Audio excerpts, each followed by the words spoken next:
Welcome one and all to the Western European Division 2 of the DPC. We are finally in action. The NA gang has pulled up to bring you this action and to see who will claim those two slots to get into Division 1 and start to build up their road towards TI. My name is Snare, your host for tonight and for the rest of the evenings here in Div 2, and I'm joined by some amazing gentlemen, T-Panda, John X-Fire. John, how does it feel? You've gone from C, you've gone to NA, now you're in Western Europe. It's been a nice upgrade path, hasn't it, for you? It's been quite the journey around the world. You know, we lost Mike on the way, but that's standard for Michael Phoenix. He loses his way. He's Australian. He doesn't know how to read a map. I think he missed his flight somewhere, so he's just missing in action. But we're fine without him, right, Panda? Yeah, we're fine. Classic Mike, you know, always getting lost in his ways. I wonder how that guy is still alive, you know? but we're here with the NA gang here in West Europe, so I think everything is in place, everything is in order. It's kind of the same thing for me as well, because, you know, I've been around NA, I've been around East Europe, and now finally, like, even though I'm Finnish and I'm supposed to know everything about West Europe, it feels like I've been gone for a very long time. And is it a homecoming? Is NA my new home? Is East Europe my new home? It's like, where do I belong, you know? You know where you belong, Panda? You belong in the world of Dota, my friend. And Dota is where we're going to be getting things going today. This is actually the last region I've had to cover, so now that we're doing this, I've officially done everything for the DPC, so yay, awesome. Speaking of which, though, we should probably take a look at how we got to this point, because we're only in day number 3 at this point in time. Not a lot has really been discovered about the level of Dota that's being played, but if those of you who weren't here the other day to see exactly how things were going on day 2, Team Bald Reborn did end up taking on the D2 Hustlers. Both of them are in action here today. And at the end of the day, John, this went 2-0 in favor of the D2 Hustlers, which is not necessarily that surprising given how good they've looked. But if you're a Team Bald fan, you can't be feeling good about this being the start, basically, to your DPC tour. Yeah, it's a rough start for the Team Bald fans, but for the D2 Hustlers fans, which I kind of am, I'm a big fan of Mr. Davai Lama. I've watched this journey from the trenches of NA Div 2 way back in the first DPC cycle. I've watched him for a long time, so it's good to see the D2 Hustlers on such a strong start. You could argue about the teams they're facing in the first week, of course. You could argue about just how strong these first 2 opponents were, although I don't think you should really count out Team Bald and Ivy, and everyone here is still a top-tier competitor, but they clean it up well. All their series have been basically 2-0s so far for the Hustlers.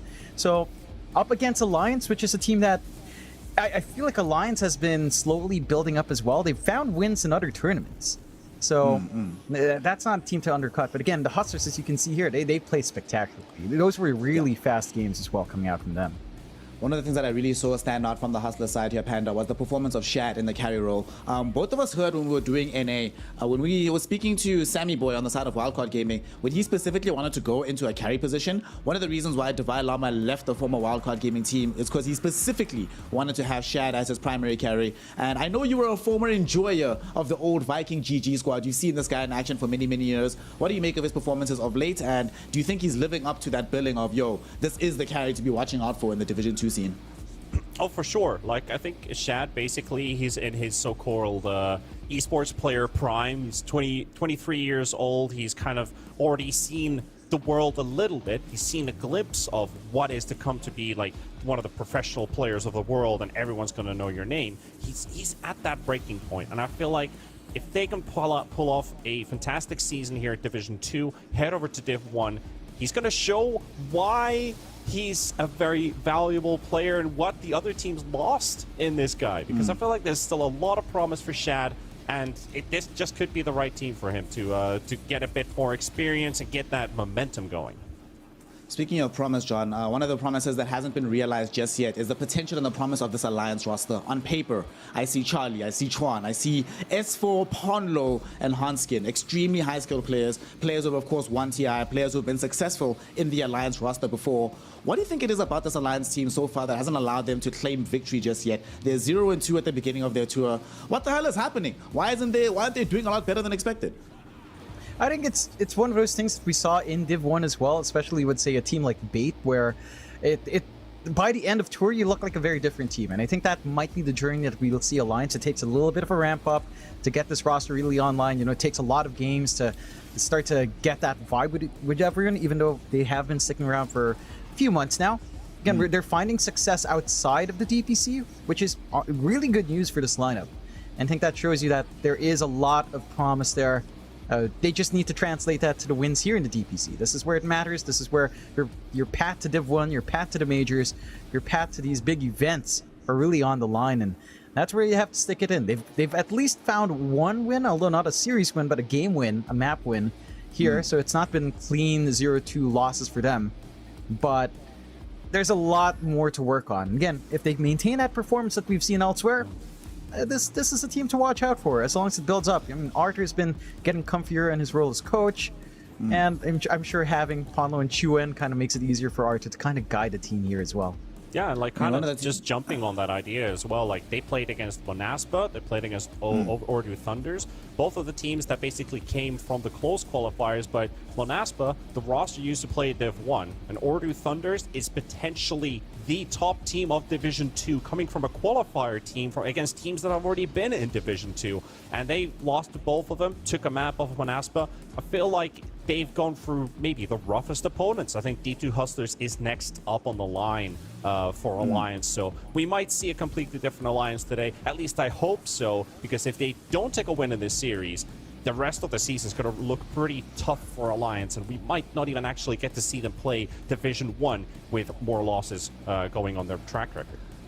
I believe it has never happened a single time that if you have 3 losses in Div 2, you actually find yourself being promoted into Div 1. So it would be a first if they end up losing here today later on in the day for Alliance. Yep. But their opponent that they end up taking a map from, when they took a map from Monaspa is also a team that was able to eliminate that old G squad, a roster that, just looking at their names, everyone was anticipating would rinse the core qualifiers and probably rinse Division 2 as well. So this is also pretty much every team assailed here is quite strong, even if you don't know necessarily their full history. So looking at this leaderboard right now, the D2 Hustlers are at the very top. Them and Ordu Thunder enjoying 2 wins and 0 losses. Ivy at 1-1, Monaspa at 1-1, and then comes everybody else with the Ancient Tribe having 1 loss, the Bald team, Team Bald, 1 loss, and Alliance on 2 losses. They need a win. They need it very soon. The Waterwind Enjoyers will be enjoying their first game later on in the day, and we've spoken about this when we were doing Div 1 and NA, boys. How much of an advantage is it, Panda, when you are the last team to play, when you sort of get to sit back, absorb what the meta is developing like, absorb what the teams are preferring to pick?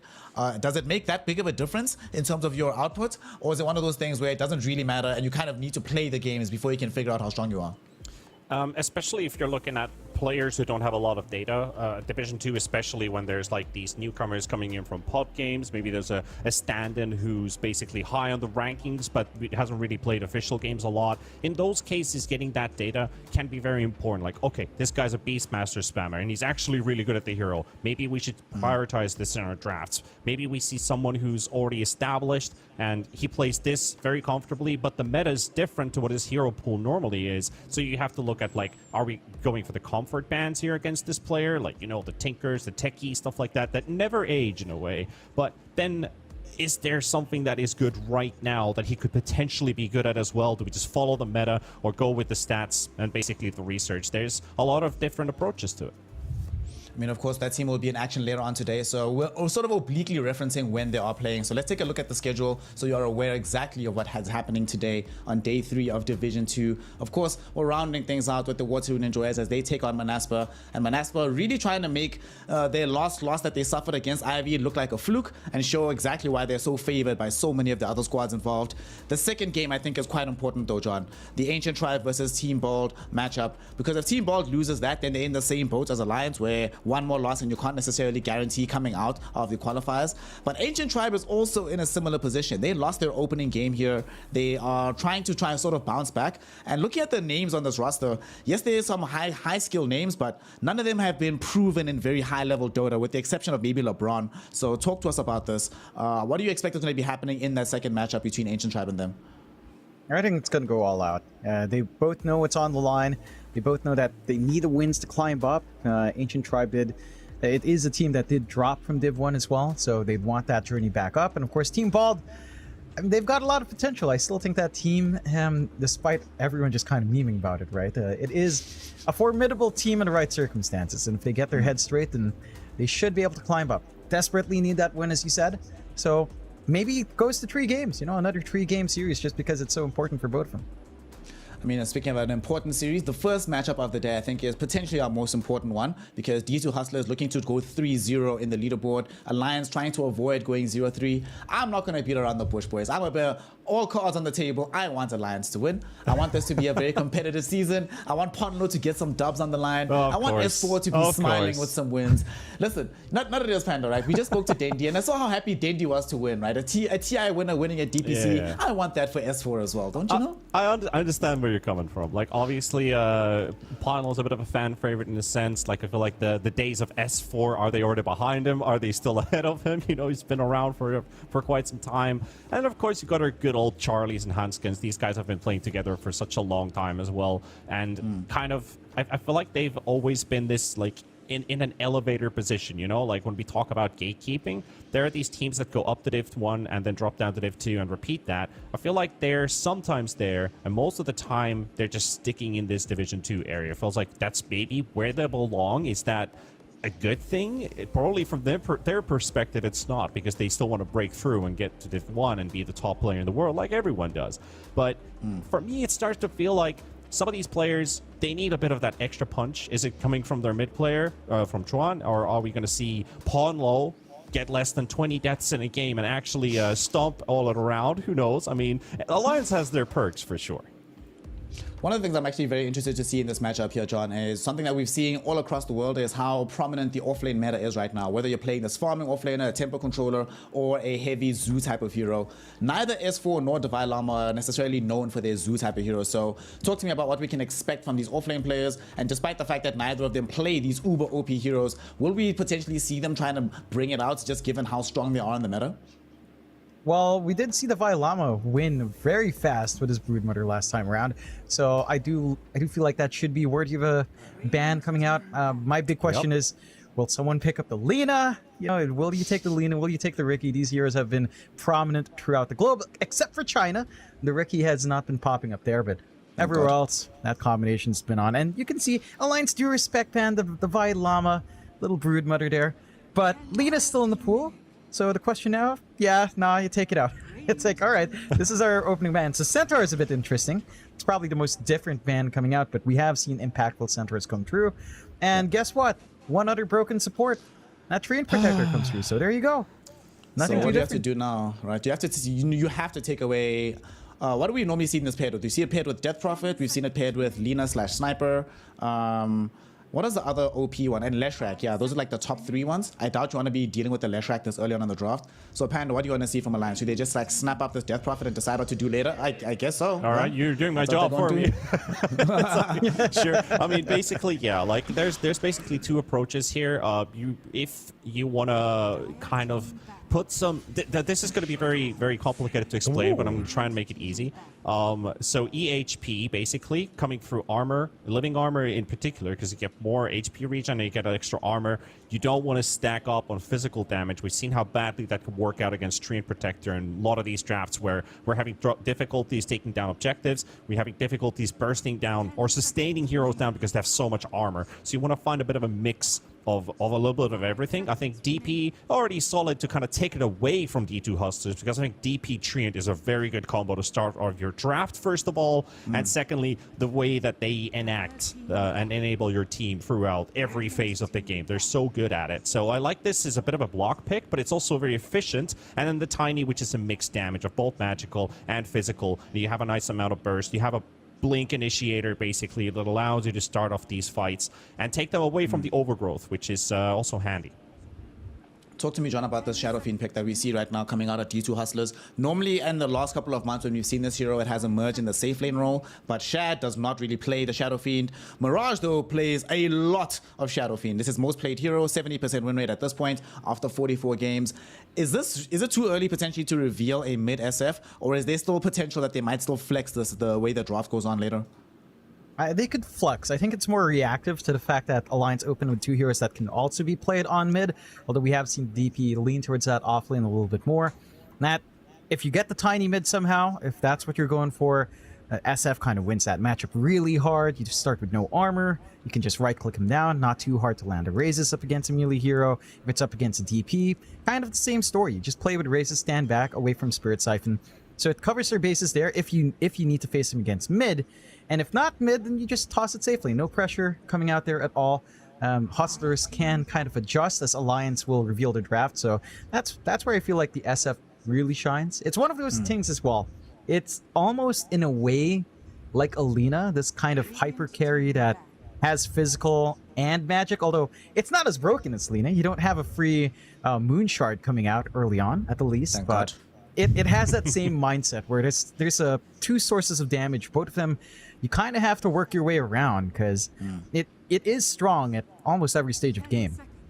That's actually a very good point that he brings up. One of the things about this SF, the lane domination aspect of it, doesn't lose that many lanes and every now and then ends up dominating the lane in its entirety. And one thing we saw in NA Panda was the mid lane. It was Tusk Tiny pretty much every single game, primarily because these heroes have such a hard time losing the mid lane. Does that change a little bit when they're going up against an SF? Is there a bit more pressure that can come out from this hero than from other mid heroes that we see going up against these melee strength cores?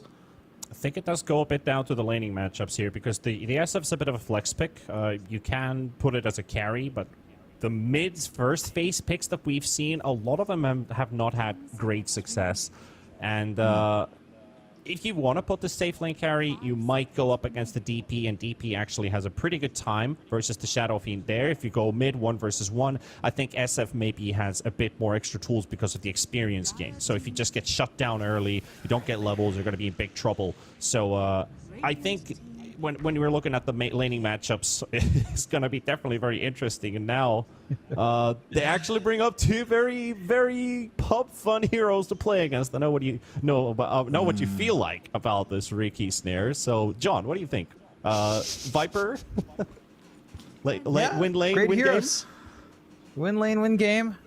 Just dominate, and basically it's all that D2 Hustlers want to do. And you can still kind of work that flex here. I mean, you could do Viper off lane, you could do Viper mid, you could do Shadow Fiend safe lane or mid. Like, it is kind of tossed around, and that could make it a bit tricky for Alliance to reveal exactly what they'd want to do with her Tiny, because Tiny and Rubik as a support duo doesn't sound fantastic.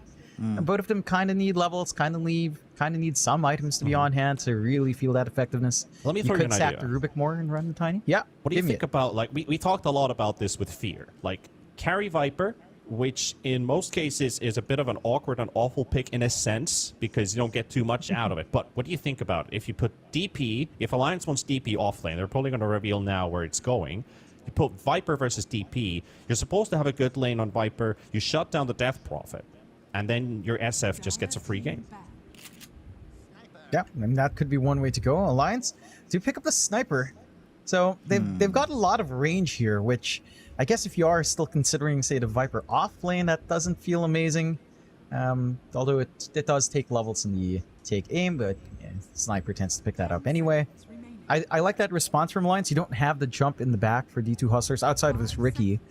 There's a lot of pressure there to just wait till 15 minutes, basically, get the shard, line up, and have that easy jump in the back line. But before that point, I mean, the sniper is really well protected here. You've got the Tiny up front, you've got the DP up front. I do like what Alliance has done there. For the Hustlers, maybe going for these, maybe the Vipers not as valuable right now. Again, it depends on how hard they flex it. Like, if they do go safe lane Viper up against an off lane DP, they can still find an answer for the sniper somehow, or at least find a way to get a mobile hero on top with the initial Centaur ban. I don't see too many good options of running up to the sniper from the off. How do you boys feel about this? Speaking that we now see the sniper, I'm thinking that if Alliance decide, I think what they should probably do now is decide where the DP and Tiny goes for the end of the draft, right? I would prefer Tiny mid, DP off lane. But if we pair the sniper with a Clockwork, because right now they are a little bit lackluster in terms of their reach department for Alliance. Only really have the Tiny to fill that role. Every single time we've seen Sniper paired with the Clockwork, it's looked really, really good. So what do you make of this Panda? If they go for that route, then they have some reach, some way to interrupt Shadow Fiend casting ultimate, at least something that can stand in front of the Sniper as well in the laning phase to deny Viper ever running you down. What would you make about the position 5 Clockwork? Or would you like to see something else in the 5 position, maybe the Rubik 5, and then they put something else in the mid lane? Well, right now they're basically just taking away the potential of off-lane heroes on the side of D2 Hustlers. Like, they banned the Brewmaster, which is also a hero that Shadow Fiend has difficulties with. Like, not necessarily the lane, but when coming out like that level 6, you can just fully prioritize SF out of the fight. You have no purges in your team, so you just cycle on the SF and focus the fight elsewhere. You can also just keep the Ricky at bay and have yourselves just no interruption, no silence to worry about, no mischance to worry about. They just can't get to your snipers, so that's a smart ban. But I mean, of course, yeah, you could still flex around with the Clockwork still being in the pool. That could definitely work for them. But I also feel like Alliance right now, like, they have their lanes are pretty volatile at this point. When you look at D2 Hustlers heroes against what you have right now, this last pick is definitely going to impact a lot with where the hero is actually going to go for Hustlers. There's going to decide between the flex of the Viper and the SF. Like, what do we really want to play these heroes in the lane with? Because the Sniper is already decent versus the Viper in the lane, so we might look maybe mid Viper, maybe safe lane SF, and Alliance looking for the off lane to basically counter the Shadow Fiend. They want to have something with you don't need presence, right? Because you have a lot of frontline in a sense from Alliance. You have these run-at-you heroes, DP and Tiny, and then Rubik, of course. But then Sniper can just throw in some extra free hits. But do they just kind of fall flat too early? Do you need an offlaner to set the tempo if DP is not going to the offlane? Something that works very early on into the game. Maybe some extra auras as well, because there's a lot of mixed damage and a lot of magical right now on the side of Hustlers. Yep. One thing that they do not have on the side of Hustlers, though, John, is they don't have that much team fight. It's pretty much only the Tree and Protector Overgrowth as well as the SF Requiem. Is that maybe an angle that they want to try and address going into this final pick of the draft? Or the second last pick of the draft, rather?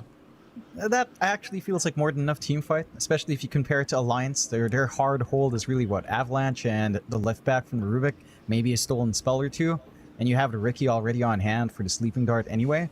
So I don't know if there's really a good way of jumping the Sniper. Like, even from an off-lane pick here, Blink Initiators just feel bad when you have to deal with Shrapnel. You could still give it a shot, but I don't know. Maybe, I'm not sure. Like, a Mars could make sense, but yeah, with the headshots flying out, it doesn't feel good. I'm not sure. For Alliance, I can see them last picking that offlane and flexing the DP support with the Rubik. That feels more sensible. You run the core Tiny, but the core Tiny will get sacked. Like, mid Tiny doesn't feel great. You could run mid Sniper and have a better shot, and the Hustlers will go for that Zoo that we talked about in the first phase. That Llama gets the Lycan. So there you go. It is a way of running down the Sniper, mind you. At the least, you will have the move speed and nothing to stop you from Alliance's hold, unless you got a stolen, say, Overgrowth out from the Rubik, which we've seen more often than not. And the CK comes out, so mid Sniper. Okay. What's interesting about this, gentleman, is looking at the stats coming into the game, right? I was checking things out, and I was a bit worried about Charlie on the Sniper because he's only had one, and I do literally mean one professional game on the Sniper in the past. So I was going to be like, and that was back in 2017, but now we have... Okay, so here's what we have, Panda, right, for Alliance. We have a little bit more catch, right? We have a blow-up hero in terms of the raw out-and-out physical damage. At some point, BKBs won't matter that much because Tron and Charlie can hit you through them anyway. But it is going to be a CK, and if Fear was here, he'd be mauling right now, hating life. Talk to me about this. We just talked to him the other day. What do you make of the CK at the end of the draft here for Alliance, and how do they utilize this hero to win game number 1? Well, that basically locked in the idea of the carry Viper, which we brought up earlier. So Shad is going to be playing it out, and that makes a lot more sense seeing the CK on the field as well, because it doesn't... It seems like a decent CK game.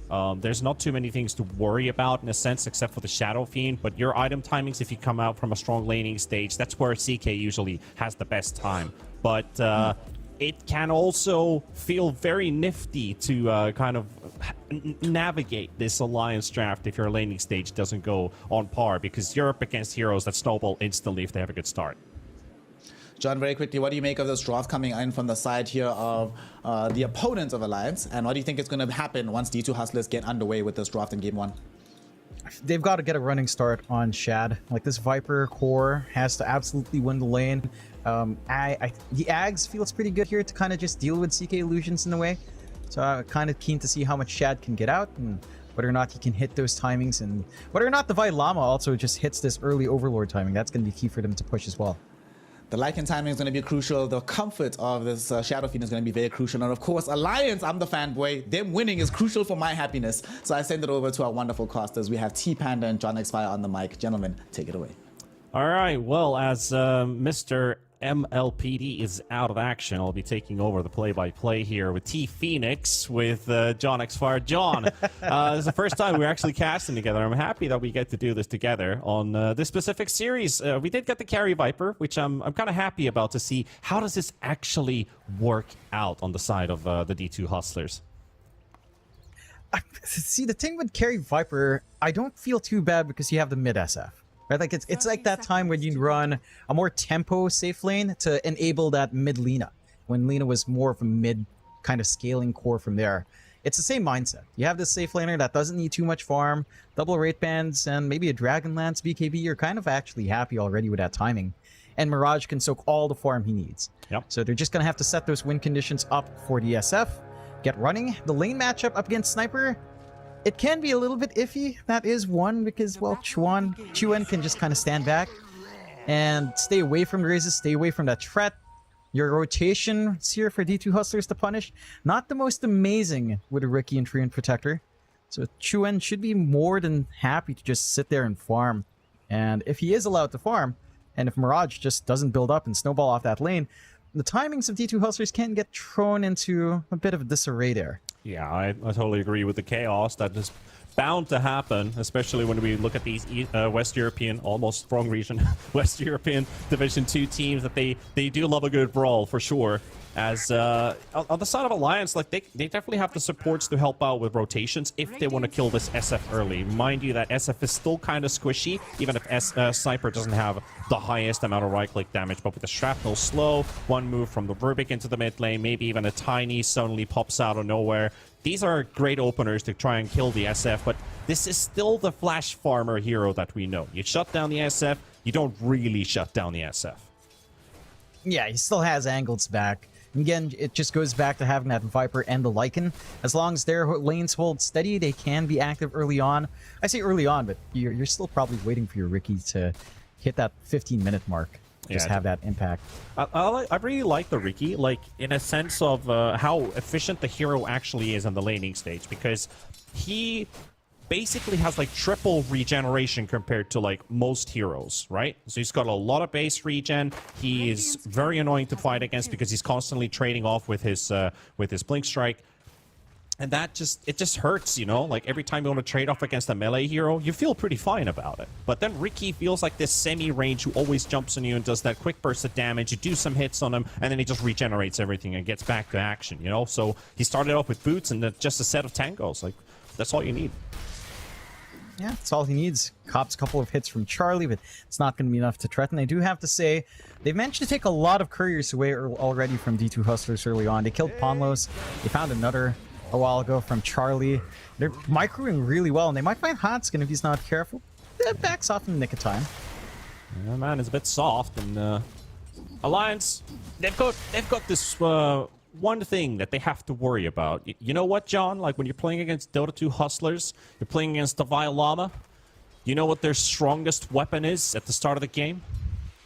Oh yeah. Oh yeah. Is it the throat singing? It is the throat singing, man. This is the person I look up to. Normally people are like, "Oh, that's my idol. Like he's such a good player." I look up to Dalai Lama because he's such a brilliant throat singer, right? So Ponlo, he's going to put off some action here in the top lane, but Chad, they're going to get the turnaround. That's why you fight against the Viper, and you're going to hate your life after it. We've also got the leech seat. The heals are coming out. Chad, he's trying to regenerate out of the siphons. S4 finds a return kill, but will be taken down by the smack of the tree. Yeah, I mean, you find that trade back in the Viper, but he already finds that earlier kill on Ponlo. He's around for the XP. He doesn't mind too much. And you're giving some...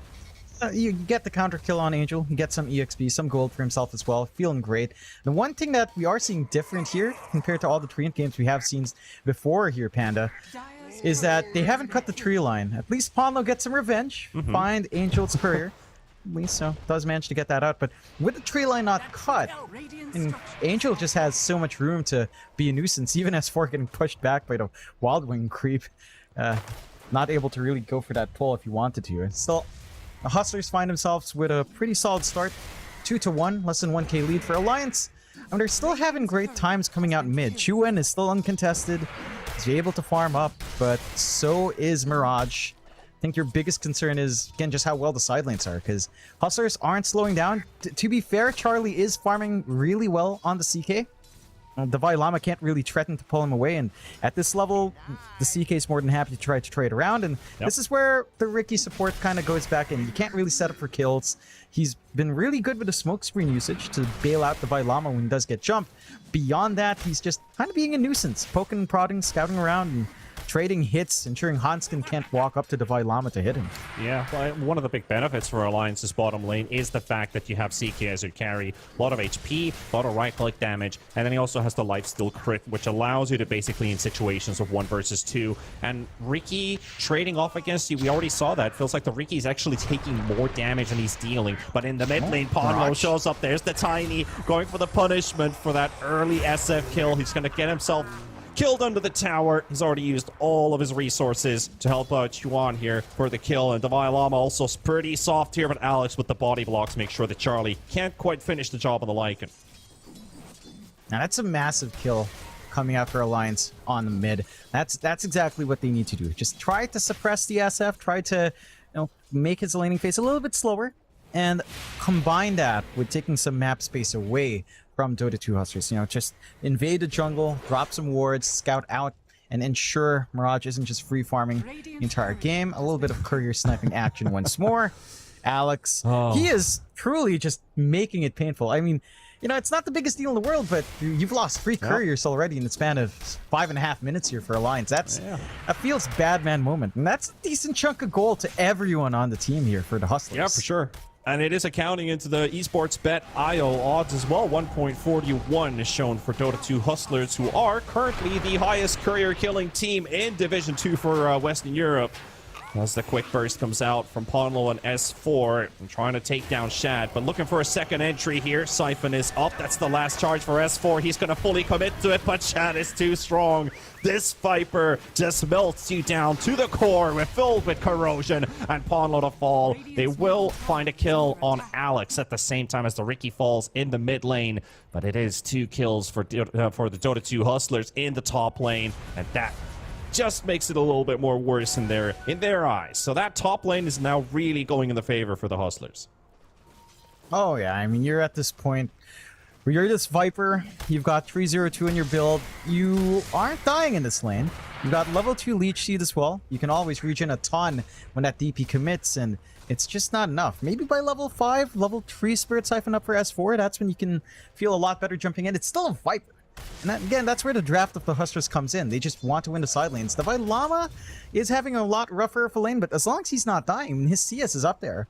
Still finding farm, still keeping up with that CK. And the Dominator timing shouldn't be too bad here. Nothing to instantly burst that Dominator creep either. So you're going to have a lot of value in that push. Oh, there's going to be a bit of a battle in the mid lane. Treant trying to come for the rescue. Mirage doesn't quite get the Requiem off, and he's going to fall. Is Ponlo once again. The second time, or the third time, the Tiny rotates to the mid lane to help out a sniper, finding a kill on the SF, keeping the sniper up. So if Hustlers are winning top, they're definitely losing this mid lane to the sniper, which is a bit of a worrying case. So that puts a lot... It puts actually pressure off of the CK in this bottom lane, because now it's a bit of 50-50 situation in a sense in the other lanes. Yeah, I mean, you can just have Chuan take some forward action. Look at his build. This is the classic sniper build-up. Triple rate bans, and suddenly you're just the most annoying hero to play against. Yep. Every time that headshot comes off, you're just like, oh man, I hate life. And he has so much attack speed, he has a decent chunk of armor, cutting off the physical output of Mirage. Trying to chase down Hanskin, but not going to be able to find that kill. Yeah, valiant effort. No way to stop. They give it a shot, but you're happy right now in Alliance. Like, yes, you're not quite in the lead, but you have gotten room out. You're getting some stacks cleared out for S4. Chuan is just holding mid steady, and because of the Hustlers lineup, they just don't have rotation potential.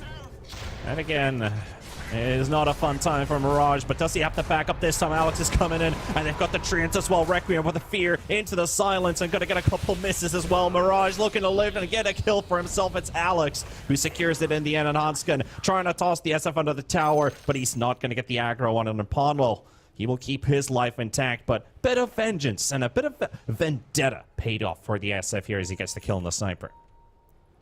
And I just said that their support rotation potential wasn't there. They just TP right in front and make that kill happen anyway. They forced their way onto the sniper. Not quite in position to break that up for Ponlo. So they find a way of just bouncing back a bit.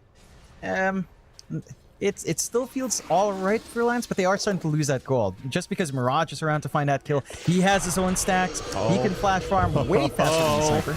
Calling in for some backup here in the top lane, and Shad, he's in a world of hurt. Under an exorcism, almost gets the kill on Ponlo, but the ticks ain't gonna be enough with just 2 points of Viper Strike or Poison Strike on top of him. So he gets to live, and they get to push the top tower. Meanwhile, bottom doesn't look like there's gonna be a response just quite yet because the Shapeshift is still on cooldown for Davai Lama, and there's a CK just holding that wave away. There is the Dommy creep though.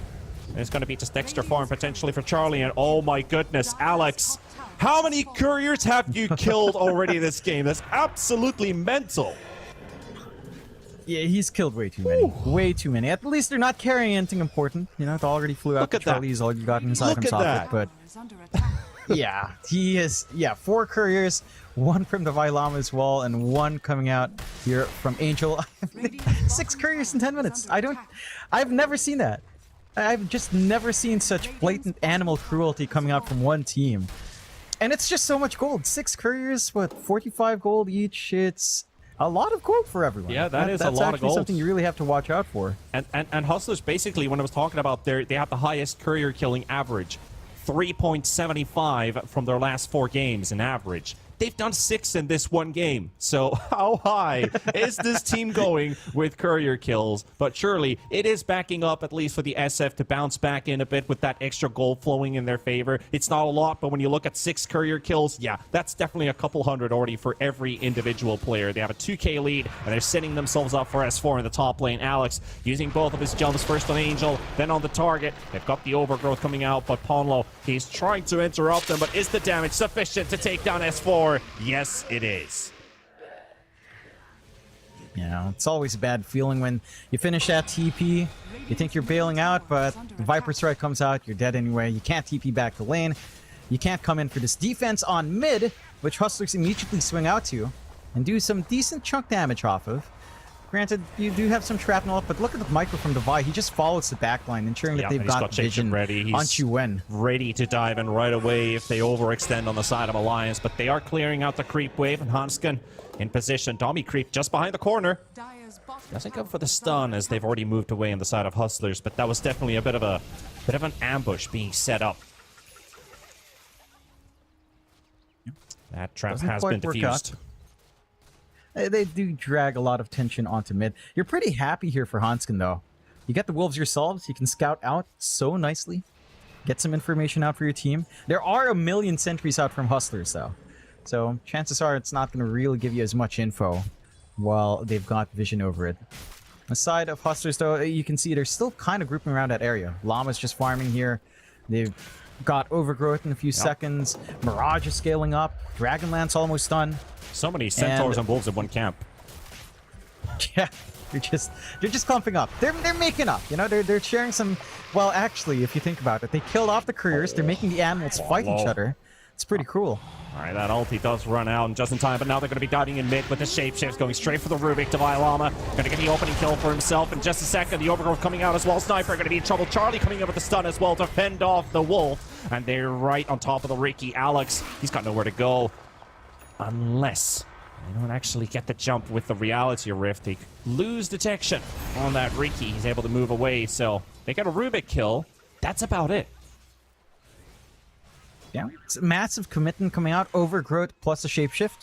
So you're fairly happy on Alliance to see those spells blown away without losing anything more. And they weren't able to get a big Requiem, good silence coming out there from S4 to cancel Mirage's channel. And now they know it's their time to smoke. They've got the full mech up on S4. They can take this big fight without all of that control here. A lot of pressure into mid now with the Exorcism. They want to get this mid tower down, but the Living Armor, 3 points in it. It's going to have to be a bit of an investment here, but they also have the stolen Living Armor. However, Requiem used onto Ponlo. Ponlo going to tank up all the raises as well, but S4, he's dropping pretty low here. The silence doesn't matter. They're still going to take him down. That's already 3 gone. Sniper getting body blocked. Davai Lama. He's going to be in the middle, and instead of using your mid, you're taking 4, and you're taking the enemy mid tier 1 tower, and I'm pretty sure Davai Lama is in the comms right now. And straight to Roche they go. God, I love throat singing. It's so beautiful. Mike hates it. Mike absolutely hates it when they say it's beautiful. You know, for me, it's beautiful. I love Hunhurtu, I love Davai Lama, and I love what Hustlers did there. Alliance take a very brave smoke out, but immediately pop in the side. Tier 1 still standing. They didn't have clean angles to go for. And it just gives angles out to Hustlers. Immediately taking the Roche, having Aegis up on Mirage. And that was them without Overgrowth. That was them without Shapeshift. Yeah. And they managed to take that awkward initiation because they smoke in from the left on the ramp, immediately broken by the Tier 1.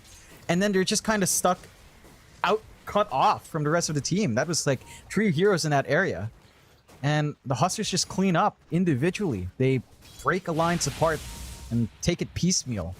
For Alliance, they're 7k behind, but they still have 2 win conditions. In that CK in the Sniper, they can scale up into the late game, but they need space. Their map is shrinking with the invasions the Hustlers are holding in that bot jungle. It doesn't feel like you're going to have enough space for a CK and a Sniper to get that build-up they need. That's what I was also worrying about, was the game plan for Alliance. It was still looking good up till the point where they still have their bot tier 1 tower up, their mid tier 1 tower up, so they still got at least their side of the map to farm. They took the top tier 1 with the Exorcism pretty early, so that could have opened up the map more for the Sniper and the CK to farm, but now they're kind of... They have a pretty... I'm going to be kind with this, but they have a pretty lame effect now with this CK, because he's not topping net worth. He's not the biggest powerhouse anymore. The damage is just being outscaled on the side of Hustlers right now, who are by far the better team in terms, or better draft in terms of coming into that early mid game. So win conditions, how do they actually achieve those on the side of Alliance? Talking about the map is really shrinking right now. The farm is going to be depleting. They're just going to choke you out on the map, and with that, Aegis as well up for 3 minutes, which is definitely a big of a threat. How do they find these openings? Can you split push on the side of Alliance? Do you only go with Exorcism? Do you hold on to Exorcism in fear that we might end up with a fight with Hustlers? I think you just play as a trio. You know, run with Ponlo, run with S4, and Hanskin. This is your strongest trio, while your other 2 cores farm. Just try to make space, apply pressure in the lane, force a response. And by the time you hit Blink on Ponlo, that becomes a lot easier to achieve. Until that point, because of how small the map is, you're looking at really delayed blink timings here for a tiny support. Full BKB up for Shad. It's like we talked about. He just needs Dragonlance, 2 Wraith Bands, BKB, and you're set. Like, you really don't have a worry here in the middle of these fights. Oh, hello, Alex. Goodbye, Alex. They got the Overgrowth on 3, though. Shad already focusing on the Rubik. That's going to be 1 to fall, but the rest of them will be able to walk out. Tiny and Sniper's lives intact, but there's already Wolves on the run.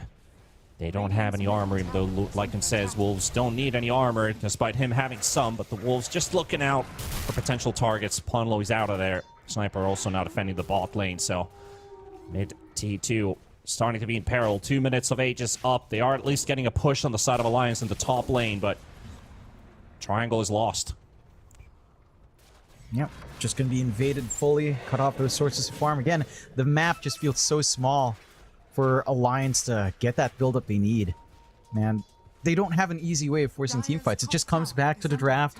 It comes back to not having this hard control outside of Avalanche and the lift up. Mirage just sneaking around playing with this ward they have.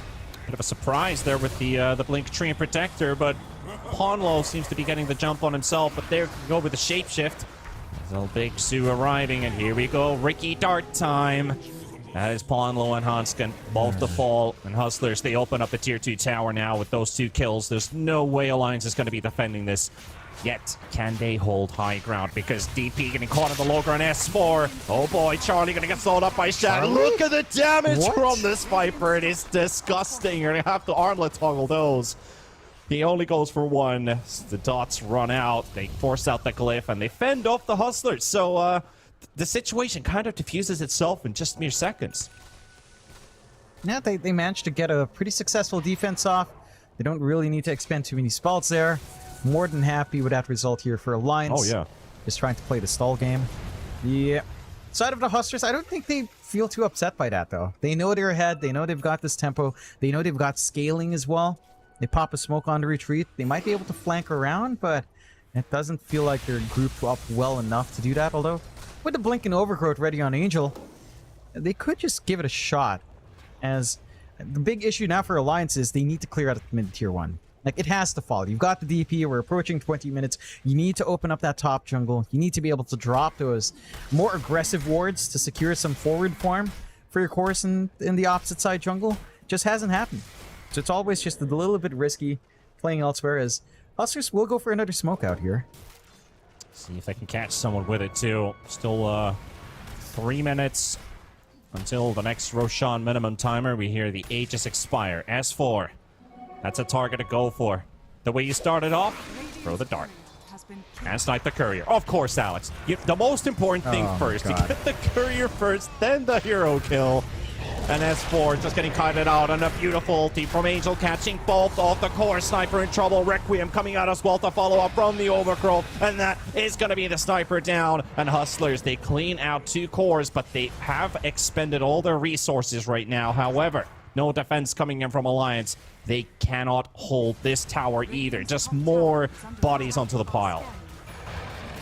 It's not the biggest tower to lose, but dropping Chuen there, not what you want to see. The sniper still needs a lot more to feel protected here. Doesn't have the full Hurricane Pike. Heck, not even a Force Staff, not even the Concussive Grenade up. Once he's jumped, he's dead. He needs something to get himself out of trouble. The issue is, with the Tier 1 taken, and with the Lycan and SF, it doesn't take too long to melt the Tier 2 as well.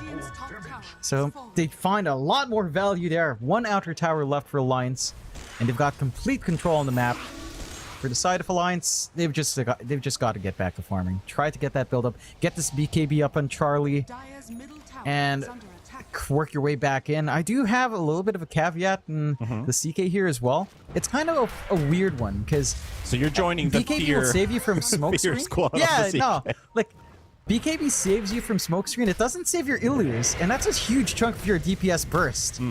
So as long as you're trying to jump a target under smokescreen, you're relying on just one guy to hit, and it's not going to lead to an instant kill. You're going to be able to get some save plays out. It's going to make it pretty awkward for Charlie in the middle of all that. And that is just the second tower that they're looking for on the side of Alliance, and they can't even take that as they've already got the defenders in place and the living armor. Alliance, however, smoked up in mid, trying to catch Shad here. Ponlo, Hanskin, S4. He's already moved away, and there's a big bunch of Hustlers on the other side of the river. Don't want to start shaking the wrong bush here. Smoke's also running out, so they're going to be backing away. Hustlers regrouping. And they can just take their time. 30 seconds until the next Roche as well, which is most likely going to be the next play. And if there's something Alliance can still hold on to, is attempting to snatch or even take Roshan under the eyes of the Hustlers. But if you start it, the Hustlers are definitely going to know where you are, so you might just have to look for an interruption. But that ward placement shows the sniper right now. They see Ponlo. Hustlers might just be taking a fight, but Ponlo gets the initiation out first. Riki to be deleted out of the fight. So Alliance, they get the most annoying support hero out of the way. And that is only 30 seconds for Riki to be back up again. And Roshan, 43 seconds. Oh, so close. So close it's so far. That's still enough time for the Riki to respawn in and join that next Roche fight. You don't have the threat of Sleeping Dart to open up here, though. But Aether Lens is up. Cast range for Sleeping Dart. Ah, what a hero. What a hero. Yep. Now, the more funny thing is if Hanskin can somehow steal the dart, even more balance. Although he doesn't have an Aether Lens, disappointing, but considering the state of the game, that is to be expected. Yep. Yeah, Rubik basically has the same cast range as Riki with Vizier and the Aether Lens. And, no, he TP'd out and slept. You're trying to TP under the eyes of Alex? Good luck with that. Oh, that's such a terrible feeling, dude. It's like, yeah, I'm gonna be safe. Nope, you're not. Tranquilizer dart. Try to visualize it in the eyes of a Dota hero in real life. Basically, you're teleporting away, channeling all your stuff, and then a dart flies on your like pinky toe or your little toe, Charlie, basically, and what just fall the asleep. hell? And now to Charlie, he's also put to a sleep as Mirage is here. Angel's here to join the party. You can try and armlet toggle as much as you want, but it's not going to work out. However, shape-shifted Divine Llama taken down in the bottom lane. Dire's top tower is under Yeah, you're pretty happy about that. Issue is Roche is fully open for the Hustlers as they go in. A little bit of an awkward one for Charlie. I swear he was casting on the Ricky, and he walked back into vision. He opts to back off instead. scanning. And That's then four. completely out of vision Ricky. Oh, it's 4. Managed to do it. Oh no. Ooh. Oh no, no, no, no. Might actually be caught here. No, instead Hustler's just gonna let the DP slide this time. Toying with their food. Yeah, you don't need to find every kill. You have Aegis, you just want to wait for the Vilama to be back up, group up for a push, for a big team fight. Oh, Ponlo? Ponlo wants it though. He wants the action much more. The Exorcism burnt out, but Shad with the BKB. He's still taking damage from Exorcism, but doesn't matter. He's got the friends to back it up. The Hustlers stacking up on top of Alliance, finding 2 quick kills, and there's the dart flying in again, and Sniper held on the spot. What can Hunskin do? Throws in the Fade Bolt. Doesn't really help too much against Mirage Illusion. Used to dodge the stun coming out from Charlie, and Charlie slept Oh as my well. God. How many darts does this Ricky have in his pocket? I'm surprised Ricky himself isn't sleeping because one of those darts might poke your feet. Right? Like, I don't see any leather pouches there. I don't see any secure neither. way of holding a sleeping dart. You know, you have to be a licensed professional to handle tranquilizer darts. You have to know the proper dosage, the proper weight for it. And Ricky doesn't care. He'll dart you. It's going to be the wrong dosage. You're not getting medically approved treatment from Ricky. You're not getting proper animal care and animal treatment from Ricky here. He's not licensed, guys. Watch out for this guy. That's why you must ban Ricky every game. Yeah, he This is definitely why. is a shady trickster. He is one of those black market dealers. But hey, they found themselves a CK once again. Oh. Tranquilized. There goes Charlie. Oh, God. It's disgusting. What a hero. What a hero. Truly. Kills couriers. Truly one of the sleeps heroes in Dota everyone. 2. He's invis around the map. He's got a lot of base reach. And look, this guy with that mechanism buff right now, he's at 24 HP regen. So if you don't kill him right away, this guy just regens everything back. Oh, he even has the Eye of a Vizier. Look at that range and sleeping dart from the center. It's edge to edge almost. Yeah. Why? And the next one is going to be the Sniper to be caught. Again, I can visualize in my mind Snare's going to be saying, Holy we're not going to be crap, seeing this Angel. Ricky hero, are we? But Alliance, Bottom tower is under attack. they've only got probably one more fight left of them. It's a 20k lead for the Hustlers. 26 minutes in, forcing out the high ground cliff as well. But Mirage, he's got a lot of right-click range here with that growth bow and the Hurricane Pike, so can just position him very safely here. Anybody jumping him, no tiny to toss. You're inside a smoke screen. And Alliance, they don't have their Sniper for 20 seconds. Do they have to take the fight earlier than they want to? I don't think they can. They're just going to have to sack this lane. It's one set of racks. The side of Hustlers need a little bit of a reset on Mirage. So you don't need to worry about 2 lanes immediately falling just yet. Does have some time. You do have high ground with Sniper, mind you.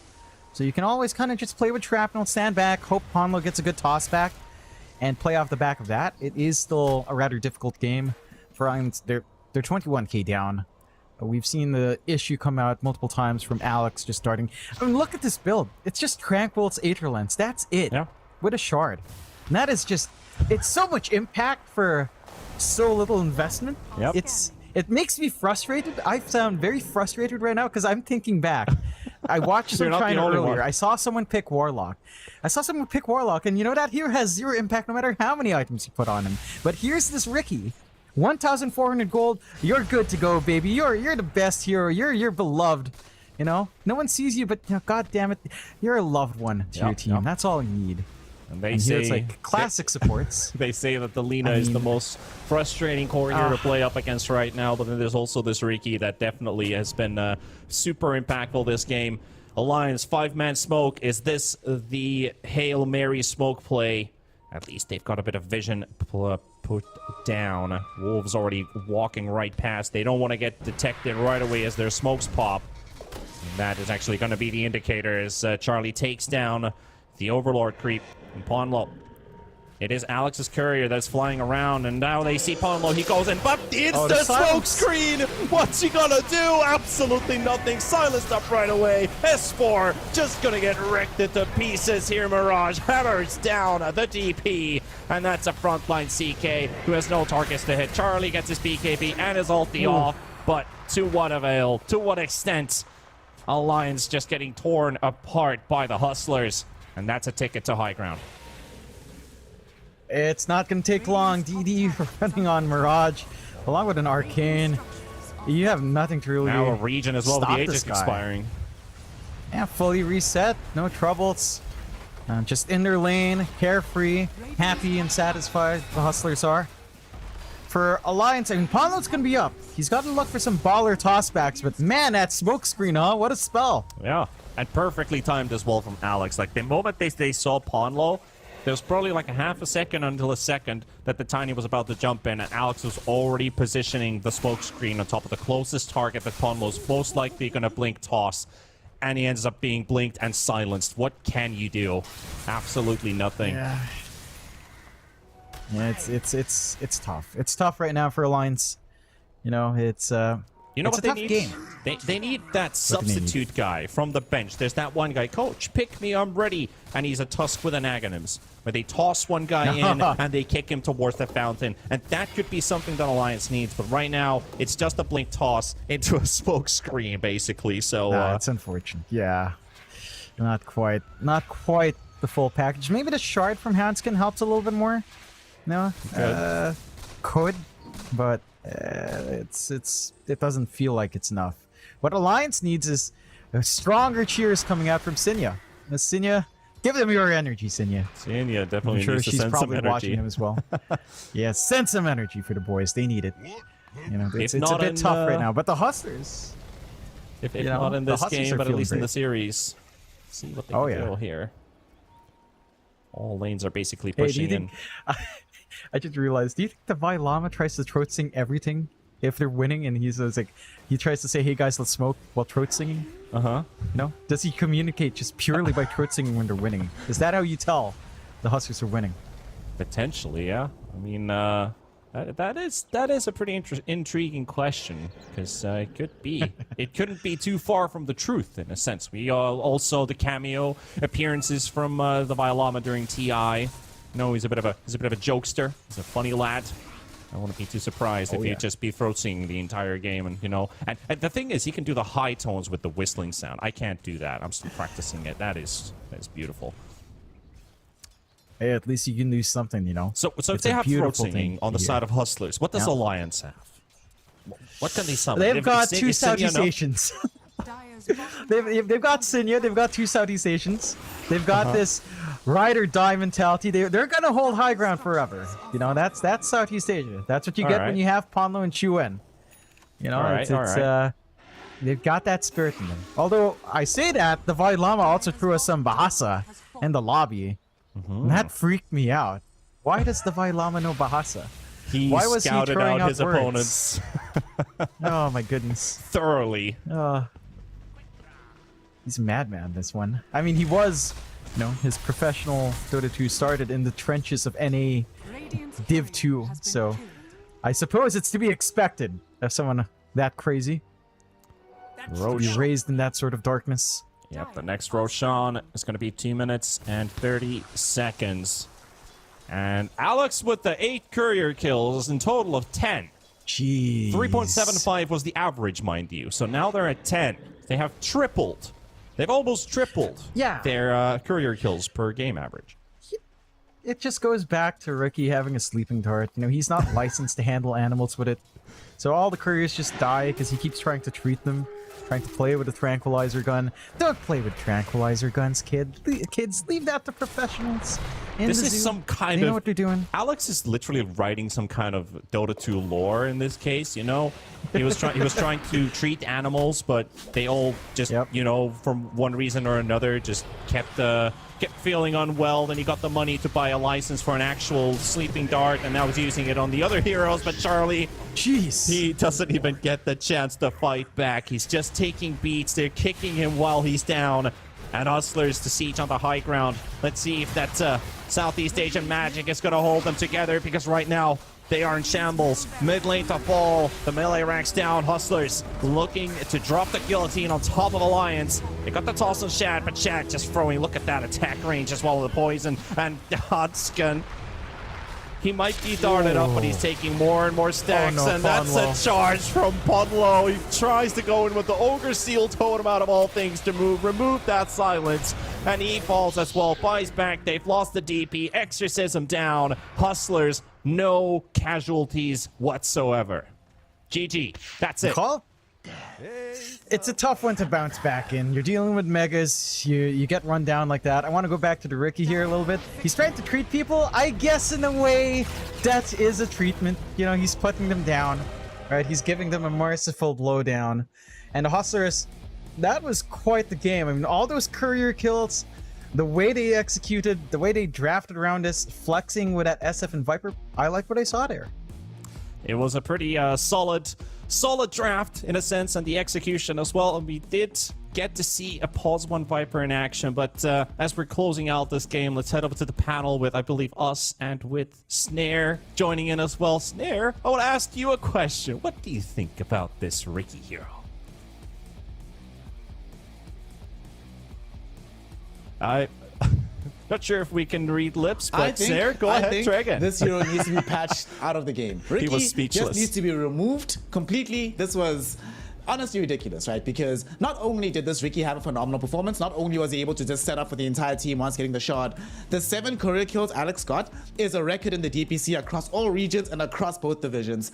But the thing that I really want to talk about the most, boys, when we looked at the drop from Alliance, we were worried about how do they start fights. It's pretty much only the tiny that can get involved. And we were worried about the same thing for D2 Hustlers. For the Hustlers, they just buy Sleeping Dart. Cool. There's all our initiation. Eventually we buy a Blink Dagger on Treant. We have more initiation. For Alliance, John, 20 minutes for the Blink Dagger to arrive from Ponlo. Before that, the team felt toothless. It felt like they couldn't actually do anything on the map whatsoever.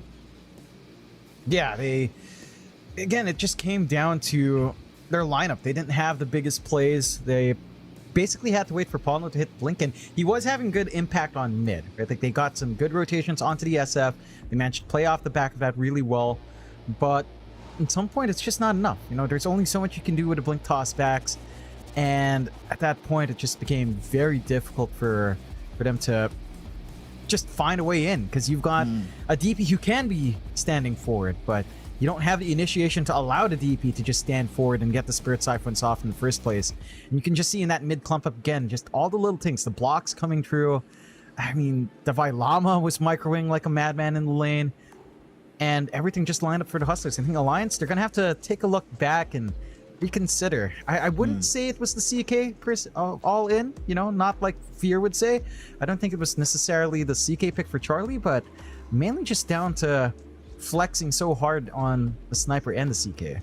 Yeah, it felt like it was a little bit greedy at the end of the day here, Panda, that these two heroes in tandem can't really work out, and that especially robbed them of dynamism from the mid lane, right? Normally, we see two types of mid laners, these like hard carries, a Shadow Fiend being played mid, or a hero that can at least do something in the early mid game. Shadow Fiend peaks earlier than the sniper does, a bit more active on the map than the sniper, so I don't know, going into game number 2, is there even space for heroes that require as much net worth as a CK, as a sniper, for a side like Alliance that is still sort of discovering their new identity?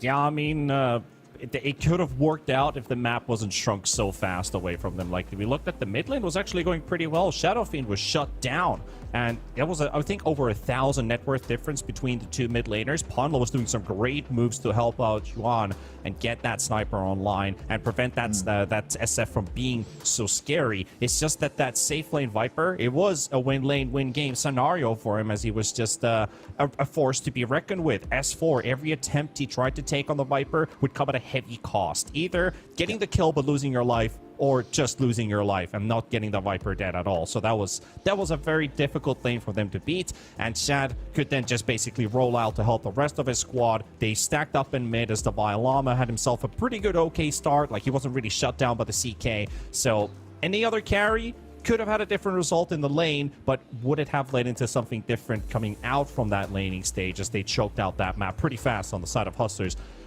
anything could have been. I mean, it's just a what if situation basically for Alliance. I'm willing to give Shad the MVP for this one because I will never give Ricky an MVP vote if I can help it. So let us say this Viper, the performance he did, being able to shut down the safe lane from the Death Prophet, not allowing S4 to really have a game. And then one of the things I really noted about this game as well here, John, is the safe lane Viper, right? The Treant Protector for Angel, the Ricky for Alex, which, like I mentioned, courier kill record right now, as well as their offlane Lycan. All of their players who are playing these heroes, up until about a few months ago when these heroes started to really become relevant in the meta, none of them had played those heroes for 4 months plus, 8 months, sometimes even up to 2 years for Divine Llama, for example, who wasn't playing this Lycan.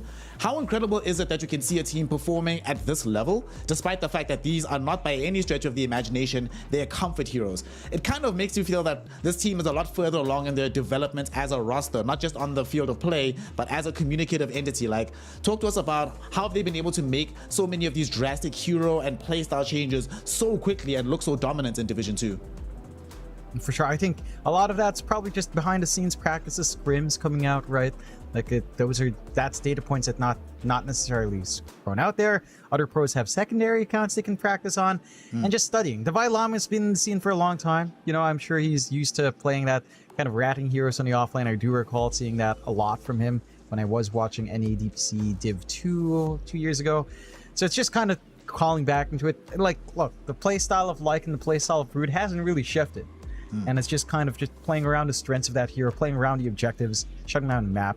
So I think that's really it. They know what they've played before, and just kind of picked it up, practiced. Again, scrimming, very important, and just the individual skill level that they have. I think that's the big one. Just being able to brush it off and just sharpen it up. Maybe, again, hiding it away, perhaps, but not necessarily. I think you just get a lot of that from, like, the scrim schedules for a lot of teams tend to be filled. So you have a lot of room there to get that room out. They certainly have been practicing quite a lot, and the results of their practice are very clear and evident when you see D2 Hustlers play. And as a result, they found themselves one game ahead of Alliance, one game away of pretty much guaranteeing Alliance will not be able to qualify for Division 1. So we'll see in game number 2 if that is going to be the case. And I'm sure you saw throughout the game the odds shifting quite heavily in favor of D2 Hustlers, despite the fact that when it started it was relatively even. And those odds, of course, come from our sponsor, esportsbet.io. And something interesting about what our sponsor is doing, they are launching a watch to earn platform where you can earn yourself some tokens from the side of esportsbet.io. To find out more, of course, you need to be joining in the Discord, because not only will you get access to this watch to earn platform, but there will be giveaways happening pretty much every single game. So get involved, esportsbet.io. More information can be found in our Twitch description down below, which will allow you to join the Discord, get involved, and get yourself some tokens. With that, we're going to a very small break. When we return, hoping for a much more competitive game from the side of Alliance, but still hoping to see D2 Hustlers play at the level that they've demonstrated so far. So join us soon for some more Division 2 action here in Western Europe. Myself, T-Panda, and John Xfire will be right back, so we'll see you soon.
Welcome back, one and all, here to Division 2 of Western Europe. We are continuing the day of DPC action, witnessing Alliance taking on the side of the D2 Hustlers. Alliance, let's not beat around the bush here, T-Pan. They got their cheeks slapped in. It was a pretty brutal affair in game number 1, but I think a lot of it came down to the drops, right? There was just seem a moment where it was very apparent that this team couldn't actually do anything. They were waiting on Ponro's Blink Dagger to arrive, and even then, it came a little bit too late. They lacked the burst damage to really threaten these heroes on the side of the D2 Hustlers anymore. Going into game 2, what adjustments do you want to see them make in the draft to ensure that they can actually make things happen on the map?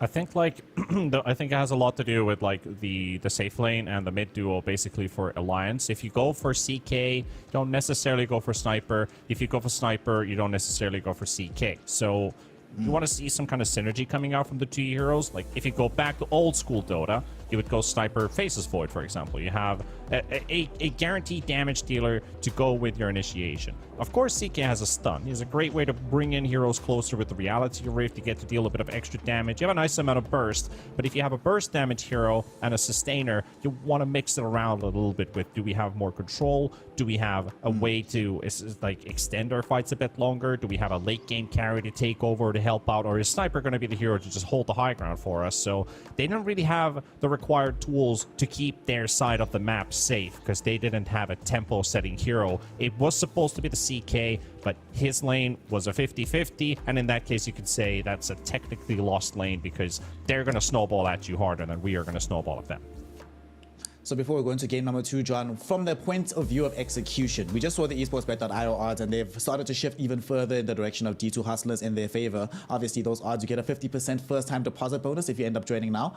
But is the execution that far? Is the disparity between what you saw from the players doing the clicking on the buttons, is it that deep that a better draft couldn't help out Alliance and such that they're this badly favored in the odds? No, I don't think so. I don't think the individual skill is the issue. Again, the draft played a really big factor. I think it's unfair to judge Alliance off their individual skill off the back of that. We did see some openings. The reactions of Hustlers, their solutions were just a lot better. Like the plays coming out from our Ricky especially was a major factor. And I'm surprised that the Ricky's still left unbanned in first phase. And Hustlers, well, there you go. You don't ban that Ricky, guess what happens? Ricky comes out in first phase. What can you do? To be fair, though, you can't give away, like, it must be so scary, right? Because, like, well, if we pick Ricky, they pick Shadow Fiend, Rubik, and that seems pretty strong as well. So, damned if you do, damned if you don't, just gotta pick your poison. And at the very least, they do get access to the S4 Centaur. This is a classic here, Panda. We've seen this many, many times in the past, seen it very successfully. And in the last game, one of the things that they were struggling with was, firstly, making things happen, but their inability to respond to the jumps from D2 Hustler side. At the very least, now you have the Centaur to initiate, you have Stampede for some counter initiation to get you out of trouble. The lane, if this does end up being the 3 and 4 duo, feels fairly strong. Rubik Centaur, there's some kill potential in this lane as well. Already it does feel like there's more dynamism coming from the early draft of Alliance just with these opening 2 picks.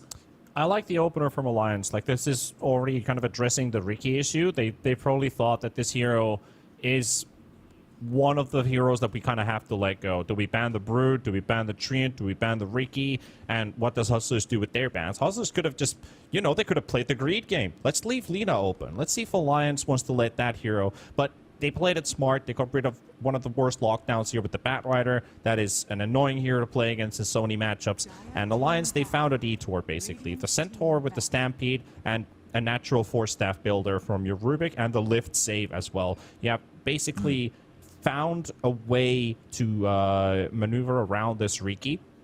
And now all you basically need now is a working combination of your safe lane and your mid lane, basically. You can still go in for pulse 5 support that allows you for that extra bit of lockdown or extra bit of sustain, but you want to put your emphasis on winning those lanes and just continue what happened in game 1. Like, the laning stage was good. Just build on from there. Don't let Hustlers have all the tools and all the initiation that they want to do in this game, and Alliance would just be on the answering end. So banning out the Treant, smart idea. And now just having a solid beginner for the first phase. I'm glad they've taken out this Undying as well. They're trying to just make sure that S4 is allowed to play Dota. There's something I have noticed as a trend over the last few years, that whenever S4 is in these teams and he doesn't have an early game, he really struggles to be able to transition into the mid game. But this is also something we heard from pretty much players all across the world. We heard this from NA players, from Western European players, that the style of just sacking your offlaner is no longer apparent. And John, you were mentioning something very interesting at the end of our previous draft when we were talking about the potential of tiny mid. You're like, well, if it's tiny mid, then you sort of have to sack that tiny. But it does feel like it's easier to play Dota right now if you sack your mid laner. For example, Mirage didn't really have an early game. His team helped him out to be able to come back. So what do you think they need to still do for Alliance to ensure that they can at least win out the side lanes and allow both S4 as well as Charlie to have a game of Dota 2 in game 2? I mean, you just have this mid that can kind of hold its own and then flash farm as well. Because the sniper, the flash farm, it didn't feel the fastest coming out from Chuen. Right, like he did win that lane, but you saw the farming difference once Mirage was just allowed to dip into the jungle. He cleared stacks a lot faster. You could just have Chuen play something like that on mid. And I think the key thing with offlane is just because that initial 10-minute timing, 10 to 15-minute timing is so key to set momentum. And that's coming from your offlane. That's coming from your initiator. You need to have that running start there. The Centaur does fix a lot of that for Alliance. The blink timing for S4, blink Vanguard perhaps, is going to be key to enable them to take these fights. For the Hustlers end, I will say one thing, and this is going to sound really ridiculous. I am disappointed they banned out the sniper purely because I want a Centaur Ags game. It will never happen. But, if you keep a range core in, there's a very non-zero chance that Centaur Ags is not complete trash. Oh, no. So I will say that. No! Oh, of course. Oh, no. Why not? Why not, Snare? Get me out of here, Panda. Let's just Get me double out. it down. But I just want Oh to. my God. I just want to jump on the idea of that offlane. That offlane has transitioned into these days Dota. It is the most impactful lane to determine what's going to happen in this game, and it sounds very brutal to put it that way. But I would say maybe 70% of the games are actually won through what happens in the offlane. Because when you play it stable, you have the capability of not only just opening up the map for your carry, for your mid laner to play around the map, but if you lose your lane and the enemy carry is gonna enter a phase where, oh, I can snowball from here, he's usually uncontested for a very, very long time. Definitely going to be uncontested. Usually that can end up happening. One thing that is okay. All right. So I'm hating life. I'm already molding. I hate the fact that there's Morana, Ricky in the game. But on the bright side, there's some good things that are happening here. So Chuan going to be playing Death Prophet. He's played this very successfully in the past. We have the Rubik for Ponlo. And I didn't say this in the last game, but I really do not like position 5 Rubik in general. It doesn't feel nearly as strong as Pos4 Rubik. So now we have Pos4 Rubik, but we also have the Hanskin Disruptor yet again. One of his classic hero pairing combinations. For years, this guy was like tearing up NA in particular on this specific hero. So this looks like a much more comfortable draft in terms of the individual player to hero comparisons, John. But you still seem, I'm hearing this sigh of unhappiness. What's up, fam? You don't like this Viper pick? No, you don't like this it's cheese? disgusting. No, it's, my it's God. just disgusting, man. This is disgusting. Hustlers, this is disgusting. You get the Viper out. You've got the break mechanic for retaliate. John You're is just so gonna spit depressed. at their faces. This is This man is beaten. absolutely. You know what? They weren't even fully disgusting in the last game because we didn't have Viper. If you had Viper shards with the talent of SF for minus armor on buildings, you would just that game would have ended at least 10 minutes earlier. Right? So they're not even at full disgust levels from Hustlers, but I don't know. This is good God, I don't know what to say. This is disgusting. Like we're back to that point where you can flex SF and Viper on mid, safe and off. So you've got options to throw this hero around, get a favorable matchup. If you are expecting Alright. Chuen to play that mid DP, which should be because you've got the Centaur. I can't Hear me see out, you John. doing something funky. Yeah, give Hear it to me out here. Okay, so we saw in North America, we saw the Gunner mid Centaur. So if you put this Oh, yes, that's true. in the offlane, they could potentially have the mix with this Viper flex, but I don't That's think true. we're necessarily going to see a Centaur if there's an S4 on the server. So it might True. give a bit of an extra fighting chance versus the Viper if it is the carry. But then you look at Shadow Fiend versus Centaur, he's gonna pick which is CK. also going to be a bit rough. But they got themselves the Lycan. I don't Safe lane like carry Lycan. Like, I like Lycan on the offlane. I do not like it on safe lane. You don't see now. You look at the Shad. Lions draft and you think about this. What's their win condition hero? What's the hero that will carry them through? I don't see it. And for Hustlers, I mean, you could argue the same, but SF can carry a game. Viper with the right itemization can carry a game, and you still have this core pickup to close out. Granted, there is some interesting flex for Alliance. You could do something weird. You could throw DP safe lane perhaps in the mid Lycan, mid Centaur. Very strange things, but can be done. Interesting thing I don't here know. as well with this Lycan is that Shad, the last time he's played carry Lycan, 2021 in Viking GG, when Necronomicon was still a thing. So It's not there though. it's not gone. there though, exactly. But Maybe they you did stall win. until 60 for Book of the Dead. Huh? Stall till 60 minutes, then you're online. Yeah, Cool. they did win TI winning Team Spirit that year. He went 3-0-10. He just built AC Necronomicon, ended the game. But what do you do now? Like, carry Lycan? Can it work? I mean, it could. To be fair, it is Charlie's third most played hero of all time, right? Is this Lycan? And presumably a lot of those games did happen from the safe lane position as well. It's been a long time, Why am I a few talking years about since he's Shad? played that. True. Why am I talking about Shad when it's Charlie's He'll hero? be fine. Brain He'll fart. be fine. But at the same time, though, one thing I'm worried about, boys, in the last game, we saw just how many issues that they had on the side of Alliance, bursting down these targets from D2 Hustlers, the amount of ways that they just kept the fight going over and over and over again. They haven't really fixed that, have they, on the side of Alliance? Okay. Yes, they have a little I'm bit gonna- better control, but they don't have any burst, though. I'm going to save myself. So Charlie, who has played Lycan carry also in 2021 when Necronomicon was a thing, which he also built, but he lost that game versus a team called Mud Golems. I mean, that team eventually went on to win TI, so, you know, it's acceptable. That was the predecessor of the History. Tundra lineup Yes. that we see now. That's all right, boys. We see this last pick Pango for Divine Llama. One thing that is somewhat positive about this draft, at least from the perspective of an Alliance fan here, John, is that Pangolier from the offlane hasn't seen that much success. We've seen Yushiro look very good from the mid lane. From the offlane, it can struggle getting off the mark. Unfortunately, it is playing into a Lycan lane, so not that much lockdown. But there's also a disruptor that's going to be nearby. So what do you make of this last pick overall from the Pango? Do you think D2 Hustlers will utilize this to get a 2-0 victory here? I think so. I've seen the Vailama Pango before, again, from his NA time. It's a hero he's played a decent amount, if I'm recalling right. The lane matchup is good. You've got wave clear now under your belt. I don't know. I am not sold on this Alliance draft. I can't huff the coping. Like, now you've got a Centaur versus Viper. How is that going to feel? That's not going to feel good for S4. It's going to be a bit of a tough time. You've got the DP mid versus SF, and SF, he doesn't care too much about Spirit Siphon. He can just farm. I'm not seeing the angles quite yet for Alliance, unfortunately.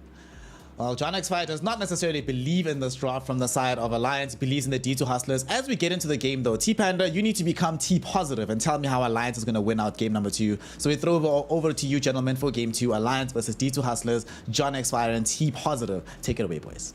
All right, if we're going with a T positive, then I guess I can dumb myself down from analyst to play-by-play once again. John, it is Jarly going with the carry Lycan in this one, so he's got a lot of weight on his shoulders coming out into this game number 2, trying to keep the hopes up alive for Alliance in this series, and they can definitely do it. But let's crack it down. So exiting the laning stage, what's going to happen? Are we just going to see more courier abuse, more daggers and arrows flying about with this Ricky Morana? Or does Alliance find themselves a key to work with that Stampede, with the Shapeshift? They can bite another...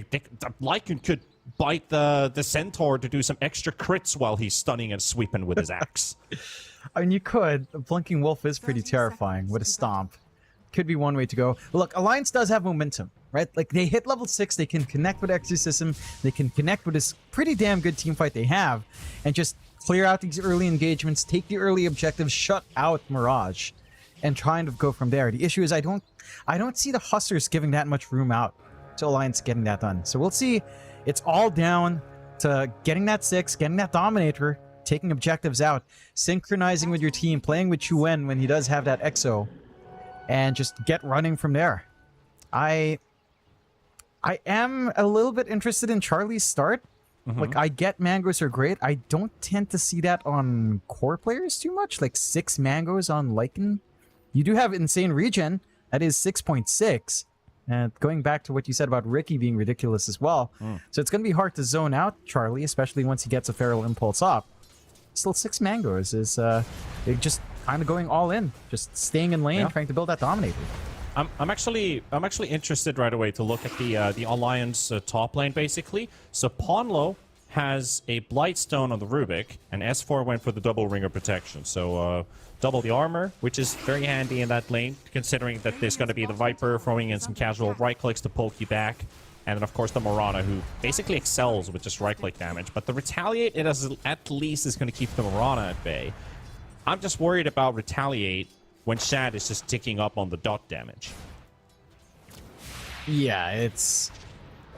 I'm not sure if it's going to be enough to melt Shad when the DOTs kick in. Perhaps it will be. It is a little bit tougher in this lane for Angel to trade, as you've been seeing. Ponlo is using that Blightstone really well. So he's buying space out for Moran to just stay away, not getting double harassed here on S4. He's allowed to just farm up, and that is good news. This lane's going well. Shad shouldn't be overrunning. Maybe when levels go up, say level 4 is when I can see Shad kind of dishing damage back and feeling a lot better about trading. And maybe a level 2 for Angel, having the threat of Arrow at the least, can open up that potential a lot more. But for now, you do have a really stable lane for Alliance. And this is something we saw in Game 1. They did have fairly stable lanes until Shad started killing people.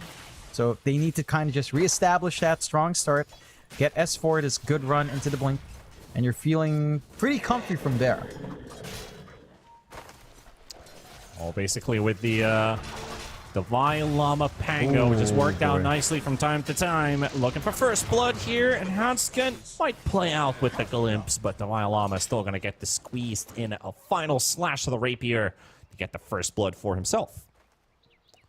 yeah, you're pretty happy. You get sent back into the creep wave as well. You get to get a little bit of farm back. And again, we're just seeing that effect coming out from Alex. Like this Ricky. Like how? How is it allowed to have so much in lane as well? It's... And what can you do as a disruptor? You drop Thunder Strike, okay, you have so much regen on Ricky, it doesn't matter. Just eat a tango, lol. They do play the glimpse spam these days, where it does more damage than the Thunder Strike does, and the big battle in the top lane is going to be Ponlo losing his life.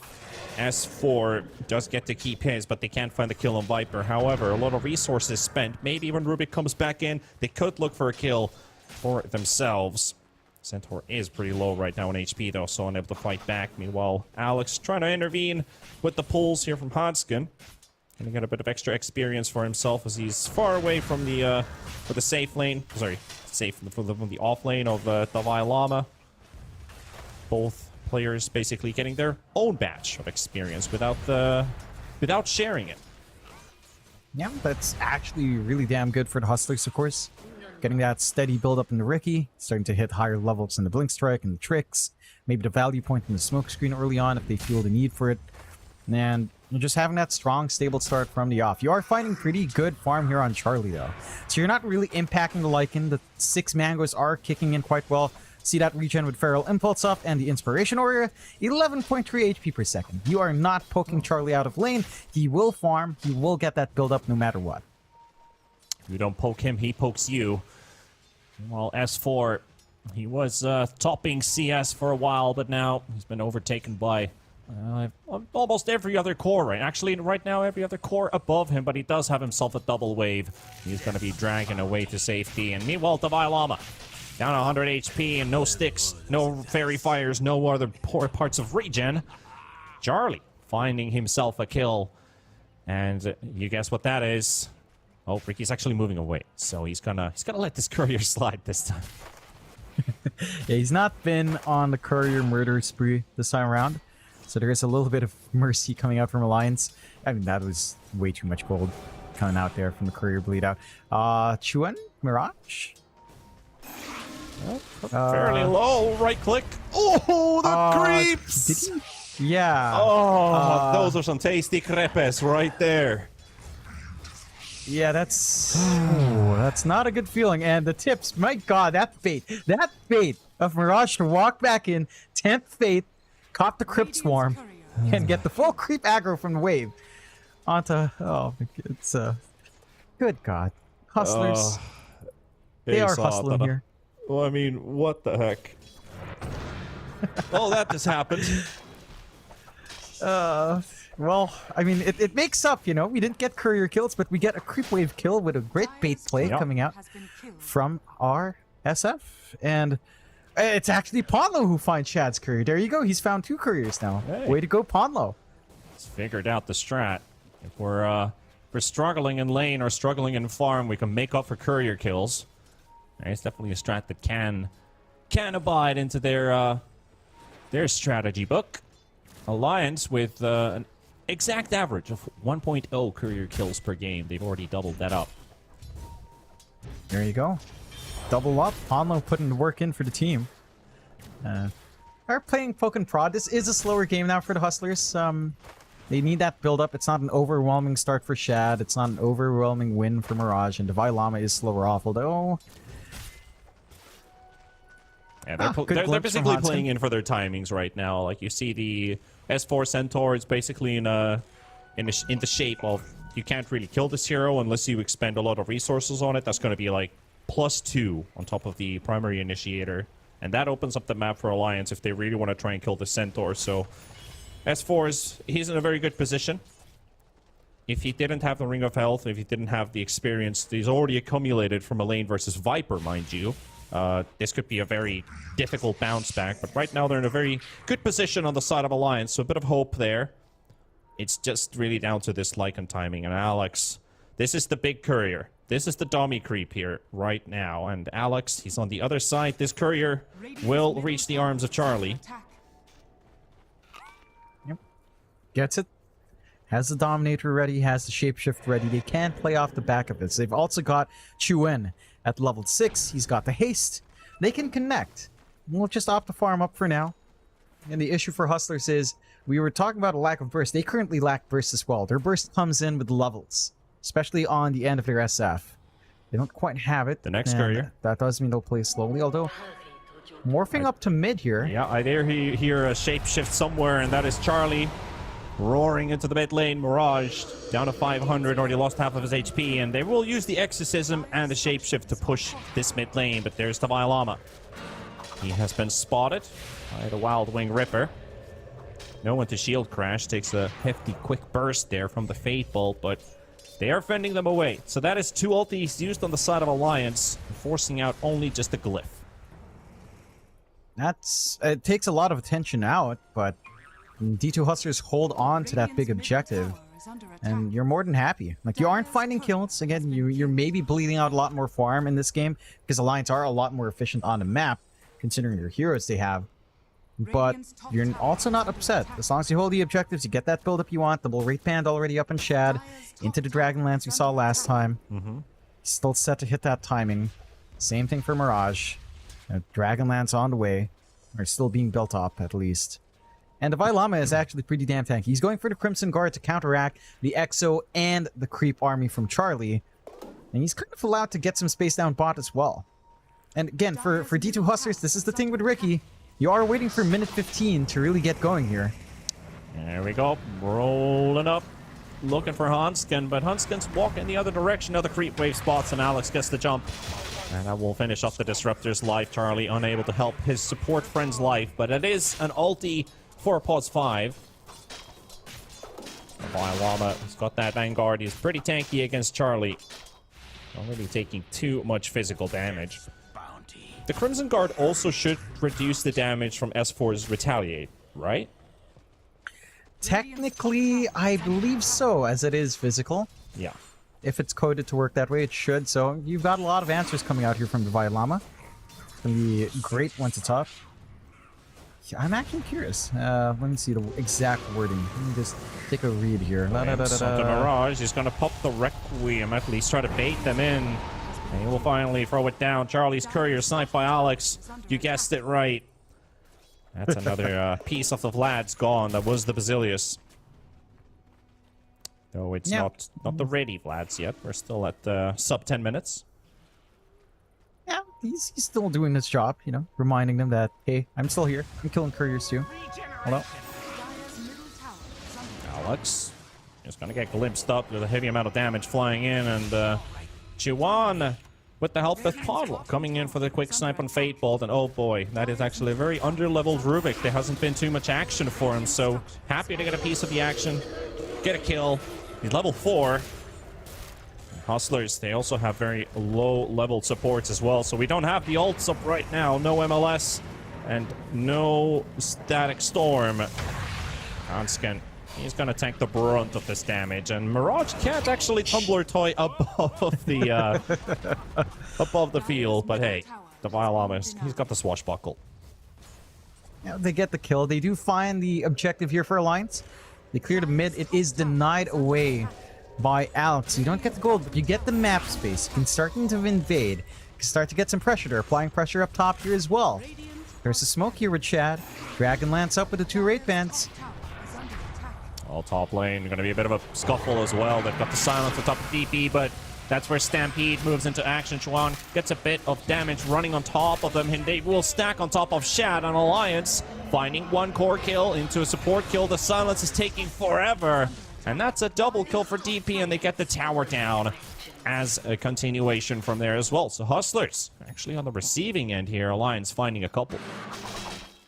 They get a little bit confident coming in with a Viper, but these heroes are just so tanky right now from Alliance. Swashbuckle. All right. Gonna let this one slide. Yeah, it doesn't quite fully commit there on Devi. But now Alliance, with these objectives taken, they invade that jungle. They've got room to farm. And Mirage and the side of Hustlers aren't ready to respond. They don't have their Ricky Shard.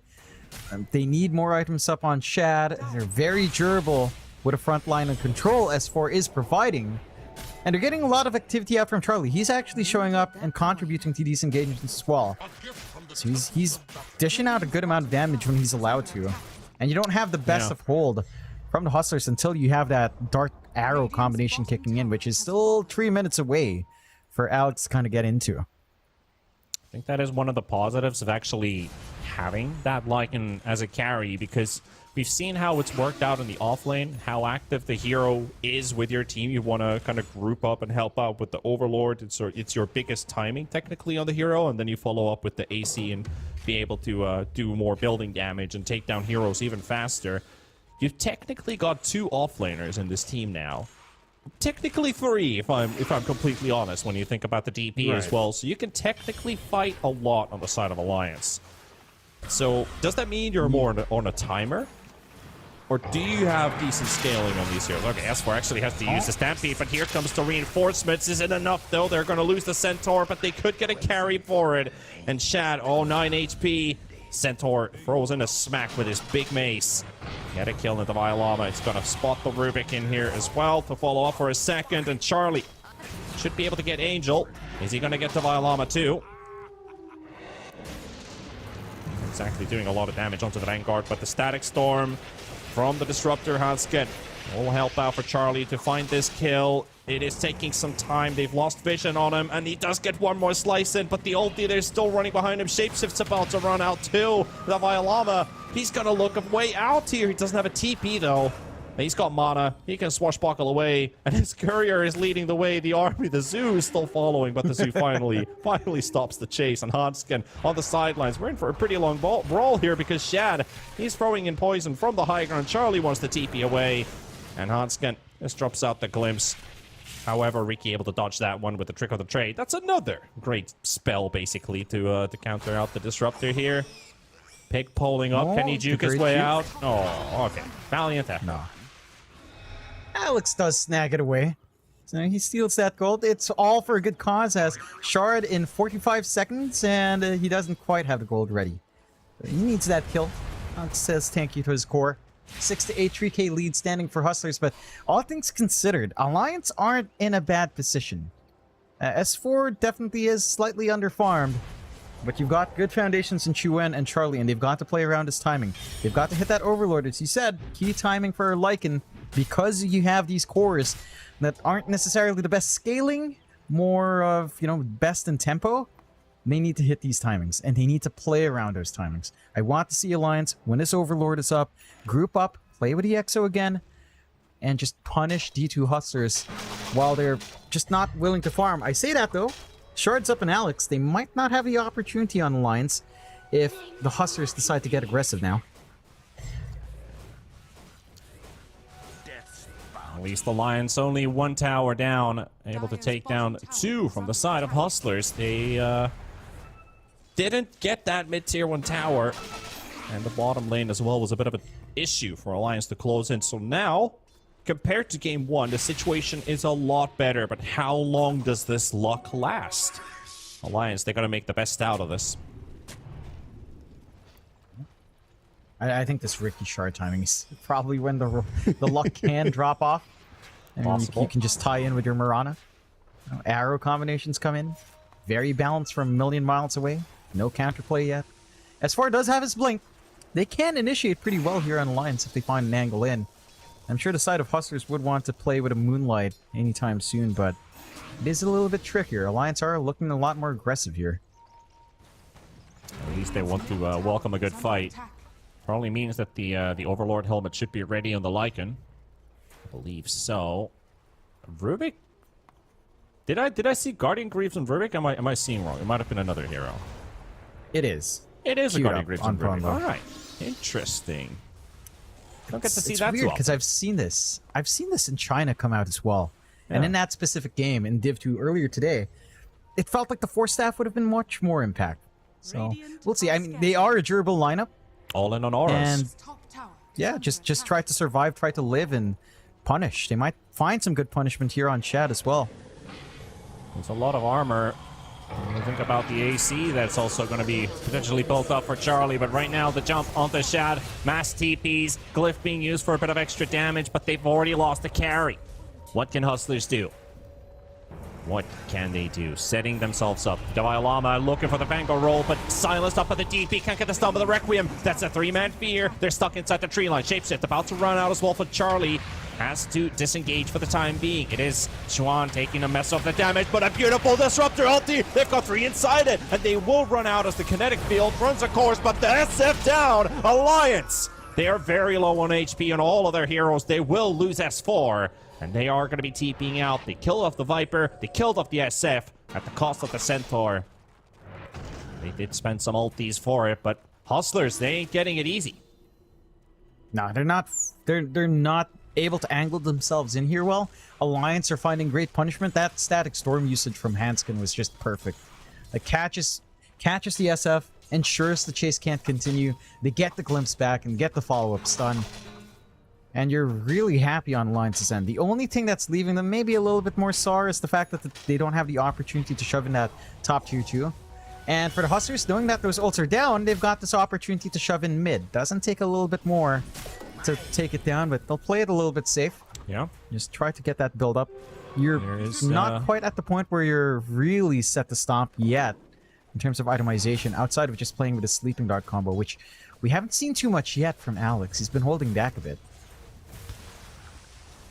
Probably looking for the right dosage this time. Is it going to be as lethal?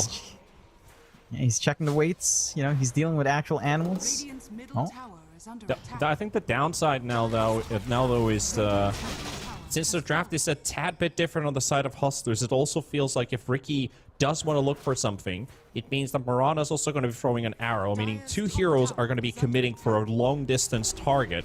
But are any of your cores going to be there to help you out? Because Alliance can actually play the map this time. With this Lycan, with the Centaur, with the DP, that's a lot of split pushing power. So every time Hustlers try to look for a kill, they have to commit at least 2-3 heroes for it, and Alliance can just play the map. And it's a lot harder as well with the Stampede to bail out. S4's been really good at checking that. Oh, Nope. One for the books, and Shad not having the game of his life right now. Living for the time being, and maybe this is the turnaround for Hustlers. They might just end up losing their Viper, but can they get something in response? These are some tanky targets to work around. Davai trying to do his best. Mirage, he's got the Hurricane Spike glimpse backward as well. The stun from S4. They're going to lock down the SF, and Mirage, he's still alive for the time being. Requiem coming out as well. They're going to be looking for the kill on S4. And Mirage, he's down to 20 HP. The man who lived, and the Wolves will clear him out. And Charlie does get something in return. Again, the same 2 cores lost on the side of Hustlers, but not just the Centaur. Now the supports fall as well. And that was a much better fight for the Hustlers. However, it does come at a very high cost.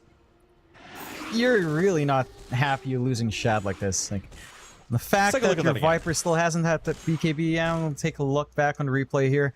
Just a great jump in from S4 and a great steal from Ponlo. Like, that really enabled a lot, but Mirage playing on edge. That Hurricane Pike out of the Static Storm, buying him enough time right as the Kinetic Field was coming up as well. The Glimpse just falling short. And he survives on a sliver of HP. Just look at that. So little HP. Gets the fear off.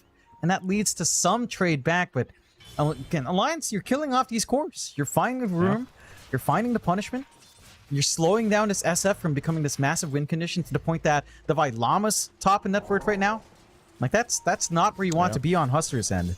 Like, they're just going for another smoke out. There was a bit of misfortune as well for Ponlo, as we're going to look at Angel potentially dropping here. He fails the leap. He's just going to get blown up here. Mirana, silence down to the grave. Basically, in that fight where Ponlo was, he stole the rolling boulder. He did get the initial kill onto Shad, locking down the Viper, but the moment they glimpsed away the SF next to the Static Storm, he actually missed a roll and then hence didn't do any extra damage. While Davai Lama, he's making sure he's going to hit every single target right here and making some space and a lot of connections onto the Rubik and glimpse all the way back, saving a swashbuckle, only to get silenced up in the end to get blown by Alliance. And Alliance, they could just go high ground here with this push that they can definitely do. Exorcism, the Zoo is there, S4 to lead the front as well, and no ulti on the Pango, even if he comes back in 30 seconds. This is a difficult hold for Hustlers. Alliance, they don't have to fully commit to it. They can just wait for the Exorcism to run his full course, but Alex almost providing them the opportunity here. The heal coming in. It's not enough to save the Ricky. Ricky coming in with the buyback. Shad and Angel both holding their ground. They're happy. They've dealt damage, almost took down the tower, forced out a cliff, forced out a buyback. And they are running out of ulti, so they're out. And you've done your job in Alliance. You're applying that pressure. You're playing this lineup to this really strong mid-game timing at 22 minutes in. And they just need to seal the deal. They need to find these objectives fast. Find Hustlers when they're forcing these moves out. And Hustlers, they are forcing the moves out. They're going for the smoke play. BKB is up on Shad. So jumping the Viper is going to be a very different story now. It's going to be able to do a lot more damage. The question is, can he do the damage fast enough? I think that's the big issue. Just with how durable Alliance is at the moment, they're just not able to burst some of these bigger cores down fast enough. Honestly, that is a big key for Alliance as well. Just getting a kill next to an objective, leading into an instant push. That's what Alliance will thrive for. Now with the arrow and the dart combo, it will take away the fact that the Centaur is unable to rescue anybody else. The Violama, perfect lockdown. Charlie down from 100 to 0. No chance of survival. Also losing the Black Dragon in the process, and that could be Hustlers doing what Alliance just did. We get a kill, we go for objective. They do the same thing. We get 2 kills, and we're going straight for Roche. Yeah, just into the Roche pit.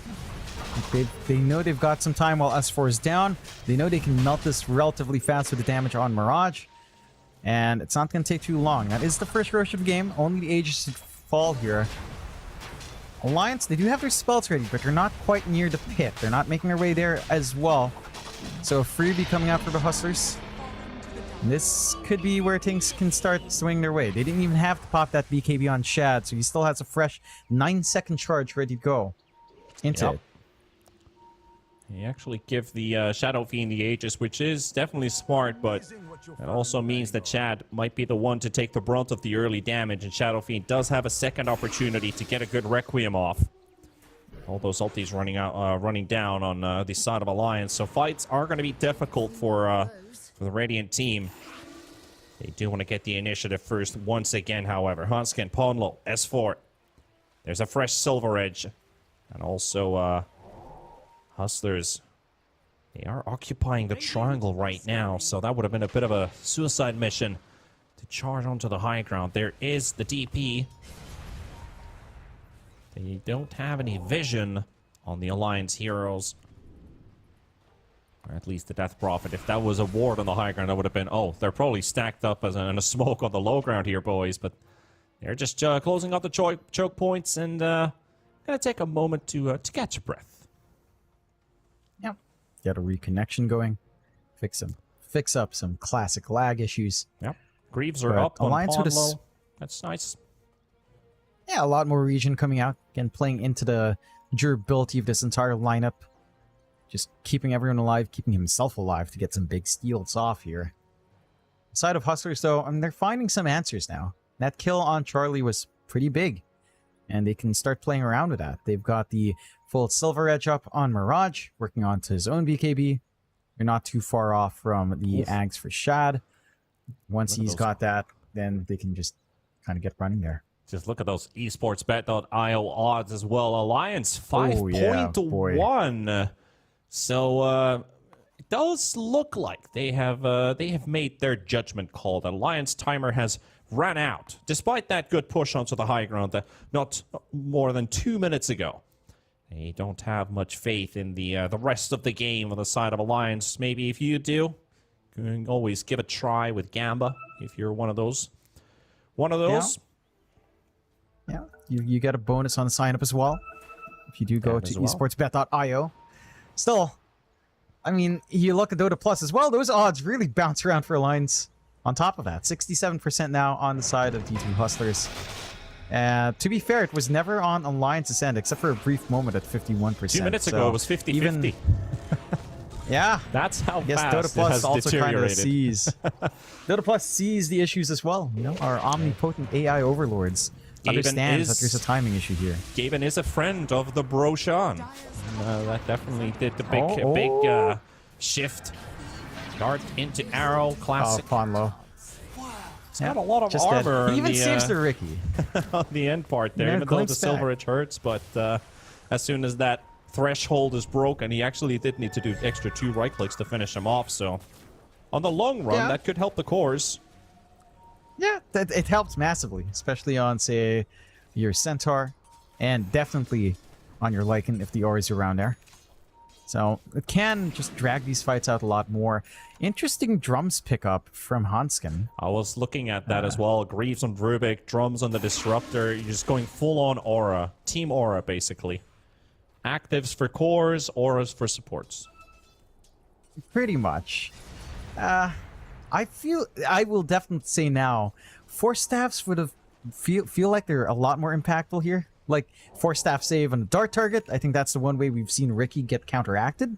You break that combination off, you drag them further in, you know, you make the arrow miss, and that's kind of how you go. So, Yeah.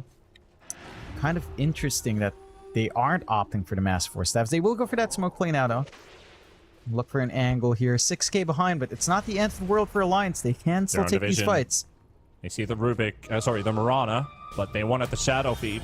They're going to have to suffice with an Angel kill. They will get it, but Mirage, 2 minutes of Aegis. They are stacking. Look at every single exit point is closed up by Hustlers. They've got Alliance in the middle. They will go for Mirage. They've got the combo. Stolen Arrow on Ponlo. Might that just do the trick? Aegis gone. And here comes Mirana with the buyback. They're trying to stack them up, but the arrow, the dart is on top of Tron. He got the BKB off. He's still slowed by that debuff from now. Shad gets to disengage. Alex also gets away. Shapeshift and the Exorcism. They are still ticking, ticking, ticking. Or We'll find the Llama with the glimpse. Aegis and a kill. But that is also Alliance using all their ults. Do they get to push this tier 2 tower? I think they have a couple seconds time. Glyph. Now, that surely fends them off, right? Right.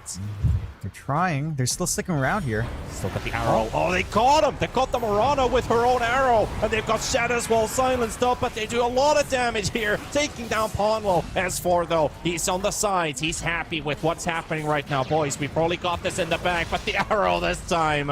And the dart onto the DP as well. The tower has fallen. And Alliance, they're just trying to TP away. They're not just trying to TP, they will TP. However, there's a DD rune on the bottom half of the map, and they might just get information on it and get another push going for the Hustlers. But that was a pretty long, drawn-out fight. It was. They forced the issue on that tier 2. They get punished for it. They still find Shad. Getting our Viper off to a much slower game this time around. Not as much to save him out here. BKB on cooldown does leave him very vulnerable. Inside of Alliance are executing pretty well. For what their lineup lacks, they are managing to compensate. They're playing to its strengths instead, to a very strong degree. And the Hustlers, and they've still got this timing lined up. You're getting ultra tanky in Divine Llama. The full Shiva's not too far off. Into Lotus Orb, like he is stacking armor. Crimson, Shiva's, Lotus. Way too much armor to deal with him. And inside of Alliance, at some point, with these heroes, again, you just don't have that big hyper carry. The scaling potentially can taper off, but you could argue the same for the Hustlers. Outside of the hyper scaling of an SF, I mean, Viper scales to an extent. Yeah. I suppose there is that, but is it going to be enough? Like, is that one SF scaling up against these 3 relatively even scaling heroes going to be enough? As they're just going to be able to force these objectives in now. There is one big factor that we, or at least in general, normally not highlighted enough. It is the Howl on the Lycan. 40% damage reduction for 8 seconds. BKBs are out, but now the fight breaks loose. Disruptor will be losing his life first. Hanskin out for the count for 40 seconds. Ponlo trying to make a run for it, but the fight's on the high ground. They're going to be trading off the Mirana. Ponlo down as well. Divine Llama coming in for the wraparound with the stun. He's got 2 heroes caught on the spot. Mirage coming in as well for the right clicks, but doesn't get too many out. Now DP with the shapeshift coming out as well from Charlie, trying to take that fight to them, but Chad with the BKB able to get a reposition for himself. They are defusing the situation as we speak. Alliance still in the area though. Devilama going for the blink, but he gets silenced up. And S4 with a 2-man stun. Mirage trying to save him with the Requiem, but it's going to be enough though. The Viper is slowly melting to the exorcism, and the Crypt Swarm to finish him off. Charlie, no shapeshift. It's just down to Mirage. Mirage to take him down or not. Chuan finally falls to the Hurricane Pike, but the Mirage SF continues to battle it out. Takes down S4, and Alex is there to help him out, but they're not going to fight this full HP Lycan, as they've already cleared out just barely from that situation. So they do salvage it somehow on the side of Hustlers, but it was, again, these are pretty tough fights for both sides because they're very loose and happening in 2 or 3 places at the same time. Yeah, it's super split up, and that plays into the strengths of Alliance more than anything else. Like, they're managing to force some really prolonged split-up rolls coming out from Divine Llama. They're forcing this Sleeping Dart to not really be connected to because of how split apart everything is. How everyone's just jumping a different hero here and there. And the side of Hustlers, the impact of Shad is just not really being felt right now. Oh, although they'll try again. Into a trap. Ricky just got 2 shot. Oh boy, Charlie. Oh, and the Sleeping Dart. Sleeping Dart. They stole the Sleeping Dart. Mirage with the BKB instantly has to disengage to the high ground, not feeling too comfortable. Oh, this is again why Rubik is such a great hero right now, because one broken tool can be shifted over to the other team and exploit that weakness for themselves. That's a dart for a BKB. Yeah, you're really happy. Like, Alliance has a chance. Alliance has a real chance. Like, even if it was like 70% for Hustlers, I feel like this is still a 50-50 game as it's going. Yeah, it's 50-50 right now in Dota Plus. So it has evened out. Huh. The side of Hustlers, it feels super difficult. And I can't pinpoint why. Alliance are playing really well, but the side of Hustlers, it doesn't feel like they're taking these fights as they did in Game 1. It's a lot more disconnected. They're not able to punish the split push as much as well. And once the push is going, it's just so hard to stop. Backdoor is there for a brief moment, but not for long. The top racks are set to fall, and they need to find a response here. Yeah, they're going to glyph and wait for the Riki to respawn Angel. They're going to have to land on Arrow here. Pawn low. Dart used up. The Violama using a roll-up. Chuan with the Dragon in the front line. LA racks about to fall. Dart flies in. Silver Edge does a lot of damage on the Ancient Black Dragon. To drop. Violama pops his ult. He's got the stun, the lift save, and here comes the Stampede. They're disengaging onto the high ground. The turnaround from Alliance, potentially. You have to wait out these abilities. And the Exorcism is up as well for the DP. Hustlers stacked up on 5 here. We'll go back to the high ground. They chased all the way out of their base, only to find no one, and now on the run once again. And now the fight breaks loose. Mirage on the top side. He does look to have a DD rune, so they don't want to fight this Shadow Fiend Mirage. It's way too hard. Alliance, they still got Exorcism. They did not use it. They used the Shapeshift on Charlie. That DD. Just a couple more seconds remaining. Alliance can just wait it out. But they will lose their Shapeshift. Still on the other side on the Logran Angel. Alex. Just outside of vision. Alliance. They are holding on to the superior position. Hustlers, long wraparound. Going all the way from the southern exit. Get some vision down. Now they know where Alliance are. Do they get the surprise? 4 seconds for Pango roll again. Oh, that's a good scan. They know there's a flank here. They are a bit spread it out. They did finish off the melee racks, but they will go for the Pango Cliff on top as well. Mirage, BKB, Requiem. Forces out the GP, and now we're going to see another roll-in. S4 getting slowed up by Shad. Shad slowly taking down the Centaur. He needs some help, but there's no one to help out S4 unless Charlie has something to say about it. Alex will snipe him down. They got the outpost. They get TP in right away. Shad in trouble, and there we go. Charlie takes down the Viper, and then we'll take down the Violama as well, and now Angel to fall. Hustlers losing heroes back and forth, and they cannot bring in the extra numbers. S4, he was able to buy back. TP straight to the outpost and join in on the fun. Alliance with the Exorcism used. They can go high ground here. And they can find so much off the back of this. They can threaten tier 4s if they want to. They can't go for Megas as the tier 2 still stands bot. So they're going to have to... They're not going for the tier 4s, alright? They will opt to go for the tier 2 into the tier 3. That'll give a little bit of time for the respawn, but not enough for Hustlers to feel comfy. And again, these fights are just so chaotic. They're not able to burst down in the way they'd want to. Buyback forced out from Shad. They've got to find something in this defense here on the Hustlers. They don't have any ultis left on the side of Alliance as well, except for the Static Storm, but it's just not enough. Stampede as their disengage tool. Shapeshift is up in 10, but they want to use the Exorcism. Alliance, they do the smart thing. They back out, wait for those spells to come back up. Roshan is alive, which they can also consider, but Hustlers, they will definitely contest it if he's there. That is a shard on top of the Aegis, and Hustlers, instant smoke out from the base. Angel trying to keep that mid-wave pushed out. How can Hustlers win the next fight, John? They've got to be able to... I think the most success they've had is when they take out a Hanskin, take away that Disruptor in the Static Storm, and then try to just focus in on like one hero at a time. Like they've got to go all in, although... Went all in for the Roche Pit attempt at least, but the roll in, the dart comes flying in, arrow from Angel. Huge. They've got S4, they've got the Rubik very low on HP. Ponlo saved himself with the lift, and Charlie coming in with Shapeshift. S4 down for 80 seconds. He's a dieback right now, and it's 1-for-1. 4 versus 4. Rubik low on HP. They've got Dalai Lama. They will find the Pango kill for themselves, and now Shad, Alex, Mirage. It's down to these three. Can they fight long enough? Charlie destroying Shad, dodges the Requiem with the BKB, and now onto Mirage they go. The next target on the line. Ponlo, stolen Requiem, and he's gonna be feared for an eternity. And that is your SF gone. And Hustlers, they just might have lost this one here with that fight. They don't have the manpower remaining. SF down for 80 seconds. Does have a buyback, but Alliance, they fend them away. Buyback from SF. Their base is in shambles. Tier 4 towers are taking damage at the same time. Do they defend the base? Do they contest this Roshan? They don't get to do both of them. Alex. He spotted. Almost found him. The gem on this Lycan locates the Ricky. Oh, God. And Roche for Alliance. Yep. Secondary life. Mega creeps up from the shove-in from the creeps. Not going to take too long for this lineup to push in, and Alliance have rallied here in Game 2. The draft, it's so tempo-based, but they managed to play a lot more aggressively. They play around that timing, and the Hustlers just never found a grip in this game.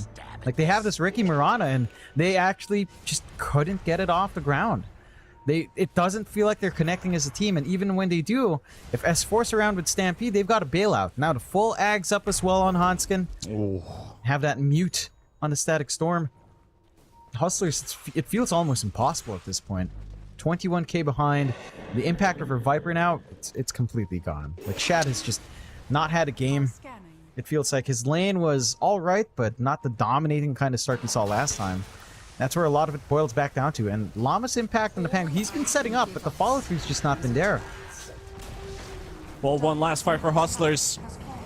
Gonna have to win this one. The stun's out onto DP. Out for a couple seconds. S4 looking for the blink stun. Shad already forces out the BKB. The nosedive doesn't actually work on Charlie. He's already BKB'd up at the Lama, disrupting the back line. They're gonna take down Angel. Angel gone. 5 versus 4. Hustlers running out of manpower. S4 just rolling and walking in from the front line. They got the lift onto the Shadow Fiend, bringing back the Lama as well inside the kinetic field. And the Lama down. 3 heroes remaining, and they can't get enough done. Mirage is fallen. Death, that's a dieback, and that's a GG. Alliance, they will stretch the full distance and take it to a 3rd. Now, very well played coming out from Alliance. They go to this very tempo-based draft. They play with that momentum. I wasn't a believer in the safe lane Lycan. You know, I felt like as a win condition, it's not big, but they go in with a draft that all have the same timings. They peak at around 15 to 20 minutes in, they play to that strength, and they just take objectives, shut down the map, and D2 Hustlers had nothing to play with. And it's surprising as well, because I don't think we put a lot of faith as well into the carry Lycan. Like, he hasn't played it in a very long time in officials, but it comes out shining, and the supports going for all the aura items, the drums, the greaves, it worked out for them. I think we have Snare as well on the board to join us here to our post-game chat as well with John and me. And so, what do you think? What do you think, Snare? I think Ricky Morana lost, so I'm happy. No matter what, I'm extremely excited to see this outcome.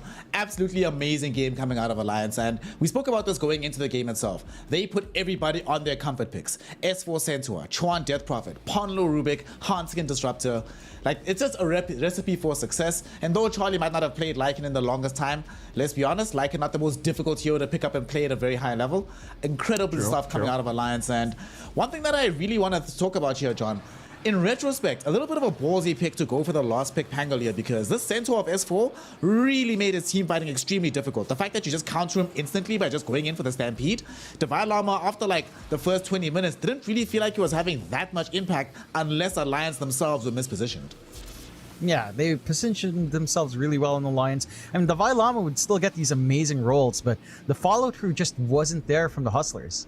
They didn't have any way of jumping in, of following through with that mobility that the Divine Llama had, and it just makes those rolls useless. S4 played his part really well. Stampede just saved a lot of these fights and enabled a lot of fights for Alliance, and it looks like a completely different team with the way they executed here, not just in draft, but their execution looked a lot sharper as a team as well. The Hustlers, they're gonna have to regroup for game 2, but Alliance, this is a great rally for them. Yep. And we're sort of seeing the vindication here, Panda, of why they chose and opted to go not just for the first 2 ban on the Centaur in the previous game, but putting this DP mid. It felt like it made all the difference in the world. A hero that they could play around. I think one of the difficulties from game number 1 is that Alliance didn't have that one peak timing that's like, all right, guys, everybody group around this hero. Let's go make something happen. This time around with Death Prophet, like, you don't really have a choice, right? You have to play that playstyle of peaking all at the right time. But will this be a thing that we see replicated going into game 3 now that they've figured out that there is a recipe for this? And whew, not a happy camper.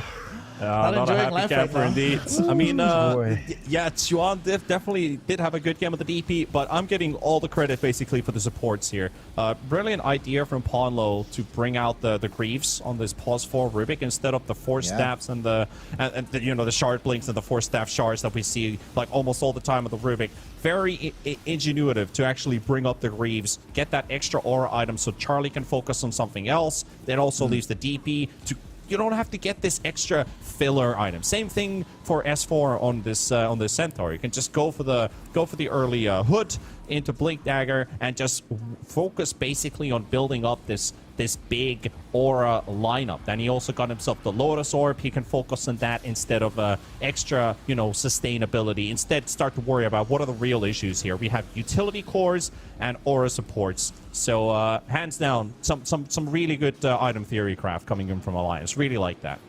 Yeah, the itemization was actually pretty perfect. I will admit, when I first saw the mechanism being built up into the Guardian Greaves for the Rubik, I was worried whether it not actually reach that item timing, but everybody just started coming together so well. And another aspect of how good the itemization was here, John, this Lycan, after he gotten himself the usual rush at you items, he starts building carry items with like BKB, Basher, MKB to end out this game on the Lycan. And we saw how much of a threat he became, right? We were all a little bit iffy about the safe lane Lycan, the carry Lycan as it were. But Charlie came good. Charlie came good. 15, 1, and 14 at the very end of it. Did an absurd amount of hero damage. I think second or third in the game. Yeah, third in the game in terms of overall hero damage that he performed on this Lycan. Just what more could you ask for? And this is now a little bit concerning going into game 3, because do they have to start worrying about if they see an early Lycan? Is this a flex pick rather than just specifically in the off lane or the safe lane? How much easier does it make drafting for Alliance now that they know that they can put this Lycan into the safe lane as well? I think it opens up a lot for Alliance in terms of draft. Just having that flexibility in the first pick, having a much more solid flex as well in comparison to game 1, it really enables a lot more for them to play around with. I think the Hustlers have to adapt. Like the Pangolier, again, it goes back to just the Divine Llama had a decent lane, but with Charlie starting with 6 mangoes, you don't really have a threat on him. You've got Pangolier and Ricky, which they didn't really bully out Hanskin this time around as well, and they didn't snipe the couriers, which honestly the courier sniping was a big source of early gold to allow them to rush into those early itemizations. Without Alex finding those, it felt a lot harder, kind of just scale up into that strong part of the game. And again, Alliance, they use those openings well. They just play around that timing, they pushed, and they grouped up so much better than game 1 that Huskers look like a very different team, and we saw it from Devi Lama's reactions. Boy, he was not happy at the end Yeah, of he that was game. not. Nope. He was definitely not. He was not throat singing this time around. No, for no, sure. no throat singing. Or rather, you're throat singing things that we can't necessarily say on a PG stream. So, boys, let's talk about it. MVP for this game, I want to give it to this Rubik for Ponlo. I think he performed spectacularly. The itemization was really good. Hashtag no bias. But what do y'all think? Ponlo, should we give it to him? We happy for this? Yep. Yeah, we I'm could give it to down for the Ponlo. Hansken would be my... Poglolo. Yeah, I mean, Poglol or or to Hansken, like either one. But I think we all agree Ponlo definitely deserves it on this one. He performed amazingly in this game. The itemization was very, very good. He did not neglect eventually coming back with the Aghanim shot. Of course, brought some mobility into the game as well. And things just looked a lot different when they had him on a comfort hero that could also make things happen on the map, not only relying on the mid laner to try and accomplish everything for them. So Ponlo, well-deserved MVP vote here. Going into game number 3, though, Alliance has been able to snag this Rubik 2 games in a row. I highly doubt, gentlemen, that D2 Hustlers will allow this again. I mean, sure, on the one end, it's one thing if you can get the Ricky multiple times, but clearly they figured out a way to be able to play around the Ricky, and it's not scaring them that much. They're picking heroes that aren't as directly impacted by the mischance. Going into game 3, Panda, do you think they'll be allowed to get the Rubik again? Even though they lost game 1, I mean, the Rubik wasn't the fault of game number 1. So if you're on the side of D2 Hustlers, don't you just ban this out? Depends if they get first pick or second pick. So first phase, I think we're going to see a bit of a shuffle from both of the teams. Do they still believe the Ricky works out? I definitely think it did. Like even in fights where both Alex and Mirage would be alive, they'd always be able to protect the Shadow Fiend by putting a smoke screen on top, so S4 could never actually stun the SF. So I think that could be something they still look for. The Mirana was a great idea with the Mirana Ricky, you know, good old classic, you could say at this point, which just works out nicely. But do they first phase that now instead and just leave SFs and others for the other phases? I think we all know better when we see who has first pick and second pick.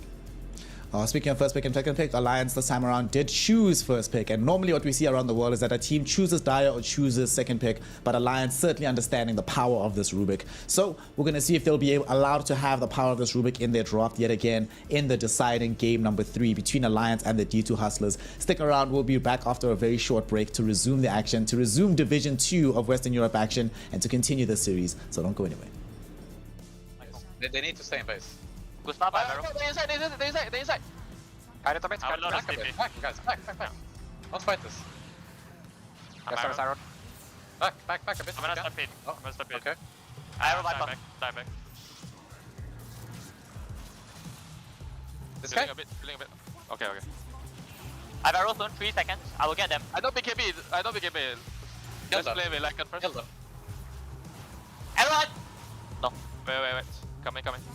I say BKB. Coming. I think it's alright. Yeah, yes. Arrow. No row. Oh, go. I got sleep. Nice! Get the buyback. Good. Yeah, I will come. I'm in range soon. Keep pushing.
Welcome back, one and all, here to Western Europe. Division 2 action resumes here today. We're still very close into it, but we still have a lot of important results coming up right now. And of course, this opening matchup of Alliance versus the D2 Hustlers matters in more ways than one. D2 Hustlers, although they lost game 2, still on track to get themselves 3-0 in the leaderboard. And Alliance, if they lose this game, have no hope of qualifying for Division 1. I'm Sneh, your host, and yet again, I'm joined by T-Panda and John Xfire. Gentlemen, game 2 was a barn burner. Game 3, what can we expect? I think it all comes down to the draft here, T-Panda. Game number 1, we saw that Alliance weren't allowed to play their centaur. They got rolled over. In game 2, they got their centaur and denied D2 Hustlers their tree, and they had a better game. What are we going to be seeing in game number 3? We already see that once the draft comes up, I think D2 Hustlers have figured out a strat to deal with Alliance. They're like, the one crucial hero, no more Rubik, thank you very much.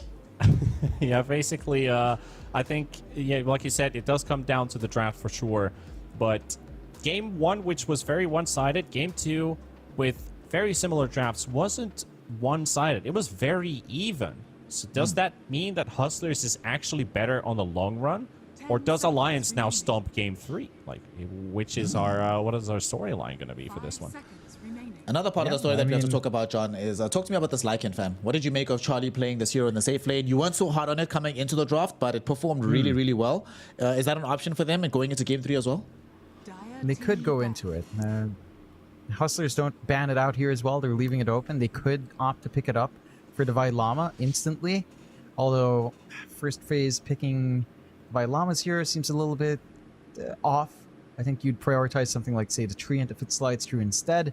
We'll have to see. I think the key thing that the Lycan allowed Alliance to do is just play around at tempo. You know, just play fast, run at them real quick. Don't allow them to build up. We didn't see that great build up on Mirage this time. Shad had a very off lane, and they do ban the Lina. Yep. So they are leaving in that Treant here. There you go for D2 Hustlers. And we were having a discussion in that little break we had where look at the Vilama. Wait, I have to say this. The Vilama is fully recovered. He's all smiles. He's all PMA now. Holy hell. That is quite the turnaround after... to be fair, when you see him raging, he's not speaking. He's not... You know, he took off his headset as well to ensure that the negative vibes wouldn't go in. That's what you need to do when you're mad in Dota 2.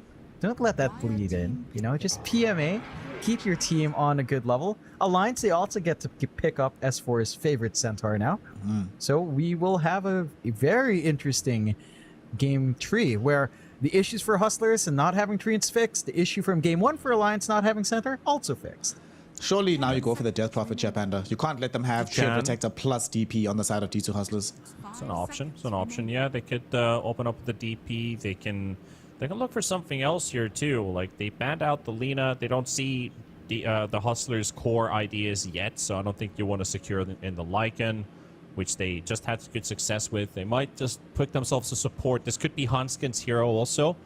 That could be coming out now. If we're anywhere in the clear with the idea that Alliance wants to draft here, well, I was not expecting that to come out, but I was thinking about what Hustlers want to look for that first phase with this Treant Protector.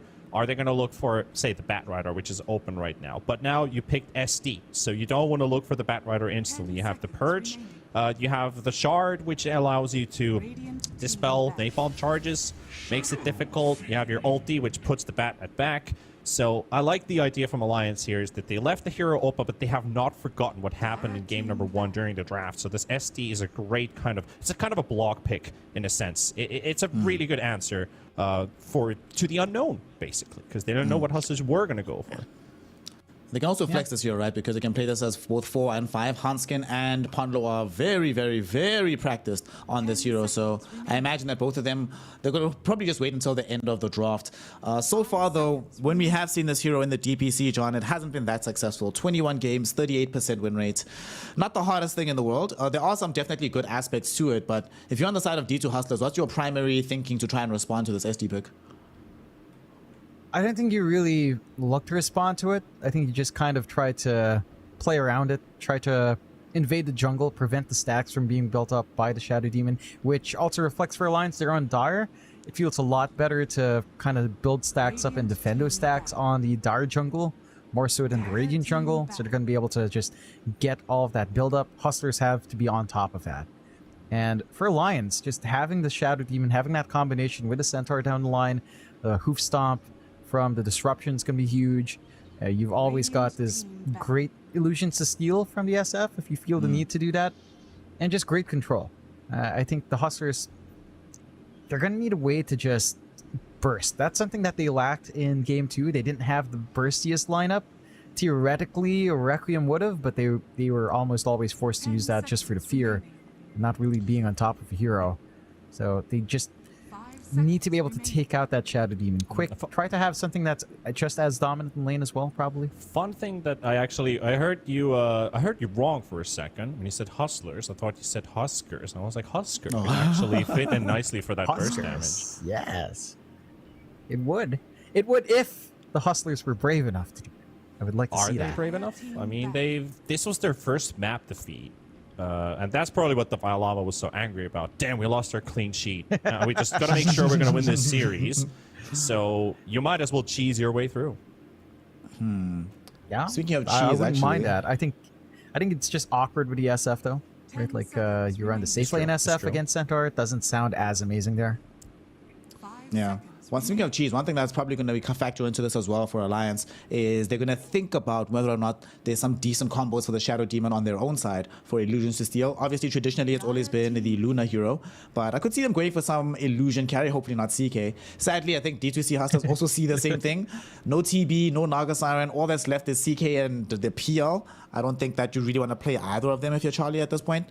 So, interestingly enough, they're the ones that also ban out the Lycan instead of leaving it in the pool themselves. Necessarily going to go for an illusion-based carry here. It was, I think, the idea for Alliance with this SD was literally to avoid the Batrider pick coming through from Hustlers, which they probably were thinking about since they did let it through, and that would have been a great answer as well. Not only just against the Centaur, but you need a hero that has a Dispel. And Elsie's not very hot right now. Abaddon is not very hot right now. Oracle, nobody even knows what the hero does these days because it's just disappeared. It's like the last time I saw Oracle was Thompson playing it in mid, and that did not work out. That was in, I think, the last chance qualifiers.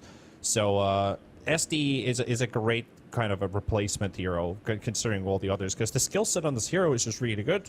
And now they're just doubling it down basically with some extra lockdown. Now they have the vision tool.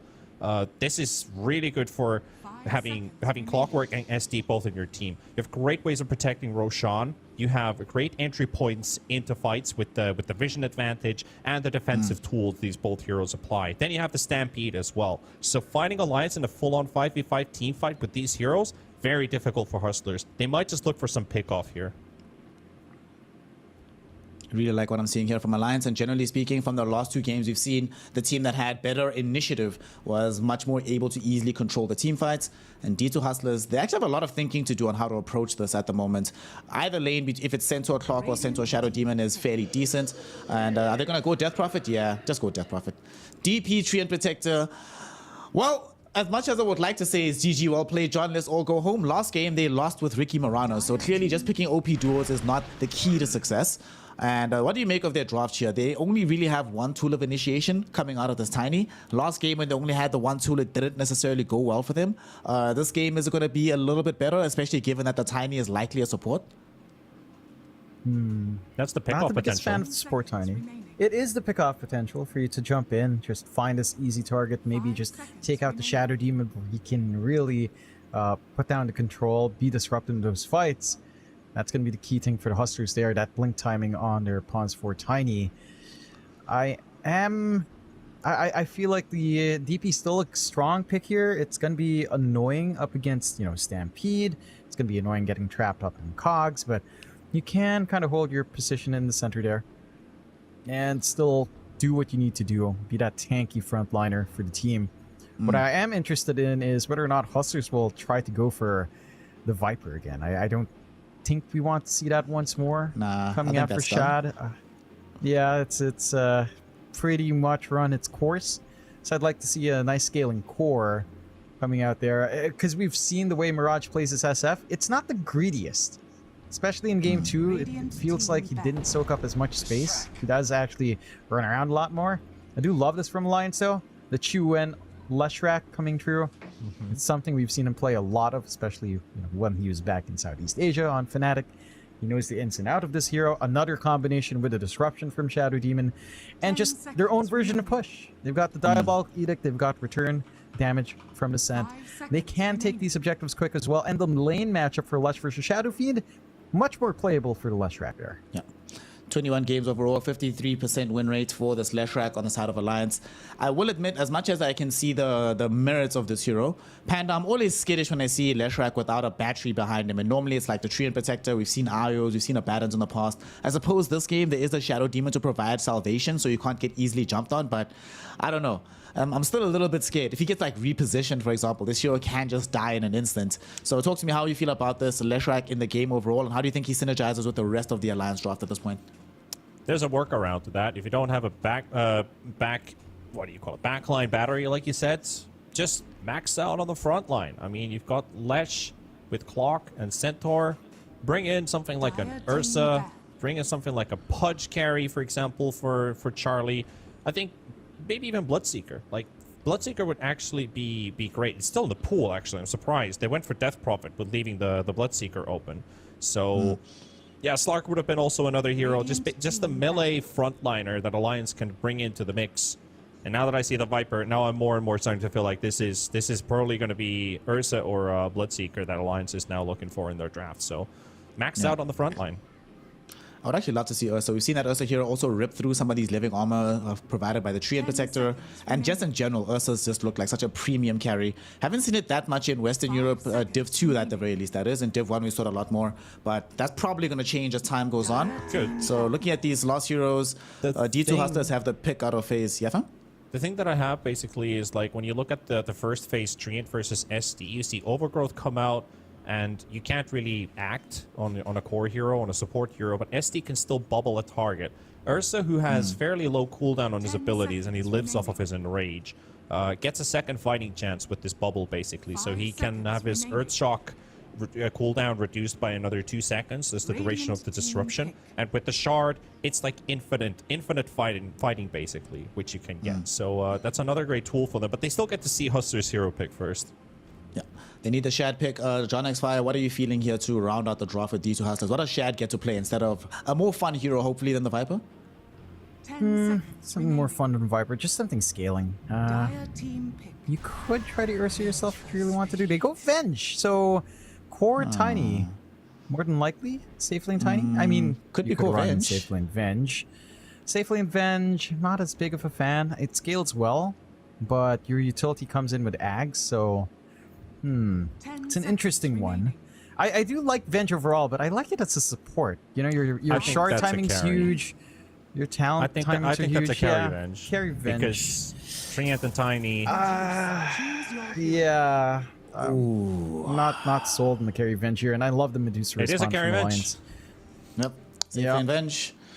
Alrighty. Safe lane Venge. Surely that's going to be the first time in the DPC that this has been run so far, and that is indeed the case. Nobody has played this in the safe lane up until this point.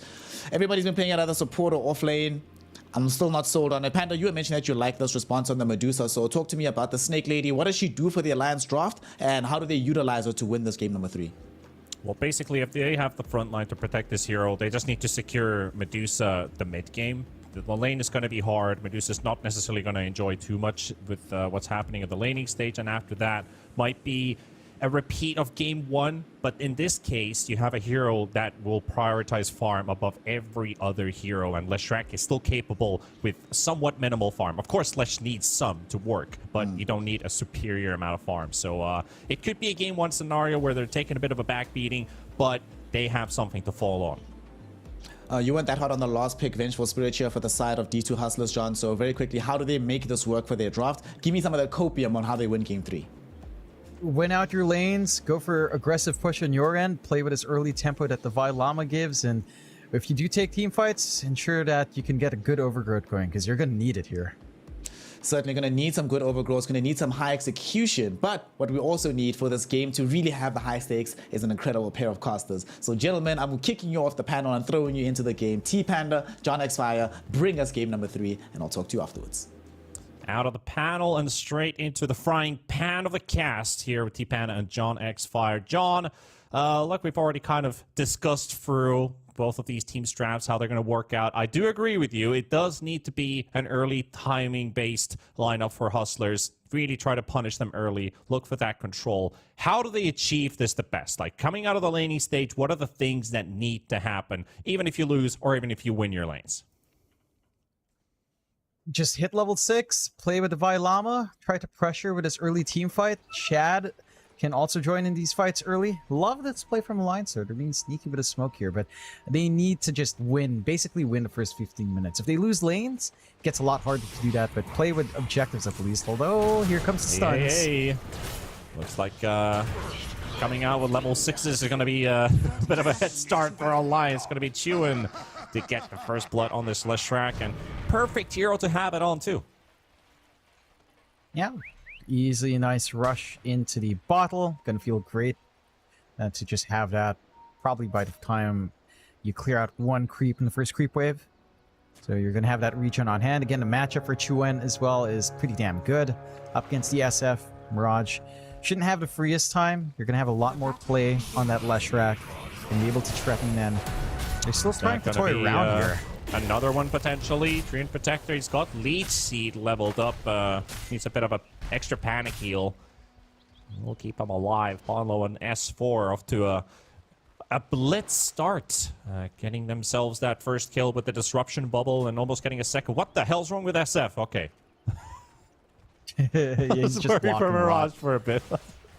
He's just twitching around, getting the blocks off. Gets a decent enough block. Has a very defended observer ward as well, just to ensure he's safe. But again, they need to kind of secure that strong start for Mirage. He needs to really play this lane well, because Chuen, with a few levels, is going to be able to hurl the damage back, threaten with a stun, and once the levels are in, threaten with the Edict onto the push. The early game, it doesn't look that easy for Hustlers on any of these lanes. Yeah, for sure, and Devi Lama already in trouble, maybe losing his life to Hanskin. One more right click, yep. It's going to be the clockwork to pick one up. Thankfully, we have the split screen technology to catch all the action there. As that's going to be the second one for Alliance. They almost got themselves that third, if it was the Treant Protector to fall. Alliance are pretty happy with this early first minute, so already pushing towards the goal that they need. Just survive the laning stage, and you've already bought yourselves multiple minutes of Medusa extra farm. Yep, able to build up. This is the one thing with the support Tinies. Well, it does need levels to be highly effective. Level 1 for Devi Lama in this lane is pretty atrocious. Whereas for Hanskin, just runs up with Battery Assault, you get a little Mystic Snake action on top, and just easily run these heroes down. So much more presence coming out here for Alliance early on. And for the Hustlers, it just goes back to that level 6 timing for Devi Lama. As long as he soaks EXP, you should still be pretty happy.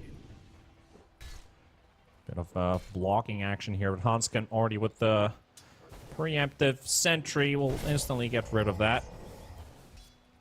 Keeping the easy camp open. Meanwhile, Ponlo and Angel contesting here with the pull. However, Centaur already going up with 13 CS early on here.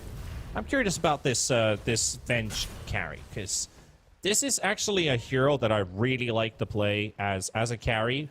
Of course, the build-up would be a bit different than going for Aghanims, which is kind of a must-have, but it would be something like, you know, Shadowblade / Silver Edge if it was the game where you needed it. Just build up on attack speed and having an extra crit on the side and just right-clicking people down. Sanjin Yasha would be another instance for that. But just going for the Aghanims rush, most likely. Maybe a casual Yasha to increase your farming speed a bit. The hero does do a lot of right-click damage and does kind of rely on attack speed. Yeah, I mean, in a way, it does tie in with the SF. With the Dark Lord's presence, the presence of the Dark Lord, you do have a lot of minus armor kind of lined up here. And I do agree with you. As a carry, you do tend to go for those secondary items, the Yasha, the Dragon Lance, the Shadow Blades, which is not what you're working for here. And speaking of, Shad's caught out. He does actually get the stun off onto S4, and Angel just got a couple punches in too. It will keep the Venge alive, but it is a trade HP region here in both ends.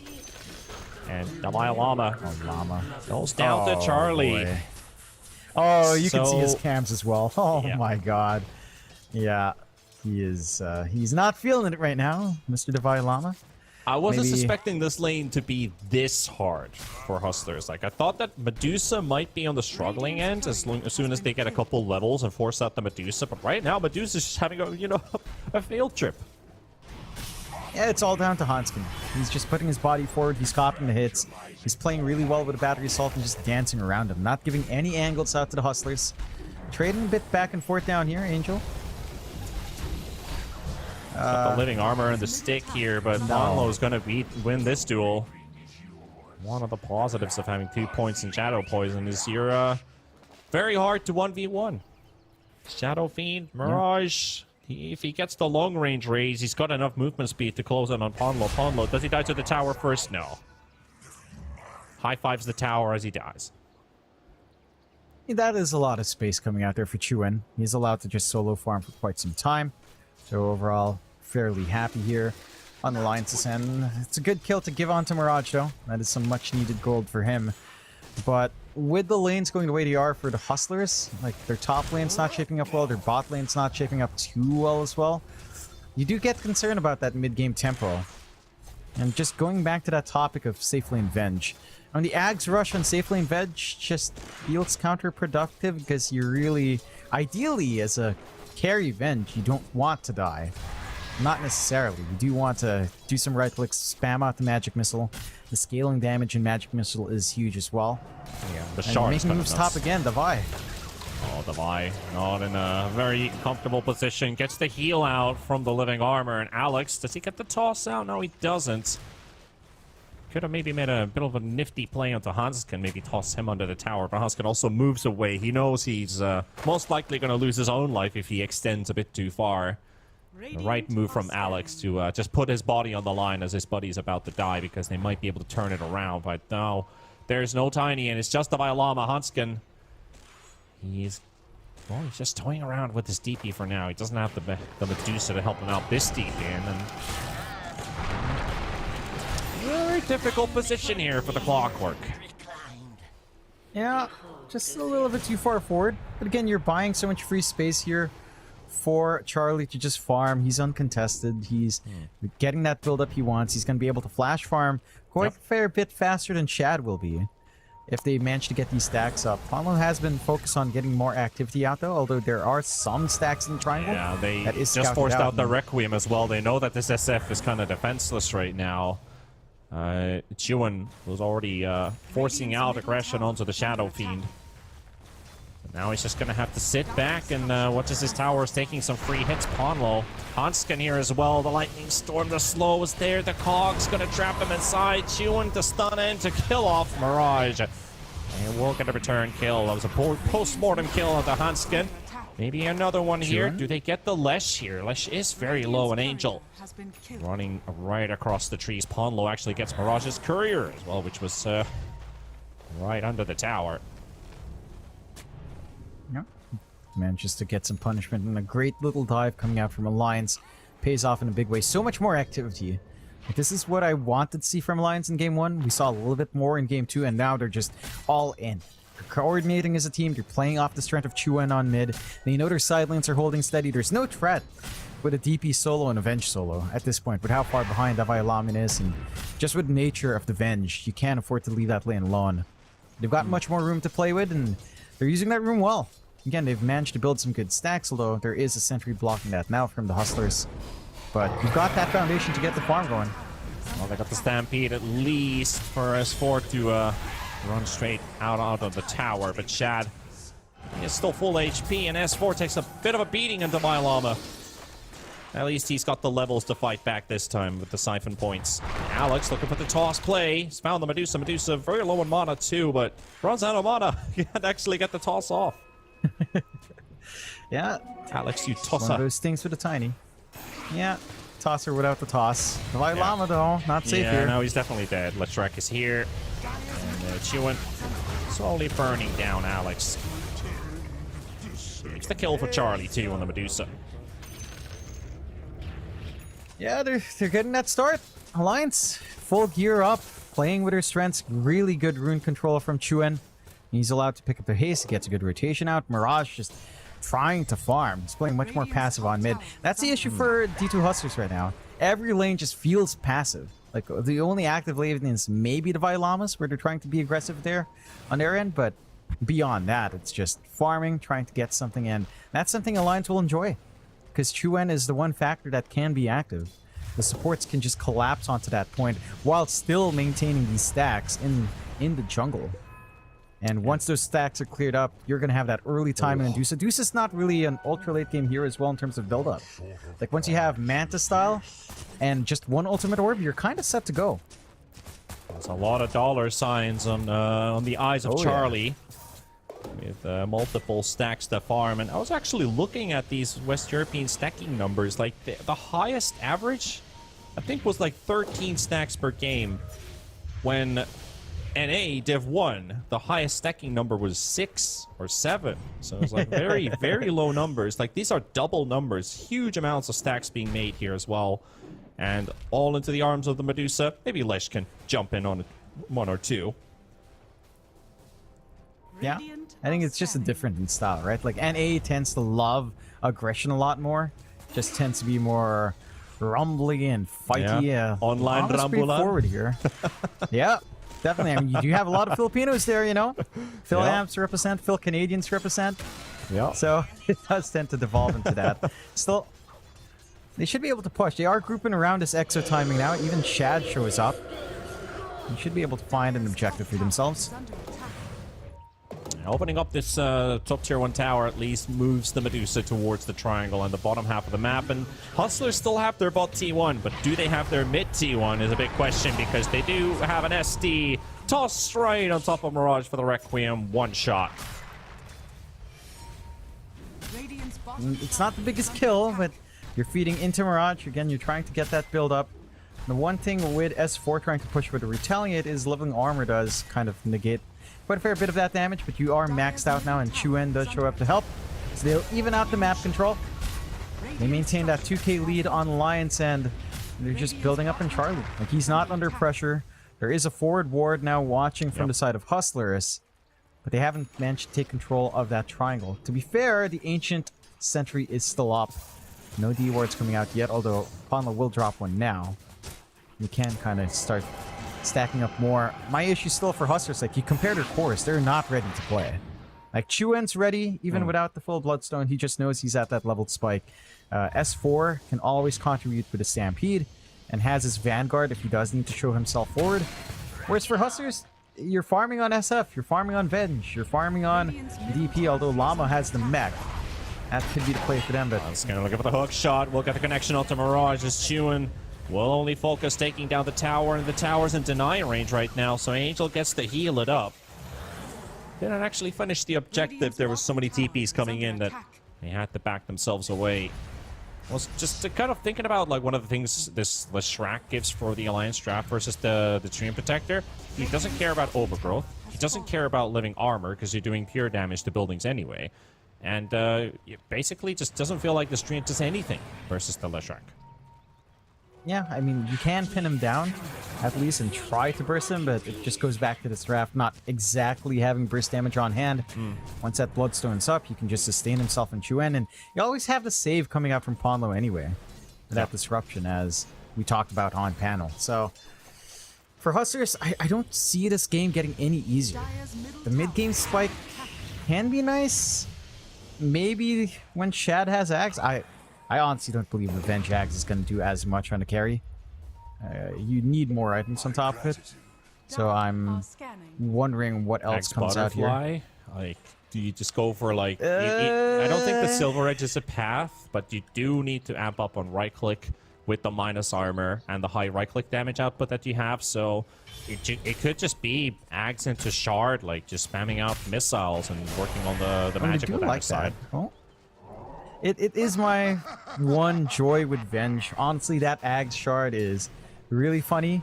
And you hit your level 20, 25. It's so much damage, dude. But that is level 20. And the game has to drag on there. We'll see if the Hustlers can hit that spike and get that farm on Shad to get more beyond the Ags. Butterfly is spicy. Yep. I would prefer something like a Yasha. You know, Dragonlance, maybe Dragonlance Shadow Blade instead. That sounds safer. That's a bit of a miss. They were pretty sure that Medusa's going to be around this area because they took down the tier 1 some time ago. They forced out the attention away from mid, so they're like, yeah, Medusa's definitely here in the triangle. There's no one here. There's no stacks left either. It's a bit of a missed smoke and a lot of time spent. Well, Charlie has just returned to the triangle to farm some more. Great timings out from Alliance. Great read out as well. He's at the Dragonlance Yasha here. Pretty set. There's an Invis rune about to expire, but that could have been an action rune on top of Leshrac blowing up. I like the idea. Sadly, no rune.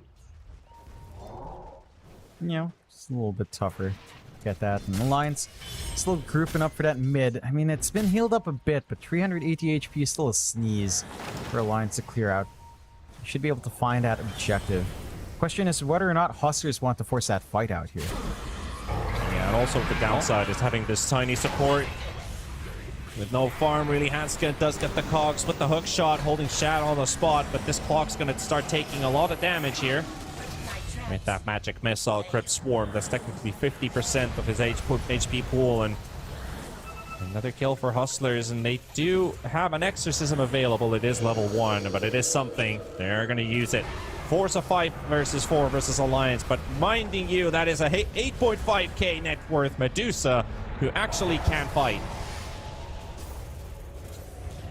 They will keep the Hustlers on their feet here. Mirage forced away. Exorcism doesn't do a lot. We'll keep their tower up. And Alliance, they've got their 5 heroes alive. Clockwork TPing into the outpost. He's got hookshot in a few seconds, I believe. He could be able to rejoin the fight. Yep, 10 seconds. He's going to be up as well. They could just catch the Violama. Maybe smoke wrap around. Yes, sir. Hustlers gonna have to get ready for round number 2. Angel inside the cogs, the stun straight on top. The Clockwork swap safe coming out as well. Hanskin down, hookshot stun does still go out. The overgrowth is coming out as well. And to the Requiem, the lockdown is there. S4 barely 1 HP. Ponlo coming in with a bubble as well, but they're gonna be taking down S4. And Alliance, they're in shambles right now as they cannot hold this fight. They've taken down the tower with the help of the catapult, but Alex moving in with the toss onto the arms of Mirage. And Mirage is right there. The Medusa mana pool slowly but surely drained out. Alex will go down. Chewin finding them back. The stun does connect, and there's the Bloodstone. The heal is there. He's got a lot of mana. And Hustlers, they're going to have to bail this one. They can't get more kills out, though. Yeah, they just couldn't. And they find a couple of good ones, but they still lose their objective. Alliance still a successful push in the end. They're only really dropping Hanskin, which it's not the biggest deal in the world. And you're just so big right now on Charlie. Again, Charlie's early timings aren't that long into the game. You just need Manta Style plus Dragonlance. You're pretty well set up. Remember game 2, Alliance had 5 odds. It's 1.22. Yeah, that has flipped super hard in esportsbet.io. That's a rough go for the D2 Hustlers, but game 2 looked, I don't know, it just looked like an entirely different team in comparison to game 1. Yeah. And in this game, it's maybe a little bit more even. I am greatly concerned for how farm Charlie is for D2 Hustlers. Alliance are going to be very happy with his build, of course. Just allowed to free farm the Ancients. 16 stacks versus 2. Yep. And you've got the Dusa. You know, you want to maximize that. You've got the Shadow Demon who can multi-stack, Clockwork who you can time with a Rocket Flare as well, but Hanskin's just been running up and getting some stacks going. And there's just no contest right now from the Hustlers. Angel could be in danger. Still waiting to see what the Carry Venge can offer onto the table right now. That is the last net worth core, sitting at 6.8. Medusa at 10.4. They've really enabled Charlie in this game. Laning stage went better than expected. And then the follow-up into farming stacks. Hero, he's basically he's been unkilled this game. Doesn't feel like he's been contested either. There was that one good smoke from Hustlers, but they couldn't find the Medusa at that time. And by the time that they left the area, that's when the Medusa finally arrived to farm. So that will come to haunt Hustlers. Oh yeah. I mean, will it really haunt them though? Because, you know, they didn't know that it was instantly farmed afterwards. So hey, what you don't know doesn't hurt you there. The That is Huskers also end. true. Knowledge equals pain. Alliance are smoking up here. Everything's ready to go. And for the Huskers, again, this lineup just feels like it needs so much. You've got the Ags up in Shad, but ideally you just don't die in Venge, so we'll have to see. Start for the fight here. They're not going to make it on time to rescue the Violama. They will try their best to at least reposition and regroup. They do get a 3-man overgrowth, but that is also a DD Medusa. Illusion nicely timed there with the Manta to kind of dispel the fear. He did get fear for a second, but he already cast the item on, I think, on the same frame. Oh, wait, it was actually the SD shard. Never mind. So that explains. That explains. Thank you, Observer. For a moment, I was like, did they use the time frame at the same time for the Manta to actually purge it off? But it was the SD with the shard. And now into the Roche Pit they go. Yeah, DD Dusa doesn't take too long to melt this true. 7k lead for Alliance. D2 Huskers severely behind, but Alliance looking good to get their first series win here. Again, if you think about this team, if you think about the teams Alliance has lost to, they are up there. They find Ponlo, but it's a Shadow Demon. You don't care too much about that. Not the highest net worth here to gun down for.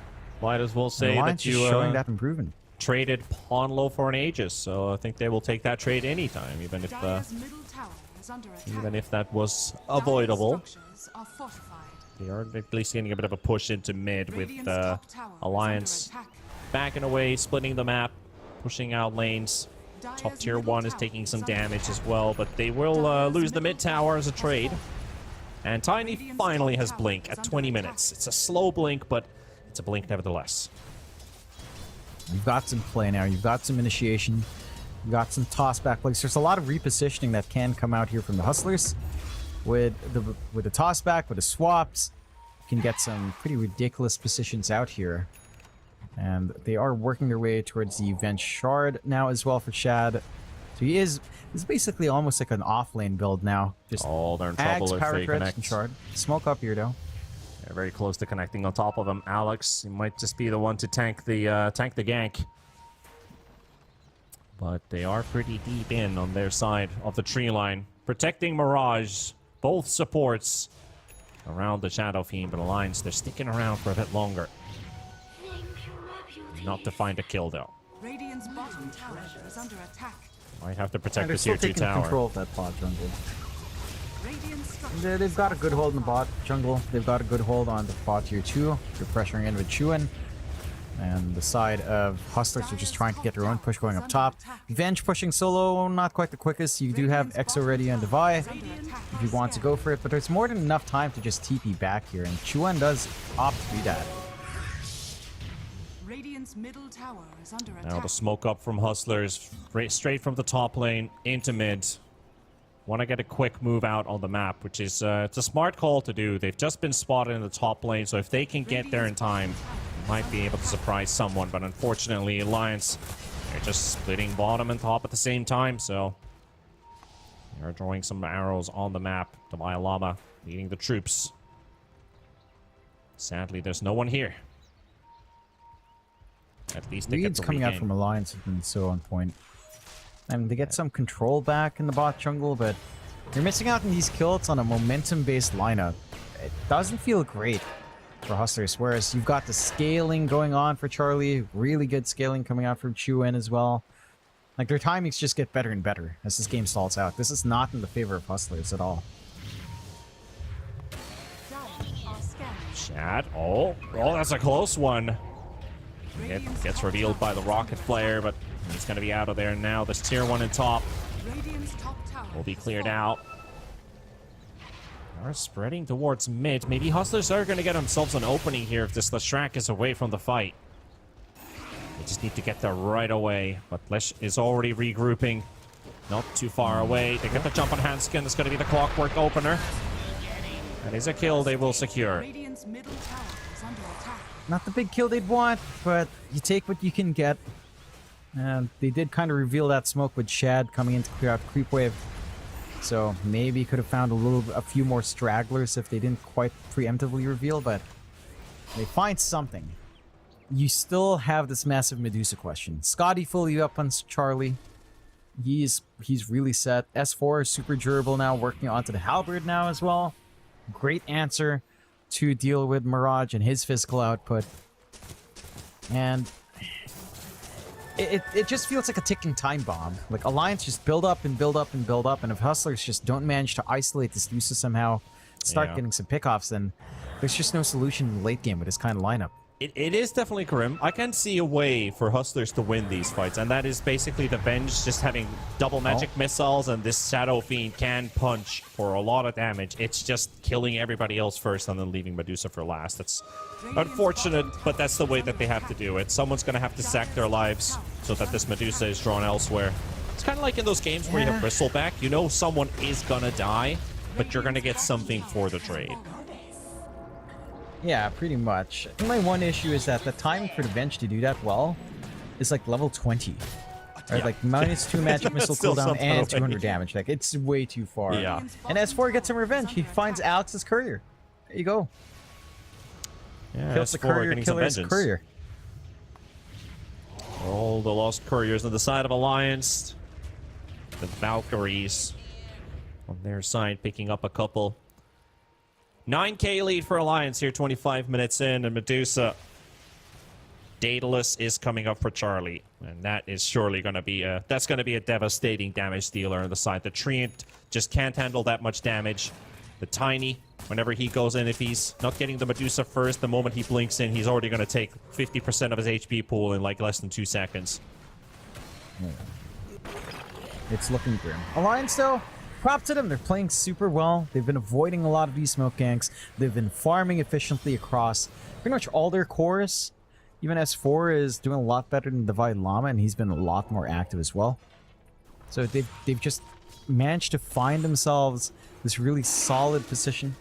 Daedalus coming out for Charlie next. Crystallis already up. And again, this is one of the games where, you know, not much is going to happen for quite a fair bit of time, but that's exactly what Alliance will want. Now, you can't fault them for just sitting back farming, because it will always favor them with Dusa.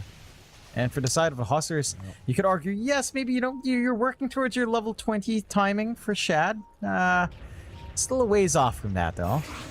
And it's full Silver Edge up in Mirage. There is some output on the SF now. It is reachable.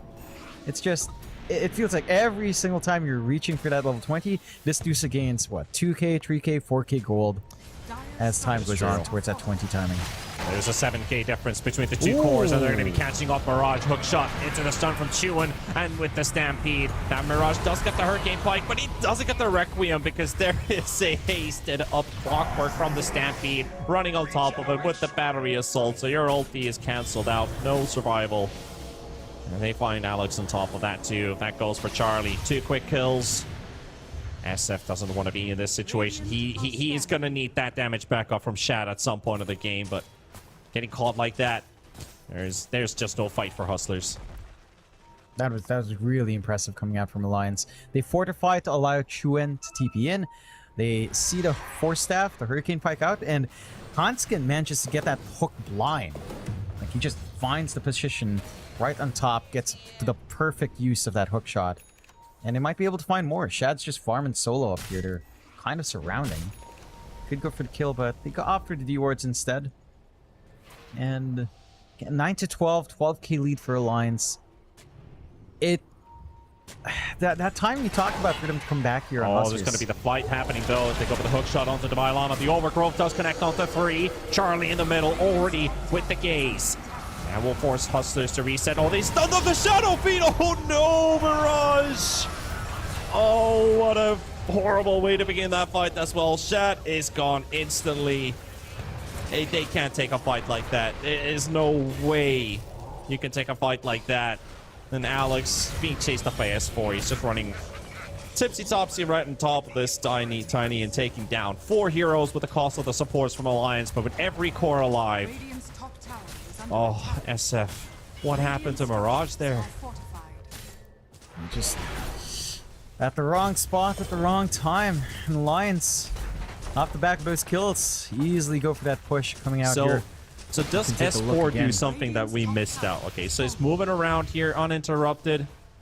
Charlie pops. No, so SF is completely just just ignored in that fight. There's no stun, no whatever. He stunned himself, watching into the eyes of the Dusa. Radiant's middle tower is under attack. Yeah, just at the wrong spot at the wrong time. And Alliance, I don't see any way for them to lose this game.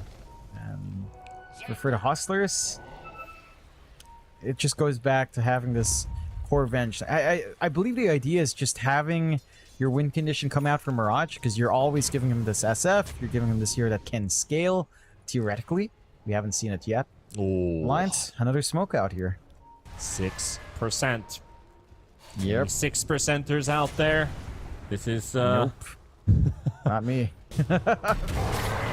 S4 goes in for the stun on 2. Stampede, hook shot onto his teammate. Doesn't matter. Requiem is on the back lines. But Shad is down. His illusion's going to be falling suit as well. Alex going to get ulted up too, and they just can't survive. Alliance running them over one by one. The flags, the Alliance flags, they are hoisted up. The flag bearers have returned once again. Dire's bottom tower And that's one thing I wanted to mention as well in game 2. I saw my friend Sinya in chat cheering on the Alliance squad, giving them energy, and yeah, they've buffed them up, and the cheering's worked. Alliance, they're feeling that groove now. And the power of team spirit coming out. Not that spirit. Team spirit. Interesting, but yes, I totally agree with you on that one. Alliance have they found their form. They found that grit. Maybe it was missing from the first 2 series. They did play against some of the toughest teams basically Division 2 had to offer. And like we said, Hustlers was next stop online. They have recovered nicely from game number 1. Still, Hustlers, they do have a very small chance. But is it going to start from here? That is a Bloodstone heal on top of Chuan, and he's just surviving. BKB as well. Hustlers losing 1, 2. That's going to be 3 with the Violama. And I believe we are looking at the end of the game here. It's just too much to deal with. Alex, he's going to get the TP back home for a little bit longer, but that's going to be Alliance heading straight for the push down mid. Yeah, they've got the opening. And the side of Hustlers, it almost feels like Shad baited him in. Gets the swap in Chuan. He survives. The rest of his team dies, and he gets to run off. Like, you know, it always feels terrible when you play the bench. Yep. And that happens. Like, oh, timeout. I'm sorry, guys. Not the target I wanted to swap. And this push isn't going to take too long coming out from Alliance here. That was the damage that they had, and they weren't able to take down the lesson from there. It's just hejsan allihopa. As Alliance, they take down the mid racks and head straight for another lane. They can clear out Megas. Top lane is open, no tier 2 tower. Radiant's bottom tower. Even with the respawns up, it feels next to impossible unless they get this like perfect Requiem swap kind of play. He doesn't have the souls either. Yeah. No, Downside of defending as a Shadow Fiend after a lost fight, you don't have the souls, so he's gonna have to reveal himself, farm them up, but right now, he's just sitting at the back. Hook shot from Hanskin onto the front line. Charlie already taking down Shad for the first time. Tiny down, he's got buyback, and he will be returning into the fray. As Hanskin falls, Age is still up on the Medusa for another 3 minutes. Here's the man to dodge out the stun coming in from Shad. So with the glyph, they will force them away. The buyback used. Alliance, they can chill for a little bit. Wait for Stampede and Hookshot to come back up again. Rinse and repeat. Yep. They've got a lot of time. 26k up. Still 3 minutes. 2 minutes 40 on that Aegis. Going for the butterfly. Fully bought out for Charlie. So he's set. He's fully slotted up now on the Dusa.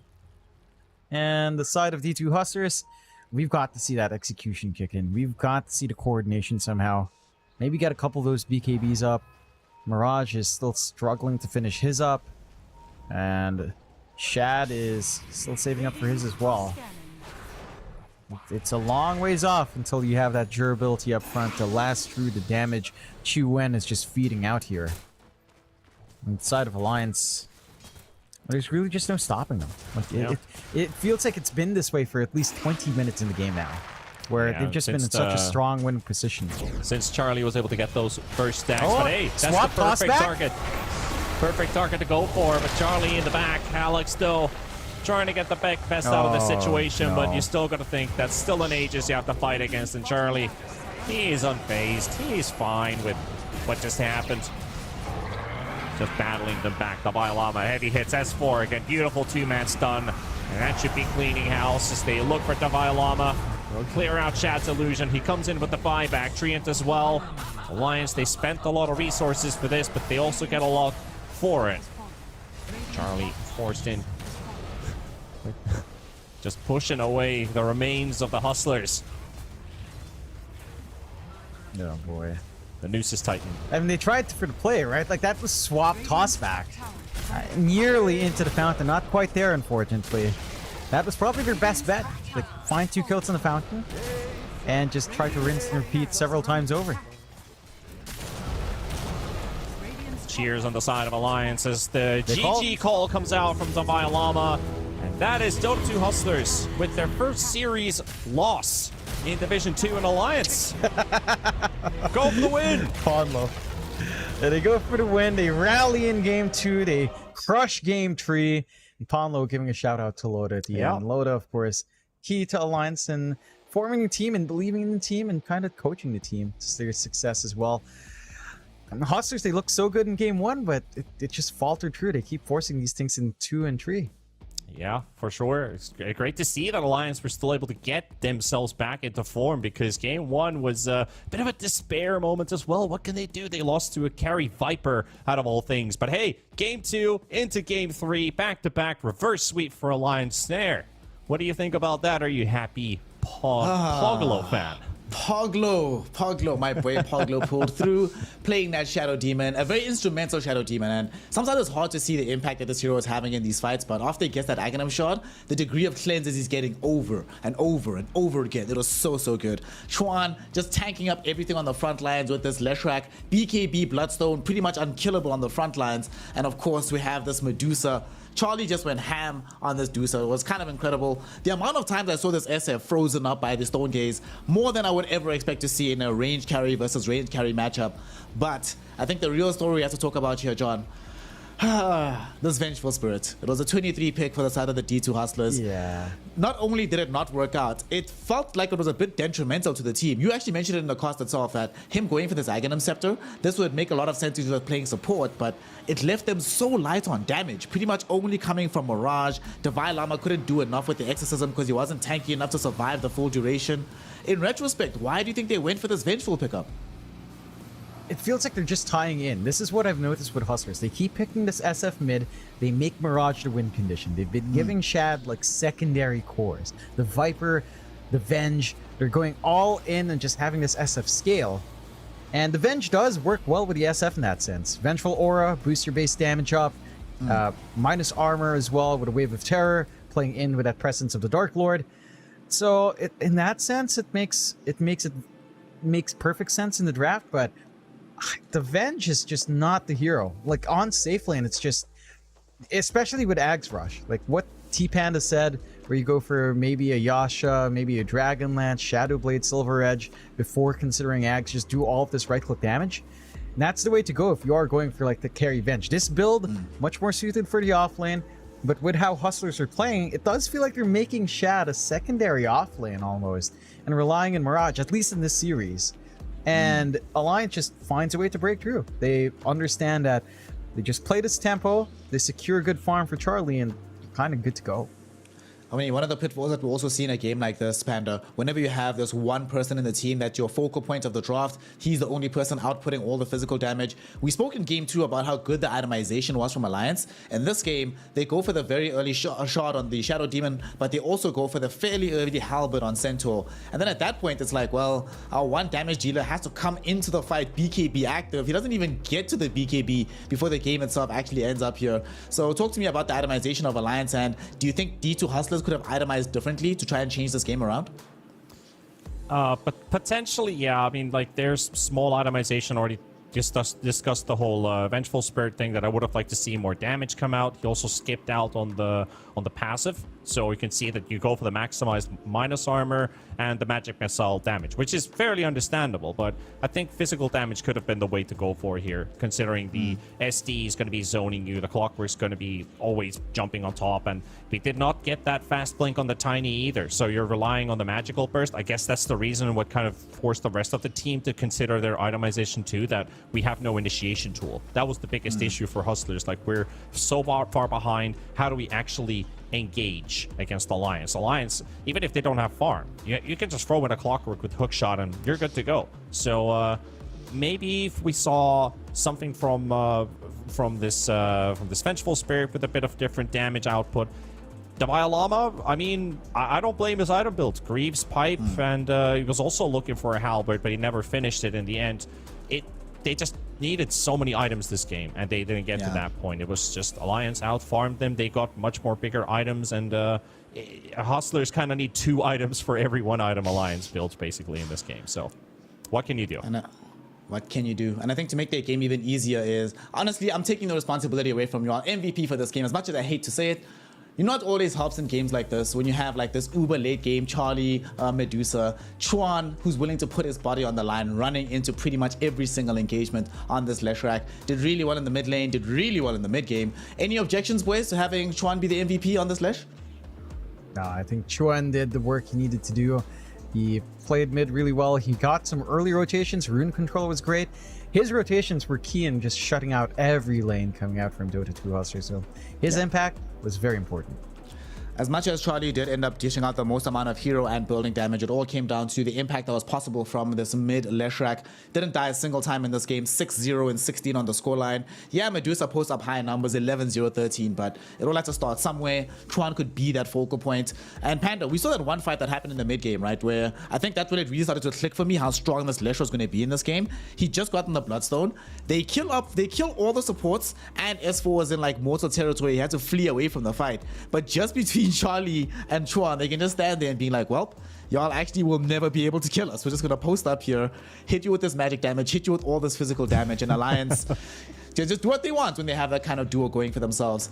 Looking forward into the future, though, what do you think this win means for them? Now, of course, they've managed to avoid being in the situation of relegation, right? And now they can they still have potential for Div 1. Yeah, they definitely do. I mean, seeing a team going 4-3 into Division 1, I don't think we've seen that in the last 2 years. 5-2s are what I've seen at the best, and I even saw like a 4-way tie. So that keeps their chances alive, most importantly, considering the future.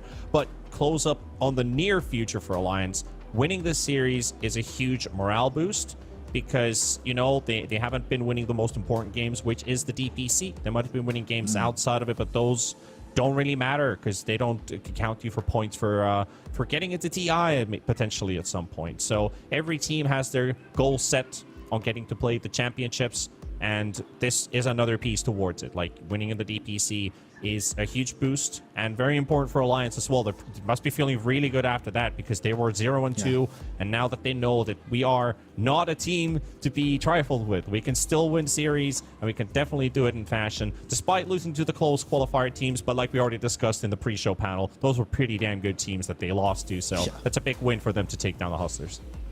I mean, my curiosity about what this means for them can be sated not just by the answer you've given, Panda, but by the team themselves, as we do have one of the players, not just any player, the captain and TI winning S4 joining us for a quick interview.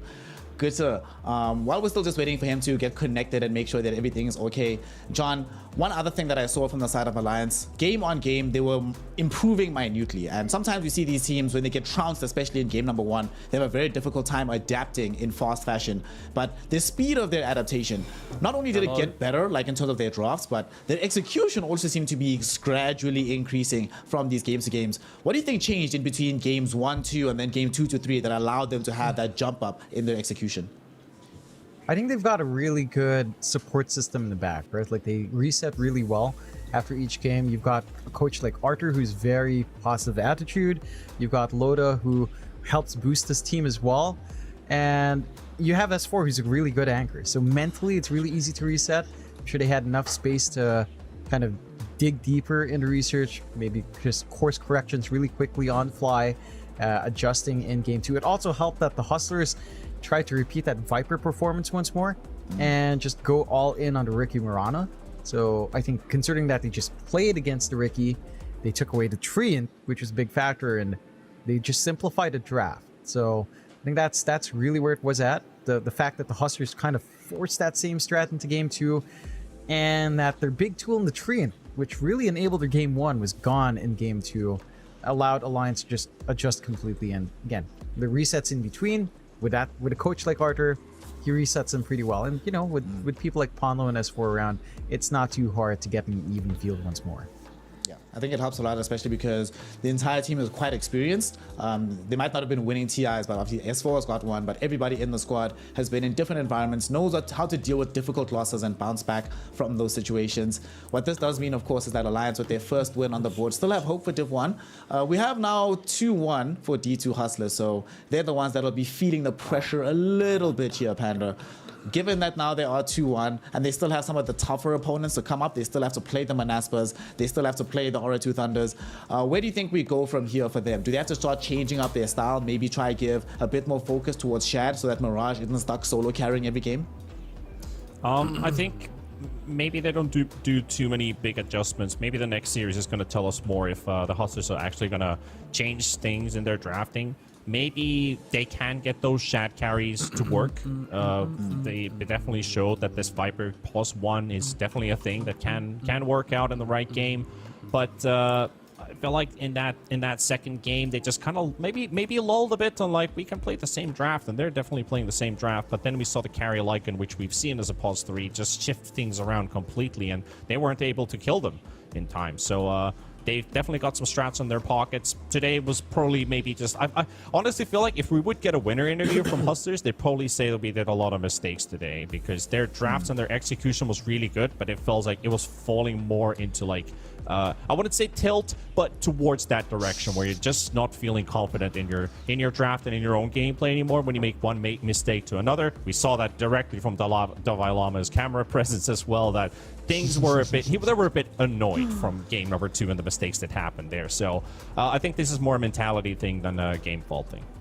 Yeah, I mean, we've seen pretty much every single time in the Dota 2 ecosystem, especially here in the DPC, that the mentality is actually what determines the teams that end up making it, not just into Div 1 and beyond, but getting those TI slots down the line. So as it stands right now, Alliance, they had the greater mental fortitude today, did the reverse sweep, came up with a 2-1 victory. So now we move towards the future. We need to see some more Dota for the rest of the day. And with Alliance being allowed to go and rest and recover, we still have the next series to go. And I want to see whether or not the Ancient Tribe has what it takes to go up against Team Bald. Of course, Ancient Tribe have already lost the game. Team Bald, not necessarily in the position of, 100% maxed out performances just yet. We've seen them in previous seasons just hanging in the Div 2 slots, not able to really break the glass ceiling, getting to Div 1, but we'll see if they can manage to do so this season. And of course, that'll start up with a win in the next series to come. John Xfire, I know you will not be joining us, good sir. So before we go to a short break, I give you the last word for this game. What's the final takeaway rather from your perspective from the series you just witnessed right now?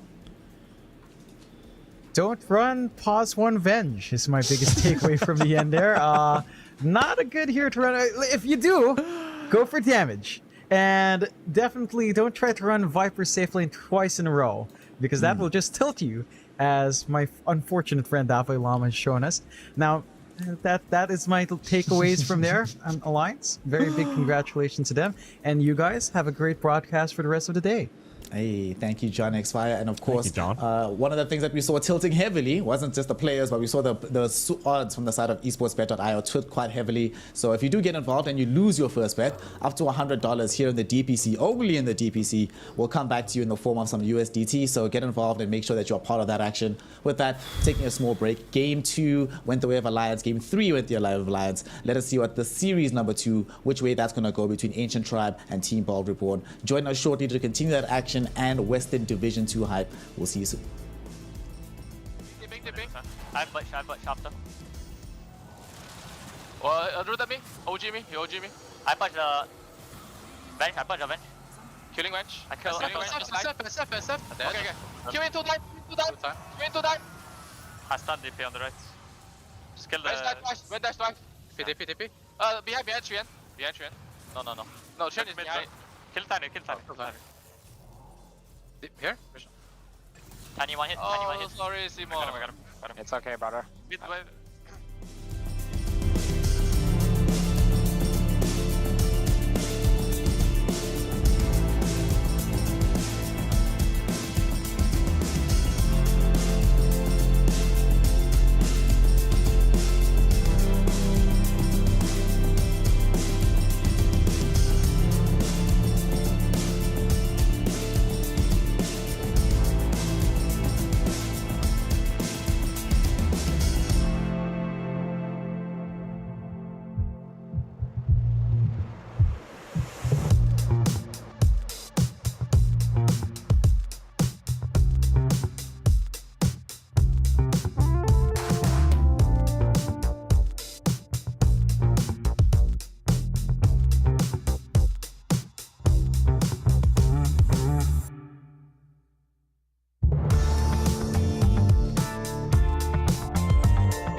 Welcome one and all. We have returned here to Western European Div 2 action to continue the day of DPC hype. And of course, after finishing the Alliance series, we now move over to see Team Bald reborn, taking on the side of the Ancient Tribe. And we've changed things up a little bit in the panel here. I'm still joined by T Panda, but now we've added a T Governor. Double T, what's up, fam? How are you doing today? And what do you make of the upcoming series that we'll have on our hands? Oh, I mean, it's always a treat to watch Bald, isn't it? You know, get some gore games in. It's either really good or Twitch chat reminds him that it wasn't so good either. So it's a win-win. It's a win-win. The classic TNT. We were in the casting booth maybe like 2 years ago, so now we're on the panel together. We're looking for this one. Hey. I'm actually hyped about the other side, to be honest, because my storyline for this one is, since we've lost Batumbaman to retirement, we lost Jerax to escape from Tarkov, we lost Peksu on a break, MTD is the final bastion of Finnish Dota, and of course Thompson in the close qualifier. So putting our Finnish hopes behind the flag on MTD.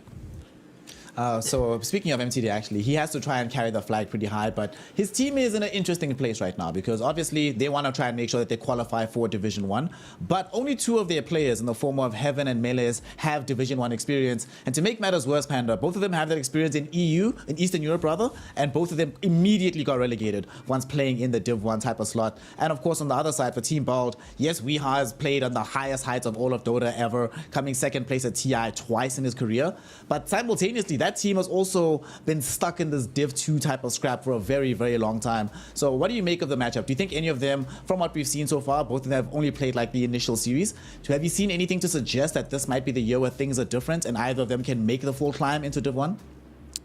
What do you think, T? What do you think about Gorp? Is he? Is this his year? No, I mean, I feel like for Gorg at least, he doesn't really care if he gets to Division 1. Now that Puppy's coming down to meet him, if anything, he probably wants to stay in Division 2. Like, I think he might even ease off K-Pix and his Ursas just to make sure he actually gets to middle pack this one out. But I feel like for Ancient Tribe at least, with players like Lil Pleb, LeBron and these guys, it's always like the players that were left from other teams that joined this team. And especially with the... Oh, wait, MNT. No, was it MNT? Yeah. Okay, I completely forgot. But either way, he was captaining the previous iteration of the MTD team. And like, because we've lost that leadership and now LeBron's taken over, it feels like Ancient Tribe is kind of like, I expect them maybe to do a couple good games and stuff, but I think when you look at the other caliber of teams that we're getting in Division 2, the Manaspa return, the Urdu Thunders, even these D2 Hustlers taking some games. I think they're the big teams we're looking at. I think Ancient Tribe should be happy with just like a middle pack placement with how kind of volatile that roster shuffle was for them. Well, we're going to be seeing whether or not they should be happy with that as we finally get ourselves into the first draft of the series. Ancient Tribe versus Team Bald Reborn. Ancient Tribe, they have themselves the second pick, so they go for the Silencer Batrider duo. And Team Bald Reborn, we're seeing this increasingly more and more going for the first opening pick, Treant. But one big surprise, Panda, no Rubik at all. Completely unaddressed at this point in the draft. It's been a long time since the entire first phase has passed without Rubik being addressed. If you're Team Bald, do you just go for your support duo once and just pick the Treant Rubik just to make sure that you have the Grand Magus? I mean, there's also the Brood if Team Bold really want to play that hero. I don't know if Zip Zapper, he's the top leading Lithuanian player out there. Does he actually play Brood Mother very sufficiently, or is it just because it's such a good meta hero that you're happy to pick it in any situation? He hasn't really played any micro heroes in his first series. You saw the Sand King and the Centaur, if I remember correct.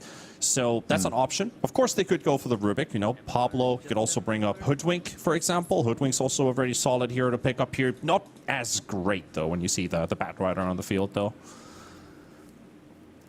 We have the Spat in the mid lane. Of course, this does help a little bit with just at least they ensure that they have some hero that can make big movements across the map. You have some kill threat during the global silence as well, and there's no DP to have to really worry about.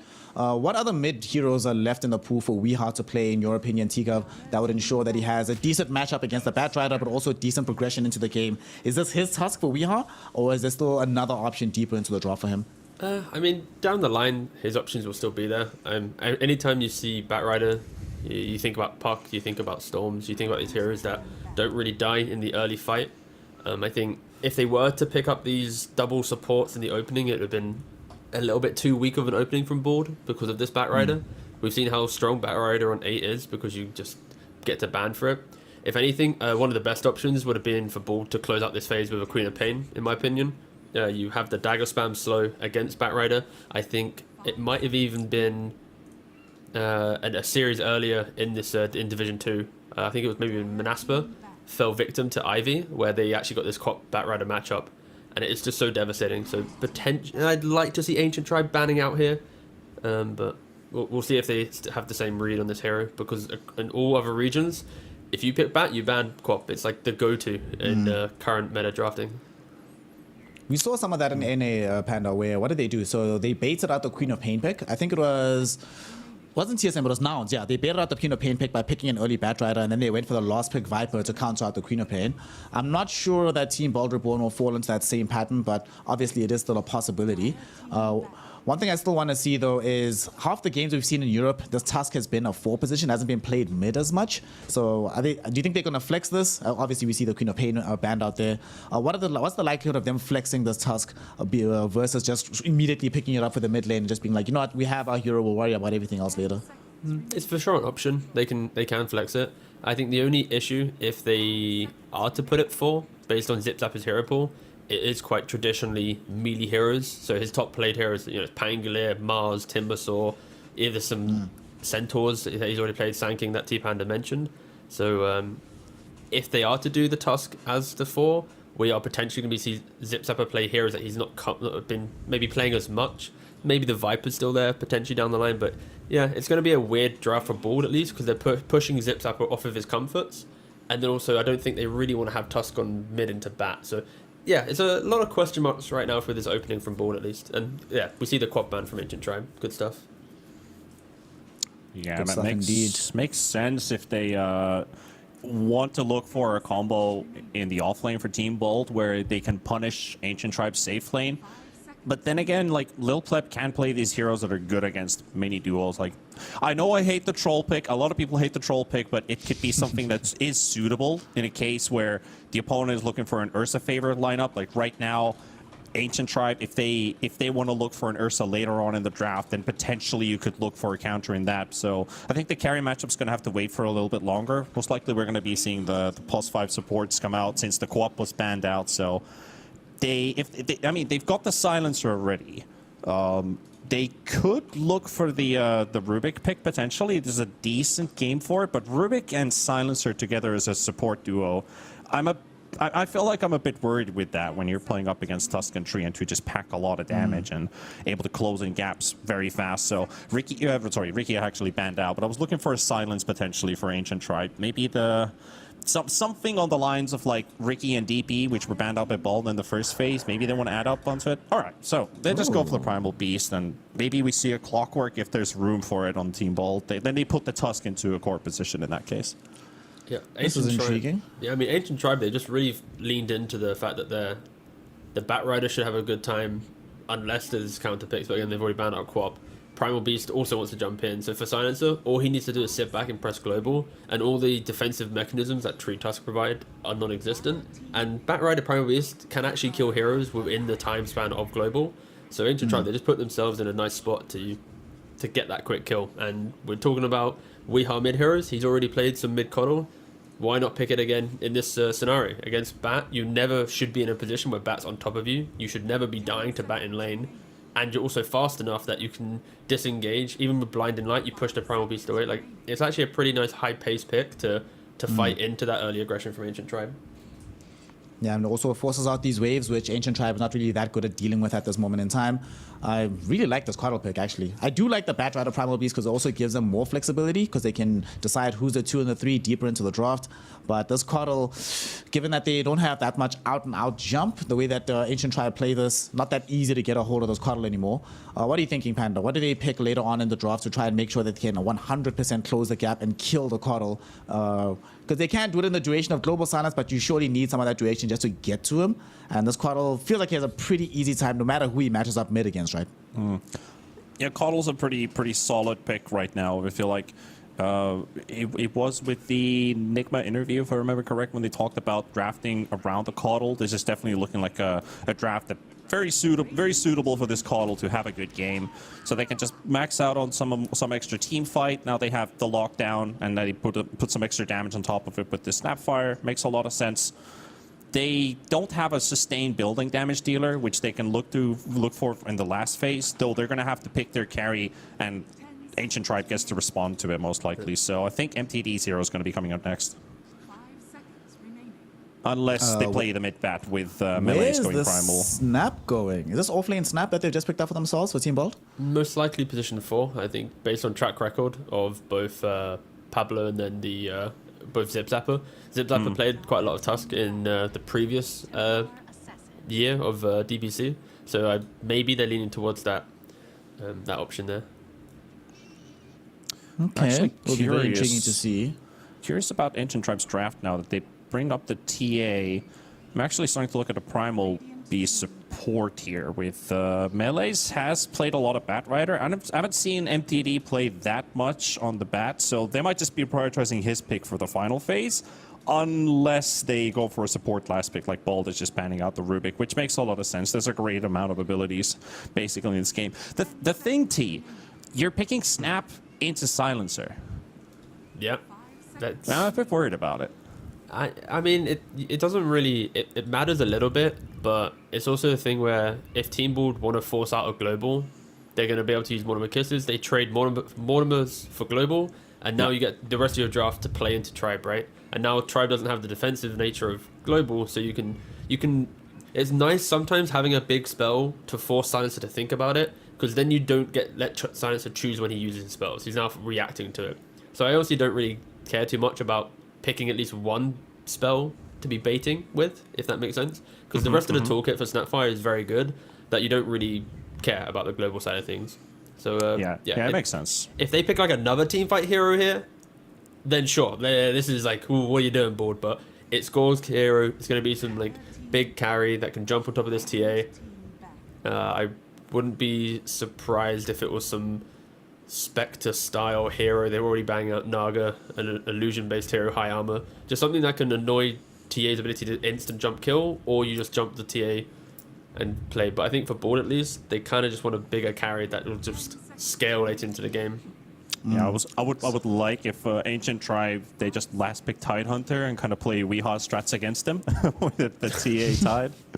Oh god, feels bad, man. Take us back into the days. It's still too what soon, heroes I think, are we yeah. imagining? So, Gork, is he gonna play? Does he want to outrange it here or play into a face? Because what do we have still in the pool? Faceless Void, I guess, is still in the pool. Morphlings are even bad. No Monkey King. There's no Drow, no Naga. I don't think you want to play CK this game. Just in general, honestly, we don't want to play that hero. But I think Void probably is the one that sounds the easiest to play. A hero that's that's okay buying BKB as well as Manta to try and deal with the global silence, as well as you don't always get burst down by this Bat Rider during a lasso. What do we make of this here, boys? 10 seconds. Give me a hero, T. What you got? I still think Spectre. Blade Mail's pretty cool against early aggression. Yeah, Spectre's good here because I was like, you don't want to go troll here. Like, it's a bad troll game. Yep. Actually, announcement, I am the unofficial coach of board, and I imagine if someone believed in that. We are going to Division 3 with Puppy again for next tour, don't worry. Alright, let's Joke, go. by the way, please, put the machete down, please. So we still need a hero right now for Ancient Tribe. They need to stop flexing the Bat Rider Primal Beast. We're going to have some certainty as to where these heroes go. Panda, you were mentioning earlier that you have this possibility of this Primal Beast being a support. Do you still feel that way, the way the draft is panned out from Bald? And if not, what do you want to see fulfill that support role? I mean, if they put this Primal Beast definitely off lane 3 or 4, like they can punish the Spectre early with the trample damage, which definitely can work out in their favor. But outside of the laning stage, it becomes very difficult to actually locate the Spectre, try to work against them. So you got to make things happen pretty early on in this game. It could just be melees with the Bat, and then we have a 4 primal. It could be the other way around. This could also be MTD with the Bat. But if there's anything I see MTD play, it's out of these heroes, it would be the Viper. And he's actually going to play out the Bat Rider mid. So support primal, yeah. I mean, this makes sense. We just saw the Viper being played as a carry, and it had a great time. But Viper versus Spectre, pretty classic. You can still break the passive off of the Spectre if you get some lockdown on him. Like, but where's your lockdown really? It's lasso and pulverize. Yep. Yeah. They have the 2 spells for the lockdown. Tiga, now that you have seen what these drafts look like at the very end, you called the last pick Spectre on the side there of Team Bald Reborn. How do they utilize that Spectre into this game, and is it a good game for the Spec? I mean, I like the Spectre, but after I said it, I was like, oh, they're going to just go Viper here. Because I was thinking that this Primal Beast should just go 4, bat mid, pick up Viper, because you have the last pick, they didn't ban it. And it happened as well. I was like, oh, damn, okay. So this Spectre pick doesn't feel as good, because this Viper should just dominate the lane at least. And I think, at least for Ancient Tribe, they're going to always have early beats to hit. You know, Bat with BKB, Viper good laning phase, TA going Roshan. And if they keep that momentum, then sure they'll have good timings to win the game. But there will always be this like fear of when does Spectre recover from this, when does Spectre take over the game. So a lot of pressure on Team Ball to kind of open up the map and kind of play a defensive type of game and not just feed away these early kills, because a couple bad deaths and woof, this game can get out of control for the side of Ancient Tribe. Very quickly, T-Panda, we just saw a Core Viper. Is this a game where it's going to work out, or is it going to end up like game 2 of that Core Viper that we saw in the previous series? Yeah, I'm on the same line with T here. It's going to be very difficult for the laning stage, and how do they exit this time? Like Alliance, they had the Medusa, they had something to farm on. The Spectre doesn't farm as fast, so very difficult for Team Ball to come out of this game. But if they can stretch it out, they can win this game, but it's not going to be easy. Well, it's not going to be easy, but it's definitely going to be fun. And to make sure that it's as enjoyable as possible, we throw it over to our incredible casting duo. We have Trent, and for the first time this DPC tour, we have OD Pixel. Gentlemen, take it away.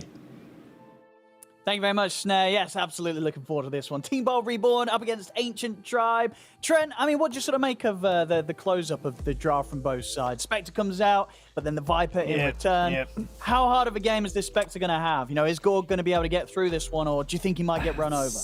It's a bit tough. It's a bit tough. I mean, it's always the first thought, right? When the Spectre comes out, it's very common when Spectre's more powerful and picked in the first phase, you often see the Viper bans just very early in the draft. You don't want to have to deal with this problem. And unfortunately, you got a little bit got here at the end. But you know what, Owen? You know, Gork, he already won 3 pubs this morning, according to Dota Buff. He's on a roll. Yeah. So I think coming into this, he's feeling pretty hot. That will be my guess.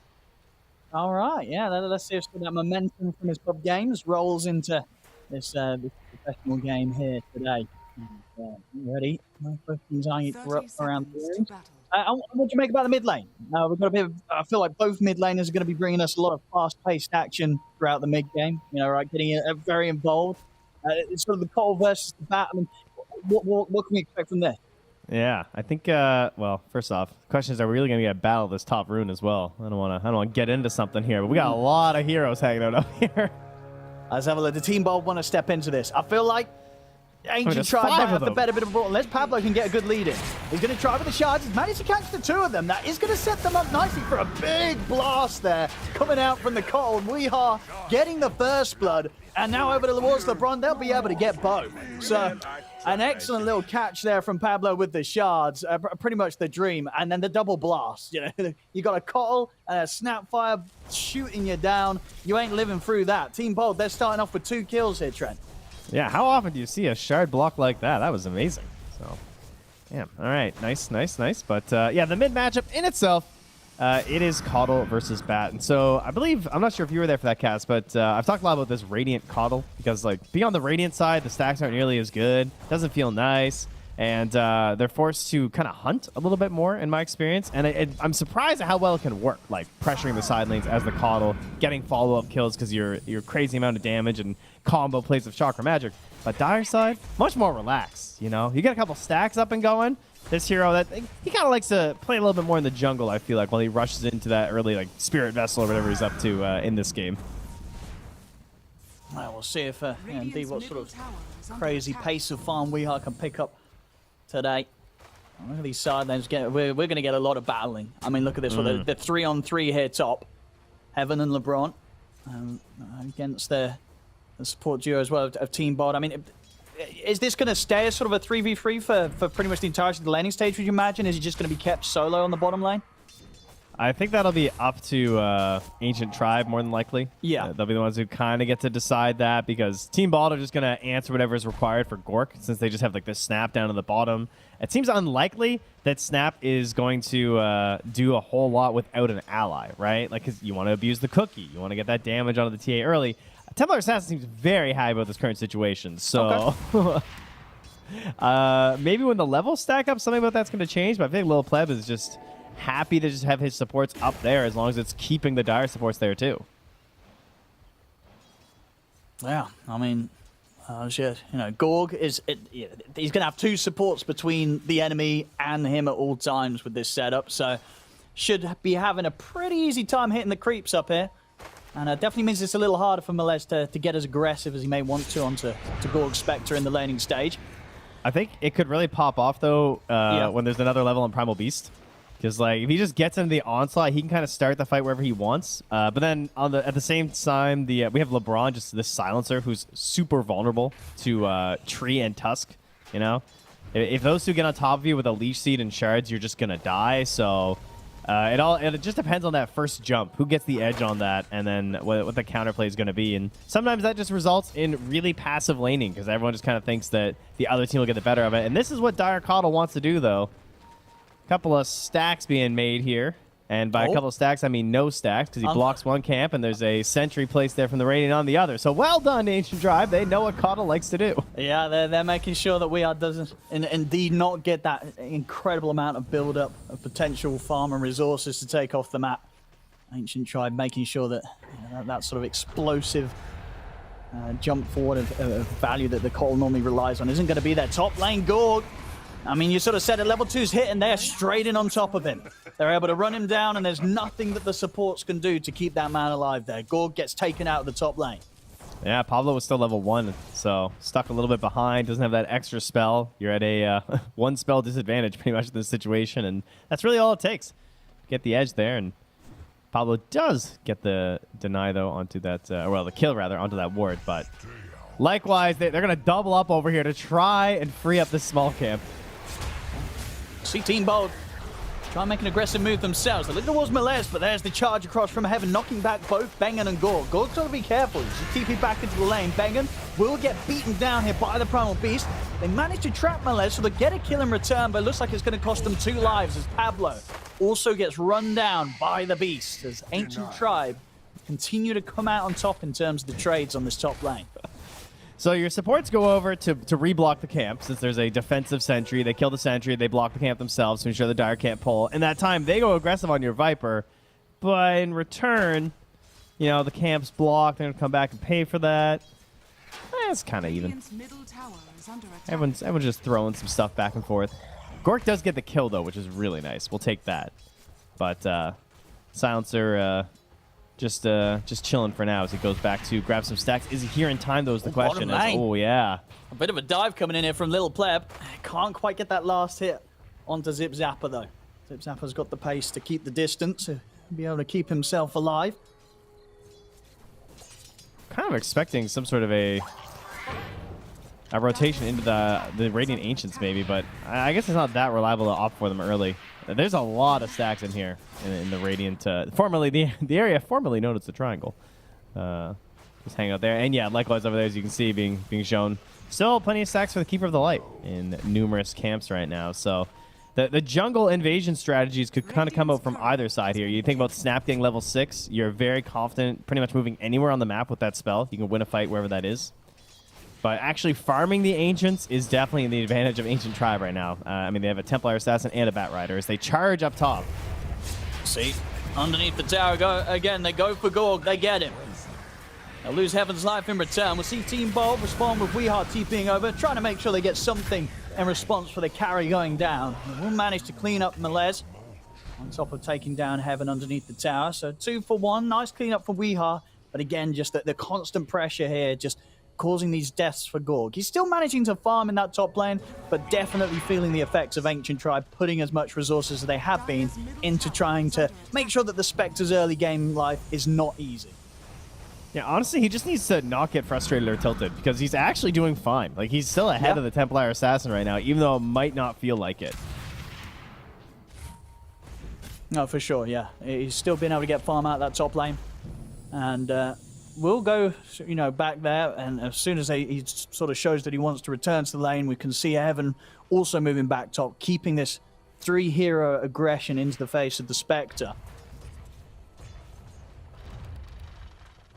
I guess sort of the question is, for Team Bold, do you imagine, are they going to be able to hold on to parts of their map to sort of enable space for both the Keeper of the Light and the Spectre to be able to have safe areas to farm in?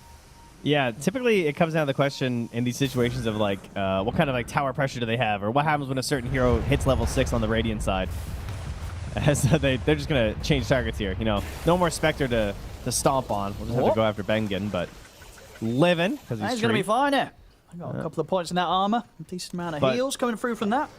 They have a mid and a safe laner who don't actually want to like pressure towers necessarily. They just kind of want to farm a bunch of stacks on they're just down bottom.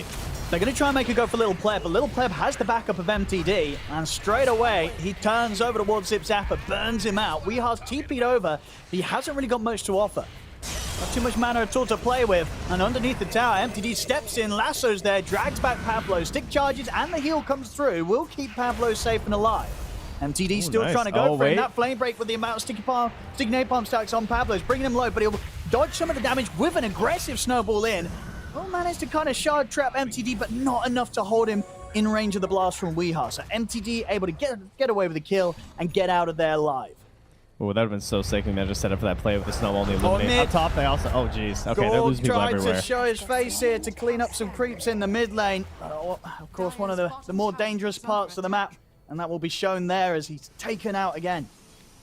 I have to say, this feels like a fantastic matchup in the early game. The Primal Beast versus the Spectre. As a support, like, I feel like this position 4 Primal Beast, we don't really see it too often anymore, and yeah, kind of for good reason. It feels like, you know, you really need that BKB. It can be tough to make the most of your ultis, but you're, number one, you're not as reliant on getting a kill like every 30 seconds. Like, it kind of feels like it's the core, where you struggle to maybe stay relevant unless you're getting a lot of space on the lanes and no one can contest you. But the way that he's just matching the movements of the Spectre and just like sort of mirroring wherever Spectre wants to be, very frustrating to deal with, because, I mean, what can you do when you just get onslaught and trampled upon? As long as there's some additional damage, at worst, he's probably going to trade with you. Team Bold, they're still trying to keep some sort of presence up on this top lane. Pablo and Bengen, 2 supports hanging around, soaking in whatever XP does come in under the tower. Yeah. See, we are in the area. Kata was doing stacks, but also MTD right now, finishing off a pretty massive one, as you can see by the neutrals all popping up right now. Fine, he's getting everything picked up for the team right now, but the rest of the team might be fighting. Well, they're going to try and chase down Heaven here, but Heaven's already able to charge away. Doesn't matter, the shard's still pulling back a little bit. It's been slowed down by Weeha, but Melez just beating into Pablo with these poison stacks building up. Cause Team Bold not to be able to keep chasing for that kill. They have to back away. No one dies on Team Bold, but extra members are brought in. Zip Zapper also came across just to see if there was an opportunity for the kisses. But Ancient Tribe back off in time. Yeah, and they're going to keep protecting that area. TA finishing that camp. You can see she's going immediately towards the Ancients, which were just stacked once more here by LeBron. So Bat hasn't taken that. He has left this big old investment here for his Templar Assassin, and she's just about into the Dragonlance already. And we'll be well on her way to catching up to that Bat. Yeah, the camp stacked here by the Coddle. Having to do all the work himself. That little pleb, absolutely loving the life here. Those tasty, tasty Ancients. Going straight into the TA's funds, and as we can see, has that lead at the moment against Gorg, but Gorg definitely was feeling the heat in the early game with as much as Ancient Tribe were throwing at him as the Spectre in the lane. He's been able to find some safer spaces to farm now. He's been pretty much sticking to the dire triangle and just sort of stabilizing his game. Top tower is under attack. And the question is, what kind of a defense will be mustered here by Team Bald when they decide to actually stop farming stacks and getting aggressive? Like the BKB timing on the Bat Rider, and then the Blink Dagger seems to be the first choice here for Little Pleb, so obviously suggesting quite a bit of aggression. It will be a great follow-up to the support Primal Beast. It'll help a lot to just like finalize the initiations that are coming from Primal. Oh, he's mirroring. He's going to go down. As soon as he sees Gorg showing in the lane, they want to go for him. And I mean, Gorg showing in the lane, he's incredibly low HP. Gorg doesn't stand a chance there. Maybe Team Bold can find some kills in return, but the Global Silence comes out. MTD will be able to TP away, thanks to that Global Silence stopping any sort of TP cancel being able to come out from Team Bold. They will lose Heaven, but once again, a trade that Ancient Tribe, they'll be more than happy with. Just, Gorg... That's 4 TPs that they're using right there, and I think I might have lost them. Seeing Ancient Tribe, they're just not letting this Spectre show his face at all. No, constantly getting gone on. I lost you for a second there. Sorry, I was talking over you a little bit. but we were good now. We appear to be connected, so it's fine. We're good. Yeah, we're good. No worries. No worries, team. Yeah, 4 TPs is brutal, though, is what the point I was going to get across, right? Yeah. You saw they instantly all try to get down there. They're trying to salvage the game of Gork and ensure that he's going to be that Spectre that they need to carry through on this match. So you can understand why they don't want TP and take that opportunity for a fight, but to only get the Primal Beast and then lose all this pressure on your towers, pretty painful. As up top, WEU's just trying to blast this out. And they're actually smoking to wrap all the way behind here as well, as MTD does have the lasso ready. So if more bald heroes come, this could be a bad fight for them. Yeah, let's see if Team Bold do sort of fall into the trap of trying to hold this tier 1 tower top. Pablo gonna try and use the controller to set up for the blast of WEU, but it's not enough damage to immediately threaten Meles. They do got great kisses coming in from the distance from Zip Zapper. Can't quite hit the final 2 though, so Meles is able to get out alive. Gorg's jumped in as Zip Zapper having the control of the cookie over to MTD. Oh, the blast back? So they will take down the bat. Now they can turn for more. They get the blast onto Little Pleb, getting back in range for the reach of the snowball. Punch up from Pablo. Little Pleb surrounded by Team Bold. Team Bold, they'll actually be able to pull together the defense around this tier 1 tower. They bring in everybody. It's not an easy defense, but it's a very, very tasty one. They get both the mid and the carry out of that hold, and WEU, he's straight into action, TPing over towards the bottom lane. He's trying to play around with Heaven. If he can do enough damage to burst through this Primal Beast, it's kind of a tanky brute, this Primal Beast. In fact, Heaven's just going to go straight for him. Charges in, grabs him in, slams him up and down, but the backup's in from Pablo. Snowball straight over towards Heaven, but it's not enough damage to kill the Beast off. MTD's back in action, chases down the Cottle. WEU burns out underneath the tower. And in fact, MTD's got the lasso up and ready to try for more. Turns towards Pablo, getting the napalm stacks built up. That's a second kill here, MTD. As soon as he was knocked out of that top lane, he's back on the game, and he's back down bottom, and he's picking up a double. Yeah, and you can see there that living armor. Level 4 coming in, doesn't matter. Bat Rider, no cares. Try and save people across the map. That sticky napalm is going to ensure that you're still getting those kills through all that bonus armor that he's trying to help you out with. So definitely why you see this counter pick being so effective. Numerous reasons, of course, is also chasing the tree is great, but man, that was a fantastic turn there because it kind of looked like WEU thought this was just a free kill. Right, I'm just going to chase down this Primal Beast with my Spirit Vessel. Yeah. This guy has no option. Maybe he charges away, but surely I'm fine. And the Boots of Travel turn there from MTD was fantastic. They're going to try another hunting play here as the kisses are back in 7 seconds. And they've now got the full vessel on WEU, upgraded from that urn, so decent bit more of offensive potential. They're going to look towards MTD. The quick tumbler's toy over the tree line and a Firefly away means there's no catching the bat. We'll see if they can sweep towards mid to find anything else, but already Heaven's away from the tower. Top lane, looks like Team Bold might be thinking about fighting up here again. The tower's getting low, mass TP's coming in. They'll use the ultimate here from Bengen to set up onto Meles. Kisses coming in again from far beyond the tower. So no way for Ancient tried to get over there and stop that, cause Meles to die. Zip Zapper bringing in the damage. Once more, they hold onto this tier 1 tower. Team Bold doing an excellent job of just not losing any of these early tier 1s. Now with the setup on towards Heaven, they'll find themselves a second kill here for WEU. Team Bold, once again, holding on to their buildings. Yeah, and that's a situation where you kind of wish you had the Force Staff when you're pressuring that much. Like, it makes you examine, like, when do you want to actually go for the big push versus the tree? Because you know they have huge wave clear right now with the Keeper of the Light, and you know this tree is going to be protecting this tier 1 as much as possible. Bengen throwing his life away so many times early has really paid off, because now his teammates are more ready to come and defend this tower, and he set up a great overgrowth there. Force the blink instantly from Little Pleb, and then just gets the wrap on melees, and you know you're just gone with the combination of kisses. Doesn't matter who you are. They're going in deep here. This will get responded with a global silence. Heaven straight in with a grab onto WEU. If Team Bold can get WEU away in time, Pablo will be left behind to die. Gorg, he's actually jumped in. He'll jump out. He was only teasing with them there. Make sure he doesn't stick around any longer than he needs to be. It's a bit of a dangerous spot around this tier 1. There's 4 heroes of Ancient Tribe coming in to hold this tower. So Team Bold will back off. See if Ancient Tribe can still get any sort of lead in. Do look like they're considering going in for more. Quick Nature's Grasp is dropped down though. Stops Ancient Tribe from being able to continue to approach Team Bold. I think it might be time to rest up a little bit here and maybe start considering how we could do Roche quickly if you're on the side of Ancient Tribe, you know? Maybe get a stack going for your TA like LeBron's doing now. Try and get Lil Pleb as Desolator. And, you know, fighting in the Roche pit would be a lot more beneficial right now than approaching those towers. Just trying to take away the abilities of Penguin, since he's the one that's really enabling. Oh, nicely done. Gork, bounce around here. Get to the secret shop! He's got the money! He wants to buy that point booster before he dies, and he will manage to do so. So at least spending up the money there, Gorg. Doesn't mean he'll have the Ags when he's back in action. In the mid, snowball across. They'll be able to get the stun connection onto two of them. With a little shredder taking LeBron down low, but a bit of Shadow Amulet play is going to get countered. Sentry gets slammed down, they take down LeBron. In the river, MTD and Lil Pleva straight on top of Weehaw.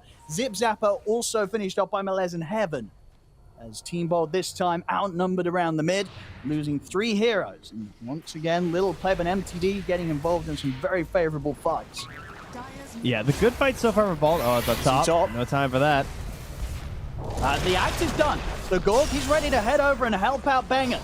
I've got the ult, and looking down this battle, use the lasso to try and stop Gorg from punching into him, but he won't be able to stop that punch. Pablo comes in with a big uppercut, and MTD punished there for his attempted dive onto the tree.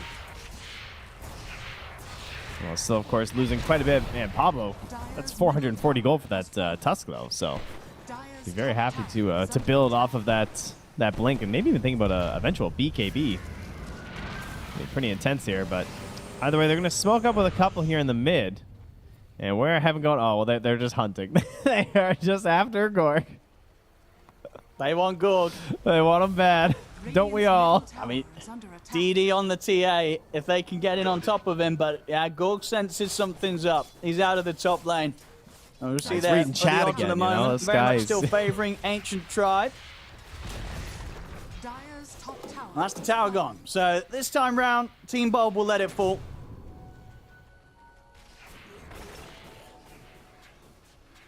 Took a little bit of some time there versus the tree, as it tends to, but start gathering up some of these tier 2 neutrals.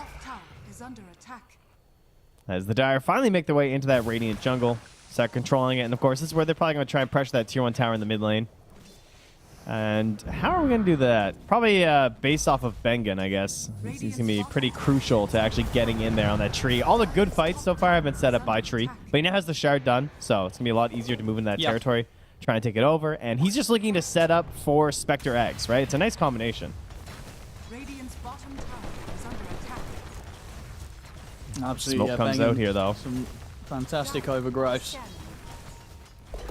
His courier had this so long ago. Hurry, courier. Ancient Tribe. Yeah, we need the shard. It makes this fight so much easier. They're going to go straight onto Pablo. See if Pablo can live long enough to get his spells off. He will be able to. Get the snowball off. Will we end up chasing down Heaven pretty deep with that? He's got the blink out as well. He goes straight for the TP away. Are they able to find him in time? They're not. Pablo makes the moves, and Ancient Tribe, they won't be able to get any kills out of this, and the tower, it still goes down. Team Bold take the objective. Yeah, and that timing, bot time for the tree. Oh, he doesn't see Primal TPing out, though. Oh, that was close. I guess there is still a lasso, so it's not exactly look at a top freebie lane. pickup. I see Gorg playing very careful now. Each time he's sort of pushing these waves out, and he knows that they're going to be on their way over towards him.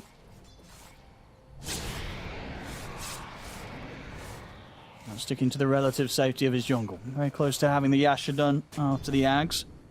Of course, working towards that Manta. Yeah, it is a 5k lead, but it's dead even right now. Yeah, right. You got yourself a Spectre. Oh.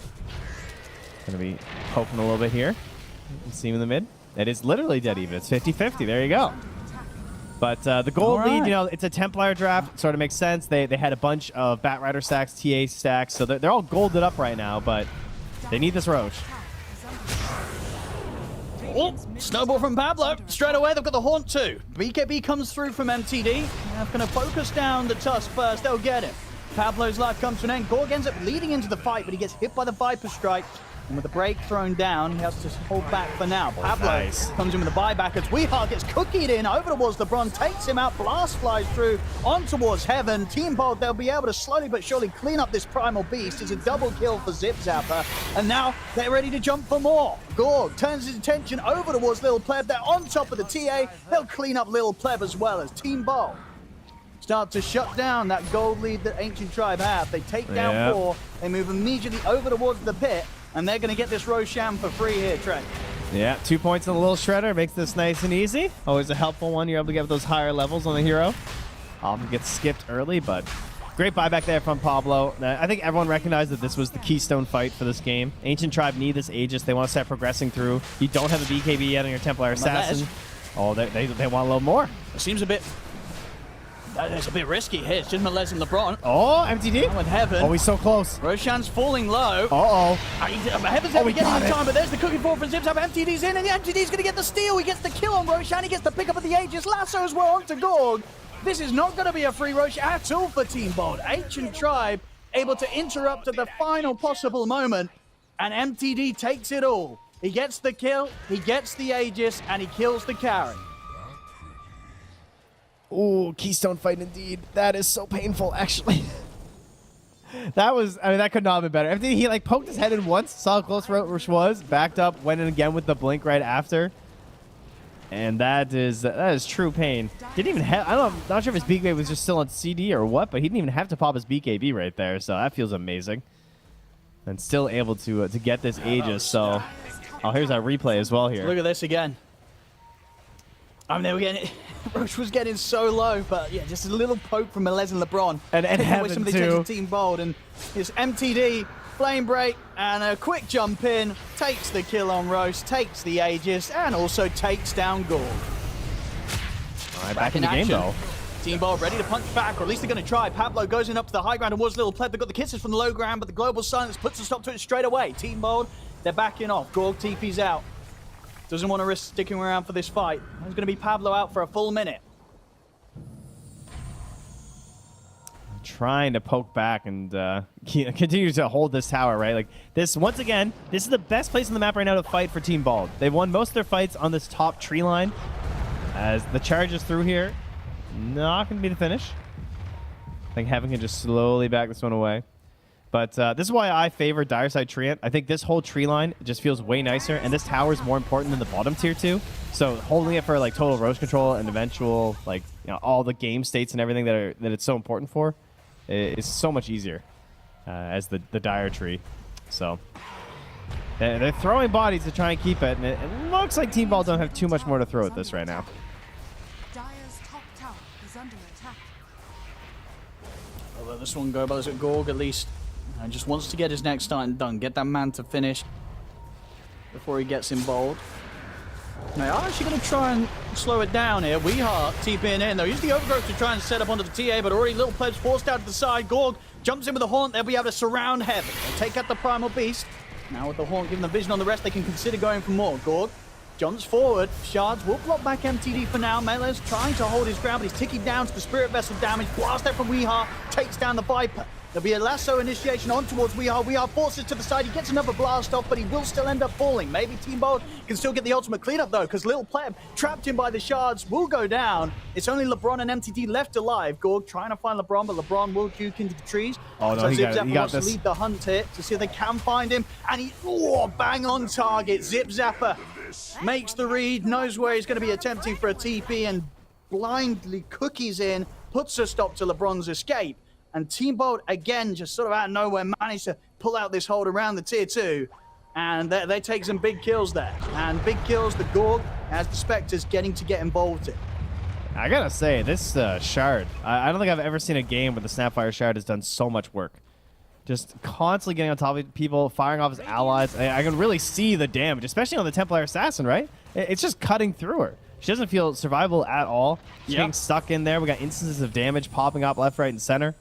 And again, it's that top tree line. This is the best place on the map to fight. I really don't think that Ancient Tribe should fight here unless there's some big advantage. They should probably just be trying to get pickoffs anywhere else on the map, because this is where tree reigns supreme. They had a sentry down. They had an obs up. They even spotted the tree, and they still weren't able to really grab a kill on him. He still snuck in there, threw an overgrowth, and that chaos, when he was able to just grab Heaven at the start, it resulted in a win there for Team Bald. We'll see. Ancient Tribe, they want to try and hit back. They know that the Haunt's on cooldown. They themselves have the global ready to go, and they've still got about 50 seconds left on the Aegis for MTD. So good time for Ancient Tribe to try and find a kill. They go towards the triangle, knowing this is likely the spot that Gorg's attempting to farm it. Now, it's got his Manta done, so he's got a potential for for a bit of a juke. He'll get caught initially by the lasso into the grab. See if he can survive through this. There's the Manta. Greaves heal comes out from Zip Zapper. He can. Gorg's able to step away. Bengen in from the side. 3-man overgrowth. Team Bolt, they're turning this one around. As that's the Aegis taken out of the hands of MTD. Heaven goes down. LeBron falls. Team Bolt, they're ready to surround MTD. Look to take him out second time. He's going for a TP. They got anything to stop it. They do. Pablo in with a punch. No escape for MTD. Team Bolt, they take the fight. Ooh, the pressure was on for Ancient Tribe. They felt like they had to cross the river, get something done with this Aegis, and unfortunately, not what they really wanted to see happen there. The Manta, the escape after the global silence there from Gorg. Well. Yeah, they want to keep on going with that vision. So they got any frontline TP cancel? They don't. Little pleb, immediate TP response there. Knows that none of the supports with potential to interrupt will be around. See, Gorg, he is going to rectify that. He's going to try and build for this. Gets the Basher queued up next so that there is that chance of leading in and getting that Bash, buying time for the rest of the team to be able to close in on these targets that won't have quite as easy of a time TPing away from. Yeah, and he's also being protected really nice here from Weehaw. I've seen him throwing out that Lincolns now a couple times, so if he is going to be diving in with these shadow steps, we want to ensure that he can't just get immediately lassoed, of course, or even just grabbed by a pulverize to try and slow him down. And now that fresh BKB waiting here for Pablo. He just goes in. He really does. Straight away with a punch in the snowball. Sets up with a combo to take down Heaven. Melis turns with a Viper Strike. I believe it was, it was onto Pablo and will allow them to kill Pablo through the BKB. So they get one. Can they get more? Bengen's going to go for the TP out. Lasso's there. MTD stops the escape and sets up for Lil Pleb to come in for the final touch, get the kill. Going to push Lil Pleb nice and close towards his BKB, just about 600 or so gold to go, and then he'll have that done. Something will make the fights a lot easier. We'll see LeBron also picking up a gem. Ancient Tribe getting some momentum back under their wings there with that last couple of kills. Can't imagine, though. Basher coming out soon on the Spectre. One of the problems I would say is that they haven't really had a lot of damage growth out of their mid laner for an extremely long time, right? Like, Weehaw basically bought a Spirit Vessel, and then since then he's gotten a Force Staff and a Lincoln Sphere. So, of course, the levels are going up. He's got a little bit more nuke power, but he doesn't have that X Factor quite yet where you're hoping for the Keyword Light, like the Scythe. Yeah, okay, as I'm speaking, he queues it up. That's pretty much the dream, right? You want him to head in that Scythe, get some more control in these fights. Some Kados have done like the E-Blade plays before when it's necessary as well, but I think in this game, this is definitely the way to go. You have a BKB Tusk who's going to pop in and be able to stun up one person, and then you can also be scything someone else, and at that point, it feels like you can just kind of overwhelm what's there from Ancient Tribe, especially when TA is such a glass cannon, of course. And either of those two heroes spotting Lil Pleb first makes the fight very difficult for him. Going to try and use the BKB, but again, it's a blinking Walrus Punch and a Scythe, so it's not necessarily a free pass with this BKB. Yeah. Absolutely not. Yeah, still would be very, very well aware of where Team Bold are going to prioritize who they drop these spells on. And indeed, ideally for Lil Pleb, he's going to be looking towards waiting those out to be used on other members of the team, so he has a bit more free space to go in and get the damage done as this carry TA. Already in the mid, Pablo. It's in with the setup, straight in onto MTD. They completely lock him down, punch into the snowball. He has no chance for a BKB, no chance to survive. And Gorg with the horns, ready to move in for more. They get on top of the silence and double kill for Gorg. They can turn their attention over towards Melez. He'll force out to the side. This time the overgrowth won't quite catch him, but the slows are there. Dropped down by Weehaw. Snowball fall from Pablo. This is a third kill, and it looks soon to be a fourth unless Heaven can save Lil Pleb. He'll charge forward, trying to keep them off the TA. The BKB's out from both Heaven and Lil Pleb. Pablo's managed to keep his distance, though. Team Bold, they've lost nobody in this fight. Pablo, he gets back in, takes down Heaven. Lil Pleb goes for the TP out. Anything to stop it? There isn't. Lil Pleb will manage to survive, but everybody else on Ancient Tribe goes down, and Team Bold, they lose no one. No, they gain a little bit more there, too. The first kill in that fight, the Bat Rider, he dropped the gem. Pablo picking it right up, so LeBron going to be very disappointed after having just invested in that for the team to perhaps try and control some of this movement out here from Bengen, but that's now gone. The Basher is here, and Roche will also be arriving in about 35 seconds. And look at this explosion on this poor Bat Rider. Just get punched up in the air. The kisses come out, nothing. Just no chance at all to play. Dead in the ground for 69, and the rest of the team sort of just on the run after that. Without doubt, the way that Team Bold are executing these jumps, initiation, it really kind of seems impossible to deal with. It feels like if you're Ancient Tribe and you're going to try and take a fight 5 versus 5, you just got to accept whoever's on the front, they will die. There's very little they can do to protect that hero. And in future scenarios, I imagine they really need it to not be the Bat. They need MTD to be able to play the fights, because without him, everything collapses so quickly. They don't have global quite yet. 1 more second, they need it. There we go. He's going to go for Pablo. See if they got enough damage. Lotus and BKB's thrown down onto Pablo. Pablo's going to survive this initial jump. Snowball down towards low ground, blink away as well. Little Pleb tried to take down Zipzapper, but he can't quite do enough damage. And now from a distance, Zipzapper's ready to turn with the kisses. BKB's popped by Little Pleb, but Pablo, he's trapped him in with the shards. He cannot escape this Little Pleb, taken out. Now Team Bold, we'll see if they want to go for more. Bangan's going to commit with the buyback. They have Haunt. Ancient Tribe will do their best to just run from this, but the chase is on. Haunt's popped, Gord's ready to keep the vision upon them, gets on the front line, Dust is popped, they found LeBron. Jump over, see if they can get anything more. They've got the vision for the Spirit Vessel and the slow as they start to trap the Bat Rider. Pablo's closing in, Snowball forward, punch up. 3 more for Team Bold as they now start to grow the net worth lead up 5k. Roche is back up. They can look towards this, and I imagine this time round, it's going to be a bit of a happier ending for them around the Roche pit, as it's a full minute, no MTD. Unlikely to be any interruption this time, Trent.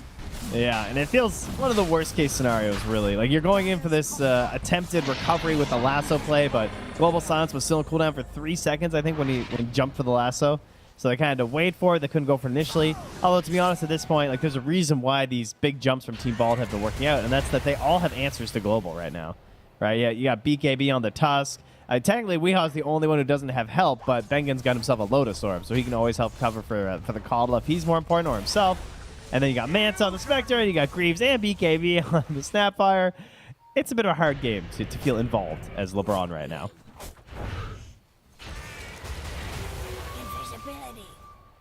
And Heaven's just... See what the plan is here from Ancient Tribe. Yeah, well, he finds one. Nice, nice. Yes. And they will get it. Nice control there with the knockback as well. Oh, but they don't get it. Gordon's got to be thinking about it. Creep.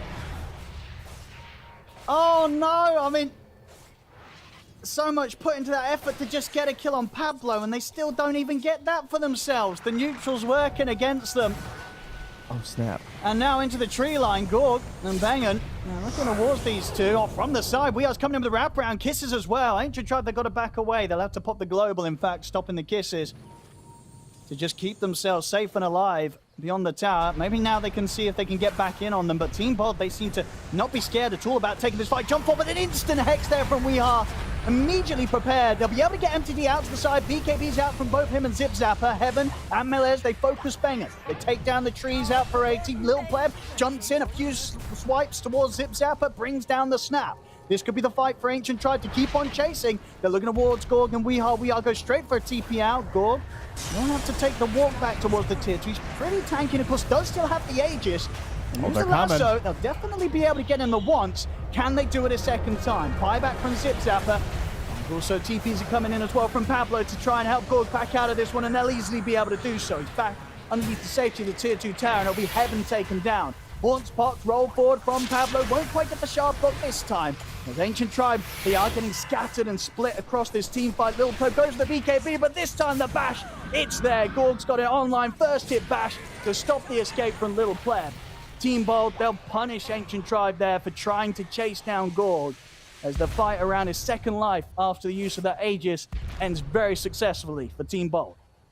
And all Ancient Tribe can do now is just try and push out these waves. Viper sends the illusion down. MTD immediately just runs top as fast as possible to try and reduce some of this pressure they can achieve here right now. I mean, Dire could just go for the outpost if they want to try and take that over, but it looks like they're still kind of cleaning up the creeps down bottom. But overall, yeah, it's still a pretty good golden XP change. I actually thought it would be a little bit worse there for Ancient Tribe, but it's actually fairly even. At this point, probably we're all looking at that classic situation of next Roche, but Team Ball should be in a pretty commanding position considering it's a Spectre who's out farming a TA, you know. TA can be a little bit up, and Spectre can still feel pretty comfortable in the matchup, so this feels like a solid 5 minutes or so of just farming the map, controlling everything as Team Bald, and trying to get some pickoffs using deep wards from your Treant Protector. And they've got DD on Gorg as well. Ancient Tribe. I've got to be very prepared for the next jump. And what are we seeing with this in the Ags getting closed in upon by Pablo? I mean, Pablo he feels like he's already just been doing so much this game on the Tusk. And obviously once that kick's ready to go, he'll be able to do even more. Suddenly Little Pleb, when he's in with the BKB, he's going to be kicked a mile away and unlikely to do much. He'll be able to do much during that BKB with this Tusk kicking him about. He's just in the middle of them. He's looking for the setup. And he's in a great spot here. A juicy 4-man overgrowth. Kiss is coming in from the side. Gore goes in with the shadow step over towards Melez. They'll take the Viper down low. Manta pop. Melez trying to escape this with the BKB. As Team Bold, they've gone pretty deep up towards the tier 3s here. Melez is still alive. He'll actually be able to survive through this. As now Gore gets turned upon. Rocks get thrown in from the side by Heaven. Throw the linkers down over the walls, Gore trying to keep him protected. Cookie out to the side as Pablo actually ends up going in straight in towards MTD. The sharp blocks there as well. LeBron has to force himself to safety, but they've lost MTD. They've lost Little Pleb. Team Bolt, they're diving the base. They've gone past the tier 3, past the barracks. That will kill the carry as Gore does end up dying pretty deep in the base. We are TP's out as the rest of Team Bold realize what the hell are we doing here? They get everyone else out, but maybe getting a little too ahead of themselves there, Trent. It's a little bit of a dive. Cost them the life of their carry. Gore goes down. I mean, let's be honest here. Who isn't going in on that tree ulti? You know, it's just too juicy. It's like the Earthshaker. They feel like there's no choice. I see 4 heroes, I have to Echo Slam. And maybe it wasn't exactly perfect. The follow-up damage wasn't immediately there. Of course, you're also fighting close to the high ground, sort of forcing an engagement in an extremely beneficial spot for your opponents when you don't even have the Aegis of this stage of the game, but hey, you know, you've got overwhelming damage for the Spectre. I definitely get going for that. You feel like you might have a chance to straight up break the base and end the game in that moment. As the Dire Sentry actually spots this invisible Heaven Primal Beast, so they'll know that is in the cards right now. It's the blink out there from Pablo. And Pablo, all after that fight, though, did get the walrus kick, so it's go time now, right? He did. Yeah. Got to watch out for what he's going to be doing. Zip Zapper. Oh, yeah, it's getting tasty. Full Daedalus stun. Oh, he's ready 20. to shred with the little shredder. It's not so little anymore. This is where things get fun here for the Snapfire. Can we get some tomes on this Snapfire, please? Give me this level 25. Yeah, absolutely. Yeah, we've been watching that 40 minutes. I do hope the Zip Zapper's going to be the one taking that. Maybe Bengen's going to make a case, be like, guys, I'm nearly level 18. Let me have the XP, but I want to get that 25 on the snap.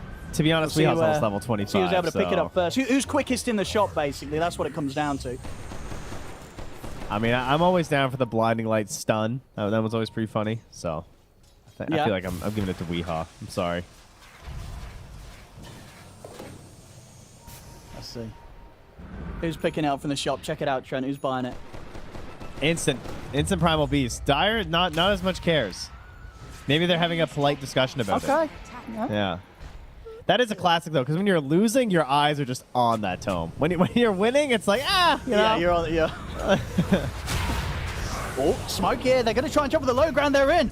They're going to look straight away to go with the Global Silence, but MTD just dies immediately off the back of the initiation. As soon as he's in, he's out. They take down the bat, and now things are falling apart for Ancient Tribe. They've got to bail out of this fight. They've just lost their bat. They're about to lose their carry as well. Little Pleb gets jumped upon by Gorg and the Illusions. As that's both cores out of the game. And you can see with the buyback status, Trent, what have we got? We're short on the gold on Little Pleb. He's out 500 gold short of it. And MTD, of course, is still on cooldown for 5 minutes. This is a big opening for Team Bolt to do some serious damage and have a pretty good shot of going for the high ground, maybe even more. This is over a minute without the mid and the carry on Ancient Tribe. Yeah, if they've got the read, they've seen that TA and figure it's not there, they could definitely finish off an entire set of racks here. They don't have the greatest push, fortunately, though, for Ancient Tribe. I don't think this is a game ender. There's just too much spam and too much nuisance. Maybe I'm wrong, but I feel like it's not... Well, actually, how would they even kill them? Maybe it is totally fine to just hit the Ancient. Like, what's the worst that could happen? Well, let's see. Let's see how safe Team Bolt want to play this. They'll take out the mid melee. They'll move down to the bottom. So they're not going for... not going too crazy. Not going to try and rush down tier 4s here. Just try and work towards getting a second set of barracks. 20 seconds until MTD... until Little Pleb's back. Still 30. 30 plus until MTD's back in the game. As this will at least be 2 sets of melee racks here, taken by Team Bolt. They'll get the chance to clean up the range as well. So a lot of damage done to the base. And they should be able to back out before these respawns come in. Now, as Team Bold, they'll head back. They've still got a tier 1 tower to take on the top lane, so they can look to sort of spend the time working on that. As they're now in a very comfortable spot, 21k gold advantage, and a significant lead in regards to just what you consider to potentially be able to come out from these heroes at this state of the game. You can see on the win probability, it's pushed this one right up to a 99%. Spectre, That's 100% if they bought that got tunnel. through all the rough points of the game. Oh, and now outside of the base, Melez, he's found himself in a bit of a dangerous spot. He's up on the high ground, Gorg's in with the bash through the BKB. Melez will be able to turn and get a Viper Strike out, but he's still going down. MTD pops the BKB. He'll find Bengan. Last him onto the tree. They will manage to take Bengan out, but Bengan immediately in with the buyback. Kick onto Little Player, just gets kicked out of the game. He's out for 90. MTD's down as well. Team Bold, they'll have no trouble cleaning up around the haunt of Gorg. As Melez, he's back in action, but not for long. They've got the vision on him. GG, well played, it's called. Team Bold will take this game 1. Very well done. You know, the Spectre pick, it wasn't a flawless Spectre pick in the sense, and I'm sure they recognize that on Team Bald, just knowing that, hey, you know, there's always a chance Spectre has a few issues in the laning stage, but they did a great job of recovering there and ensuring that Gorg, no matter how many times he was hunted down by Heaven on that Primal Beast, which I must say was a really nice game from the support Primal Beast, he did bounce back. They got the Aghanim Scepter, and that was excellent too. I really like the way he played with Pablo and the kisses constantly to get those picks across the whole map. Absolutely, yeah. A lot of action in that match. A great start to the series, and especially so for Team Bold. They'll be very happy with that one, opening up with this game 1 victory. But as for now, we'll head it back to the panel to hear what they have to say about this first game of this best of 3. Thank you very much, gentlemen. And of course, game number 1 does go the way of Team Bald Reborn. And at first, Panda, it looked so good at first. The lanes were going decently well. You know, mid was like, whatever, kind of a wash between the Batrider and the Coddle. The top lane was going okay. They were doing a decent job shutting down the Spectre. We got a lot of farm coming out of this Templar Assassin. Just talk me through the first 20 minutes. Like, things looked okay for the side of Ancient Tribe, right? So, what changed, do you think, that made the wheels start to come off a little bit? I mean, all you can say is basically Spectre had a rough time in his lane, was kind of expected that Viper lane is going to be difficult mid, basically just a farm up for both the Coddle and the Batrider, and they actually did a pretty decent job on the side of Team Bold, just slowing down the potential from ATT, keeping their Spectre still up on pace. Like, Gorg's farm was still pretty solid, and a couple fights that they took on the side of TPR looked really good until that one Roche fight happened, which was I was wondering, like, why weren't they just fully committing to Roshan? But I guess they were prioritizing ATT fighting them outside the Roche pit. Never happened. They stole the Aegis, and I was like, all right, just want a perfect fight and just lost the objective you basically gained from that fight, but didn't make much of a dent in the end. Unfortunately not. And Tika, something that Panda was just mentioning now, the fact that they were targeting the Spectre quite a lot, right? Especially those Primal Beasts kept hunting her down time after time after time. And that seemed to be the objective for most of this game, especially in the mid game for ATT. Find Spectre, kill her, and then we can take a fight. But it seemed like Team Bald Reborn were always ready to respond in numbers and with ultimates every single time that Gorg got jumped. I mean, I feel like everyone remembers the 4-man TP to bot lane when Gorg gets jumped by the Primal, right? But, like, I think unfortunately for Ancient Tribe, they kind of fell victim to trying to replicate the same play multiple times in a row, and they weren't really trying to progress the map. When I think about this TA, she has this like insane farm, but we never really saw a highlight where it's like Primal Beast plus TA jumping a hero in conjunction, breaking the fight, and then when you have a key pickoff, you go to Roshan. It's like after T-Panda mentioned this Roshan fight, you have Ancient Tribe playing with confidence. They move towards top tier 2. They're making these dives, and they're just not really executing that cleanly, which gives Team Bald, which is a team that thrives in chaos, the most chaotic fights possible, top tier 2, in their own triangle, in the mid lane. Like, every single fight that Team Bald took after this Roshan shenanigans was just kind of poorly executed from ATT, which gave, like I mentioned, gave Team Bald this ability to lean on the mobility of the Kotal, his itemization with the Lincolns, Gorg, of course, with his Ags, non-stop poking. As soon as he sees TA out of position, boom, you throw an illusion, boom, you go for the kill. So I think this was a bit of a weaker game from Ancient Tribe. We've seen these players on different teams in previous DPCs perform really well, but right now in this kind of synergy of 5, they're not hitting their strides that they've done in previous DPC. I think they'd be a little bit scared going into game 2. Yeah, I totally Yeah. agree. Like when they basically played around the TA power spike timing, which is one of your would say like cookie cutter kind of strats that you normally play. You look at like 16 to 29 minutes of dominance, and we didn't really see that happen at any phase of the game, which just tells that TBR they played a very solid game throughout, and I really have to hand it down. Like absolutely fantastic gameplay from Bengen and Pablo. Like these supports really made this game what it was for Team Bold, really punishing Ancient Tribe also for the mistakes that they made, but really kind of capitalizing and showing that ATT, if they make a mistake, all right, they make a mistake, but TPR just kind of shining out of those situations time and time after again. I think it's probably fair to say Bengen would probably be MVP for this one, right? A couple of very clutch living armors that he cast in this game, especially on the Spectre, but those overgrowths, those Lotus Orb timings, it was just wonderful coming out of the tree. And we always like giving the support players the due that they rightfully deserve.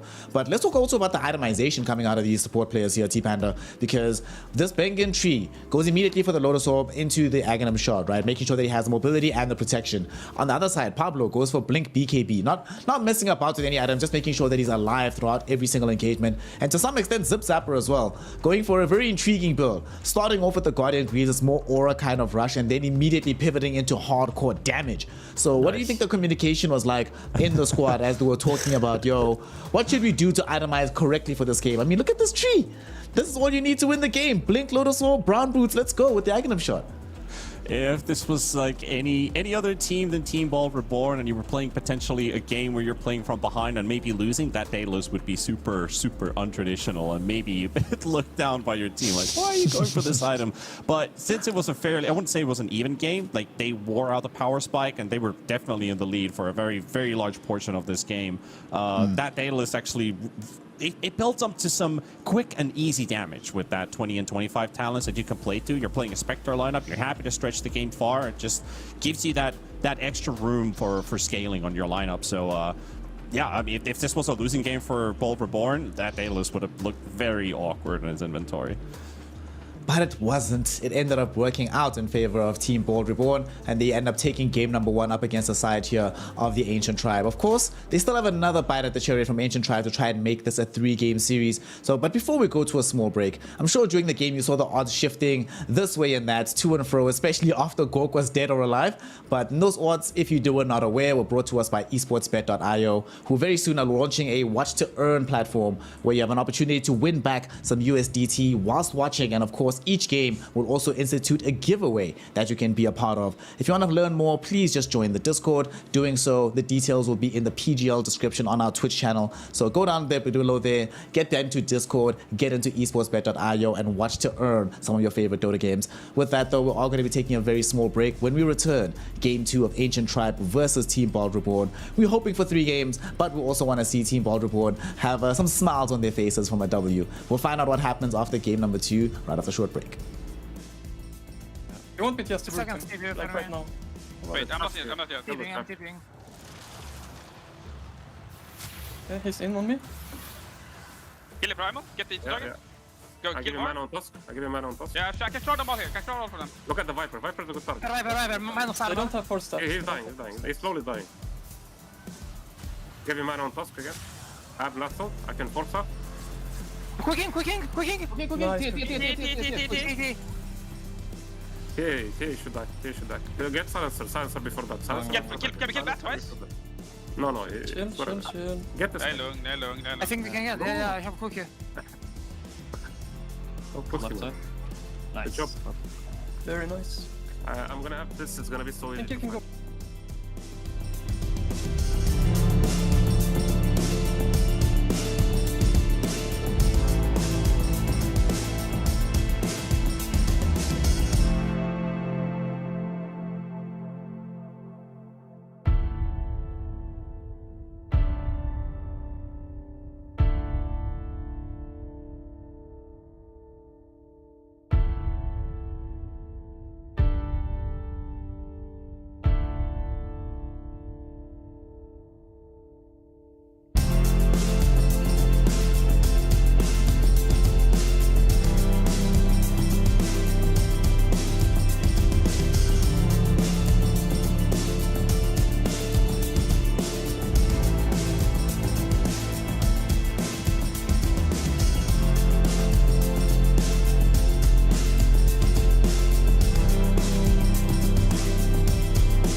welcome back one and all. Western European Dota continues here today in Division 2. Game 1 between Ancient Tribe and Team Bald Reborn went the way of Team Bald, off of the back of a very hard farm Spectre, but some really intriguing support play.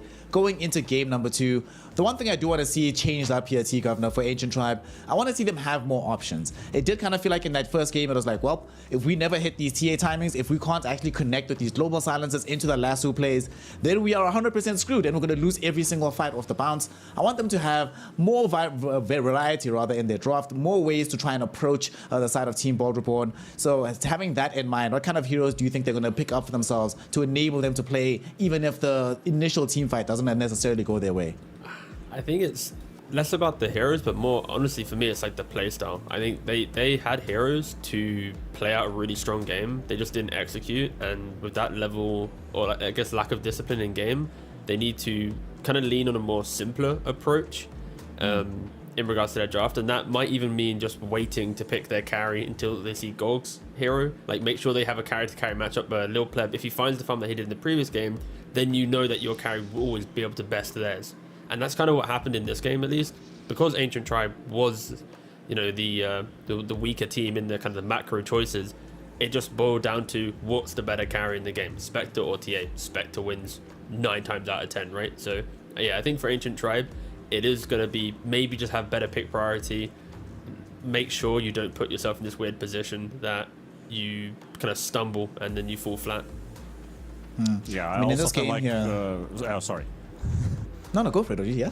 Yeah, basically just about like drafting order for if you look at from the side of Ancient Tribe, like if there's something that they do want to mix up maybe a little bit is Melee's usually prefers to have last pick. I think MTD and Lil Pleb are both fine with whatever matchup they're going up against. Well, of course, you still want to go look for the favorable matchup, but Melee feels like the player who wants to see his matchups before he's going to get like a good pick for himself. And we've got a Viper into a Spectre, which is absolutely perfect. But maybe they can shuffle around a little bit with like ideas, like going on T's idea basically of simplifying maybe 1 or 2 things that really helps you execute your draft a bit better, because they did everything right, but they weren't able to get any kind of an actual threatening lead. Maybe they had net worth lead, but it didn't really translate into the game that they're actually ahead of Team Bald. Well, we're going to find out if they are going to be able to make those changes going into our second draft of this particular series, Ancient Tribe versus Team Bald Reborn. And Team Bald, they have themselves access to the last overall pick. They are Dire and second pick. That feels like a pretty strong combination. So Ancient Tribe, a lot of work to do in this particular draft. And funnily enough here, T-Governor, they open up with the Pangolier, not getting the Treant Protector, not picking up Death Prophet. Talk to me about those. Why this hero of all the heroes in the game, why does it deserve a first overall pick in a draft like this? Meta's cool, but you also have to respect the players in the game. You've got Zip Zapper on Team Bald, you've got MTD on Ancient Tribe, and I think if you're actively not giving away this hero, then you want to ban out. And also, if you look at the ban order, right, they are banning the Bloodseeker themselves. Team Bald, they're like, are we really going to ban a Pangolier and then give them a Riki? Nah, let's ban the Riki still, so you get the Pango. So I think, yeah, draft-wise, Ancient Tribe, they were hoping to force Team Bald to do a Pango ban. When it doesn't happen, they take it themselves, so yeah, nice little bit of creativity, I guess, entering this phase. But I think honestly, both teams are gonna be pretty happy. Everyone's got some nice, strong, you know, meta flavor in their opening 2 picks. I'm not happy though, Panda, because Team Bald Reborn ignored Treant's DP combination. It was right there available for them. Not only have we seen Tiny fail game after game after game today, and the hero has not looked as hot as he might have looked in Division 1, but that Treant DP combination still seems uber busted. So talk to me about what makes the Tiny a little bit more favorable for the Team Bald lineup than getting the Death Prophet combination. Well, at least basically looking at Pablo's hero pool, if he's the one to play this 4 Tiny, that is one of his favorites, and you have double initiators basically already in your first phase, so now you can just look into countering one hero into another. You've basically set up your gameplay idea into these supports. They're very adaptable to any type of gameplay with team fight, with pick-off situations. These both provide both basically, and they enable snowballing heroes too. So I'm curious about what kind of a second phase, like what are the cores that they want? Do they want to push on early? Do they want to look for mid-game timings, match up somewhere where Ancient Tribe is probably their strongest in the mid-game? I don't think Ancient Tribe really thrives with late game drafts. At least looking at their players, they usually just like to play the mid game. That's their strongest area. MTD is really good in the lane as well. He's a very good mid lane player. So kind of exiting from the laning stage into a strong continuation is what they're looking for. And they almost had that last game. So it does look that they're sticking into the gameplay strat, which we were already discussing here, where they can just have a good exit. Right now, they're trying to make sure that they, of course, gimp Weeha as much as humanly possible. His Coddle is gone. His Bat Rider will not be enjoyed in this game. And Zip Zapper, well, nor him nor Pablo will be playing the Snapfire hero. For Ancient's Tribe, let's see. No Morphling. They played TA last game, so are we just going to expect that for the rest of the draft here or the rest of the day, Governor, where they just play these range carries as much as humanly possible for low pleb? I mean, I feel like for both teams, they probably want to look at some range terrors. The issue with Lil Pleb going for range terror is Tiny on the mid lane. If they do flex it there, Tiny naturally does pretty well. Team Board themselves, they'd love to close out this phase, most likely with a Drow. Then you have some Tree Drow against Death Prophet. Super potent lane. But yeah, you got to keep it in mind for both of these sides. Exiting this phase, because they have this Tiny flex, you'd argue that Zip Zapper needs to stand up and kind of cement his hero in the draft now, if they are trying to keep this Tiny flexible. If they're not, then of course they'll just be picking up a position 4, and then we'll get to unravel it very quickly. Off lanes potentially here, Centaur's still pretty good. If they want to just disengage from the DP plus the Pango, there's also like a Beastmaster if you just want to punish the early pressure of these heroes, and then you just play behind that. Ooh, okay. I mean, I'm always a fan of Marcy just because of Chinese DPC. China alone has basically put Marcy on the map. A lot of people kind of forget about her strengths. Western Europe's tried to play her as a carry with varying success. But the offlane Marcy, the phase, into BKB, into Basher, you just need levels, you're a god. So I'm really hoping this is an offlane Marcy and we get to see its strengths. Please don't be carry. I know Gold's playing it as pubs, but my god, Marcy offlane is... Mwah. Yeah, Marcy offlane is really good, but super level dependent. So if they get to the stage where they can take successful engagements, continue growing up that net worth, getting to BKB, I think that's the most crucial breaking point of Marcy, is actually getting to the BKB point. If you don't have it, the opponent has a lot of lockdown / burst damage, Marcy just dies. Like that, you can easily see like a Marcy die 8, 9, 10 times in the game if you don't get to the BKB. So if you get to that point, the game gets a lot easier. And well, Hoodwink's already that extra lockdown burst damage that they have, and I think they're suspecting that's a pause one Marcy because they go for the Lich. Okay. I mean, even if it's offlane, the Lich is going to have a nice time with the shield. You want to mitigate that physical damage. As soon as Marcy jumps in, if she's not killing that hero or put them down to a kill threshold, she's going to feel a little bit awkward. So I don't mind the Lich. We don't see it too often. We also don't really see Winter Wyvern a lot against Marcy, but that'll be something that will probably evolve during now until the major if we aren't to see a balance patch. Yeah. But Team Board, like, their draft is very... it's very reactionary in a sense where they can happily sit on their side of the map. Ancient Tribe will then need to go seek the fight with the roll, with the exorcism, but then they're going to fall into the egg, then the overgrowth. They don't have an egg hitter right now, and they don't really have a backline jumper outside of Pango, so I think Team Board actually pretty happy with their hero so far. Yeah, and also kind of jumping on the idea of the Lich as well. Usually, Lich has been picked against Lina to mitigate some of the physical damage output, despite the Maelstrom procs that still go through when she has a lot of attack speed. So at least before that, you can somewhat slow down Lina's damage output. But she's not in the game, so I'm a bit worried about like Ancient Tribe's approach right now. Like I can see some simple ideas that they can definitely pull off with the heroes that they have right now. Still a bit cooldown dependent though, on the side of their first 2 picks. So they're gonna need something that can maybe fight outside of that. And every time I see the Ursa ban is the hero that I'm thinking about. Like this could be an Ursa game, but Ball's already ahead of that. I mean, Ursa would be so good here if they ended up picking it for the side of Ancient Tribe, right? Ancient Tribe have to pick out of phase though, T-Panda, so what carries are still available? There's no Ursa, there's no Monkey King, there's no Morphling, there's no Lina, there's no Nature's Prophet. Sniper, I suppose, is still in the pool, but Sniper feels a little bit better for Team Bald. I don't think that they want Sniper on the side of ATT, but funnily enough, they're banning offlaners here, so they think that this Marcy is going safe Marcy lane. carry, yeah. Yeah, Marcy carry is what I was thinking, yeah. But for Ancient Tribe, if they want to go for the carry matchup versus Marcy, I'm looking at two heroes. The other one's a bit riskier. That's the Shadow Fiend. It could also just be a classic Juggernaut for Lil Pleb. There's a name I haven't heard in a while. They might need to respect Slark as well. There's not a lot of lockdown from Team Slark's Board, in the so pool. Slark's going to be very good. Lil Pleb specialty as well. Yeah. And they ban Sniper. Yeah, I think Slark's relatively okay. It really leans into that over aggression. My fears for Ancient Tribe, their game one, putting it bluntly, was a little bit sloppy. They probably know that themselves. And they're kind of going for a draft that relies on positioning and execution to really win you the game. So they're going to have had like a really nice team talk after game one to kind of fix those problems. Because this is the type of draft that can outplay itself in how quick it wants to play around their timings. Yeah.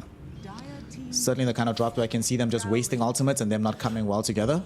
They run out the draft with Drow. I was actually about to say this is very good because Team Bald should have gone for Drow. Like some kind of range carry feels very, very good in this situation. The other ones, the only good ones are gone right now. So who's left that can really fill in that role for the side of Team Bald? Because I don't think Gork is going to play Marcy. He hasn't played this professionally. Yes, he's been playing it in pubs, but doesn't feel like the right kind of game for that hero. Right, Snare. Bald don't need that for their Div 2, alright, you know? they just, when they feel it, they go for it, you know?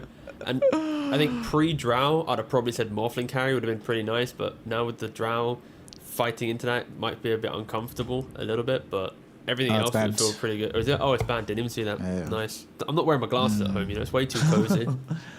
How do we feel about safe lane SF here, Panda? We saw it sometimes within NA and a little bit of times in Europe. I'm looking at this game and I'm thinking I want a hero that's going to buy BKB as well. How do you feel about that if that's the option here?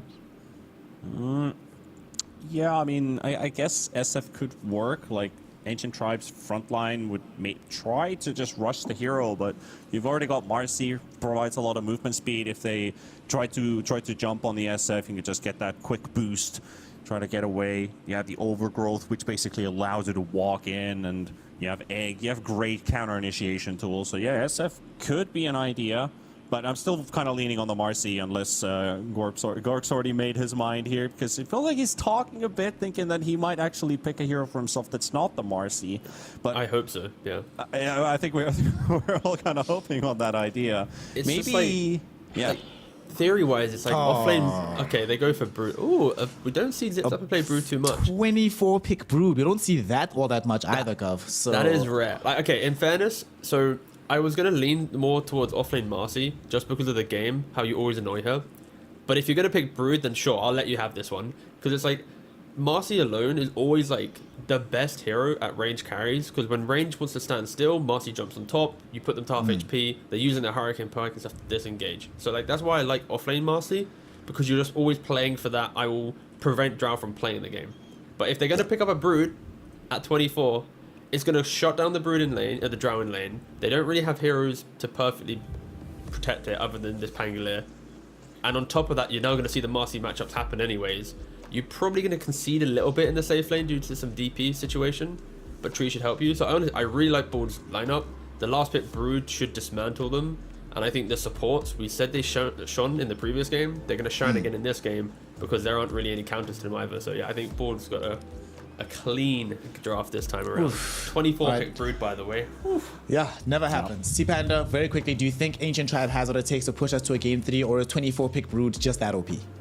Depends what LeBron's told them on the break. I mean, they're going to need a hell of a pep talk to come back in from that game 1 and to return into this one, because that was very convincing the way that they held on game 1. But we talked about Zip Zapper. Does he play the Brood? Well, let's see what he could do with it. He should have a pretty decent lane versus the Drow and the exit from that too. So I'm just totally going to agree with T-Gov. Like, T-Bold probably should have this, but MTD, Samu, come on. You got this. You got this. Quick point. Zip Zapper's never played a Brood game in a competitive game. This is his first competitive Brood game. Let's see how good it is on 24. There we go. Not only is it his first competitive Brood game, it's also Gork's first competitive Marcy game. So certainly they are pulling out all the stops to get a 2-0 here from Team Bald. Let's see if they have what it takes with our wonderful casting duo of OD Pixel and Trent. Take it away, boys.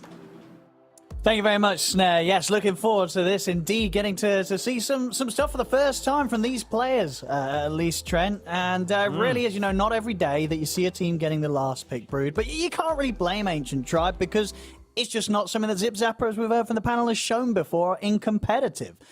So you can't really anticipate it. It gets through. It's there. Do you think there's sort of any sort of feeling of dread building up in Ancient Tribe? Or do you think they've got ways to deal with a Brood this game? There's some interesting things about Brood, actually. I mean, first off, I mean, he's a relatively new pro player. So what, he's got like, I don't know, like 50 heroes he's never played. So that's kind of convenient. So, you know, I mean, you can't be too sure just because, you know, whoever he's going to be bringing out here in the off lane. But in the long history of Broodmother, as many of you are probably aware, Brood has had some issues in terms of like being kind of broken, but it was only like the Brood players, right? And we wouldn't see the hero spammed necessarily at the highest levels of MMR. And this is the first iteration of Brood where that has really changed. Like, for example, in the last 8 days, there have been 1,308 matches of Broodmother in 7K plus. So, like, actually being picked. Because even when she was broken before, you still wouldn't see her spammed in pubs. So it means that not only is she a really strong hero right now, her ease of playability has also been increased, right? Just, ever since we removed the spiders from the laning phase, she's not nearly as easily counterpicked, and the micro isn't required to, like, really get started on the hero. So chances are the guy's probably pretty good at Brood because you just buy aura items and the game's easy. Well, we got to see on the odds here, little again favouring Ancient Tribe, provided to us by esportsbet.io. And you know, obviously the other talking point on Team Bold side of things is the carry Marcy. I mean, are you a fan of the carry Marcy? I don't know. I'd say a fan. Okay. What is it about the hero in this position? What does it offer, and what does it sort of lack compared to some of the other carries that we're seeing at the moment? I think the item build is always just the main thing that gets me, for sure. Because it's like, I don't know, we've seen the Battle Fury, we've seen the Armlet startup. Sometimes it feels like you can be really confident in it just because like the game starts out so well that it feels like the item build doesn't matter. But it's when the hero is just like not popping off and maybe is required to come and join that it can get a little bit messy because she's just kind of stuck in the middle a little bit to me. It also just really hurts with Rebound because, like, my God, this spell is just so bad level 1 now. It is painful to see. Yeah, very excited to see what Gorg's able to make happen with it. Of course, this time round with the lane setup, we saw a lot of action very early on in Game 1. Are we going to see the similar things this time round? A bit different with the setup, right? We're getting the 2v2s on the side lanes. Where do you expect the most action to happen? Well, I'll definitely be watching for this lane down bottom here once Brood hits 6. That's one of my favorite parts about just watching Brood games is just seeing like how the team plays around that instant nuke, both from the enemies as well as the allies, because you're waiting to see like, you know, are you expecting the dive? Because Brood often will go for this like double nuke right away, right? To just try and sort of catch you off guard with this instant burst damage at level 6 and then immediately start following up into damage onto your tower. So that's always going to be the most important one. Because you can see right away here, this is what you want to do versus Brood early. Only has webs level 1. This is Lich's best game plan. Ooh, nice little pop out there. I think they've got this kill here. They'll run down, give him a punch. Oh! Bangham was actually able to get the right click in. I don't know if he maybe... I mean, he might still be able to get it anyway. We'll see here. Leech Seed. This should get the kill. Whoa, he's going to need a couple of punches, actually, and he might just get the chance for just the one. And indeed, Heaven's going to be out there. Bangham not quite able to take him down. They'll miss out on the opportunity for first blood. Well, that's our hardest hitter. That's the biggest base damage we got in the game. It's still not enough right there. But the bullying is still quite strong, as you can see. Sure, you didn't get the kill, but get some HP back. And mid lane, though, Weehaw, whew. Tiny, of course, likes quite a few matches these days. But you don't have a whole lot of bullying that you get to do versus a Death Prophet, unfortunately. Some of the range heroes are a little less annoying. But, because, I mean, you're always going to have Tree, which is great. It's going to help you. Oh, well, that's nice. And they're back up top. I mean, Melez and Heaven, they were hanging around very, very low on the HP. Melez will be able to jump out with the swashbuckle, but indeed Heaven ends up going down. And probably in a more favourable situation at the end of the day for Team Bold. Rather than Bengen getting first blood, Gorg will be able to get the last touch in. It's first blood for the carry. Yes, that's incredibly helpful, especially again for Marcy. She's so independent. Nice grab on the dive attempt there from Pablo, though. That's going to result in an easy KO there with the help of the barrage. Well played by those two. But, you know, at the same time, you're making some space for your Brood to hit some creeps. So it's not necessarily the worst. Plus, you didn't give up first blood. So sometimes you take those. We'll see. Oh, and he plays courier too and brings some items for his brood. You know, that's just lovely. Oh, yeah, and he's happy all around there from Zip Zapper. And with the boots on him, it's going to be much harder to sort of chase out of the lane. He'll always be able to scuffle away with the webs and the movement speed of the boots. It's unlikely little pleb and LeBron will quite have enough slow to truly harass the Spider now. Especially if Team Bold can manage to continue to keep this wave held near the tower. A little bit of poking back around the Gork up top. But yeah, the choice to go Marcy I thought was really interesting too, because I can understand why they didn't want this to be the 3 Marcy, for example, because the lane looks a little ugly, right? Yeah. Sure, you get a couple levels up, and then maybe you can go for kills, and you can try and win the lane that way. But number 1, you're versus a Lich, who's one of the best defensive supports in the game. And number 2, you're not going to get many last hits on those early levels at all. So perhaps Zapper's not the most comfortable on the Brood. It just was such a better laning matchup that's why we wound up here. And if that is the case, that's kind of going to be like the saving grace, I think, for Ancient Tribe. Because if he's really comfortable on Broodmother, it looks like a fantastic game for it for sure. Oh, they might get the chance to chase him out here. They get the pullback with the Sinister Gaze. Multi-shot to LeBron. Final nuke. That'll do it. Steps in and will be able to take the Spider out of the lane. Well played there by Ancient Tribe. Making sure that this is a very, very good start to the game here for the Drow. Weehaw. Toss back mid. Get him under the tower, but it's Death Prophet, so haha. Man, you got him all the way in there, too, and that's all you get. You just trade HP.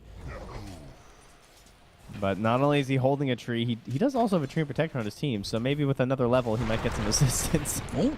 And look at this dive here. I mean, MTD. He'll get tossed back. Doesn't want to deal with this Death Prophet being on top of him. MTD playing incredibly aggressive, and he's going to continue to try and do so here.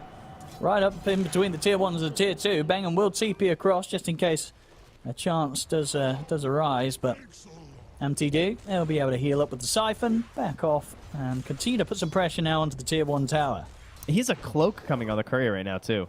Just already going to be out here to help increase his survivability. And, of course, like the more effective HP you have with the Spirit Siphon is just going to make you that much stronger, especially going for these dives versus this attempted heavy nuke of the Tiny. I love how early that's out there on him.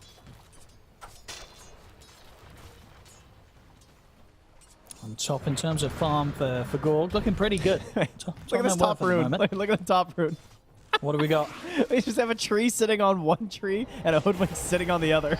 Oh, and I think Bangan might be in trouble because MTD, if he needs to continue chasing, has a haste rune. As for now, he's getting some good body blocks off, and that'll do it. Bangan gets taken down. At the same time, though, was able to burst through LeBron with the combo. So they get a trade here around the mid lane. Both teams losing a support. And will be able to head into the jungle and take that bounty rune away from them as well. Maybe even consider stepping towards the bottom lane, but they're aware of it. It's under a ward, so unlikely little Pleb is going to get caught. And doesn't look like we are going to spend time heading down there. Knows it's very likely that his movement has been seen. Well, Zip Zapper taking a lot of damage. Forced the TP out here. Nice call there, noticing the Sinister Gaze was used early, so back to the tower he'll go, and almost level 5, going to be closing in on that level 6. And, of course, with a Tiny on your team, it'll be right around that 8-minute mark, too. So if it's a good rune to rotate, that would be quite excellent for them. Zip Zapper has got to be careful when he's sitting this low. Ancient Tribe, they have done a solid job of making sure that this lane has not been an easy place for the Brood to start off with. Or, as you say, see if that does change once he hits the 6.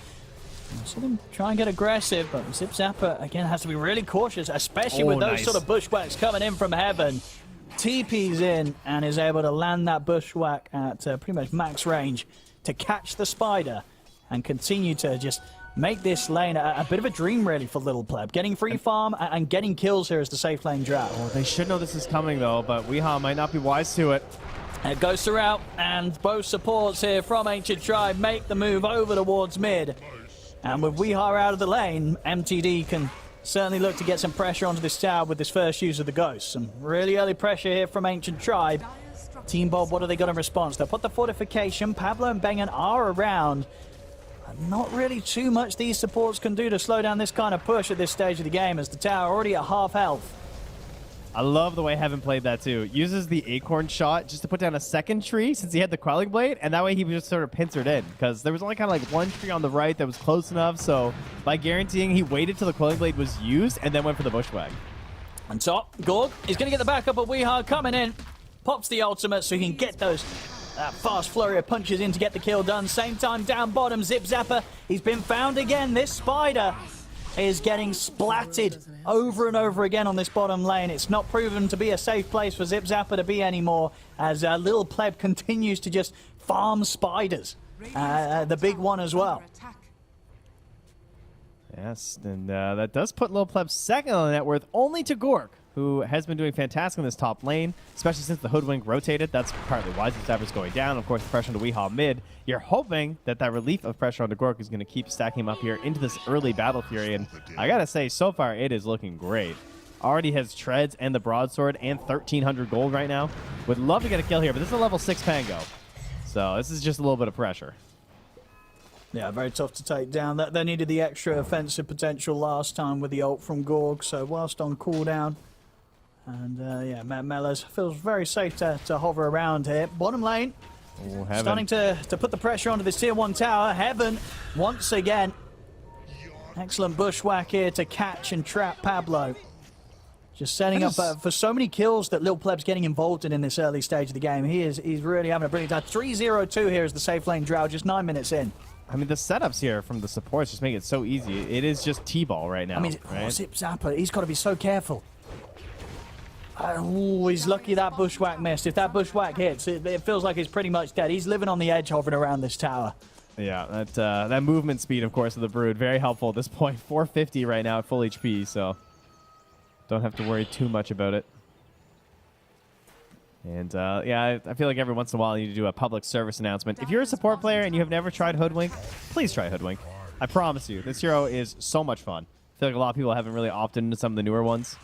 It's like mega broken. You see how Heaven's just running around throwing these bushwhacks? Bushwhack is just one of the most satisfying spells when you hit it. Just like crazy damage. You hit multiple heroes. Your enemies aren't going to Quelling Blade the tree, guys. You don't have to worry about the things Heaven worries about.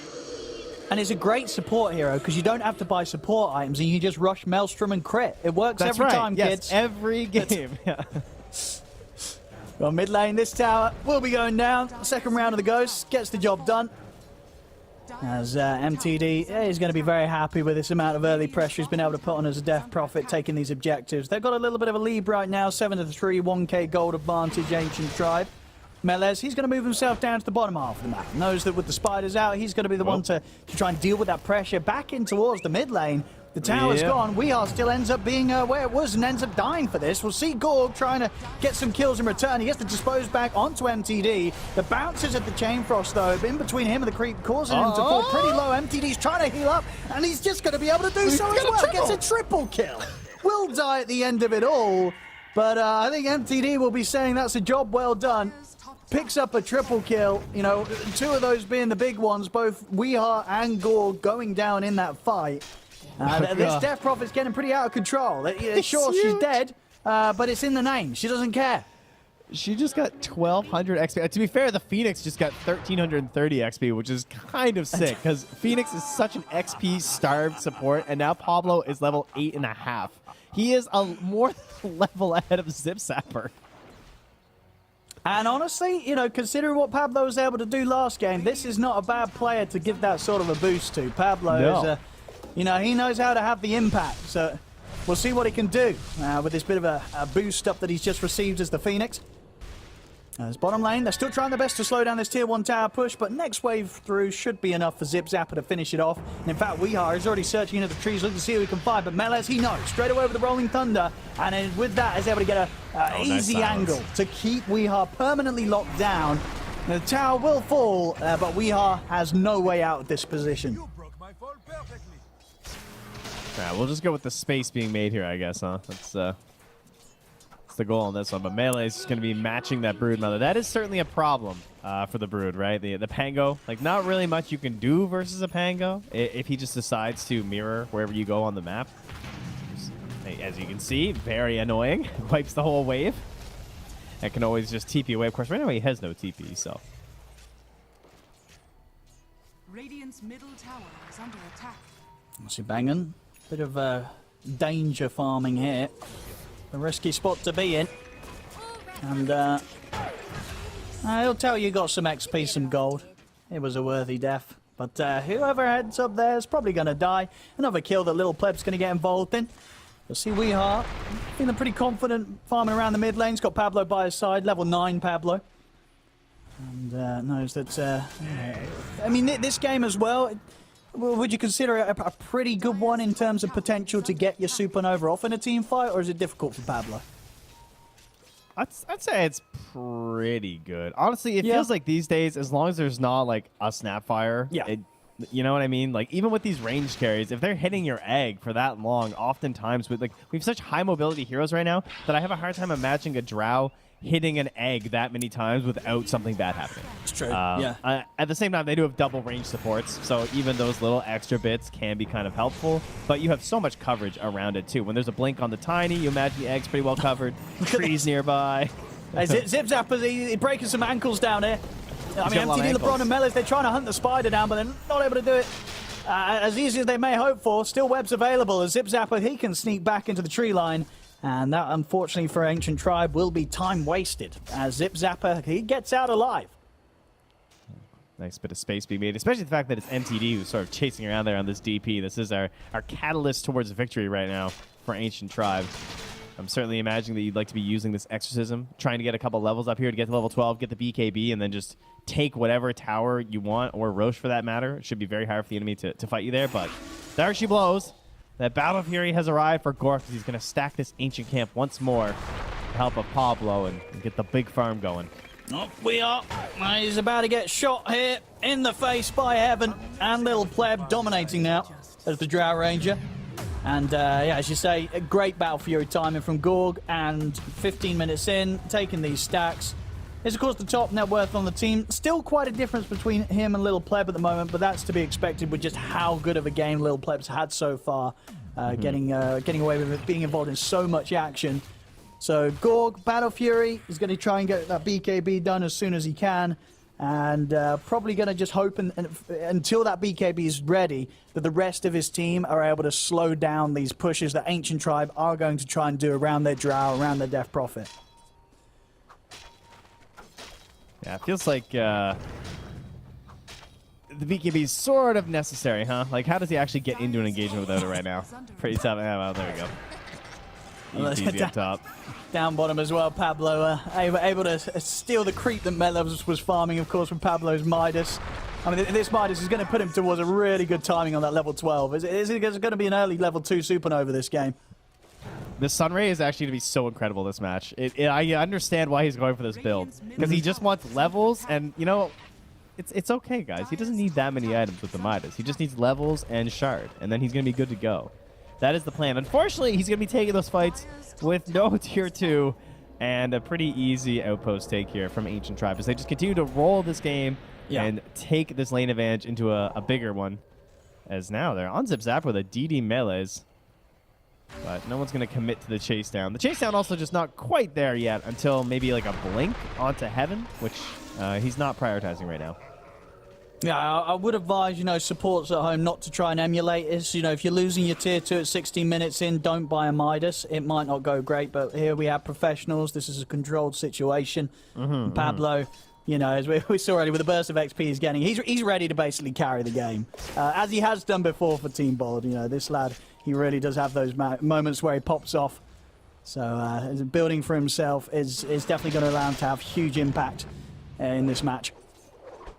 The bottom, they're going to have more heading over, but he's thinking about just popping the ult and running. Might be the safest thing for him to do, and he will. He's going to play around with the idea of teasing back with Zip Zapper, but he's completely on his own. He's got to get out there. To Weehall, though. Oh, Weehall, yeah, might be able to close in. No, Melez, he's on full defensive. He knows that he can't be in his jungle. He'll get out of there. And what about Zip Zapper closing in on the pipe? I think probably the worst thing that happened to Team Ball this game was losing that top tower so easily, though. Because, again, this like tree now, Bengen just does not have all that same impact possibilities they had in the previous match. It's much harder to play into this middle part of the map, of course, compared to playing up top as that tree. At the same time, he can keep trying to like push it out and keep that gold income a little bit for himself and also release some of the pressure that his team's going to have. Yeah. But Ancient Tribe is going to be looking towards Roche relatively soon, I would imagine. Well, looks like Team Bold are happy to get Gorg involved in some action at least. You know, the four of them stepping into the jungle of Ancient Tribe, ready to fight around Zip Zapper. So this timing that he's very soon to be able to get the money for the recipe for the fight. Now the complete We eyes in with the jump. Gets the combo back onto Melez, and with the damage from Gorg, beating him with the ultimate. Is it enough? Not quite. Melez is still alive. In fact, he's able to swashbuckle back out of safety. An excellent Chain Frost comes out, bouncing between them all. MTD and Melez charge straight back in onto Gorg. Will be able to rebound up to the high ground, but the last hit there from Little Pleb ends up ending Gorg's life. We'll see if Melez can find more. Zip Zapper's already split out to the side, and looking towards Pablo. As Weeheart has been trapped on the high ground, Little Pleb again getting both of the kills out of this. As Team Bold maybe stepping over onto Ancient Tribe's side of the map a little too early there. They get punished heavily. Yeah, there was a Radiant Observer in that jungle before that fight started, and so many of them got spotted out as they were sitting on that high ground, just kind of like angling for the fight and everything. So I think that's why Melee's put himself in that precarious position. Just understood, like, the TP was already coming in from LeBron. I'll have the coverage from my Lich, the counter ulti to sort of break up the initiation, and then from there it's just a turn and burn chase situation. So that was a great lead into this Roche. I think they probably could have opted for this even without something like that occurring.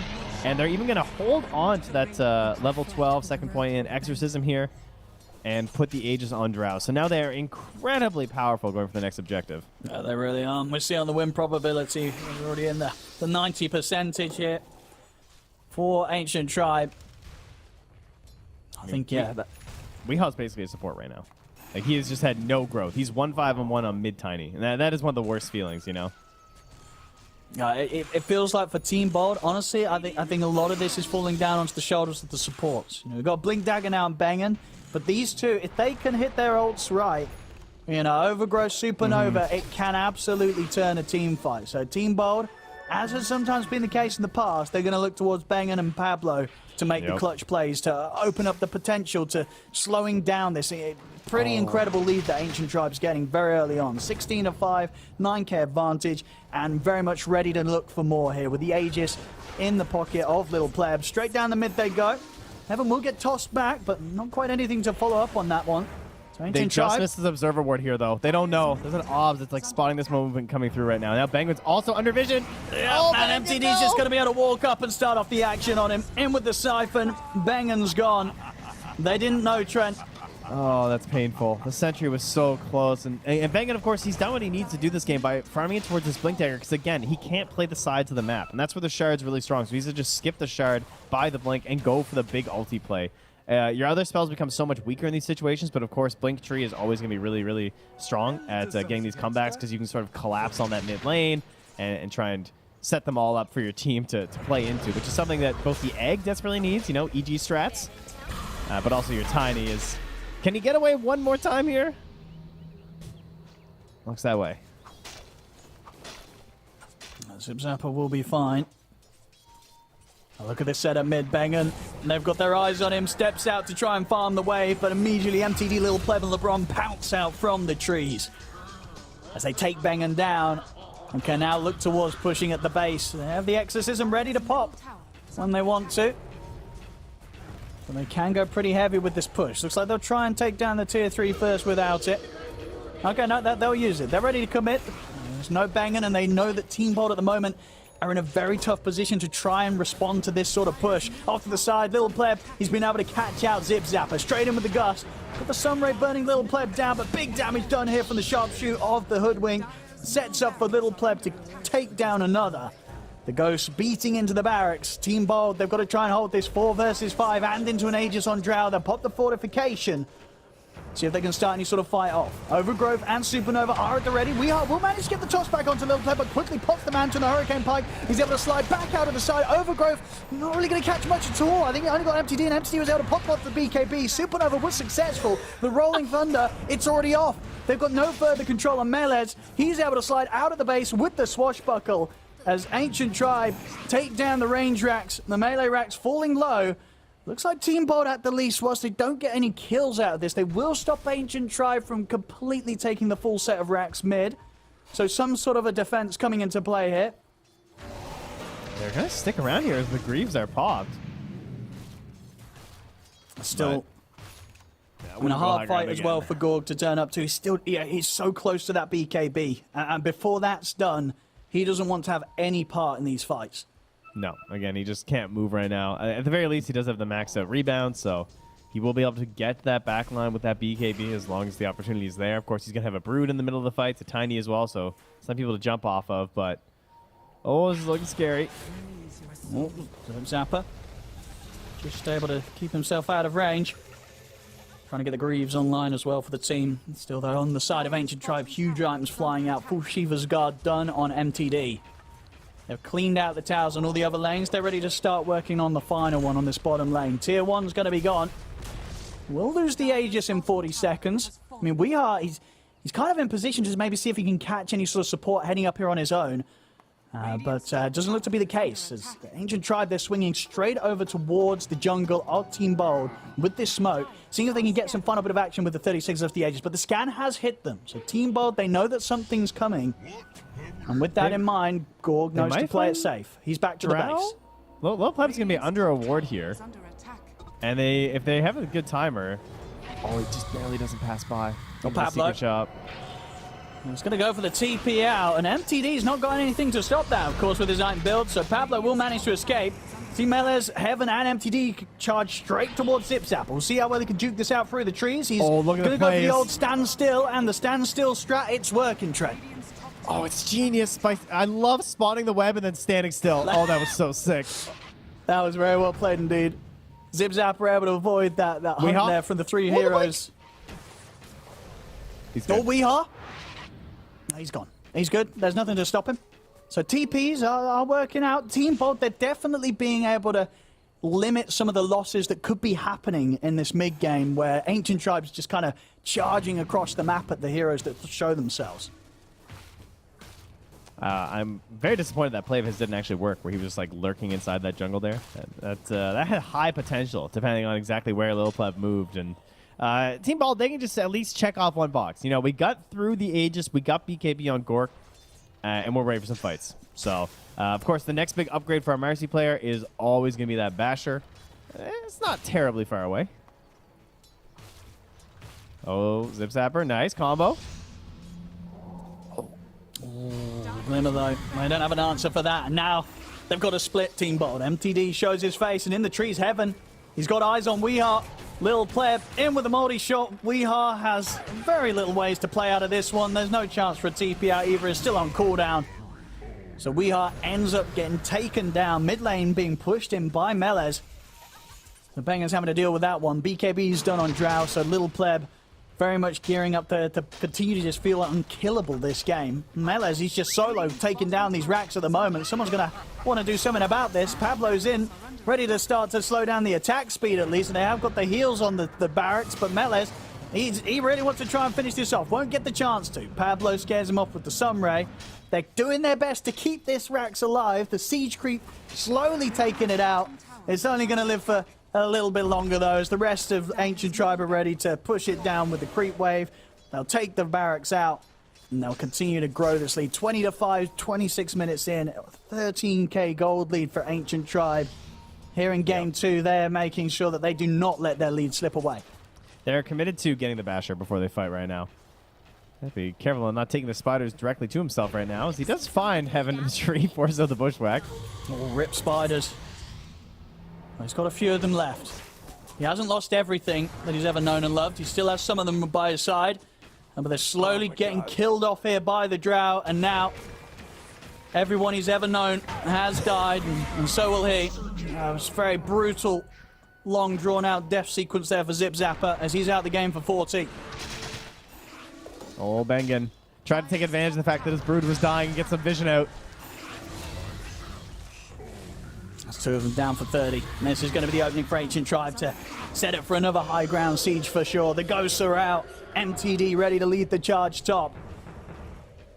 So what Team Bold want to do? Almost there. As this is looking to at least be a tier 3. They've got the fortification.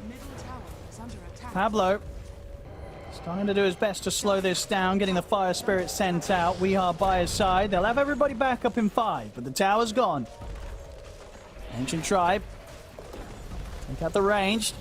And the melee racks, can Team Bold strike before that falls? It looks like they can. The push has been stopped for now.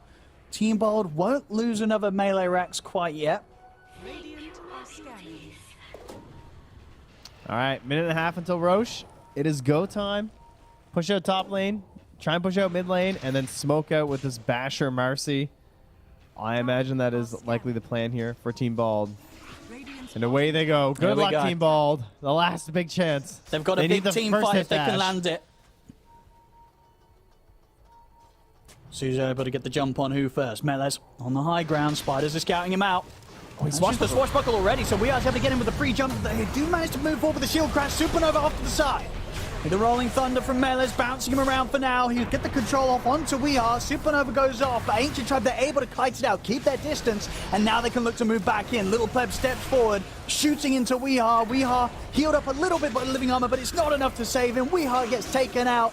They'll cut down Pablo as well with the swashbuckle, the fear, but there's even pushing back the spider as it's 3 dead on Team Bald. They try and smoke up, gear up for a fight, but it does not go anywhere favorably at all for them as they get nothing, and now they're on the verge of losing tier 4s. Buyback comes out from Pablo. See how much Ancient Tribe want to force this.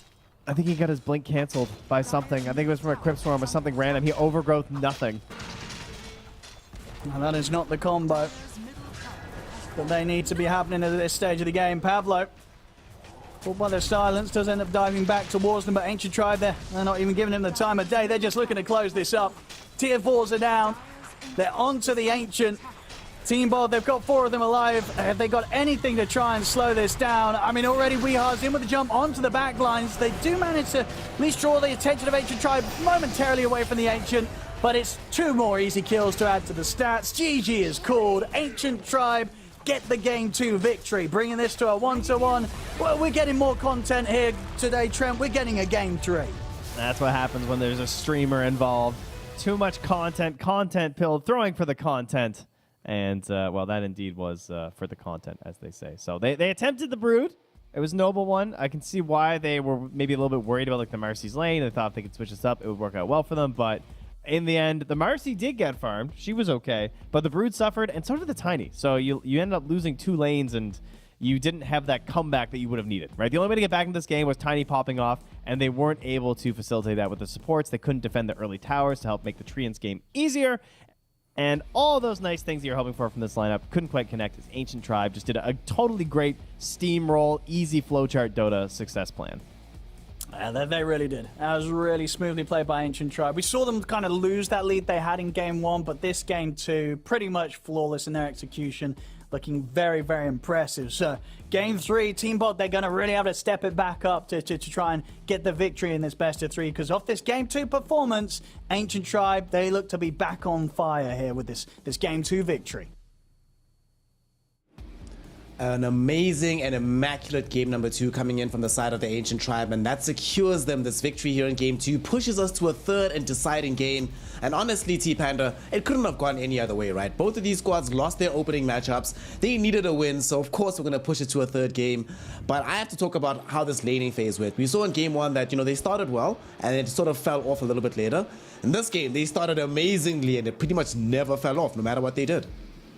Yeah, and it didn't look so hot on the other side as well. I mean, they got themselves a last pick, last phase Brood on the side of Team Bald, but didn't see too much coming out from Zip Zapper on that. However, we did kind of touch that he hasn't really played the hero too much. But on the other side, you got yourselves a pretty strong start for the Drow.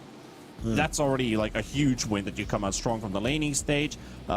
Despite Marcy having a lot of farm, that's still going into a Battle Fury, no BKB, don't have a lot of participation to join with, and MTD just kind of, thrives in situations like this where you're not being contested too much, your supports are getting a lot of work. Holy damn heaven, Hoodwink. Like, that was just that was so much fun to watch. Like Trent was saying, this Hoodwink hero is so much fun to play, and it definitely is fun to watch as well when you feel like he's carrying the team throughout the first 20-25 minutes, man. I mean, Crit told us when we were doing NA, right? Well, just pick a range pause 4, hopefully Rubik or Hoodwink were his exact words, and you'll probably end up winning the game. Of course, the Ancient Tribe taking this advice definitely to heart in this game 1. But Tigov, 24 pick Broodmother. T-Panda was mentioning it just now. It was supposed to go better. Not only did it not deal with the Drow later in the game, you promised me. You said it's going to deal with her in the laning phase. That did not happen at all. Why did you lie to me, T-Gov? I mean, Zip Zapper lied to us all. Why is he picking it if he can't play it? No, I'm joking. So, no, okay, so jokes aside, I think, unfortunately for Team Bald, Zip Zapper wasn't the most comfortable, I feel like, on the hero. Because when you're playing into Lich Drow, sure, there's windows pre-6 that Drow and Lich can do a lot of work, but it didn't really feel like the Brood ever got to a point where she was dominating the lane. And on top of that, I think Ancient Tribe did a really nice swap with the Drow and the Pangolier, putting Melez on the offlane Pango, which arguably is the weaker role, but because you put the DP into the Tiny, you now crush that lane as well, like you guys were mentioning.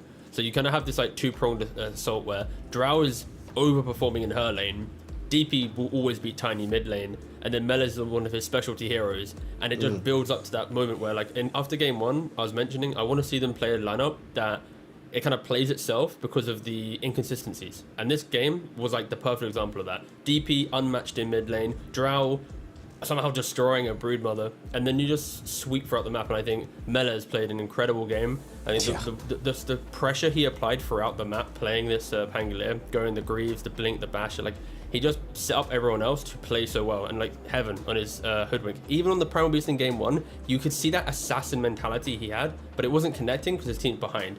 But then you know, slap him on a Hoodwink, it's like, ooh, okay. You see that kind of player style that he's able to provide in a game that is actually going their way. I mean, this Hoodwink ended the game 2-1-18, Panda. Yeah, like that's just a draft that Ancient Tribe kind of, it's so easy to click one hero to another and just kind of pull everybody in the bandwagon. You know, we have a Drow who's having fun, we have a Pango doing a lot of work, we have a Hoodwink doing a lot of work, DP can just chill around. And this is one of those games when you're playing Lich and you're just, you know, you can put your hands behind your head and you're just, oh my guys. What's happening, boys? Yeah, there we go. Get nice the Billy Stone and Lich chill. performance, right? So MVPs, I'm pretty much leaning towards Heaven on this Hoodwink. I mean, although Melez did have a pretty great game, there were times when Melez was like solo zoning back the Broodmother, even without having like a Maelstrom, which you rarely get to see on this hero. But also the 9th ever pick on Guardian Greaves went for this very sustained heavy build. But I must say, Heaven, the performance from this guy, how was a Hoodwink hunting down the Spider reliably time after time? Any objections to this Hoodwink MVP? Well, I've already made my case for Melez. I'll let T-Panda be the deciding vote, okay? Who are you going to go with? Oh, wait, production already went with Hoodwink. Fair enough. They're saving me from the hot spot here. But yeah, I mean, easily you could say Melez, you could say Heaven. I'm happy to give it to a support player for once. Sure. I think this Hoodwink was definitely very, very impactful in this game. It was easy to kind of just follow around what the squirrel is doing. You see a spider, just the ultimate pest control. You just eat them all, and made Zip Zapper's game a living hell, basically. Like, this Brood had zero impact in the end. It was mostly thanks to Heaven starting it off and to Melez kind of following it through. I mean, to really buttress the point about how this Broodmother had zero impact, this Broodmother ended the game 0-6-0. This might not be the first time I've seen 24 picks Brood. I don't think I've ever seen a Brood have 0 kill involvement at the end of the game. This might be my first time ever seeing this happen, even in games where Broodmother is hard counted throughout the draft. So going into game 3, gentlemen, it's very clear that in a game where Team Bald is not playing their most comfortable heroes, even though you'd say on paper this matches up quite well against against Ancient Tribe, sorry. T-Gov, I don't want to see them play anything this uncomfortable again going into a deciding game 3, right? So do we just go back to the hard comfort, pick what has been working up until this point? I think it's more about, at this point, Weeha. I think Bald's shown us one of their weaknesses, where if Weeha doesn't have entry to the game with his aggression, it doesn't unlock everyone else to show off their strengths. And then you could argue in this game, if the Tiny was in a better matchup to then rotate to bottom, the Tiny plus Brood pressure would push the Drow out lane, would take over that tower, would take over the map, and then you might see Bald's lineup come online. So I think if anything, I want to see now Weeha at least go toe-to-toe in a matchup, which isn't like the DP into a Tiny, where it's like night and day, like, oof, you don't want to play that, right? So I think enable Weeha's rotation. It doesn't mean you need to like hold his draft or anything. Just give him some runes, give him something to open up the game, and that's when you can see Team Bald create the chaos where they thrive and outplay some of these more kind of well-oiled teams. I mean, one of the reasons why he also wasn't able to have a good game was some of the vision control that came out of LeBron. The amount of wards he planted out to protect this Drow Ranger, honestly, kind of incredible. So going into game number 3, we're going to take a very short break. And when we come back, Panda, I'm going to leave you lingering with the question, right? Does Team Bald have a LeBron-level speech within them to come back for game 3? We're going to be finding out after a very short break. Is it dead? Good job, MTD, man. Huh? We got 5 seconds, my spell, 5 seconds. I press ult here, I press really good ult here. Never mind. might be dead. Oh, maybe it's good. Oh, nice, I nice, don't have nice. mana. Otherwise I kill him too. Nice, nice, nice. It's very good. Yeah, it's good. Very good. Then we go.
Welcome one and all, we have returned yet again. Western European Dota continues here in Division 2 between Ancient Tribe and Team Bald Reborn.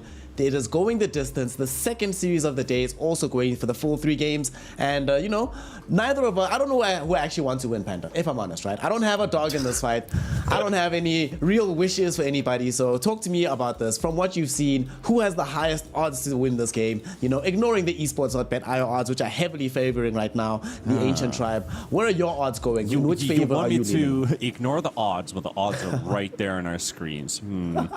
I mean, I guess it just comes back to basically the starting point of this series, where we have a team with strong individuals, but do they have the team chemistry? And then you have another team that is basically some pop stars that have 2 very experienced players added into the mix. So you could say that they're somewhere at 55-45%, maybe towards Ancient Tribe.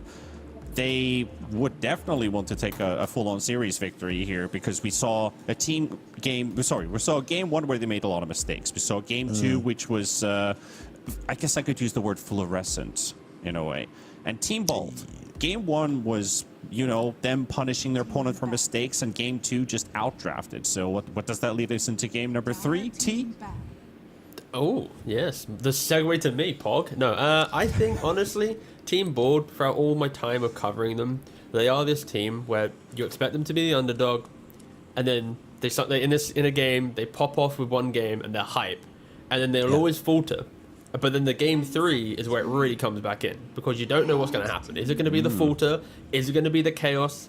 And I think they are a very good team at calibrating themselves throughout a series and understanding where the weaknesses were, where their strengths are. And that's why I think they often would find these 2-1 series. They would have this consistent upset mentality in Division 2. And it's why they've been able to stick in the division for so many tours now. So this is already, see here, like when I mentioned that little thing, this is the Pango first phase, it's a Tree Bloodseeker. We don't honestly see Bloodseeker be a snap reaction too often, because it can feel more like a bait pick, where you've still got 4 more picks to counter what is most likely a carry Bloodseeker.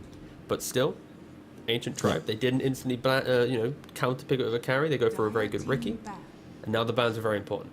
I like the idea of the bait pick, basically, with the Bloodseeker, because you're like, oh, that's a perfect Pango counter. But then there's, oh, that's another Bloodseeker counter that we just have. And who do I rupture now? You're like, do I play for my double rupture timing later on in this game? So yeah, that is something that you can easily fall kind of fall bait to, coming all the way from NA Div 1 bait into here. But there's your Ricky snare. You happy? Of course I'm not happy. Of course I'm very unhappy. I'm deeply saddened by the mere existence of this hero. Makes my life worse, and especially when it has to emerge in a game. Hopefully, Ancient Tribe do not go into the Ricky Marana. You know, that'll just make things even worse. But the one thing I do like, though, regrettably, it is still very good. They already have some kind of setup for themselves. They have a good silence in the game, and pre-BKB, this Bloodseeker doesn't actually enjoy playing into situations where he has a high degree of mischance. So yeah, it's a good Ricky game. What can we do? That being said, though, at the very least, they already have the Thirst Vision from the Bloodseeker, so Ricky can't just play the edges of these fights like he normally does. This is going to decrease the amount of economic damage that hero can normally cause to the supports. So I really like this opener from the side of Team Bold. And Tigov, to your point about how rare this is to see the snap pick on the Bloodseeker, so far on the DPC, this hero has been picked 33 times, the Bloodseeker, and this is only the 4th game it's been picked in the first phase. So very, very rare that this actually ends up happening in games like this. Yeah, honestly, it's not often a thing, because again, it's like, it's such an obvious pick that teams know that there's things down the line that are going to scupper your ability to play out a game. And Bloodseeker isn't that carry where you pick it and you're like, oh wow, I feel great into anything. Any hero that can stand their ground, these Medusas, these Terrorblades with meta, even I've already said Medusa. Basically, let's go with those two for now. Like, they're like insanely good. Monkey King as well is another one. You throw down Wukong, you're super strong. So there's so many options of carries that can deal with this, that I'd like to see Team Ball maybe be a bit creative with this. Throw it into the offlane, why not? Zip Zapper, he's played it a couple of times. Just go for that fight and try and make the game feel really weird. And that's where Team Ball will thrive. Let's see here. Going in from these bans, though, into the second phase, Ancient Tribe, they remove Batrider, Snapfire yet again, and they're still focusing the Weehaw hero pool by banning out the Coddle and the Ember Spirit. So making sure that he plays something a little bit strange. Tiny didn't work out for him in the last game. T-Panda, aficionado of Western European and Eastern European Dota. What do you want to see here for Weehaw from the mid lane? It kind of feels like, I don't know if they want to leave this for last, right? They normally leave Gork Zero for the very end, so but they already have the Bloodseeker, so what do you think they're going to end up doing here in the second phase? Well, he's only played 2 heroes so far, which is the Coddle and the Tiny. So I'm going to have to do a bit of a deep dive, basically. This like looking at the Weehaw classics, probably won't be seeing any of them. But now that I say it is a game 3 to decide it. You don't really want to pick a Tinker in this game, so go with the meta. I feel like this could just be our mid Tusk, by the way, and that is already a pretty solid way to approach, because we know how the laning stage usually goes for the Tusk. Even if you somehow magically manage to lose the lane, the hero is still just as viable as a Batrider is, as long as you have Boots of Travel, BKB, and then you have the Blink, which is very good extra flavor to it, and then you can do whatever you want. And the same thing with this Tusk basically as well, is you still have a lot of impact. And I think now, with this wombo combo, the classic high ground defense, Rupture, Walrus Kick, it is absolutely obscene to try and push high ground. When this Tusk shows up, you get ruptured and you get kicked into base and you're dead. Yep. And you're just dead. The game just ends. One thing that this is going to be Tusk presumably from the mid lane, although I suppose that Bengen or Pablo can play this. We already saw Pablo do a great job on this Tusk. Leshrac Enigma on the other side. So we still don't have a battery for the Leshrac, but we have tons of team fight here, T-Cup. Like all the team fight actually on the side of Ancient Tribe. They already have a Riki with the Silence, so that can help them set up for the Enigma, not just with the Black Hole, but it can keep you in range of the Malefice and the Midnight Pulse, which is going to be an absurd amount of damage. But it is very greedy. I'm looking at this Ancient Tribe lineup. I'm like, wow, where do they find the network to make this work? So do you like the Enigma, and how do they set themselves up to ensure that it can work out in this game? I mean, I think they're picking with confidence here, because once again, I don't know if they really care about some Silencer pick from Team Board. If they're to pick that, then there's not really a lot of damage coming out of board. Their lanes are going to be pretty strong, but the entry to mid game, when there's a Pango plus a Lesh running around with some Greaves Enigma, it will be a bit too much for them to deal with. So again, I like how Ancient Tribe pick their heroes with confidence, but I think they honestly won't have too hard of a time, because Enigma should do pretty well in lane. I guess the caveat is if it's Enigma into a Tree Bloodseeker lane, doesn't sound the greatest. Those Eidolons, if they get clipped by the Nature's Grasp, of course, now you don't go level 1 Leech Seed, you go for that Grasp, you then lay it with the Blood Rite. You can kill off the Eidolons and put a lot of pressure on. They actually do go for the Silencer. I mean, it's like, it's such a good pick that you want to go for it, but I can still see Ancient Tribe going, we know they're going Silencer. We know that their weakness in their draft now will be this like exit the laning phase, ability to kill heroes. That's when we need to thrive. And yeah, I think this is, I think most picks from Team Board are a little bit obvious. They're very good heroes for sure in the 1v1, but they're obvious heroes. I'm waiting for Ancient Tribe to have something which is like the gotcha, you fell into our drafting trap, or they just picked heroes and just forgot that the counters were still in the pool. It's a 50-50. Yeah, like what I'm looking at right now is a LeBron Enigma. It's looking like a support Enigma to me. I'm not always a huge fan of the on the support role, but it kind of makes sense this game. Like Melees could go with the Pango, MTD could go with the Pango. MTD is also pretty good with the Lesh, but I remember Lil Pleb has played this Lesh as a 1, and jumping all the way back to that Riki as well, reading this Ancient Tribe draft. Heaven is yet to play an official game with Riki, so might just be his first run, unless Lil Pleb is playing the carry Riki, which I would protest against a little bit if that is the case. But I do feel like this is a support Enigma in the end, because LeBron has played it in the past. He's actually got quite a lot of games on it too, so that would mean the lane kind of slows down Bald's offlaner. Like some of the farm is going to be taken away, but it gives you openings for your supports basically to get more farm, get more XP, and try to punish, because the Enigma support doesn't really do much early on. Yeah. So if you don't have an instant damage dealer, that Malefice level 1 is just, it just is, you know, it's not great. I'm very worried if this does end up being the support Enigma. It just feels like the game just gets slowed down to such a crawl. I don't know, y'all. Like, you know, we've spoken about this Bloodseeker into the Death Prophet before, and how the Rupture interacts with the DP. She wants to be able to move around in the midst of these fights, not have to worry about just being held stationary. A similar principle sort of applies to this Leshrac as well. So if he gets ruptured and Enigma's playing too slowly because he's a support, and Pango is just rolling around without anybody nearby him to help him kill these heroes, I don't know, y'all. Tiga, you were saying that you want to see some last pick gotcha coming out of Ancient Tribe. What heroes spring to mind that you can see having that massive impact in a game like this? Because it does feel like this last pick has to be the game winner wherever they put it in the draft. I mean, it really decides on how they want to unflex their heroes, right? Like, T-Pandas spoke a lot about this support Enigma. There's also the variation where you just pick up a really solid support here, like some Shadow Demon. You put the Lesher's carry, and as soon as you get to some Lotus Orbs on Pango to save your SD, and SD then to save, you go for it. But nope, we go all the way back. Do you know when I mentioned these carries like 10 minutes ago that like playing into Bloodseeker, Medusa, Terrorblade? Guess what? They're just going to go for that instead. And yeah, as soon as I see Medusa into Bloodseeker, unless there's some like insane like GOAT plays where it's like the Rupture, Axe Kick, push the Medusa super far away, kill everyone else, I always favor the Medusa. Now we need to think, what's the hero that can apply pressure on the map here? And Weeha's just going to pick up a Windrunner at the end.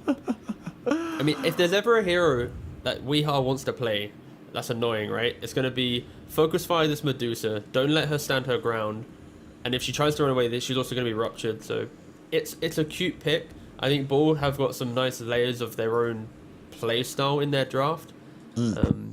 But I think, oh, it's a pos 5 Pango. Pos 5 Pango. Okay. I wasn't seeing that. All right. I think Team Ball should win this game with these heroes. All right, so T-Panda, talk to me about this. Now that we see the Wii Ranger coming out here for the side of Team Bald, looks pretty solid. Ancient Tribe have done something a little bit off kilter with their draft. Your brother-in-arms, your Finnith compatriot, is on the side of Ancient Tribe. How do they win this draft out, especially with the very strange support duo that they have assembled for themselves? It's kind of like a Puck game where Puck technically would have to carry the first 20 minutes of the game. If Leshrac is able to replicate that, MTD with his aggressive play style, he will be able to create a lot of space for just the Medusa, but also buy time for the Enigma to be beneficial. But this Enigma just has to find the itemization that kicks in for this game. I always encourage to go for like Aether Lens to get the extra cast range on Malefice, and maybe the Shard to get you some extra vision. That would help the Leshrac quite a lot this game, and just not go full-on greed BKBs and Blinks to work on the Black Hole, because there's the Global Silence. So I see a win condition for MTD, but it has to come from the mid lane. T-Governor, very quickly, are we going to have this? Maybe it comes online late game. Maybe it comes online late game for Ancient Tribe, right? Like, this draft is a little bit strange for me, but is there any point in the time where it starts to overtake the power spike of Team Bald Reborn? I mean, I feel like Team Board, they got the heroes that they want to be annoying in the game. That's where they thrive. They have the heroes to be aggressive and shut down the Medusa farm. I think T-Panda mentioning this Leshrac, it's the main thing. Shut down the Leshrac, don't allow him to open up the map, then you can pressure Medusa after. But if they fail, it'll be horrendous. Medusa will 1v9. So, let's see. I don't know. Weeha's winning on it. Like, you can't complain. It's just going to be a good game, right? Come on. It's going to be fun. A comfortable Bald Reborn and a 1v9 Medusa potential. We're going to see if that's going to pan out with OD Pixel and Trent. Take it away for game number 3, boys. Thank you very much, Snare. Yes, very much looking forward to this final game of the series here. Ancient Tribe versus Team Bald Reborn. Ancient Tribe very much with a bit of a different approach, right, in terms of pacing compared to what we saw from them in Game 2, Trent. This time, you know, rather than play it fast and running down your lanes, they're ready to sort of sit back and rely on the Medusa to carry. What do you make of this? Do you think it's going to be able to do exactly that? Or do you think Team Bald can this time run over Ancient Tribe? You're very musical, Owen. So, you know, they're like jazz, you see. Oh. We got some fast, we got some slow, you know. Okay, they're just they're gonna take it as it goes, right? We got Leshrac. He can go a little bit speedy, right? He's got that little rat-a-tat-tat, taking down some towers on the early end, but then you gotta slow it down a little bit, because in the corner, strumming on the base, it's Ricky, right? He's just waiting. Just wait until he gets that shard, and then he starts going. Then the guy plays out of his mind. You can't stop this guy from playing once he gets there. So there's some fast, some slow. Medusa's way on the back end, you know, mad chilling. There's a Pango 5 for Ancient Tribe. So yeah, it's a bit of a mixed bag. And Team Bald, I'm just never gonna forgive them for not giving us the third anti-mage of the DPC. Because come on, there's a Medusa and a Leshrac, and it's Gork. Like, guys. I mean, that would have been pretty hype. But as it is, we're of course ending the draft here with the classic, the Weehaw Wind Ranger. He loves to play it, and we're going to get to see if it's still got that magic to it. There's a bit of a skirmish around the bounce runes. This time, Zip Zapper on the tusk, not able to get the shard block off onto LeBron. As we'll see some of these lanes take place. I mean, and with the setup this time around, we're getting a huge variety in heroes compared to what we've seen in the previous games. What are you most excited to see from this early game from both of these teams with the lane setups that we've got going? Oh, easily it's Weehaw's ability, right? Because last game he just was completely vacant. He was totally absent, didn't see him at all. Yeah, that doesn't work on Tiny. And obviously this is probably his most comfortable hero, I guess. We had a whole year of just the Weehaw TA or Wind Ranger, it felt like, where he was able to clutch it out near the end of, what was that, TI 9? And just, like, make things happen sort of out of nowhere at the end of that season. So, hoping to relive a little bit of that magic here. As it's not a hero we get to see too much, but it's always, of course, nice to watch in the expert's hands. But she's also very volatile, all depending on if you're going to hit those shackle shots. And do you think so? The confidence is justified from Team Bold, from Gorg in particular, when he slaps out that Bloodseeker very early on in the draft and says, "I don't care what you're going to pick. I want to play Bloodseeker. I'm in the mood. This is the hero that I'm going to be able to carry the game on." I think if you're a carry player right now, it's a great hero when you're trying to help your other core players. And you're just trying to say, like, listen, I'll take Bloodseeker, just get it early, and then we'll, like, figure out better lanes for you. Because obviously, you could probably say that maybe Weehaw and Zip Zapper felt kind of shafted last draft in terms of, like, their heroes. Because, he ended up with the Brood. Doesn't seem like he's that comfortable in the hero. Weehaw on the Tiny in sort of a rough matchup versus the DP, where you're actually the one who can be dove under the tower in a lot of situations. So I'm hoping that Gork is essentially saying, I'll get mine. Let's just ensure that you guys get off to a decent start. And Bloodseeker is definitely a solid option for that here. Of course, though, as you're saying, that does mean they get the big counter matchup in the carry department, and that is going to be that Medusa who just wants to stand and deliver and doesn't really care so much if she's ruptured. Bottom lane, LeBron. He's got a man. He's just got enough there to burst out with the swashbuckle. So it was getting pretty low. And overall, do you sort of like the decision that Ancient Tribe made in terms of, still having Melez play the core Enigma and then having this 5 Pango? Do you think there's a reason for that in terms of what they're against, or do you think this is just very much player preference to do the heroes this way around still? I think Melez's items are going to be very important on the Enigma. I think a 5 Enigma would be pretty struggling this game. Like, what would he even build? I'm not, like, maybe an Urn? I don't know. It feels like there's not... If he goes for the mech, then it would have been kind of ugly for, like, the Pango's itemization on the off lane, because then he wouldn't be able to get that nice, like, aura build anyway. I feel like the lane would have been a bit harder, too, up against the tree. I think just, like, the spacing that the range hero of the Enigma is going to get, plus these Eidolons is going to make him way more comfortable. Look at him just, like, splitting the lane up here. It's also much, much easier for the Ricky, someone who sort of struggles a bit in the 4 role if there's any sort of resistance, because he just doesn't offer a whole lot to his allies. I mean, the guy's not even taking his other skill point right now because they just don't have a whole lot to do. He's just biding his time till minute 15. Mid-matchup so far, we do have MTD with the lead, 19 for 6 against the 13 and 1 of Weehaw. So solid start once again from MTD in the laning. That's lovely. I mean, these Leshrac players, whenever they, like, really win the lane, a lot of it comes down to, like, hitting a bunch of split earths in a row. I'm not really suspecting that it's going to work very well versus, his fellow ranged hero on the Wind Ranger. It's also going to be really hard to contest the runes, too. That could get very annoying over time. Pablo's already at the bottom one, too, so that water rune's gone. They have vision up top, knowing that there's no one else there, so Weehaw can pretty easily get to the top water rune instead. And, MTD might be needing a TP from somebody here pretty soon. Go die, teammates. It doesn't seem like either side lanes are going to have that situation, as both supports are looking pretty healthy right now for Ancient Tribe. So MTD will indeed have to just sort of hover around that mid on his own as he starts to run out the regen. We'll see where the odds here. I'm very much favouring Ancient Tribe, as provided to us here by our partner esportsbet.io. Damn, up to 3x there, eh? They're not feeling this draft, I guess, huh? They're not into the Bloodseeker first. I guess not, but You know, as we know, team bot, this is something they love to do in terms of previous seasons. They'll always have these games where the Bloodseeker comes out early. And bottom lane, decent trap on Little Pleb with the shards, but he's still got a fair bit of mana to play with.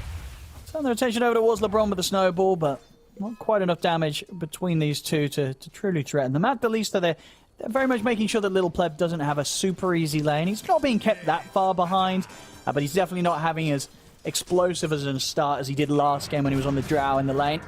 So LeBron trying to leap forward here with a shield crash. They might be able to turn on this. With the curse, Swashbuckle back, but this time with the shards of the snowball. And bringing him low, pops the Fairy Fire. Pablo getting him with a few glaives, trying to get the kill, and he will find it. First blood for Pablo. Will die in return. Zipzapper's trying to stand his ground against Little Pleb, but will opt against it.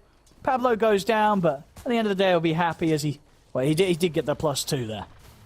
Yeah, and we're going to hit 6 minutes here. Is up top. They're going to find Ricky camping the rune. Has to jump to the creeps, but the shackle is there.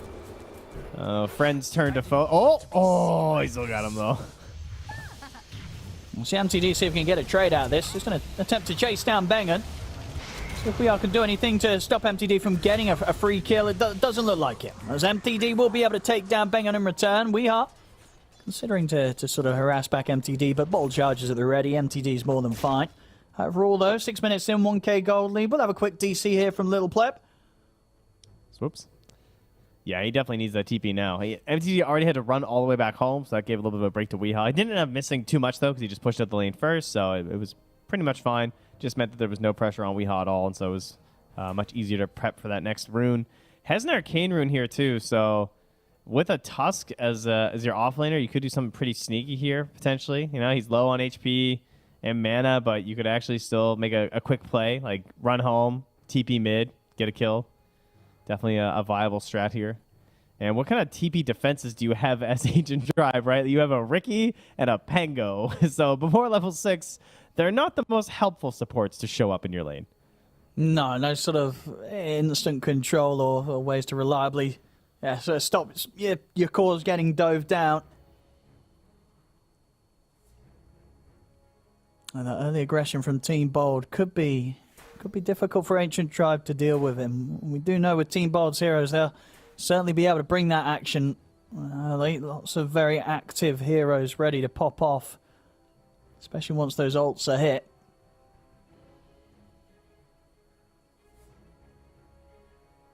Oh, internet died. Oh no. He will use another. All right, that's handy that he's got another internet. Yeah, indeed, that is true. That is good advice there from Wee. Get yourself on the mobile data. I don't know. I'm pretty sure Dota 2 doesn't use that much bandwidth. I mean, Nokias are pretty reliable. They're still kicking. Don't know how good the internet speed is on those things. They still make those nowadays. I don't think they do they? I'm sure. I mean, there's always a market. Where are you watching? That's how it's done. Wait, I feel like I've only recently gotten to this phase of the gargantuan smartphone. What's the deal, guys? Like, I upgraded from my old phone. I thought, I just, why are they so big? They barely fit in your pocket now, guys. What's going on? How do women do it? They don't even have pockets. These phones are so massive. I like the big phones, though. It's nice. I will say, I'm getting me old. My eyes are going, I need to have this nice big screen so I can, watch the Twitch streams. And see, especially when you're watching Dota and you can see all the little writing and things. You see the all chat, Yes, you've got to be able to read your chat. That's why you need the big screens on the big phones. So you can. I didn't realize how terrible it was watching videos on my phone considering how small it was. So that was a big plus. Yeah. Annoying in the pocket, but now that I have a TV that's much more reliable upon the old planes, it's quite a bit nicer. You've not got one of those foldy phones. That's what they do nowadays, isn't it? Ooh, I thought about it. No, I didn't get the foldy though. Very expensive. Not that cool. Very expensive. They scare me. Just but that little bit of film screen. I'm worried. Well, yeah, I mean that is true. But there are quite a few generations in on them now. Well, I mean, my first phone did flip. It was a Razor, so it was that's true. Sick, we're kind of going in circles technologically. Yeah. These brands now all this new flip phone. It's like, well, bro, I had that 15 years ago, maybe. I don't know. How long have that been around? A long time. Anyway, we're back in action. Apologies for the delay. Little Pleb's fixed his internet, or he's hooked up his Nokia apparently, and he's ready to go. So let's see how it plays on. I think he just gained like 18 armor from that. There we go.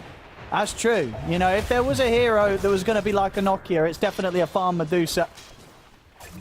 As bottom lane, back in action, as Internet certainly working well. He gets 1 kill, and you know what? They might even get both. Okay, Living Armor's there. Pablo, he's going to turn, and he's got the power. Doesn't matter how tanky that Deucer is. I mean, the mana's run out. You're not going to be able to survive this. As Pablo does die, but he's walking away with another +2. So he'll tell you he's happy with that. I respect the full commitment there from the Medusa. Just keep on fighting. Hope that there's more disarms, I guess, or that there would be enough. But unfortunately, there was not. So ends up falling, loses a little bit of int. But hey, you're out of regen. You had to come back fresh. It's not the worst situation. I mean, if it all adds up, right? You know, in terms of losing a hero that loses int, you know that int is potential survivability on a Medusa. So that slowly diminishing mana pool may make the difference as the game goes on. It all adds up. Pablo, he's moved over to the mid lane. He's eyeing up some of the int of MTD now, as him and WEU will start to pressure the tower. It's a little unusual. Oh, and they get got by the Ricky. Heaven just danced away. They got 3 heroes mid. Gorg's had enough. Well. He'll drop the Rupture for this one. Oh, to the Roche. He's not going to be able to make it. And he'll borrow the kill. Power shot from the side. He'll take that. That's optimal right there, because then he gets involved, you know? Everybody gets some XP. He gets all the gold. Snowballing mid laner. Well done, well done. And Pablo just continuing to be a silencer and hitting the mid tower at 8 minutes. Gotta love this. And they just don't really have a great answer, as you can see. So if they can take down LeBron, I think they might be able to. Focus fires at the ready. I mean, this is why Pablo's hovering around the mid. I don't think he was in range, actually, for the +2 that time. Did he get +2? No, he didn't. No, he didn't. Oh, No. He didn't that time round. Feels bad. No int to be had there for him. Bengen, he's going to try and juke around the tree line, but looking pretty dead. MTD and Heaven will take him out. Meanwhile, the mid tower continues to get pressure. No pleb, though? This ward they put up earlier spots him, but... Yeah, Pablo's just charging towards him on the silencer. I mean, Pablo, he's a force to be reckoned with this game. This silencer is just going to come running at you in this early game. He is looking for the brain drain right now. A nice deny on the obs as well. Denying that away from Heaven. And we got a 5. They're laning in the jungle now. The Medusa and the Pangolier together to fight some camps, so that's great. Joined by their mid, they're going to try and reclaim what's theirs, the bottom lane. But a lot of this falling back to the Pango and Ricky support duo, I would say, in terms of the inability to really do much about what's happening mid. We'll see if Melez is able to do anything in terms of turnaround. Has the black hole. He wants to get involved. See in the mid. Very nice shackle shot there from the creep. We are able to set up beautifully onto MTD. And this ward, it spots out LeBron. So part of the reason why Lesh is going down is LeBron TP'd top trying to make a play because he was level 6 early on the Pango before the tome. So he tries to go up there and find Gork, but a ward spots his rotation through just in time. Just to ensure there's no setup into a play there for Melees. As a punch will go into little pleb. But the top lane, you are losing that tower here, and you have a tree and protectors, so very, very likely they want to come up here and deal with this and defend here. Don't give this away for free. Yeah, we saw what in Game 1, Team Bold put together some really impressive early defenses of their safe lane Tier 1 tower. They might lose the... I don't know. This is a lot. There's a Pango roll, level 4 Edicts, and level 4 Eidolons. I don't think they can actually save this. No, it's a I big think push. It's just gone. And I'm going to put the Fortify, of course. We'll see if they do bring anyone up here. Who do we have in the area? We've got, what, Gorg and Bengen. But, yeah, Gorg's already TP'd over towards mid. They're actually going to look to try and take down Little Pleb, or at least threaten him.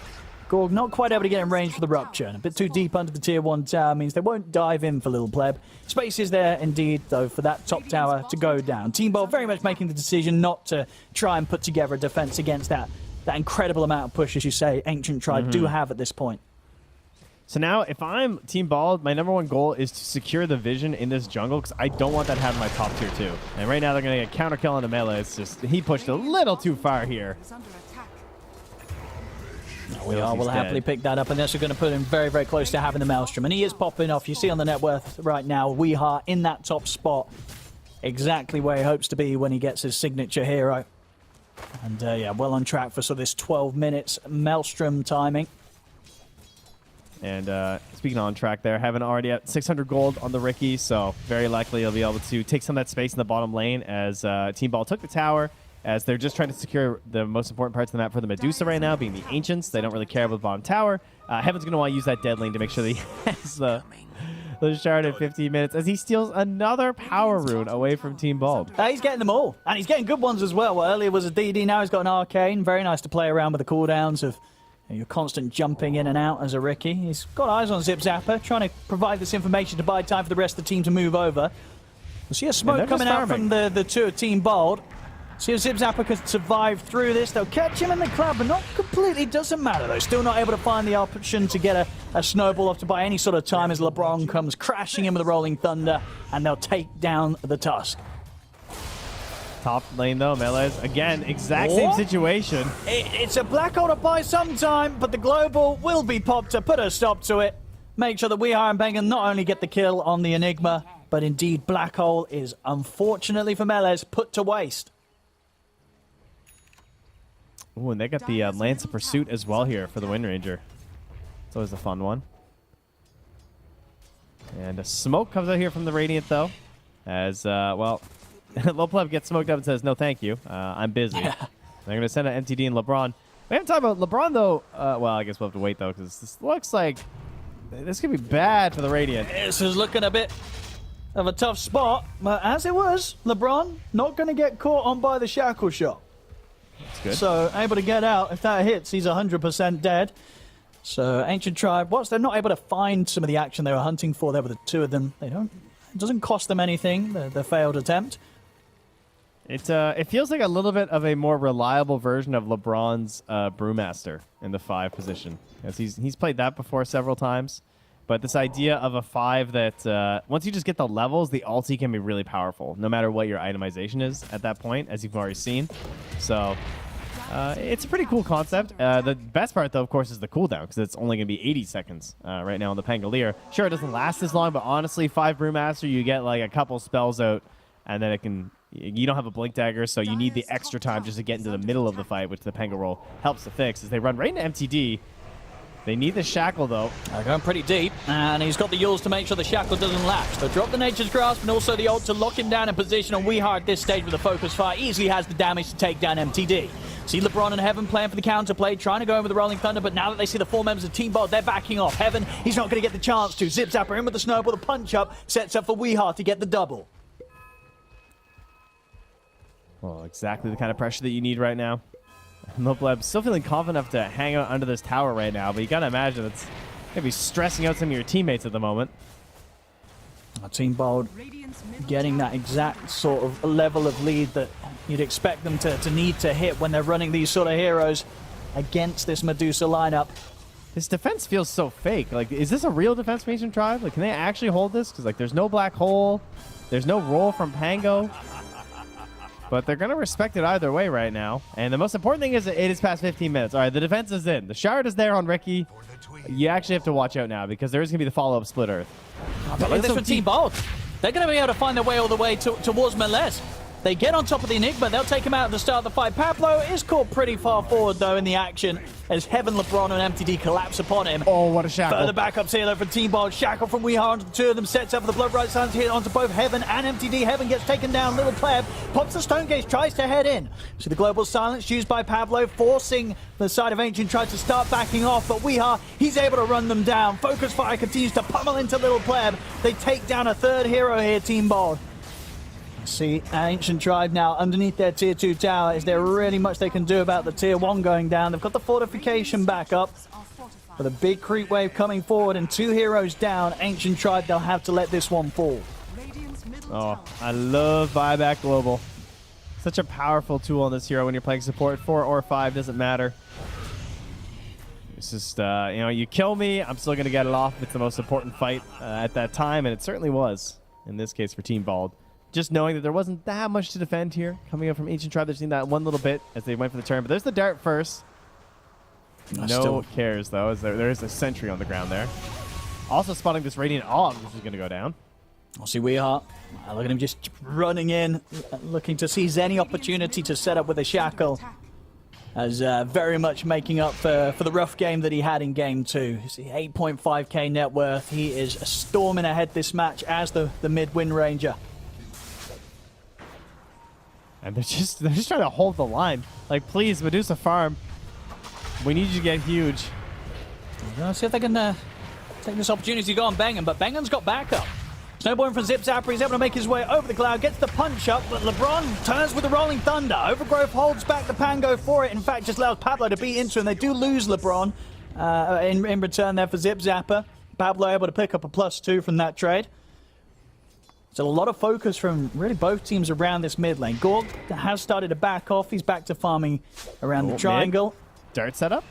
So if they've got enough damage here with the output of MTD, but still Pablo and Bengen by the side of Weehaw means that MTD cannot risk trying to push for that kill on Weehaw. It's just not a target he can take down when they're outnumbered at this stage. With the lead, very much being built up by Team Bold. We'll see Gorg going for the BKB next. And once he has that complete, he'll be ready to charge into the action. And these are not going to be safe fights necessarily for Little Pleb to turn up to. Ancient Tribe, they're going to have to get through some rough times if they want to push this game to the point where this Medusa will have the chance of taking over. Yeah, it's going to be really important for, again, the supports, really, from Ancient Tribe to try and get on the map, try and be just nuisances. They don't need to get kills right now. They just need to start throwing around these darts. One of the more painful things is that it's constantly MTD who's moving around with the Ricky because he's the only one who has the big damage to follow up and get these kills. And he's currently, he was the top net worth on the team, but he is going to keep falling a little bit if they don't secure a bunch of kills. This could be a nice kill. They're going to find Gorg. Setups there, and from MTD, they'll certainly have the damage to take him out. Gorg completely on his own in that area.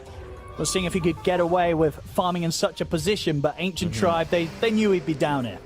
Well, it's such a crucial part of the game right now because this timing of when the shard comes out between when the BKBs are going to be there, it's going to take a little bit here.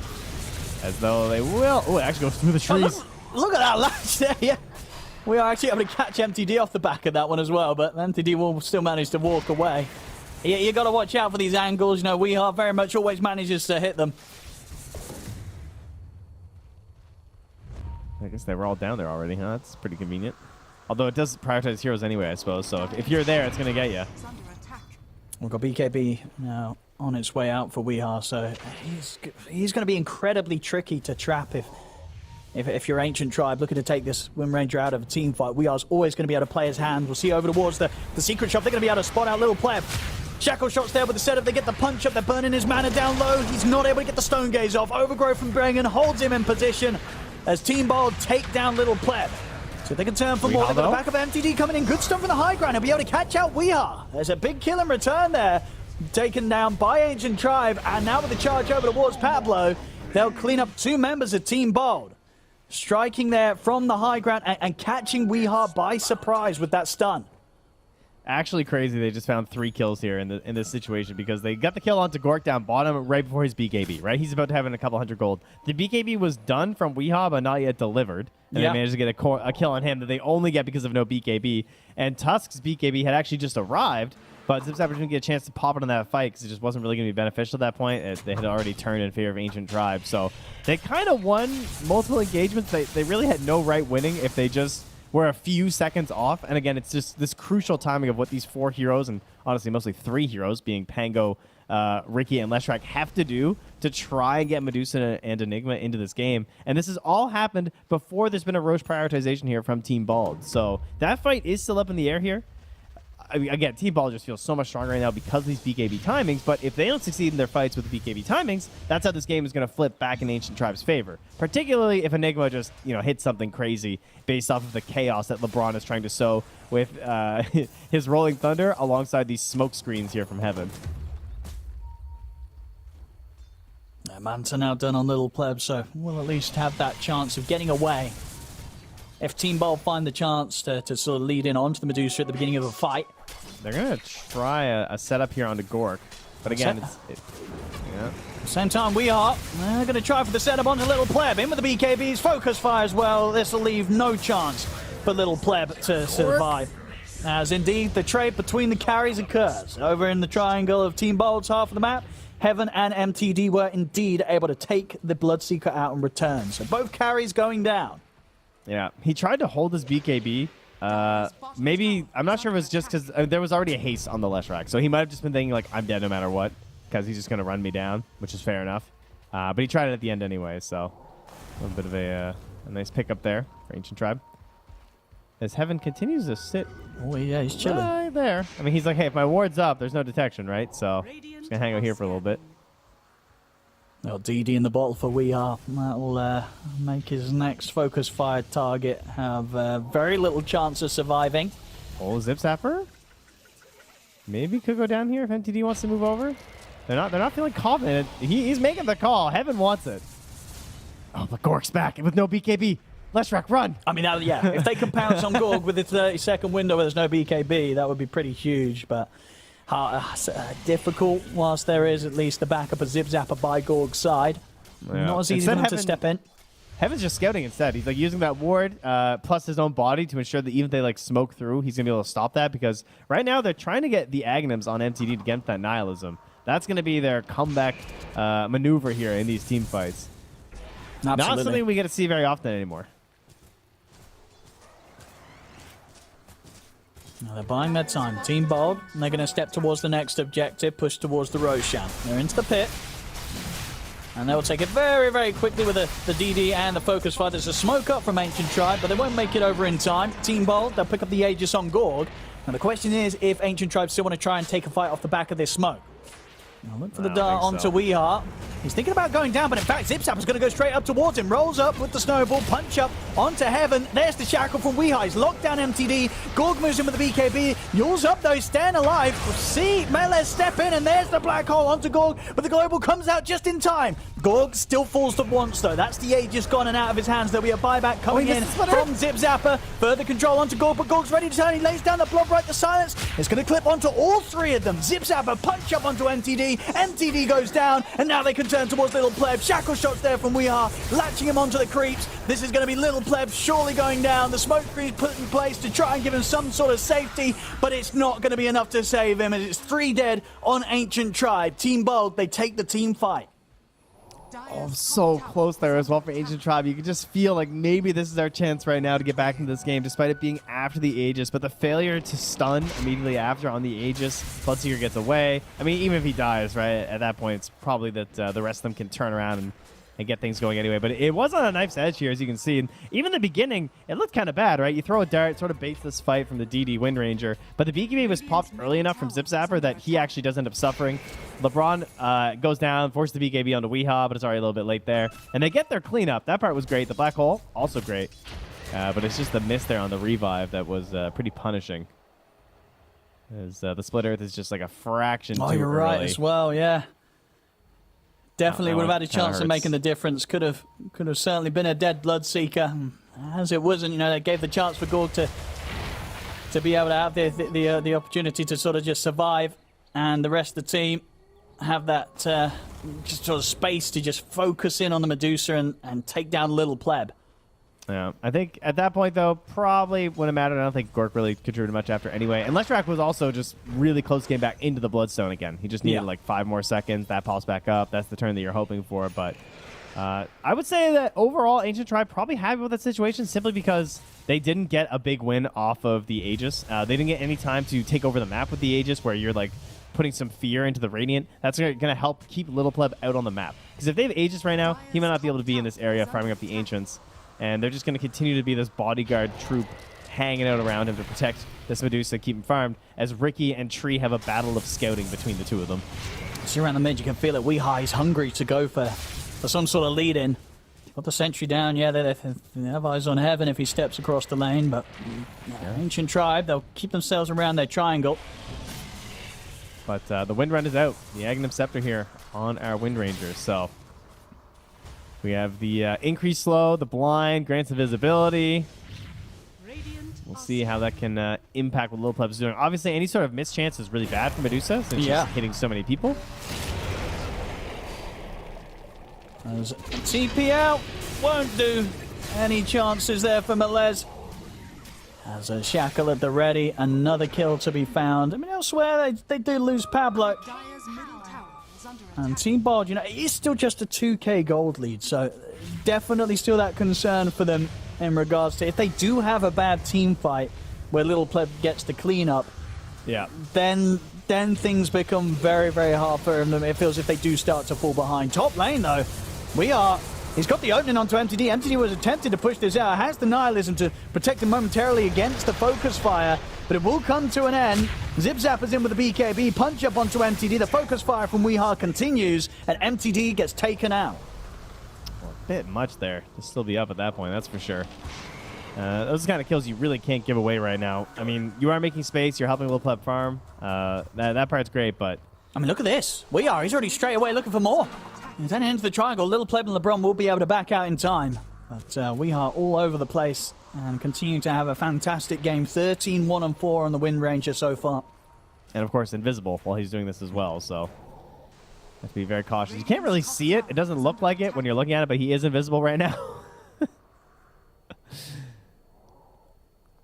Now, Ancient Tribe playing full defensive. They have got the ults up. Black Hole's ready to use, but as we're seeing pretty much every single time, Pablo will be holding back on the global for that exact sort of situation of Melez trying to drop his ultimate. Radiant's top tower is under attack. It's very reminiscent of Game 1, where they had a lead with Ancient Tribes strapped with the Templar Assassin, but there was a Spectre. And even though they were behind on gold, you just knew that if this stays the same, eventually... right, the Spectre, it wasn't going to care about any sort of a gold lead. Being even is not great for a Templar Assassin in that matchup. It's the same thing here. It's like, eventually, if they don't progress on the map, if they don't get that tower taking, if the Medusa catches back up, she will be the queen of this game. But, you know, you have to ensure that you're not dropping these heroes on the side lanes for that to occur.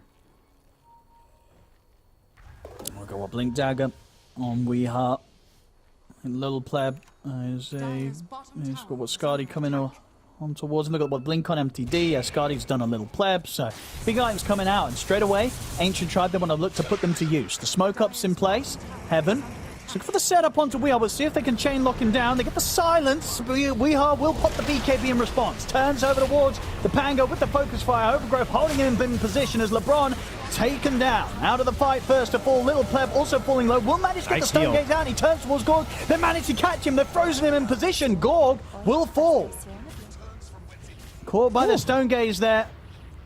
And at a point where he hadn't already got the BKB off, where maybe if the BKB was off in time and he gets frozen in position still, of course, they might not have had the damage to take him out, but as it was, he couldn't get it off and he goes down.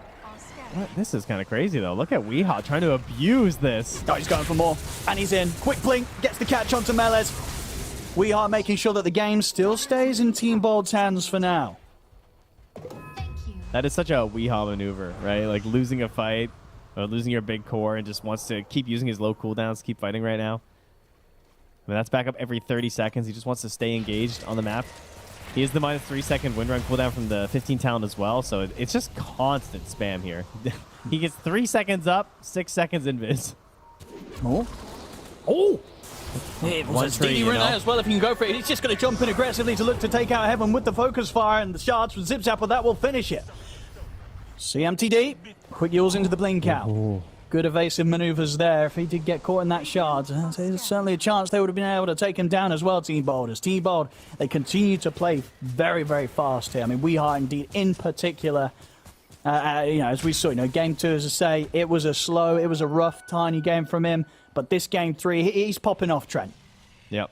And the hope, though, for Ancient Tribe is that Little Pleb Scotty into MKB will be sort of just the front line. She's just going to stand there. Nice Manta. Easy peasy. Not going to get caught out by this crazy Wind Ranger. And, of course, you can cast your spells while you're invis, too. So you can really get caught out by these shackles. Yeah, they've got to be fully prepared with the detection laid down. I mean, both sides, of course, going to be playing very heavy on the sentry game. Team Bold having this Wind Ranger run around, and, of course, Ancient Tribe having Heaven as the Ricky, looking for these sleep dart setups. One thing that they've achieved from the Dire, though, is this really deep ward from Bengen. This is something that both Ricky and Tree are probably two of the best heroes in the game at. But I always love these near-the-base wards. They're incredibly powerful. They spot couriers the whole time. They let you know where people are moving just based off of couriers. It ruins tons of smokes. They're just broken. So that is really helping them get the most out of the map right now in terms of farm. They understand that there's a ton of heroes that are just walking around trying to protect Little Pleb at the moment. And so they're they're able to spread out a little bit here as they're farming. And yeah, you're a fan of this as well, Pablo, trying to get the refresher online as soon as he can. He's pretty close to it. That's the Slacks right there. I mean, Slacks would never buy a Veil. I don't even think he knows that item exists, but, you know, it's... the refresher, it's amazing when you get there. It's just a long road, but it's a little bit easier when he's the 4. He's been getting that space. And it might be ready for the Roche fight. If we can just drag this out a little while longer. He is almost there. Team's giving him the farm right now. They're letting him have some camps. Can they lose a fight with double global? Double global does feel pretty strong. Yeah. I It's mean, not going to be easy to fight into. I guess. You know, it's only 10.5 seconds of silence.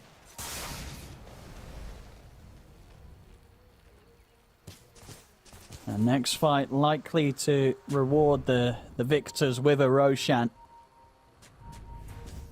A little pleb steps up. Whole team smoked up behind him. See what sort of response comes out from Team Bold in return.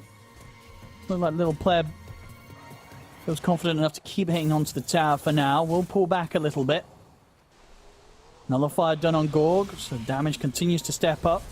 But from both sides, yeah. MKB will be flying out towards little pleb. So Medusa, as you know, top spot. I mean, very close here between those at the lead of the net worth this game. But overall, definitely going to be more concerning in the hands of the Medusa. They've managed to get this game to a point where Little Pleb certainly is a huge threat. Did he just stepped out of the range of... Oh, actually, I'm not even sure what that was. I guess it was just the invis. Because that's just invisible. It's hard to tell. I thought they had a sentry down for a second, but that's a dire sentry, so never mind. That is another thing, though. The constant need for detection versus Wind Ranger. Yeah. They have Dust on the Pango and the Ricky, so at least they're 2 mobile supports that are good for that. Also the Gem being there, too. But also a Gem there on Weehaw. Ooh, smoke up from Team Bold. What's he going to be able to find? Does he want to head into the triangle? It's tempting. Scan's been dropped from Ancient Tribe. They're fully aware that Team Bold's looking to enter in towards them from this angle. And they themselves are trying to wrap around. Are you guys ready for the Ogre Seal Totem Black Hole? Because Melee's is. Would be pretty... I tell you, he's ready. Pablo's he's definitely going to be ready as well, though. As we've seen time after time again. We'll see here. They're going with the BKB from Weehaw. Trying to go for MTD. See if he can continue to get away with this, though, as the right clicks from Little Pleb are adding up. Weehaw, he's taken out. Gorg will be able to commit him with the BKB to take down LeBron. But they've lost Weehaw. See the snowball coming into play, buying some sort of a chance for Gorg to step back. Black Hole's there, but immediately Pablo's in with the global silence. Gorg still alive, finally gets taken down by MTD's damage, though. MTD continues to chase for him. There'll be a buyback from Weehaw, gets the shackle connection onto MTD, but knows that he has to play cautious. Pablo leads in with the curse onto MTD. Dual stepped up into the Sagai Lotus as well. It's going to mean that MTD's going to be having his body flown straight back towards Intapper, and he's actually able to get the blink out off the back of the Lotus Snowball. Doesn't matter though, Weehaw, he's able to get the blink back in aggressively, jumps across the river, locks him down. They'll put an end to MTG. They needed that kill so they'll manage bad. to take the fight, but it's an expensive one. Having to invest the buyback from Weehaw, at the least, they should have a chance to maybe be able to cover that loss of a buyback with this Roshan if they could secure the Aegis for him. And that's the key reason why he did it. He just wanted to make sure 100% that they're going to get this Aegis. And this is the best way that your fight can start. Medusa is in the middle, and she's swinging. Obviously, Weehaw trying to rely on the evasion, the invisibility. When he's in the middle of multiple heroes, an MKB, a Scotty on this Medusa, that was not helping at all. There's gems, there's detection. It's all out there right now. But the recovery of this engagement, too. I was a little worried when he bought back. Oh, my God. Did he just get the shard? I think Little Pleb was able to... No, Weehaw got it.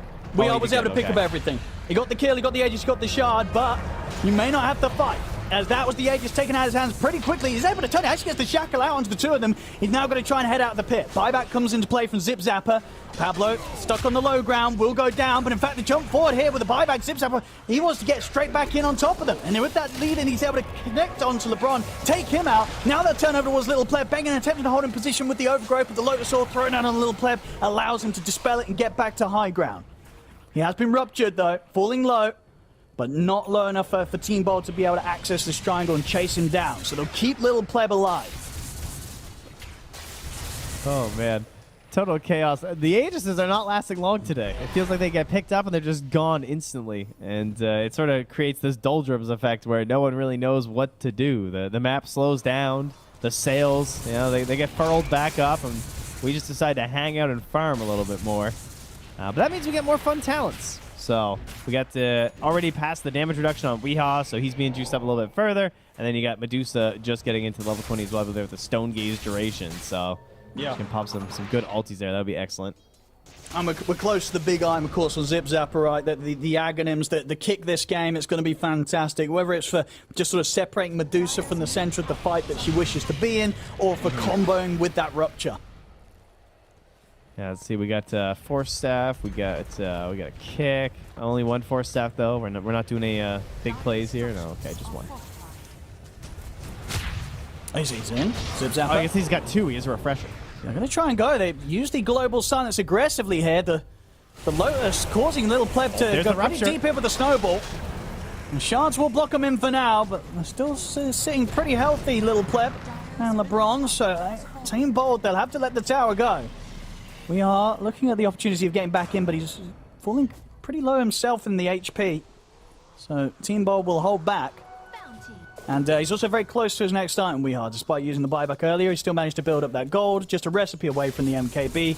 So should have that done, ready for the next team fight. Giving him that extra chance, that extra bit of damage output required to just take down a target during the BKB when he goes in aggressively. And with that Aghanim's almost done on Zip Zapper, he'll probably purchase it straight out, simply because Weehaw's fully buying out with the MKB, and also he has no buyback on the Tusk anyway. So, you know, we got Rupture, Kick, double Force Staff.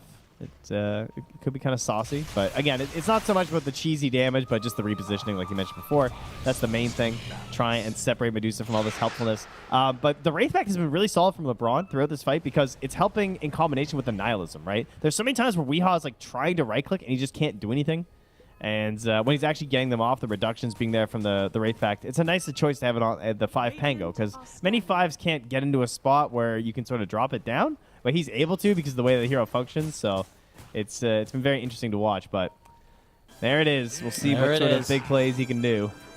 Combo time ready to go. Refresher, of course, ready to pop from Pablo, so they'll have a good long duration of the double globals.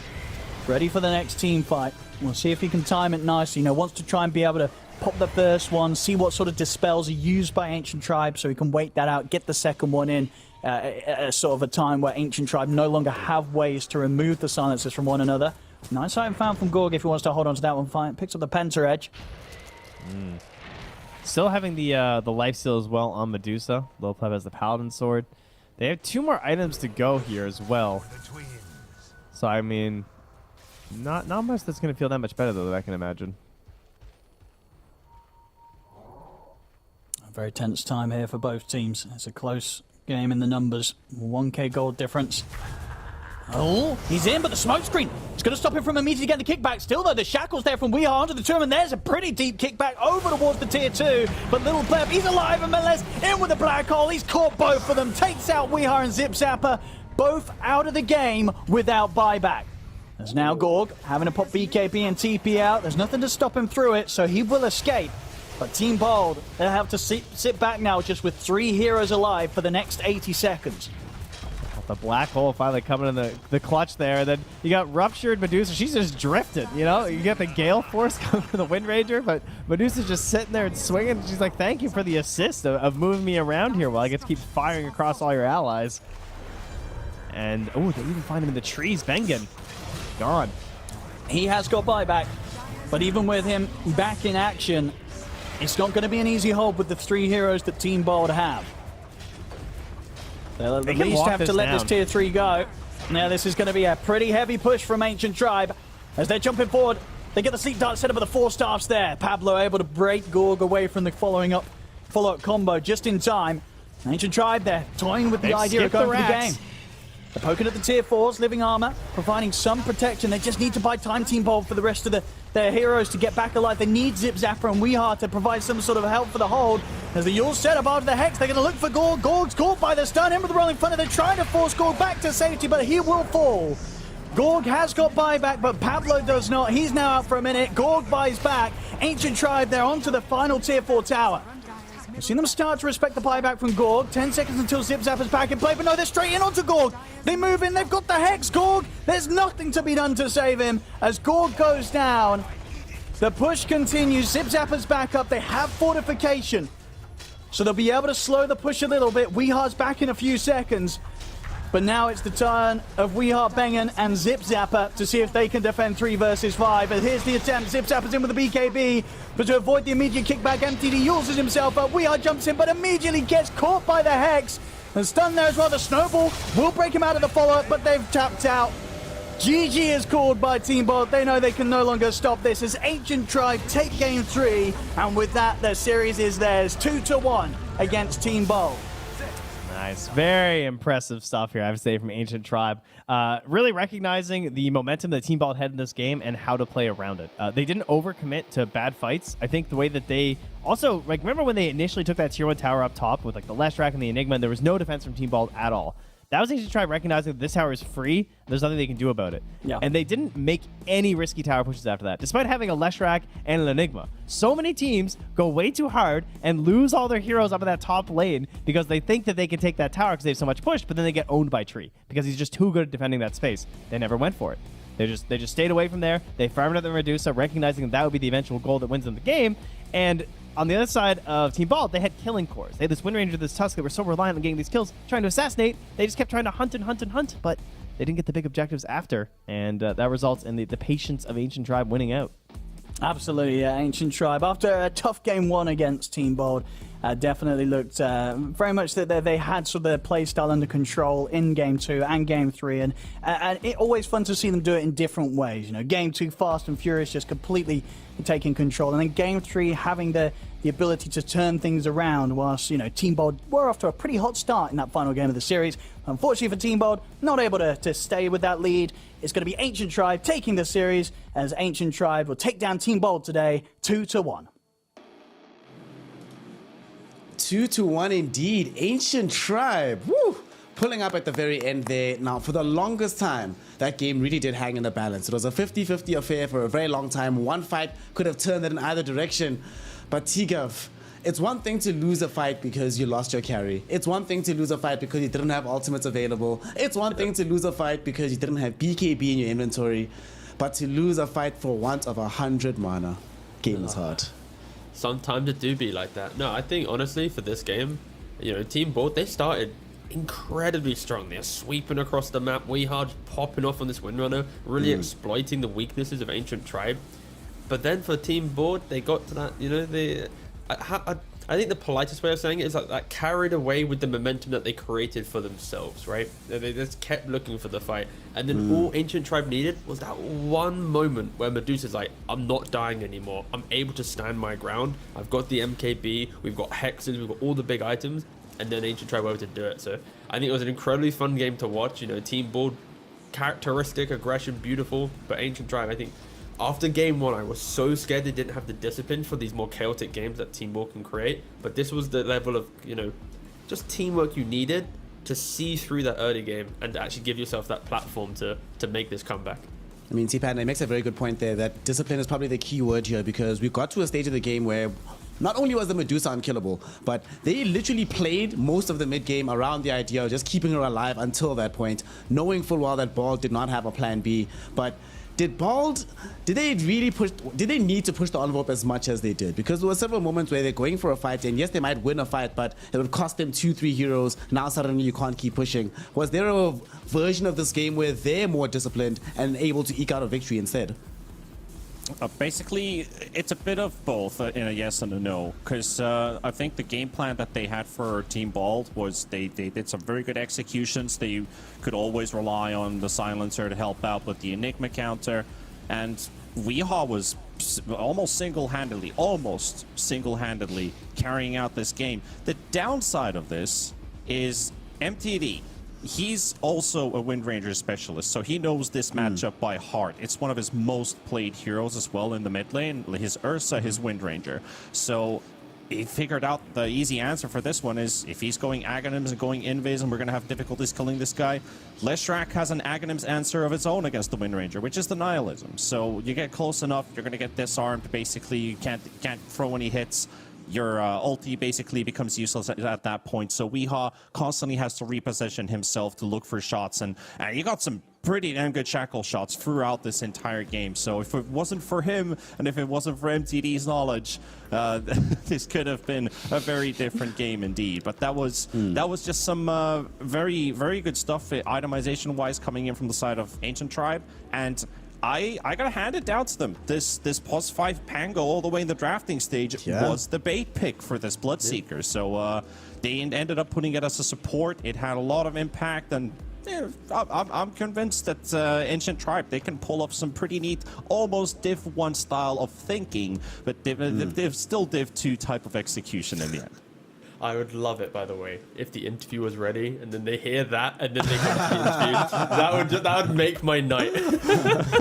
They'd be like, what the hell is this man talking about? What is he saying? What is this? One of the things that we madman. did see in this particular game, though, Tigov, was yet again another Leshrac performance, which was helping to carry the game, stepping up and getting in front of the opponent and pretty much being the focal point of where they had to try and get past. You don't necessarily need like these big, chunky, beefy boys. Just have this Bloodstone BKB Leshrac on the front lines. So MTD MVP, what do you think? You know what? Yeah, let's give it to him. No, I think T-Pan's already touched on the itemization. I think when you have Leshrac already bodying for you, and then that eventual Medusa doesn't care about this Bloodseeker situation, and also can itemize to deal with Runrunner. Like, I think it's a very clean game, even though it looks so chaotic. They kind of just knew they eventually would win the game. Like, they didn't really concede tier 2s, they didn't really concede tier 3s, right? It was all about just waiting for that boiling point where Team Bald will just overplay their hand at some point. And when you have MTD on his Leshrac, 15, 5, and 9, over 80% kill participation, pumping out their damage, it really just helps solidify that. Because on the flip side, if you look at Bald, their damage, like this Bloodseeker, right, this reactionary Bloodseeker, like 13,000 damage. Like the lowest of, lower than Silencer, lower than Tusk, lower than Windrunner, like it's a really hard game to play Bloodseeker and carry the game when you're picking it so early. But again, this Leshrac really was the icing on the cake for Ancient Tribe to kind of hold their ground to get to the point where Lil Pleb could just A-click his way through to the Ancient. And once Lil Pleb gets to that point in the game, unfortunately, there is no plan B from the side of Team Bald Reborn, so they now suffer a 0-2 loss, and they find themselves really on the back foot. And hopefully, we get to see them play a little bit better down the stretch, because we do have some entertaining games coming out from them. And of course, speaking of entertaining games, one of the people who entertained us the most in this game was the position 5 player for the side of Ancient Tribe, LeBron. Good sir, can you hear me if you are available there? And let me know if you can hear me. And the first thing I want to ask, if that's the case, hey, can you hear us? Yeah, nice. Wonderful. You can hear me, right? So tell me, whose idea? Yeah, we can hear you loud and clear. Loud and clear. Nice. Whose idea was the pos 5 Pango? Because you guys snapped that up very, very early, very quickly. Game 2, of course, you played that for melees. Were you trying to bait them into picking the Bloodseeker so that you could play the Pangolier instead? My coach told me that when he watch Gorksy streams, if he see Pango picked, he always pick Bloodseeker, and he said, okay, I need to teach this guy, I need to give him a lesson. And he gave me this information, so I know he's gonna go for Bloodseeker. And I was thinking, how can I punish him? So it was like with Enigma, not give him good game and good start. Okay, that definitely worked out. This was a very good plan. And speaking of your coach, obviously you guys are a very new team, a new organization. We don't know that much about the Ancient Tribe. Can you talk to us about who the coach is, how y'all met, and the degree of input that he has into your games? Our coach is Mitch. It's old Croatian player, old school player. He's my old friend. I played most professional games with him. So Ancient Tribe is a new organization from Croatia, and they are treating us super well. I am happy that they are supporting us. They are giving us everything we need. So yeah, they created the roster. They took Mitch for a coach, and he started assembling roster. He took me as a captain post 5, and we were building a roster together. Okay. I mean, having that institutional support always makes such a huge, huge difference. Tiga, while we have the man on the line here, do you have any questions for LeBron? What if I just said no? That just, again, a spicy pivot. Well, it's a wrap. We're done. No, okay, I do. So my question is, when you play in the DPC and you're going up against Bald, of course, the streamer team, how do you deal with that kind of like mentally? Like, are you thinking about like the what if we lose to them? You're the team that's trying to get the sponsorships, the Div 1. Like, do you ever think about the what if we lost this game? Like, what like does it ever like weigh on your mind? Yeah. If I lose this game, I need to be like logo from my social media and like don't play pubs or play hide, you know, like that don't show it. So don't, but nobody can tell me anything. Like I lost to them because I respect them. They're good players, but they are not team. They are not screaming. So losing to them as a professional team who is grinding every day, it will be really hard hit. But yeah, like it's like mentally harder for us because we have pressure, right? We need to win because every game matters a lot. And for them, they are playing for fun, so it's kind of easier for them. They will make a move that maybe they should not be allowed to make a move, and it will be working. You know? And maybe we will play more cautious. Yeah, I was gonna say, do you feel like the moves that they're making, you also sometimes fall victim to trying to copy them sometimes? Because in this series, like when they ran at you, sometimes you kind of just ran back at them because it was just like the game kind of fell into chaos. So do you feel like sometimes you play into your opponent rather than playing your own game? Yeah. I think this is the true. We should like we reacted a lot, and we should never react. Like if you react in Dota, it's very bad. You always wanna attack first, because if you attack first, you're fighting on your conditions, right? If you're reacting, it's kind of chaos. So yeah, it was bad from us. Okay. Cool. Good luck next time. Thank you. T-Panda, as an Eastern European aficionado, obviously you've casted a lot of LeBron's games in the past. Do you want to speak to him while we still have him on the line?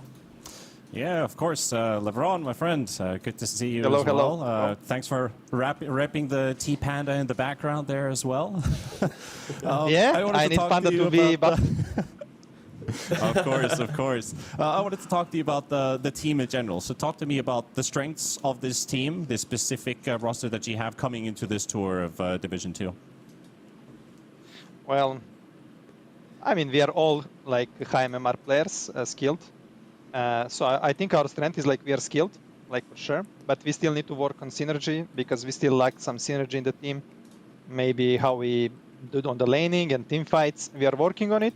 And we have some really decent scrims beating tier 1 teams, but scrims are like, it's like not real, you don't see a real picture, you know, if it's good or not, because sometimes people don't try hard on scrim or somebody have bad day.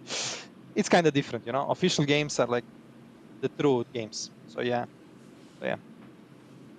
Yeah. Hope you take care of my my good friend MTD. He's the only hope of Finland Finnish Dota right now, considering all the other pros have been gone. But talking about drafting theory and maybe a bit about the pick order. I understand if you can't, I'm sorry, what's the word I'm looking for?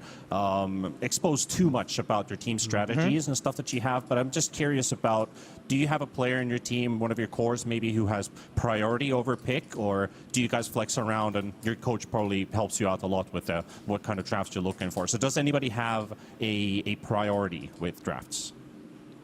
I think it mostly comes against who we are playing, because Dota is like very flexible now, so you need to think about what his opponent's playing, so you need to ban according to them, and you need to maybe steal picks from them, like we did first pick Pango for Melesh. So in this game he was priority for us, and then when we also like bait them with Pango, they pick Bloodseeker early, so we also could open Enigma on 8.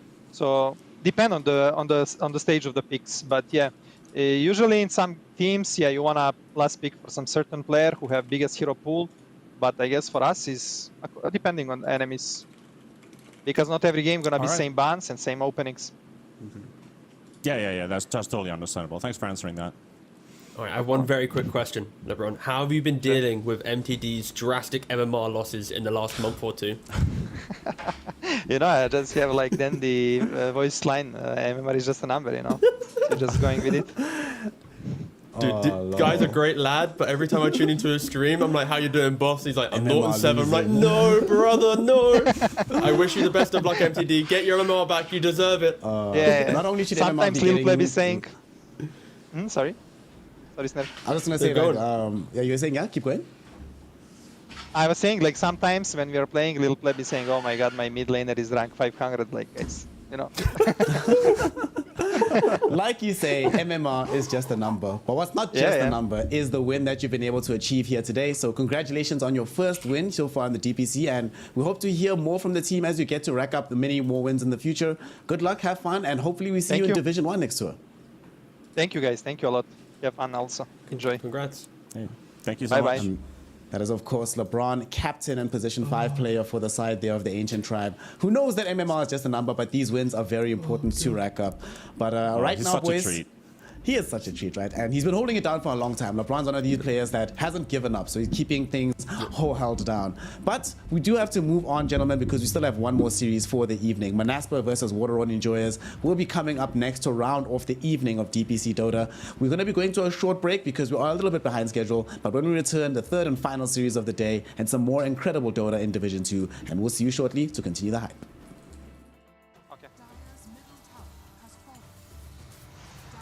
I'm gonna give you a can. I shield, please go. Nice Nice time. Kill him. Nice, but we miss. My god, they played so fucking bad. Played guys. Go drop him, TJ.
Welcome one and all here to the Western European Division 2 of the DPC. We continue the night's action with our final series of the day, which will be Monaspa versus the Water Rune Enjoyers. And to help us bring you this action, you know, we have replaced Tea Governor, allowing him to brew some tea back in the background. So we have Kezu instead. Good sir, what's going on? How was your trip home and how are you feeling about tonight's games? Trip was pretty good, you know, more Dota, you know, the more the better. I was watching a little bit of the last series. And I think, you know, people never know really what to expect from, you know, Division 2 Dota, no matter what region. But I think the European teams this time around, they're not that bad. And we also have, you know, we have some Gork in the mix. We have some people coming back, you know, some new Alliance teams. So I'm overall pretty hyped to watch Div 2 this time. Div 2 does feel like actually these Div 2 all across the world, the level has been raising a little bit higher here, T-Panda. I mean, considering the team we're going to be watching later on today here with Monaspa, they beat out a squad that of old G that comprised of TI winners. People were expecting them to just completely rinse the qualifiers, but it wasn't even we got lucky. It's like, no, that was a definitive beating that they suffered there at the hand of a Monaspa. So talk to me about what you think about this team and how do you feel about Div 2 overall? So quickly about Monaspa, they've got themselves a pretty solid roster. When you think about Monaspa's 2020, their tournament winnings were $125. 21, 0. And then last year, they started racking up some victories with, you know, this team that they picked up basically from Brame leaving Dota, and Monaspa just kind of like, hey guys, you can join us. And things started locking in pretty nicely. Like this team...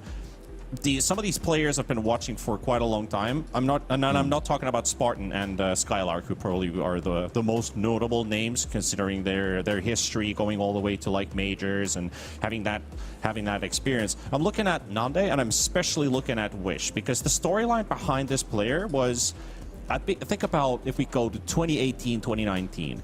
He was about to pop off. He was about 20, 21 years old at that time, and a lot of teams were saying he's got the talent. He's going to be the next best player, but he's too young, you know? And 2021, being too old, or too young, I mean, that's kind of... If these Sumails popping off at 15, and we have a lot of these young, talented players already being so good at 17, 18, and Wish now going to grind through Division 2, I feel like this team could go straight from opens to closeds to Division 1 at the end of this tour. Yeah, I mean, they've only dropped one map so far across their 2 victories that they've claimed in terms of series. So if they can keep that trajectory going, they'll pretty much be bang on for at the very least being in contention for the top 2 slots. On the other side, though, Kezu, Water Rune Enjoyers, this is going to be their first game so far here in the DPC. They are a team that sort of formed a while back when there were 11 monkeys. They replaced one player, brought in Yond in the 4 position, but they haven't necessarily had the high caliber of experience playing at like high caliber Dota and the DPCs and the like. Haven't had that much success just yet. But they have a slight benefit in being the last team to play. So from a player's perspective, you've been in this position before. Talk to us about how much of an advantage it is to get to absorb the meta before you have your initial games. Yeah, you know, so I guess in one way it's a bit sad that you play last on a patch that is just, let's call it very stale, lightly put. Luckily, you do get to watch the other teams, so that helps, but it's not like the meta is something super crazy. The good thing for them, you know, they get to see their opponents like once, twice, maybe see what they've been playing, so it does help in that sense, but I think a lot of the newer or inexperienced teams, I think it's more about yourself, making sure that you're comfortable on your own, that people feel good when they play, that they get their good heroes. So I think for them, I wouldn't worry too much about your opponent. Of course, it's always important to be prepared, but for me, what I value most is that they just feel good, they come in, don't overthink, just play your Dota, play your good heroes, and take it from there. That's especially important when you have 2 players in the squad who are relatively unknown, haven't had that much competitive experience. And we saw this in NA when we were casting that region, T-Panda, that the teams that allow their newer players to acclimate more, you play around these guys, the results tend to come a little bit faster when those guys are as comfortable as humanly possible. But for Water Rune Enjoyers, do you think that's going to be the angle they go into a game against Monaspa with? Or do you think they might fall prey to that trap which we sometimes see from these new squads, where they try to play 5D chess in a game which they could just win playing checkers? Potentially, yeah. I mean, the names basically on the line for Water Rune enjoyers like Mary Y and Stoikov, despite not having Wikipedia pages, they've actually played against Brame a couple times. They've been playing in the DPC in the 21-22 season, and made a couple appearances here and there. They played with 11 Monkeys, and then Palatimos is also like the carry player who I know Kips is very fond of. She's been watching his progress from these small teams like the Brestamons and Pavaga Gaming into Vega Squadron, stuff like that. So they definitely have a lot of experience playing against the East Europeans. And now coming into West Europe, like they've also had their fair share. I feel like they could just go for some very straightforward answers. And does the meta actually suit this team when we're looking at the core table? Because for Stoikov, you know, like he's good with the Shadow Fiends and stuff, which are very popular right now. But Palatimos, he's the guy who's known with like he's a great Luna player, but they don't really play Luna that much in this patch. So I'm interested to see what kind of drafts they're going to be pulling off. It could be a little bit different to what we're used to seeing.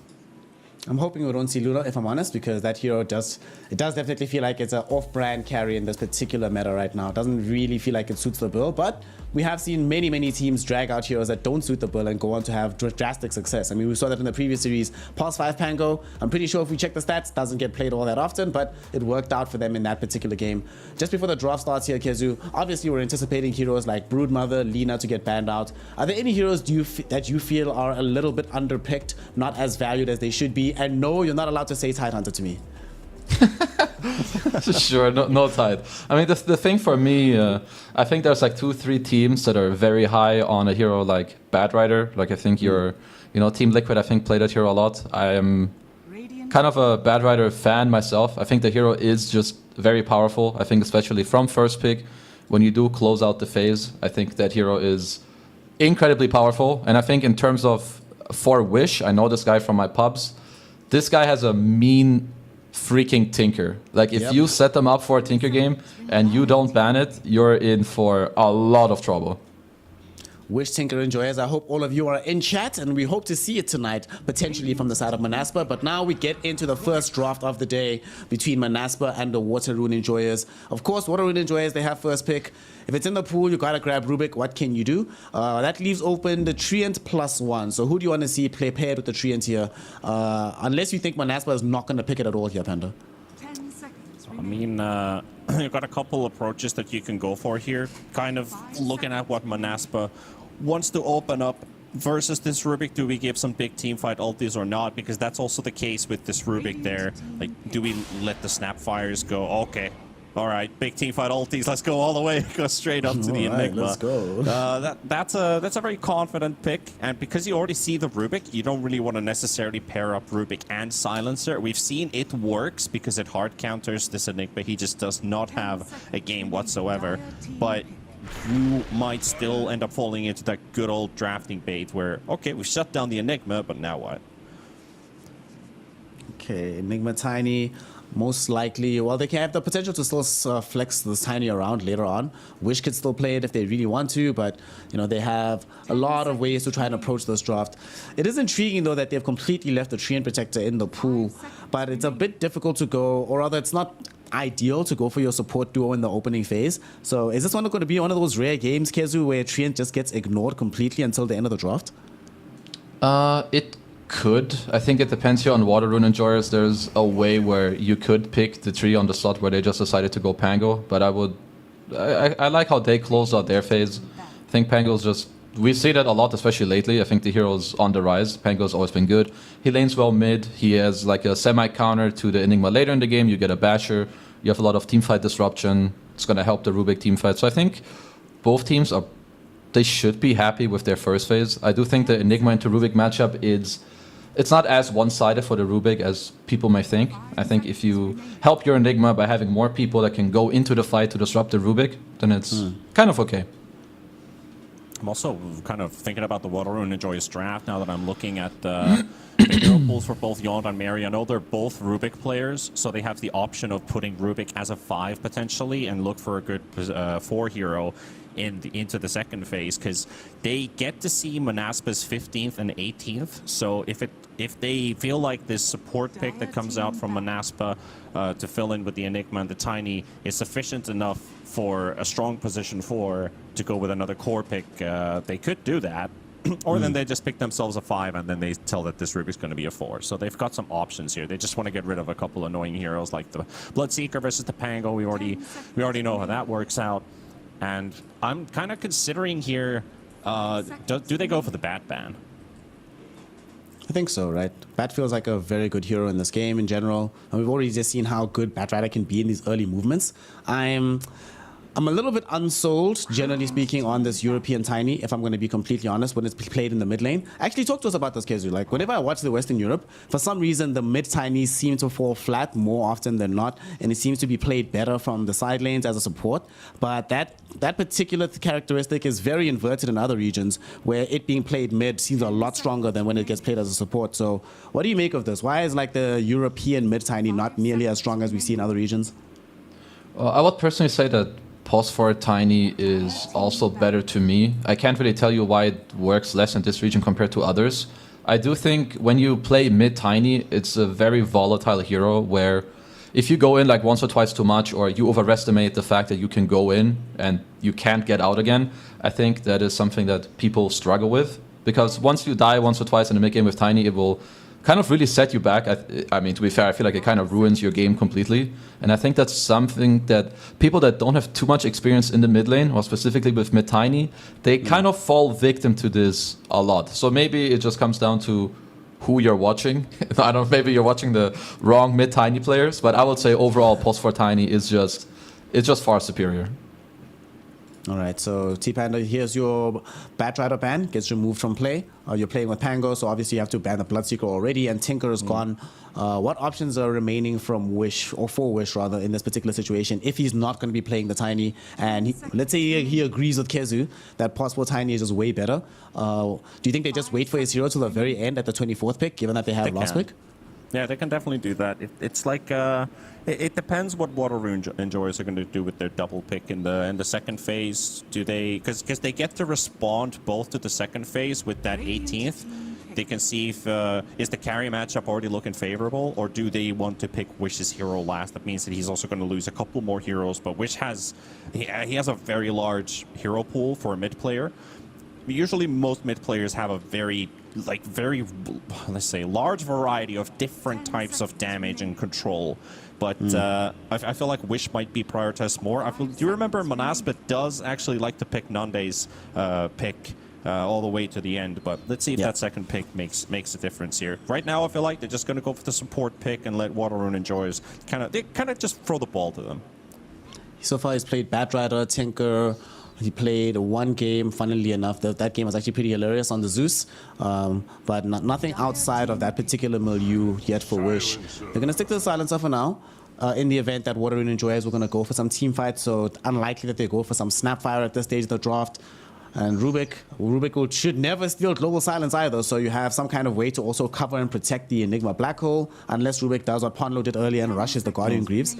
But this feels decent here, Kizu. Like, they have a lot of team fight though from Manaspa, so Water Rune enjoyers, they kind of need to find a response to this, and they go for Hoodwink Drow. I guess that's going to solidify a very strong lane for the Pango Hoodwink, but where does the Hoodwink Rubik go? Do you want to see 5 Rubik? Personally, I hate it. What's your read on 5 Rubik, and do you think Water Rune enjoyers can deal with this overwhelming team fight from Manaspa? Yeah, so I think I don't really like 5 Rubik, but to be fair, I like Hoodwink 5 even less.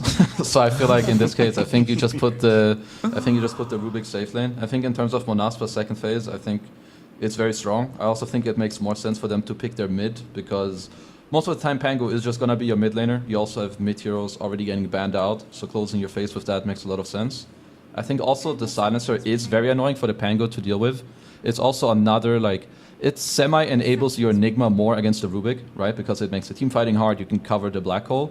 So I really like Manaspa's second phase quite a lot. I think they're setting themselves up pretty nicely in terms of this draft. I think Water Rune enjoyers are in a similar boat, but I think it's harder for them right now to close out this draft and truly be happy with against what Manaspa have. Yeah, I also agree. Like, just going for that support Silencer also is a saving pick basically for this Enigma. And it also makes the Pango's life a lot harder because now they have to itemize with Lotus Orbs and Guardian Greaves like we saw earlier on the Rubik, as you mentioned, Snare. So these are things that Waterrune and Joyce kind of have to take into account, is how do they get the initiation out first, and how do they achieve the best with that? Because a lot of their abilities are basically based on, it's not their group blink stunning someone, right?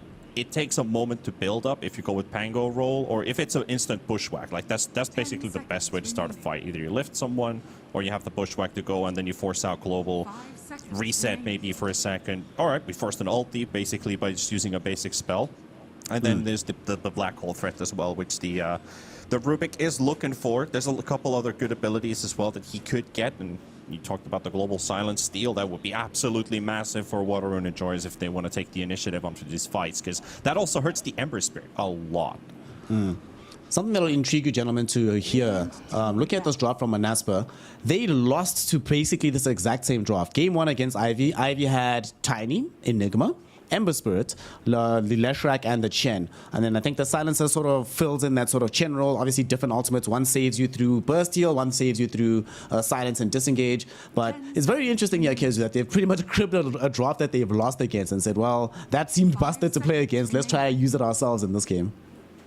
I hope it's not too much from just copying, or if they did, it's a pretty damn good time to bust it out, because I think a lot of their picks do make a lot of sense. I think the only one you can maybe question is the Enigma into Rubik, but I think they're covering it a lot with all the rest. Tiny Enigma is good, and the other two picks I already explained. So I think it's not good for teams to fall into the trap of, oh, I played against X lineup and it felt really good.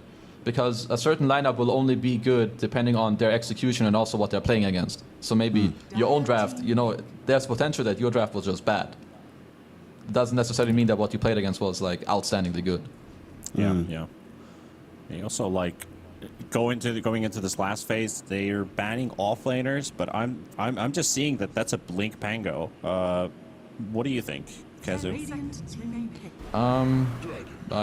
I guess it's still flex from now. So one thing when you play Pango into the lineup of Monaspa, I think there's definitely a way where you can go for some Greaves build, like some Greaves, Blink, because maybe from mid it's not as easy to play into global. You don't really want to rush a Lotus that early on Pango, so it's something you could do, but I do think that offlane Pango is just very, very abusable. Like it loses a lot of lanes, and I think it loses a lot of timings.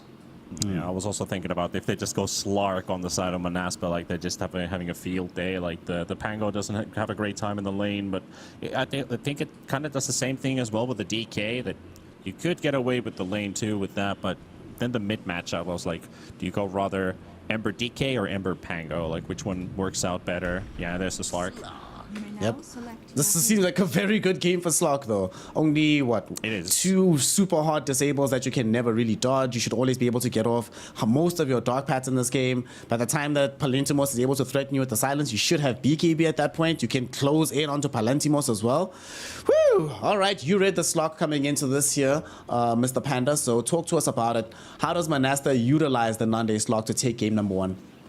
Well, basically Mary is playing the 5 Rubik, so it's going to be against the Hoodwink in the lane. It's going to be a bit annoying getting that constant poke coming into your way, but I feel like this Slark, if he just survives this laning stage, he can actually maybe find a kill or two too. I feel like this Slark lane is really good right now, and it can just basically snowball out of that and have a lot of impact. I really like this Monaspa draft as a whole, and I feel like this Enigma is just going to complete the whole picture. Kezu, what you got from you on the side of Waterrune and Joyous? Last pick DK for themselves, or 23 pick overall. Do you like what it does in this game, especially from the mid lane? And how do they utilize it to win game 1 for the Waterrune and Joyous? I mean, I think it helps their draft. I'm still not a very big fan of this offlane Pango. I think it is going to have somewhat of a hard time, especially when you play in this game against like the Slark and the Silencer. So I do think that if Monaspa execute properly with some Greaves, Enigma, buff up, you get this shard later on Slark with globals backing them up. I think if they execute, then they're going to have a pretty easy game.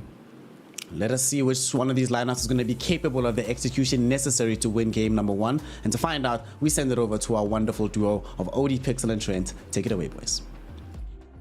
Thank you very much, Snare. Yes, looking very much forward to this one. I mean, Trent, what do you sort of make of the close-up of both of these drafts? The Slark in particular, are you also feeling that this looks pretty strong to finish with?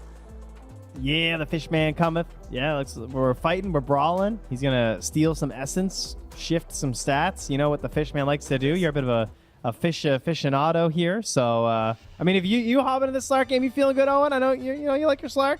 Yeah, I think so, right? As long as at the end of the day, I think the biggest thing that could catch you out is a well-timed Blink Dragon Tail from Mr. Dragon Knight. You know, that's the one thing that could open up for a whole kind of torrent of pain being thrown your way.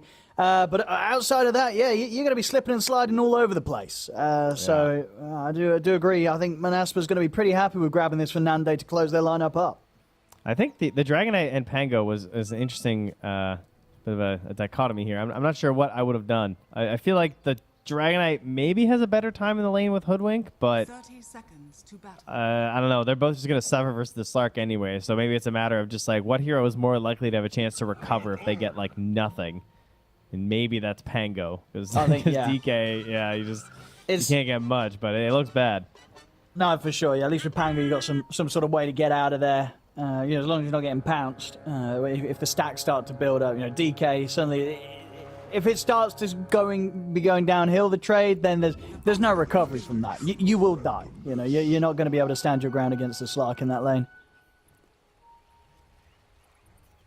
Well, we have the offlane Enigma paired with the Tiny, so it's pretty solid. Desire, of course, been wowing us a little bit here so far in this DPC and some of its Rubik games. The Tiny now coming out, great pairing with the Enigma. Probably one of the heroes that benefits the most from the ability of Enigma to just kind of hang out solo in the core role, give you an opportunity to perhaps run to that mid lane. And with someone so static as a Dragonite, despite him being really tanky, if you bring enough heroes, you can fairly easily get some sort of an avalanche toss combo, and perhaps they'll find that damage around like the level 6 mark or something. Let's see. And, of course, up on the top lane, what do you make of this? Indeed, the 5 Rubik, are you very much a fan? Why do you think that's sort of what they've ended up with here this game, Waterune enjoys? Was this the plan all along, or is this to sort of cater for other sort of setups of the lanes? I think it just depends on how you're trying to set up your side lanes. When you're thinking about like what heroes you're going to get later on. Like you just grab Rubik at the start because it's Rubik. He's broken. Yeah. He's either going to be a good 4 or a decent 5, I think, in most situations. So once they notice that they could use another ranged hero, I would rather have Rubik as a 5 than a lot of the more defensive 5s if I have any semblance of a strong safe laner. As speaking of strong safe laner, it's so close. Not quite able to get that last hit in. As long as you're not like protecting like a Spectre or someone who's like kind of useless, I don't think you need to go so far as like a Lich. You can kind of get away with this Rubik to help out a Drow since she has her own strengths. So I like this setup from them. They've got to be careful on the bottom. With level 2s when they've got to be prepared. If now they takes a quick point in the pounce, he can look to play aggressive. This next creep will give him the level 2, so now he can look to go. Immediately with the pounce, turns towards the Pango. Curse is there as well, but the NC should be fine. Bit of protection with the shield crash. He'll stay alive, but still falls rather low. See, same time top lane there to set up. Malefist allowing Desire to close the gap and get the toss back onto Mary. Eidolon's beating into the Rubik. It should be first blood for Manaspa. Skylark to claim it. Yeah, nicely done. Taking advantage of the situation. And Palantimos tries to get the counter kill. It would have been fantastic, obviously, but just not quite enough there. And you're really happy that's first blood for an Enigma who's starting out here because, he wants his early levels. He wants to get a little bit of strength for himself so he can open up some plays here for his Tiny. As we all know, Tinies like to be a bit greedy in that 4 role because they feel kind of useless without their blink. And he's also going to be giving away the old Avalanche this game quite a bit, I'm sure, to Rubik. And that feels like one of the absolute best spells to steal at the moment. So even from the 5, I feel like there's some good steals right now for Mary. Oh, bit of a pause here from Stoikov. See what we got. Well, so far anyway, in that mid lane we're seeing Stoikov making good use of the Dragon Tail, getting some good denies in against Wish. But overall, the actual last hit's very much even between the two. And we'll see what. I think Waterman enjoyers just have a very one-dimensional plan coming up here. Okay. You know, it's just going to be DK trying to get some levels, pressure the tower. Pango gets some levels, make kills with Rolling Thunder happen. I'm not sure how much they can really lean back and let Palantimos farm because I don't see them getting enough done with the foursome that they have. But, you know, you look, you see Grandmaster, Pango player. That's a lot of spam. You got the 25 master tier. Oh, he's actually level 29 on the Hoodwink. He's so close. Oh, he is. You know, if Yond was getting the XP, he'd almost be Grandmaster as well on that Hoodwink. So they're in a lane together. I'm sure they've seen this lane a billion times in pubs since Pango is still fairly popular in the off lane compared to his professional status, where he most often heads to the mid. So maybe they can pop off once they hit like level 3, get that second point in the bushwhack. They can start bullying Spartan on the silencer and start feasting off of him, perhaps. Spartan stepping pretty far out away from the lane here, and that might cause us some issues. BNC and Yon, they'll take him out. That was easy. Yeah, it doesn't respect the damage output there that those two offer. As, yeah, indeed, a very simple kill for Waterrune Enjoyers. They've done a great job of how they're playing with the wave. I mean, it's just very simple, but like when BNC got pounced and jumped, you know, they clear the wave, then the creeps are coming in, and then Nande can't chase them into the trees, despite him, of course, having no swashbuckle at that time. It kind of looked like it would just be like a free death on a lot of Pangos, but they get the wave moving, so the creeps are there to help, and in this case, the wave's under the tower, so what do? Instantly pressure Spartan. Nice pounce angle there from Nande, though, forcing the bushwhack.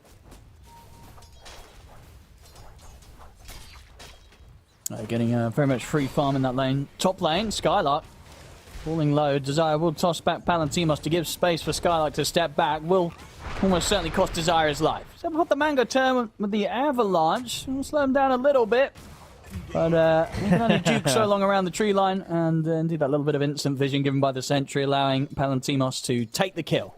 I mean, the value, because it's also going to block out that camp, and he gets the D ward on the sentry that's there. There you go. So, Combo that play. is the dream.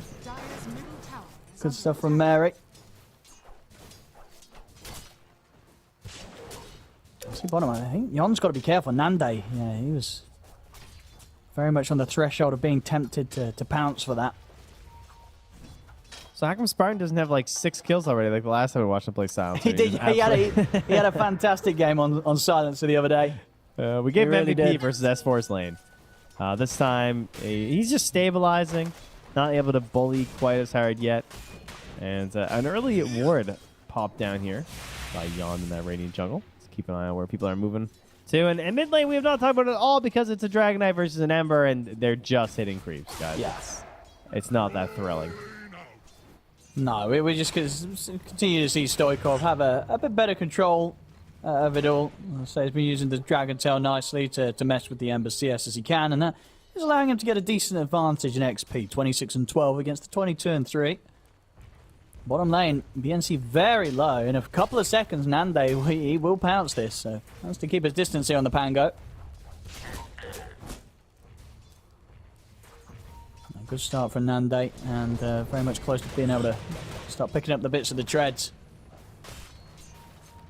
I think a very chill lane as the Slark, which is always the dream.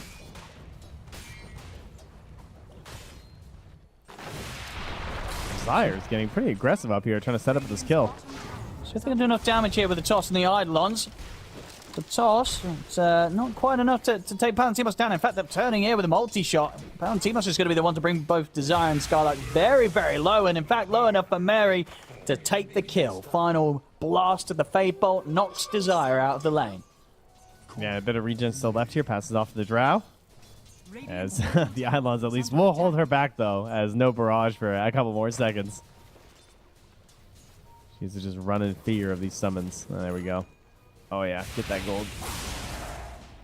Oh, Mary might pay for stepping up to drop that Fade Bolt. Oh, lucky that the Eidolons timed out as they did. If they were able to get in with another sort of flurry of attacks, that would have been a dead Rubik. But as it was, Mary able to step out alive. I see Desire. Oh, 2 bounties that he doesn't. Is he going to catch vision? He is. Oh, he's able to get in there, steal a juicy amount of gold. They tried down bottom to go onto Nande as well. Oh man, it's close. Yond, he's not going to quite tick out. Back on the top lane. Palantimos looks like he was getting dove upon by Skylark in an attempt, but again, it ends up costing Skylark his life. Palantimos able to hold strong under the tower. They're so low. Desire not quite able to get the connection now, but he throws the tree and blindly trying to get the angle to hit onto Mary's Rubik, but won't be able to catch them. So Manaspa not quite finding the kills that they've been scrambling for on this top lane. got the one earlier. Other than that, Waterrune and Joy is doing a good job of surviving Manaspa's attempts to take them down. Oh man, how are they still alive under this tower right now? This is actually ridiculous. Yeah, they tried to go for a kill on the Slark earlier, but now they had an excellent Quelling Blade onto an acorn shot. Helped save his life there and almost turned the kill on Yon. But the first Midas of the game will be picked up here from Stoikov there in the mid lane of the Dragon Knight, just saying, hey, there's no pressure on me. I'm living no matter what. I want to be huge at some point in this game. That's the dream here.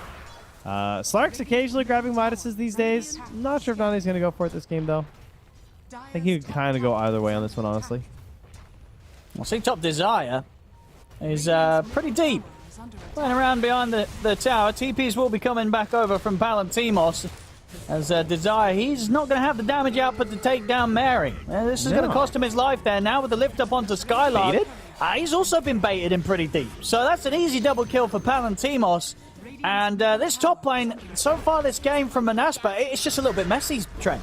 Yeah, I have to say so. Now Spartan also getting caught in the mid there. Combo of the mid and the support. Maybe Moth and Bug here from Wish, but it's just too tanky on this DK. And I mean, all these Stream Protector games, and I really needed the, the "Are you lost?" voice line right there, because that's kind of what it looked like before Desire. Now he comes mid, can't find anything there onto the Hoodwink. Bottom lane. Walk back top. Nande trying to go for BNC, but knows that the Swashbuckle's still available, so can't continue to chase forward. Be getting the bits of the Falcon Blade on its way out. We'll see what sort of build he likes to go for after. There's a lot of variance between Slark players, whether it be the sort of Diffusal Rush, the Axe Rush, the Echo Saber in the build-up. A lot of options. And as you mentioned, yeah, sometimes the Midas, but I imagine he's going to go for something in terms of killing, because actually ends up getting the Pounce connection onto BNC. BNC not quite as safe as he may have wished to be underneath his tier 1 tower. That's a stack there for Nande. I don't consider myself the best player. And what is Yon doing here? Hoping, is he actually he's over some couriers? All right. Fair enough. I mean, if it's that free, why not go for it? So Pango's gonna go up top and just match versus Skylark here in this lane. Goes for the denied tower. Did that sentry catch that observer, or is that just outside? That's just outside, isn't it? It looks like it's just outside, yeah. Oh, unfortunate there from Spawn. I don't think there's a minute left. Although he would have liked the gold, to be fair, yeah. Now he's kind of looking like, where is this thing? Like, I got a sentry up here? A little bit in between, get around unfortunately. The mid. Got power in top. It's going to be a haste rune. Desire will be able to grab that away from them. And he's actually going to toss in the DK, but unlikely they have the damage to take down Stoikov. And now, in fact, it's the Ember Spray in trouble. Wish has got to run, but BNC's chasing down with the Rolling Thunder. Gets the first connection in behind the tower, but the Flame Guard keeps him safe. Quick jump over with the Remnant. Stops him from getting hit a second time by the Thunder. Back in the mid, Desire still using this haste rune to its full potential. Runs in. He's got the combo, actually, to take down Stoikov. But Skylark, he's turned up to the mid lane fight.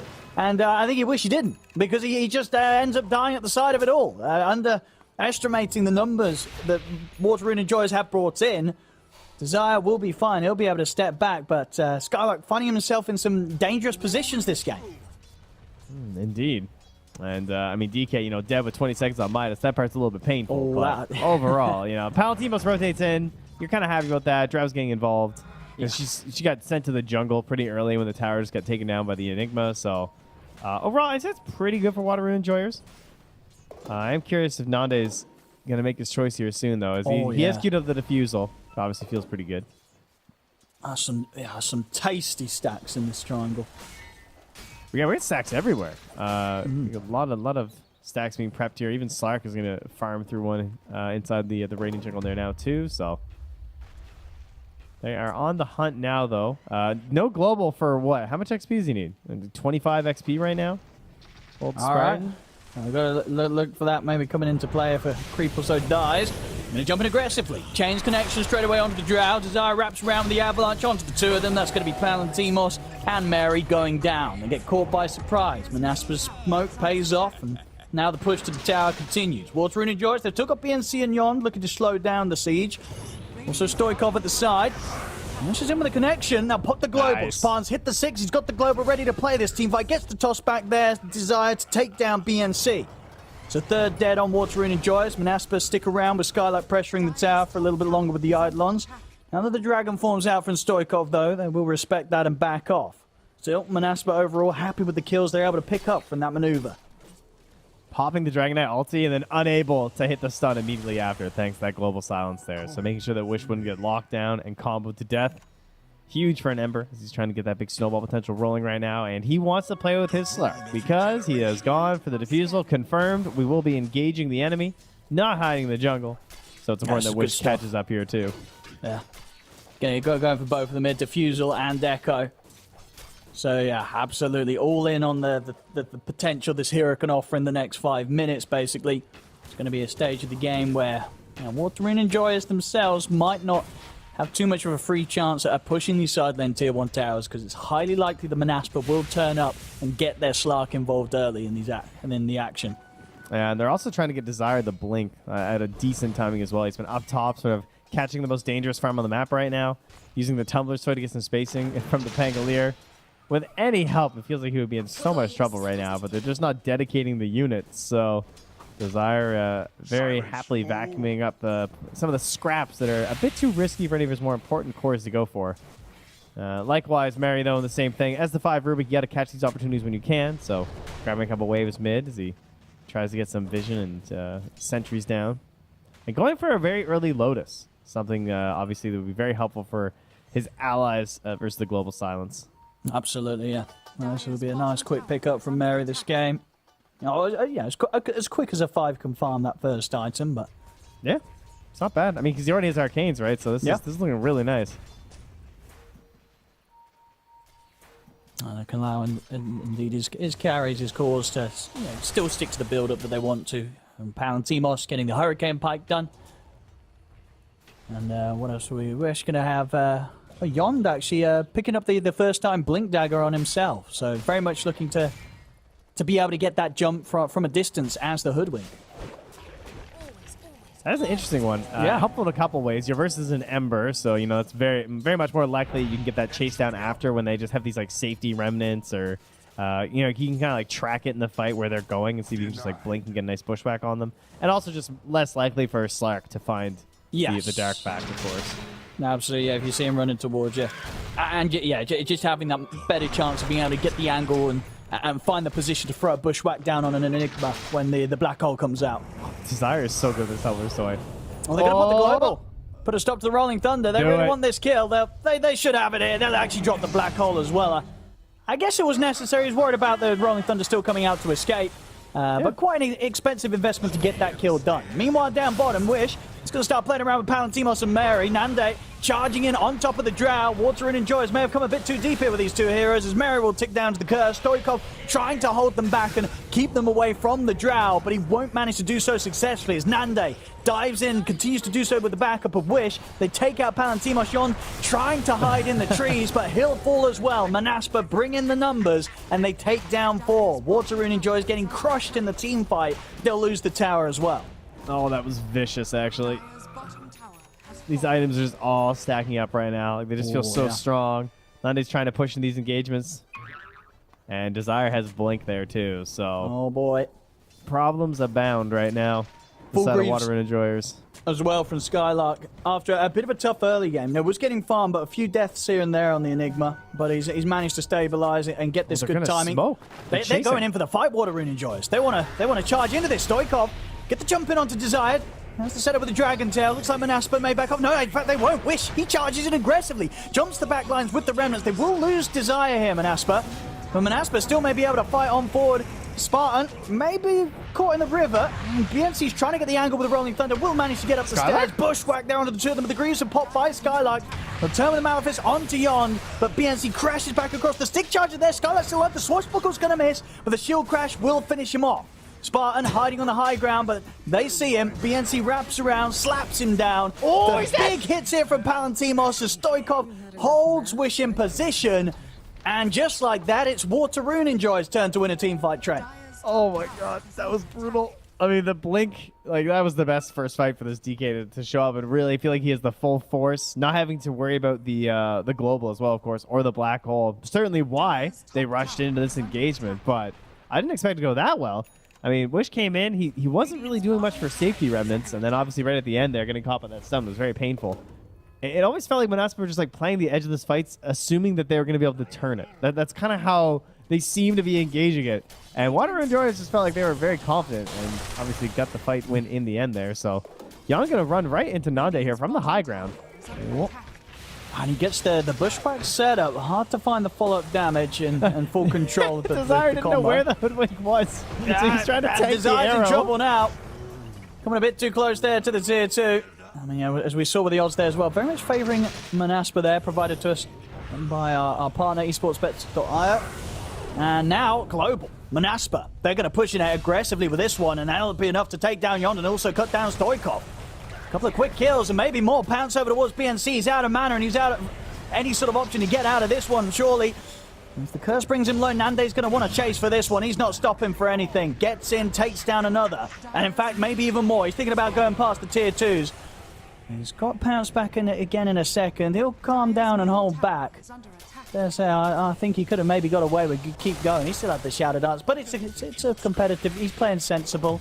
No deep sea diving today. This isn't your Slark for this there, fish. We gotta relax a little bit, all right? I've seen that Slark, and I love that guy, but he's not here right now. He could have kept going. Now, when he's got the Ags, this is definitely a game where we could see some dives up to the high ground whilst tier 2s are still up. That's true. I'm sure of it. You've got. He would love it. You know, you've got an Ag Slark, you've got an Ember Spirit, and it's Manaspa. They're incredibly aggressive. If they start winning a team fight, I don't think your high ground's going to be a safe spot. They will run you down. It just depends how much Spartan's yelling. You know. Yeah. He can motivate anyone to do anything. He can. He's a very Guys, I've got charismatic. global. All right, we're going in. Wait, where's the I'm in the global? Oh, sorry, it was fountain. on cooldown. Yeah. You know, you can bait your team perfectly with the right choice of words. Let's see what we got here, Manaspa. They want to look for the fight. They've got their ultimates. And they've got the black hole at least. Global Silence not quite back up yet. Let's see what we've got here. Nande leading the charge. He's got his eyes on Stoikov with the blink outs in time. Not going to turn his attention over towards Mary. We'll wait for the rest of his team to join up with him around the mid lane. As Waterrune enjoys, setting up to prepare for a fight, holding the fort around the tier 2. Roshan actually going to be looked towards by Manaspa. They're going to walk straight into the pit and go for this. Spartan, he's going to be the wall between Roshan and Waterrune enjoys. Drops down a curse. And yeah, Manaspa, they're going to full commit for this Roshan. See if they can take this down. He does this a lot. He does not care about feeding. Like, he's literally just trying to feed right now. Yeah, this is, again, frontline silence that we see from Spartan again. We'll see BNC try and get in with the Rolling Thunder, but they're able to put a stop to it. They get the toss back into the silence. That's going to be BNC done and out of the fight. 40 seconds, no Pangolier. And certainly with that kill, Manaspa know that they've got the space to get back in. That just happened while they have this ward over here, seeing everything. The dire one, sorry. Down by the, just this one. Like, they saw it all. Now, it doesn't even matter. Manaspa D word on that now. I'm going to be very happy with this. Spartan getting close to the goal to start stepping in towards the 4-staff. Have Aegis picked up on Nande. So the temptation to dive will certainly be beginning to grow here for this Slark. And full Ags, what we got? So it's about 600 gold away. So Nande smashing his timings here. Top farm by a decent amount. 6k gold overall lead here for Manaspa. Now, he's so farmed now that he should just get the Midas anyway, right? I mean, if you got that much gold. Get the Midas. And I would be interested what he does go for this. Someone out there. I imagine he'll be still tempted to just get a BKB. I mean, the safe thing is to buy the BKB after this, but maybe he'll feel he's so far ahead he can go for something like a Scardy. It's a good Scardy game. It's such a good BKB game. I mean, that's true no for one every ever talks game. about how it's a good BKB game. You know, these carry players. It's always just a necessity. I guess I have to get it. It's such a burden on their poor wallets to be Magic Immune. We're talking about BKBs. He's on the sensible side. He's picked up his. So he can get in and get out without any sort of concerns. Nothing, of course, to cause issues through a BKB from Waterrune enjoys this game. You know, things were looking pretty nice as well for Waterrune enjoyers right until that fight in the mid tower when he got like 4 slights on 3 heroes and there was just Maelstrom procs flying everywhere. It kind of felt like maybe they're going to have an opportunity here from Waterrune enjoyers trying to punish, but now Of course, the last fight that they won, it was when there was no global and no black hole. And as the game goes on, finding those timings just becomes more and more difficult, trying to like punish long cooldowns. Oh, we actually did find him. We'll go for more. There we go, Nande. Keep on dying. They can't kill you. Oh, okay, he's going to back off. I mean, they probably could. He'd already used the Shadow Dance to kill BNC. But he's got an Aegis. Look at him. He's charging in. He's ready to go for a fight under the tier 2. Why not? He's ready to die.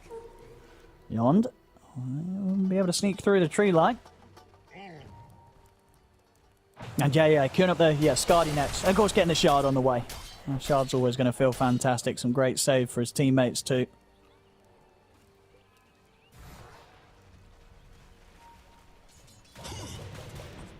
Yeah, they're going to probably have double force stat by the time he has Scotty as well, plus a blinking potential for the black hole here from the Enigma. So yeah, I can understand not needing BKB. I'll give him the benefit of the doubt on this one. And that stupid shard. Oh, that shard is so annoying. Oh, hey! And he's just found a dragon. He's blinked right into this. They will be able to get the Bushwhack control, but there's the global. And that'll allow Manaspa to have the strength to push on, take down Stoikov and Mary, which turns his attention over towards Palantimos and BNC. We'll see Nande over towards the mid, try and find Yond as Yond jukes through the tree lines, and good enough to mean that Nande won't quite be able to catch that hoodwink for now. So just the 2 kills from Manaspa.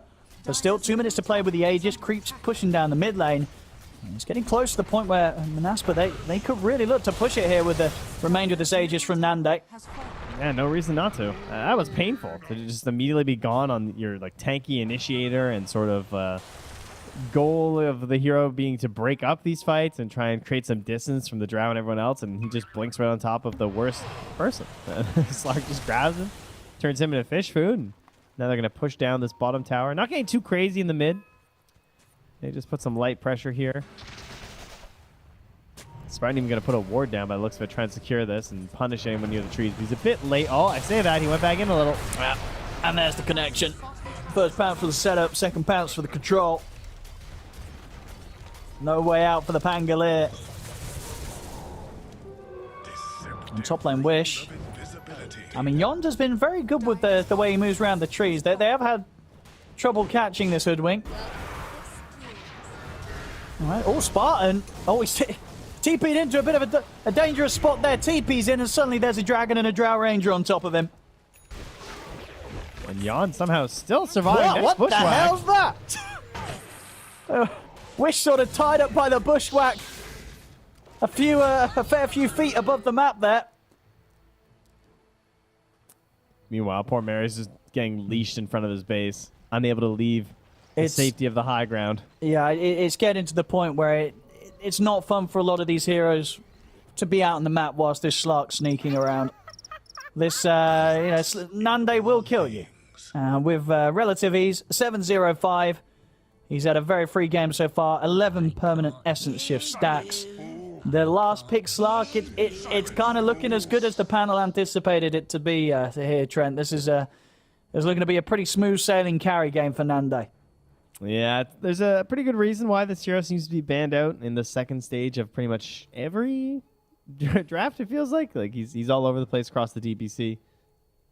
If you just find these spots where he's going to get himself set up into a nice lane, then you're going to be having a bad time. And that's currently what's happening to Water and Enjoyers. They are not enjoying things, I would wager. Oh, certainly not. It's never fun to play against a Slark at this stage. And of course, the problem is it's not just the Slark alone. Everyone on Manaspa having these items falling into place. That's a timing that Water and Enjoyers can't quite keep up with. I mean, see for Stoikov after that Midas, the blink, I believe it's got the full BKB. We're seeing what with the recipe and the hammer. Just needs the club to come into place, and they will at least have that. But it's still so hard to kind of perceive how this Slark dies. It's going to take some incredible diving from Nande, I feel, for Water and Enjoyers to even have the chance of killing him. Even if they do manage to catch him in one of the stuns outside of the Dark Pact, it's going to take sort of a fair few seconds of Palantimos shooting him with the arrows to have any sort of chance of killing the Slark. But at the very least, they do have a Drow. And, it is a Slark, so he has 0+ armor at all. No, that's true. 0. Big old zilch. So of all the carries to have to, if you get that little bit of disable, and you were able to keep chaining it because he doesn't have a BKB, then maybe that's the chance. But the problem is as well for the Drow, of course, it's Palantimos. If there is a situation where Slark has been caught by some sort of disable and he's attacking him, there's a lot of heroes that are going to get on top of the Drow rather easily. Looking at that Ember Spirit and very much shutting down the offense that you can do. They don't play with teammates, That's right? true. That's true. We're assuming that he's just on his own, all right? I mean, that's why the Ember's such a great compliment to Slark in these conditions. You know, at least when you're playing the Ember as the mid, there's a chance that you can close that gap and be by your Slark side when he dives a million miles away from the rest of the team. Mm-hmm. Just need that, especially with the Aghanims. I mean, that thing is just nasty. Yeah, they're looking pretty well set here, ladies and gentlemen. We're going to have some big steals from Mary. You know, we're looking towards a clutch black hole. Of course, that clutch black hole will be into a global silence that Spartan may be holding on to, but maybe if he's able to play around that, get the steal. Because there is opportunity, right? You're playing against, as we say, 2 melee cores that are going to be throwing their bodies at you. If you're able to steal a black hole, maybe you're able to punish them for that. Or even if he just gets Avalanche. Yeah, that's true. Honestly, yeah, it's just such a nice spell. Is kind of busted. Yeah. It's gross with Arcane Supremacy. Does need one more level in there first, though. Go is called by the Water Rune Enjoyers. There we go. All right. All right, so now we've had a little huddle here for the squad. We'll see if they can figure out how to get back into this game. And, eventually, of course, Dragon Knight almost has BKB. We haven't talked much about that, but his BKB looks pretty potent in this game. If he gets Black Hold, it's, maybe that's a good thing. That's what I'm going with. That's how far we're reaching here. We'll see if Manaspa do just hold back for the next items that they're finishing up now that the Aegis is gone. Well, Mary will lose the courier there. Was that the last bit of the Lotus? I imagine it may have been. He was only getting started. It was just a plate mill, unfortunately. All right, so even if he had it, it's still indeed a perseverance away. But yeah, there's no point pushing his Manaspa. Like, you're so close to the Aghanims on Ember. He's only a couple 100 gold away. But it could be still another 5 minutes until Roche is back up if it's a full duration spawn. So you don't necessarily want to wait that long either. I think you just secure good vision around, keep the Tiny nearby for pickoffs, because once the Aghanim's there on the Ember, you can threaten kills from so far away. BNC is pretty deep outside the base in the tree line. And they have a Radiant Observer up there now, but there is a sentry where they can kill that, so.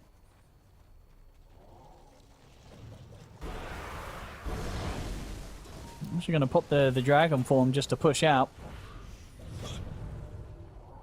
So, I mean, they will also smoke. They do want to do something with this dragon form.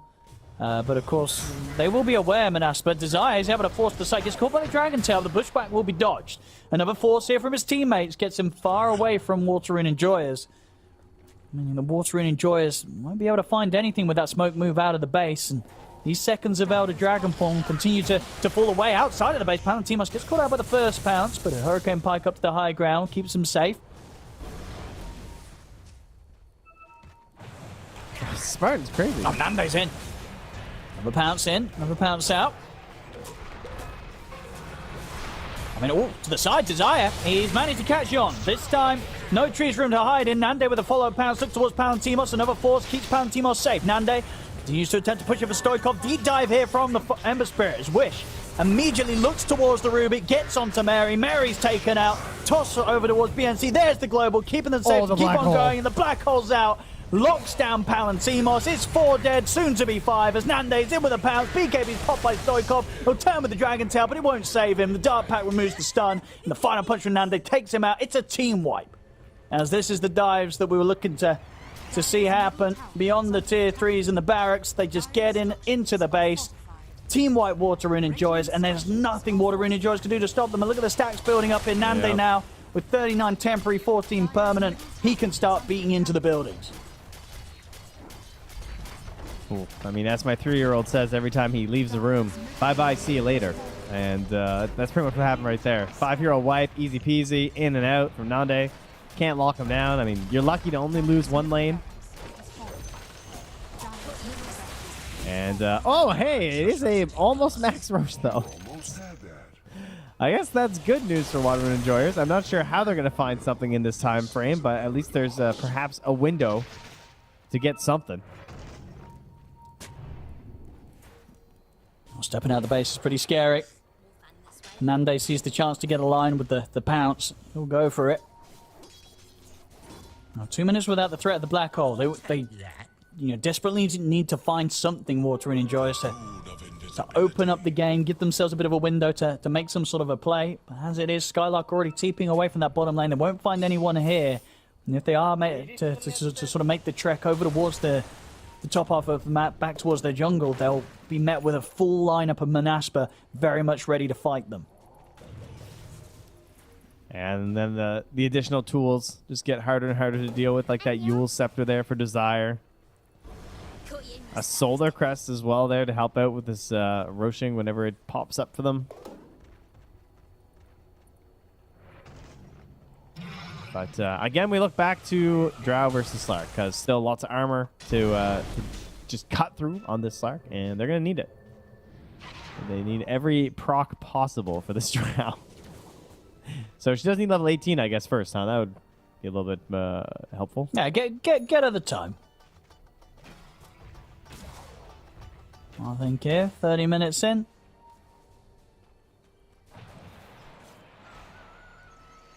There's Manaspa. Of course, Nande's got his Skadi done. And Water Enjoyers, they're going to try and stretch out onto the map here with another smoke. They weren't successful last time in finding anyone. You know what? They're running Tomeless, too. It actually could be a huge difference in this fight if they had a gun that...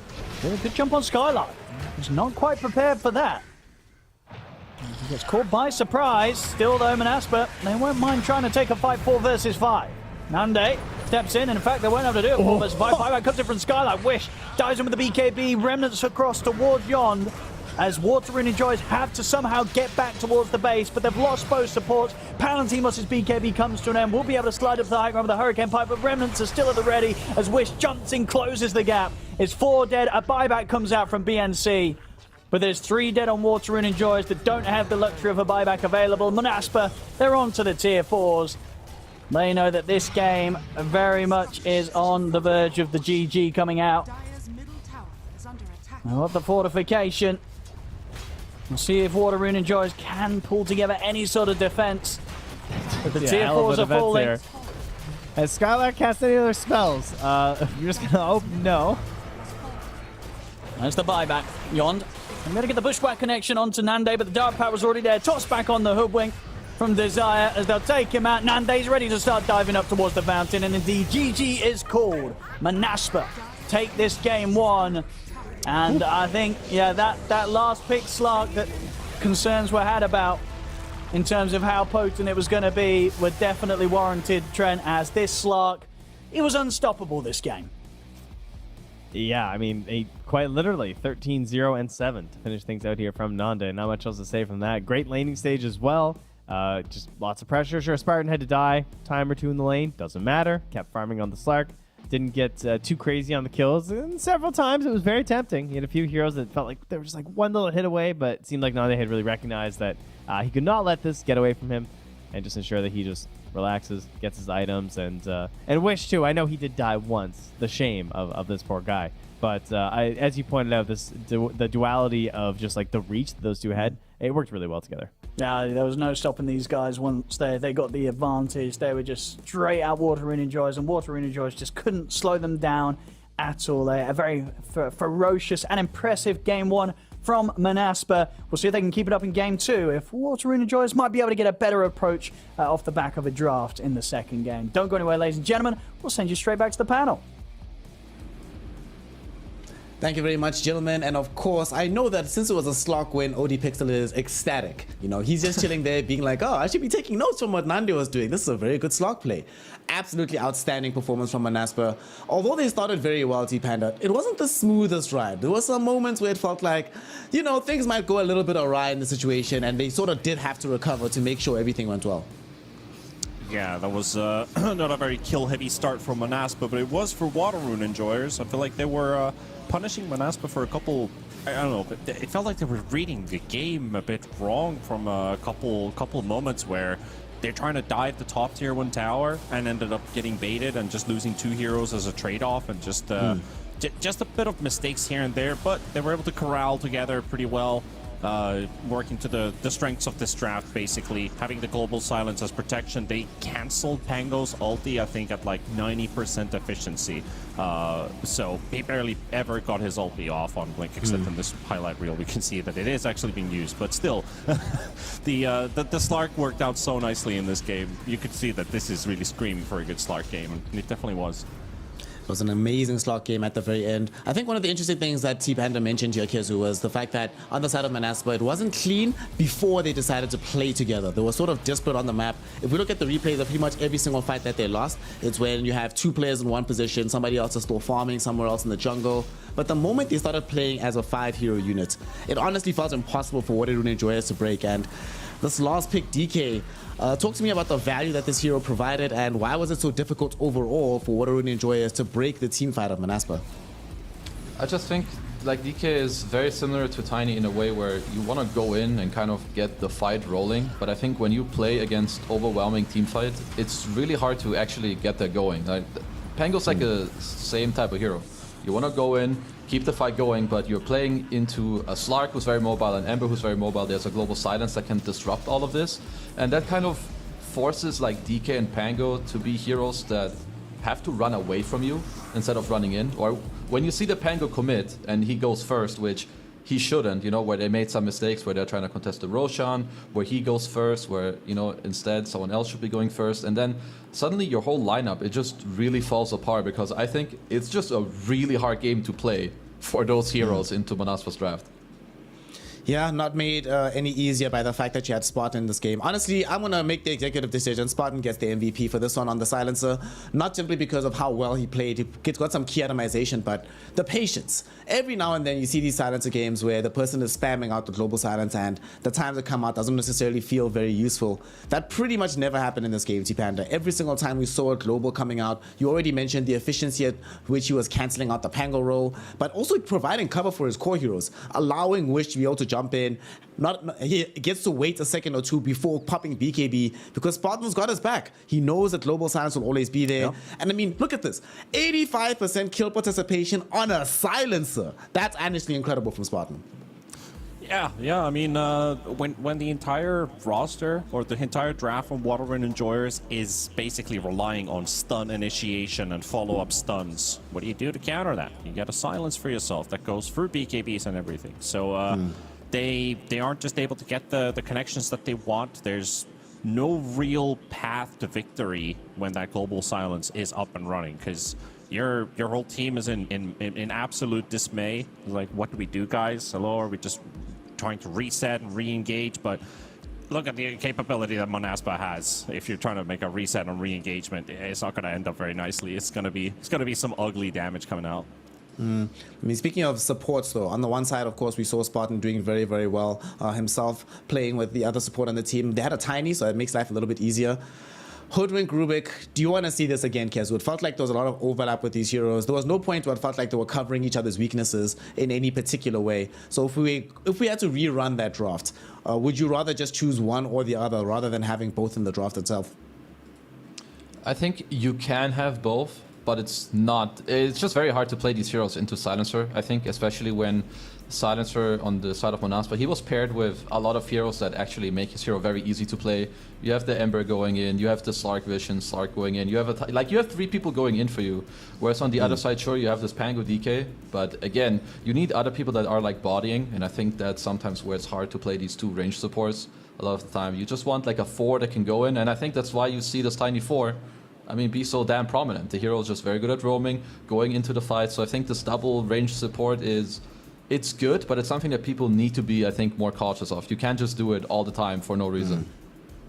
Well, we'll see if they can have a little bit more rationale towards having the dual range heroes in game number 2, because Watcher and Enjoyer still have another bite at the cherry to try and draw out the series and make this a 3-game set. Of course, we are going to be going to a small break, but before we do, prior to the game beginning, you all saw the odds very much in favor here of Monaspa, and of course those odds are brought to you by esportsbet.io, who very shortly are launching a watch to earn platform where you can get yourself some USDT just by watching and engaging the games, and every single game will also come with a giveaway at the end of the series. If you want to be involved, go on over and head to the Discord, the details of which can be discovered in the Twitch channel below. So go into the Twitch description, you'll see a nice little button there to join the esportsbet.io Discord and be involved in watching to earn and just getting the giveaways available here in the DPC Dota. With that, we're taking a very small break. When we return, game 2 of Waterrune Enjoyers versus Monaspa, and we'll see if this goes the distance or if Monaspa claims a 2-0 in a quick sweep. We'll find out very shortly, right after this.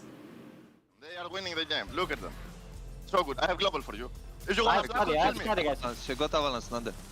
On a black hole, I can Bravo is perfect. I bring you this guy, maybe you can... Black hole, Sky. Black hole. Nice. Well played. Well played, bro. DK, no BKB, guys. Good shit. Oh, she has BKB. Okay. This is Dota. Let the other people play.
Welcome one and all. We return here to the third and final series of the day between Manaspa and the Water Rune Enjoyers. Game 1 in the books in favor of Manaspa, where they looked pretty damn strong in their performance there, being carried to victory by this last pick slot. Now we go into Game 2 hoping that Wind and Rain will bring us a little bit of a different look. And if I'm honest here, Kezu, I just don't want to see DK again. I want to see a hero that does more things than that. And especially when it's paired with an offlane Pango who, as you mentioned in the draft, is probably going to struggle, not going to be going into the mid game in a favorable condition. What do you want to see change primarily in their drafting order from the side of the Water Rune Enjoyers to give them a better chance in Game 2?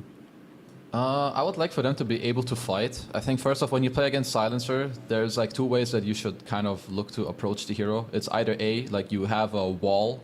Like you don't want to have heroes that are reliant on just running at the enemies and running in, because then you get globaled and then suddenly your whole purpose is countered. So you would prefer to have heroes that can stand in the front to like wall and just make it easy, or you want to have heroes that play the map. And I think they had none of that in the last game. So I want them to just kind of think about what they want to do and then stick to it. But overall, I want them to just be able to fight, because I think that was way too hard in the last game. Yeah, it's quite difficult for them to be able to get anything done and accomplished in that game and fighting. And speaking of fighting, T-Panda, you're an Enigma player. We've seen 2 of them today from the offlane. So 2 questions for you. Why don't we see the hero more often, right? And secondly, why don't we see it more often paired with the Silencer to help cover for some of its deficiencies in the game? I mean, I think it does come down to the pace of play right now, because most of these offlaners that are so common, we look at like the Brood Mothers especially, and all the other Zoo heroes. What they're capable of is the pushing power. They have a strong ulti with a decent cooldown. Most cases, Shapeshift might be the longest cooldown on the offlaners that we know. Maybe Exorcism on DP, but they are not just limited to one thing. Enigma's downside is he has long cooldowns on all of his abilities, which doesn't really allow him to have like a lot of flexible fighting. He doesn't really have a lot of base armor, so he's susceptible to that. You need items, items, items, items, and all the other offlaners just need 1 or 2, and they're good to go basically. So you could go for Overlord, of course, on this hero, for sure. Like, you could just go for the Overlord helmet, but how long is it going to take you to actually farm that item, and how much benefit do you get from it? It's itemization, it's the counters that are actually in this pool right now. I think 5 of the classic Enigma counters are very viable. I think the Warlock is the only hero that is in the counter pool that's not being played at all. So very situational, and also even with the amount of Enigma players that we have, they all recognize that there's probably another better offlaner in there. But this one kind of sat in nicely when you saw the Rubik meta.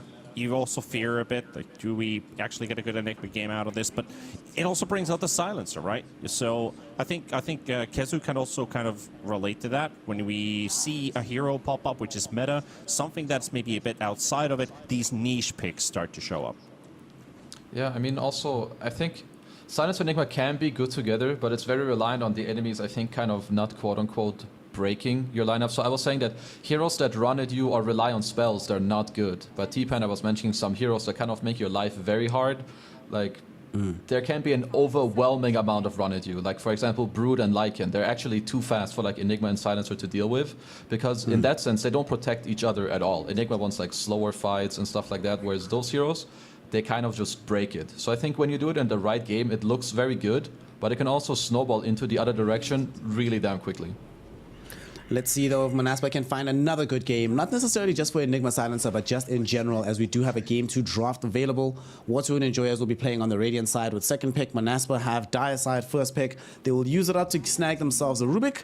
No Treant Protector picked up just yet. And Water Rune Enjoyers, they go for the Phoenix Nature's Prophet. Nature's Prophet has been a hero that all throughout the day has been banned in the second phase, so it'll be intriguing to see how he plays this time out. But for Manaspa, if it ain't broke, don't really fix it that much. Enigma, they're like, well, Skylark, you did a pretty great job. Worst case scenario, we can shift this to Desire, but you did a good enough job that we can just get this hero for you, and we already have the Rubik to help cover.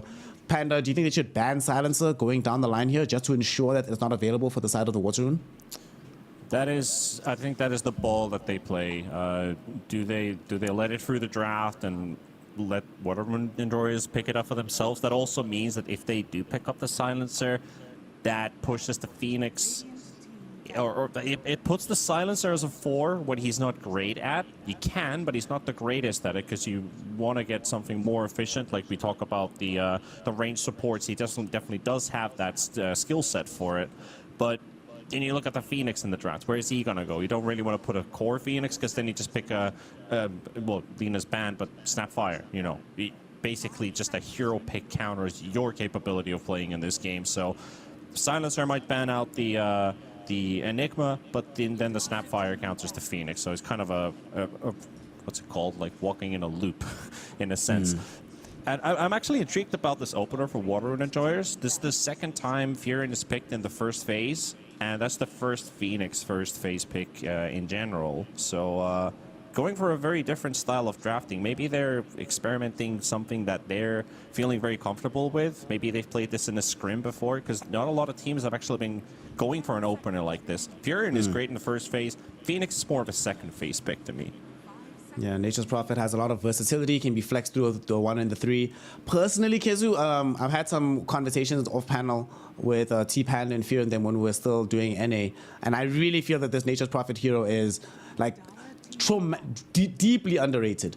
As like not just as the off-lane flex pick, but just as a straight out-and-out carry hero. In my opinion, he's like second only to the Lina at this point in time.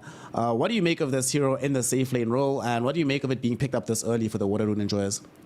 I mean, I think this hero is very good. I wouldn't, at least to me, I don't think I would say he's kind of where he's supposed to be picked, because, so I think this hero, he is a very good carry, but I think he relies on a lot of tempo. Like, you need to play fast with it. It needs to be kind of followed by your teammates as well.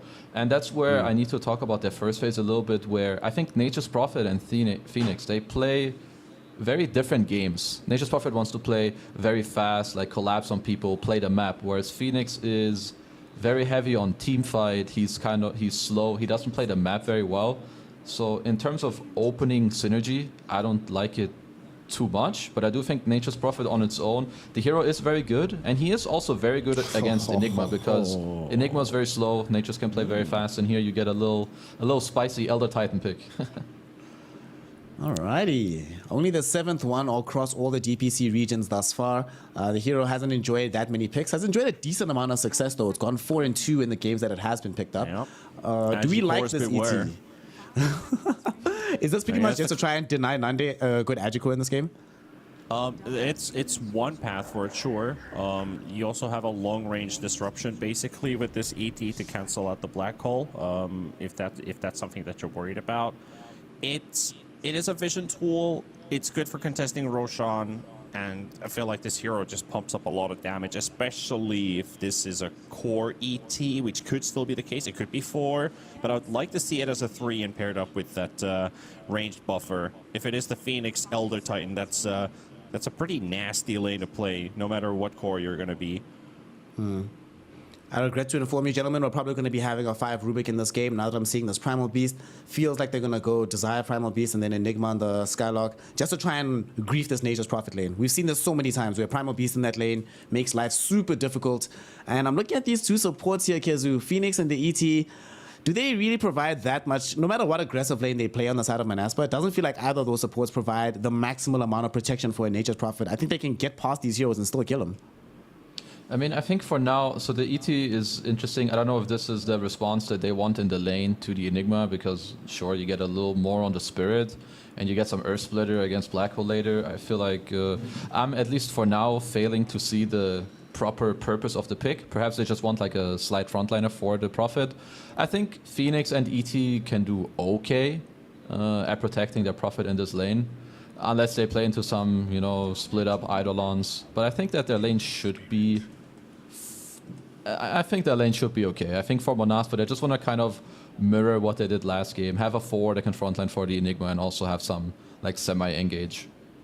That could be a 5 Rubik, but I'm also kind of thinking about the fact that this could be a Lesh carry.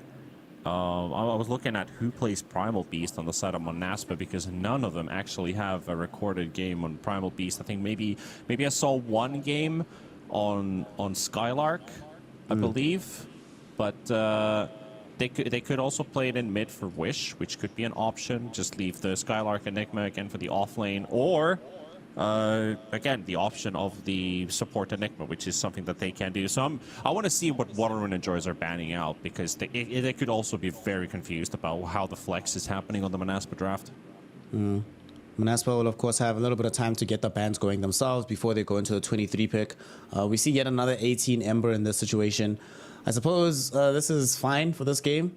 It doesn't feel like Manaspa, outside of like the Rubik being nearby and the Primal Beast getting on top of him, should be able to play fairly elusively on this Ember Spirit. But if you ever get caught, I am afraid that this hero just straight up dies. Like, even with Sunray behind him, doesn't feel like he's going to be tanky enough to survive a lot of these team fights. So I don't know if they want to get him more protection at the end, or just want another hero that they can make kill duos with, so that they don't have to worry too much about that point in the game.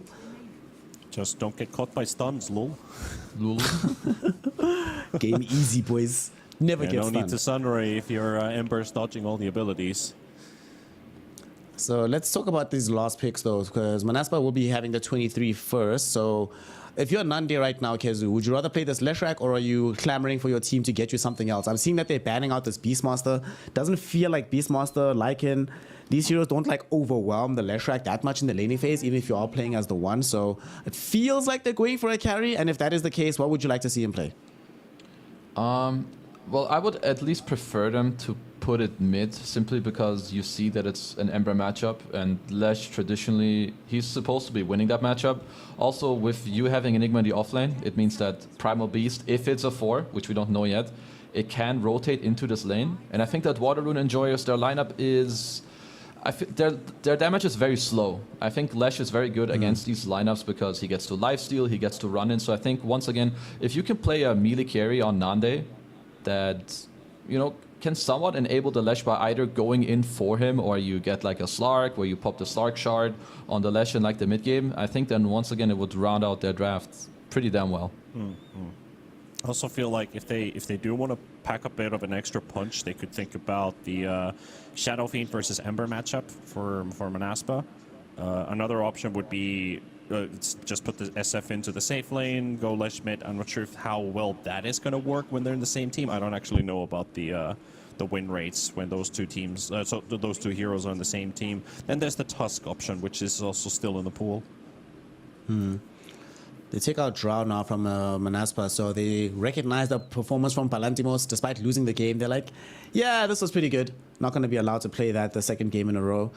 And what I enjoy is they still have to take care about this, right? Because they still have to worry about this flex. If you just ban out carry heroes and then you pick a hero on the side of Manaspa that still is flexible at the end of the draft, I don't know.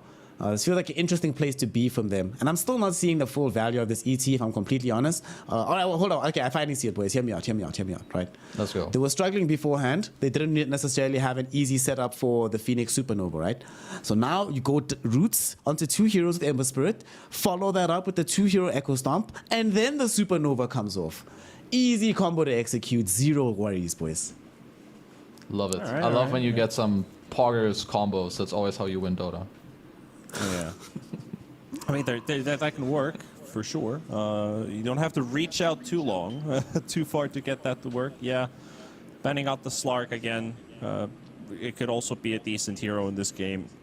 It's a bit of a worry for a couple of heroes on the side of Waterrune Enjoyers, but I'm just intrigued to see where they are locking in these lanes. Do they go for the Tusk or the Shadow Fiend? Do they pick something else instead? I mean, they could also just bring up another melee core, but Nande's melee core pool is kind of like Pudge Dawnbreaker. He plays Dawnbreaker carry. He's got 72% win rate on it too, so it's banned at least for this time around. If they wanna... It actually would not have been bad this game. I would have kind of liked it. I think you should see that the Lesh should have a good lane in the mid lane. I think it's fine if they put a carry. Okay. Well, that's one way to put a carry. GG. Alrighty. Well, Kezu, you talked to us about this during game number 1. So the Wish Tinker. Firstly, you said if you get into a game where it's not dealt with properly, you're screwed. Is this dealt with properly in this game? And what can we expect from this Wish Tinker in game number 2? Well, before I answer that, I want Waterrune Enjoyers to take another hero that can kind of find him. I think traditionally from the offlane heroes left, there's maybe some Night Stalker, which I don't know if you can get that through the game. Hey. So I assume this is just a nature's offlane. I do think Waterrune Enjoyers have, they don't have a hardcore answer to it. So I think this is not looking too good for them. I think this is a very powerful Tinker pick. Very powerful. Yeah, I totally agree. Wish is a very good Tinker player. I think Kezu was highlighting it earlier on with the Game 1 draft, if I remember correct, that this you don't want to let this guy have this hero. And now we do. Palantimos on the Pudge, though, like, he's got some similarities with Nande, considering their hero pools, that they both really like this Pudge hero as a carry, but you can hit your timings on this hero. Yeah, it's a win condition. They have the ET that's going to help out as well because of the magical damage reduction, so you do even more damage with your rod. But I don't know where am I reaching out? Like, this is a very good Tinker game. Because it's a very good Tinker game, I think you're probably going for Manaspa then for game 1. I want to have faith in Palantimos Pudge. Like, he's the guy who can make it work, and I feel like he could have a good game, but the last few Pudges I've seen in the last few weeks just haven't had that success. Well, because I don't want to hear any negative stuff from Kezu, because he's going to tell me that this Tinker game is too good. They don't have enough cash. There's not enough burst damage. So instead of asking Kezu, lie to us a little bit. ODFixel and Trent, do you guys have some lies or some copium for us to give us a game number 3? Take it away, boys, and please give me a third one. Yeah, we'll have to see, Snare, because indeed that Tinker pick coming out as that final one is it's not pretty. I feel, Trent, if you're playing into this one. We've seen this before, and it's something honestly that I don't expect to see it that many more times from Manaspa, because I feel like teams shouldn't be letting them get that final pick Tinker. At the end of the day in your draft, if there's a chance that Manaspa might be thinking it's a good Tinker game, I think you just got to ban this hero, because Wish, he's already shown it once this season. We've seen it many times previous seasons. He's just a bit too good on the hero. I mean, you saw their faces. It came out and it's like even if it doesn't win, it's gotta just be pain. It's agony. I mean, we've all played against Tinker. We all know how it feels. And this late in the draft, yeah, it's looking like a bit of a problem. But hey, you know, Pudge hooks, Mjolnir, sorry, not Mjolnir, a Gleipnir later on maybe from BNC. Maybe we can get something a little bit wild happening. We can find the cash. We can itemize the deal with this, and Yond, a Grandmaster Elder Titan player to match against this Grandmaster Tinker player. Perhaps he has the talents and skills to figure this out. Sure. I mean, one Grandmaster is definitely cooler than the other, but one of them is definitely more scary than the other. We'll see some early action here around the bounty room. That's going to be able to secure Manaspa first blood. Desire will go down in return. But it looks like they might let you lose Yond. The Fairy Fire won't save him.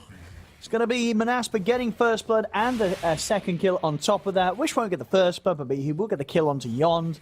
So a decent amount of a boost to the gold there for him in the mid lane. BNC will at least be able to send the Treants in, deny one of the bounty runes.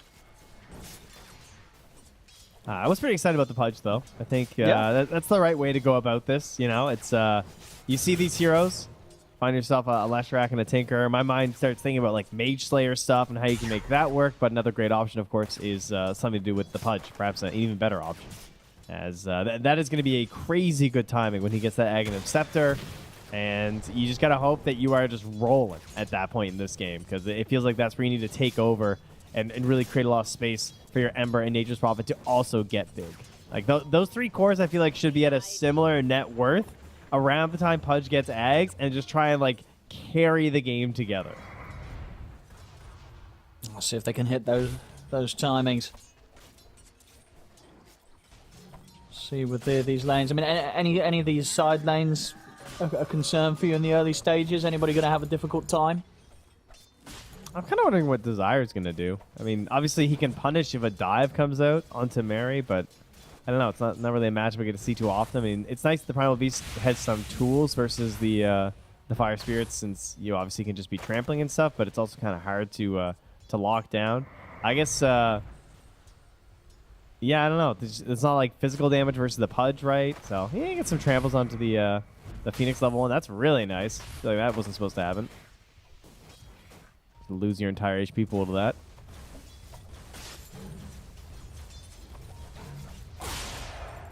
Pressure coming in, Mary.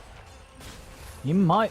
Well, yeah, at least the rot there will stop the Eidolons from being able to move forward and dive, and Mary getting very low. Does hit the 2 now. Top lane, Spartan and Nande chasing down BNC. They have got the lift up. He's looking like he's run out of options to get away from these two. That will be a pickup for them on the top lane. Spartan even throwing out the aggressive tip.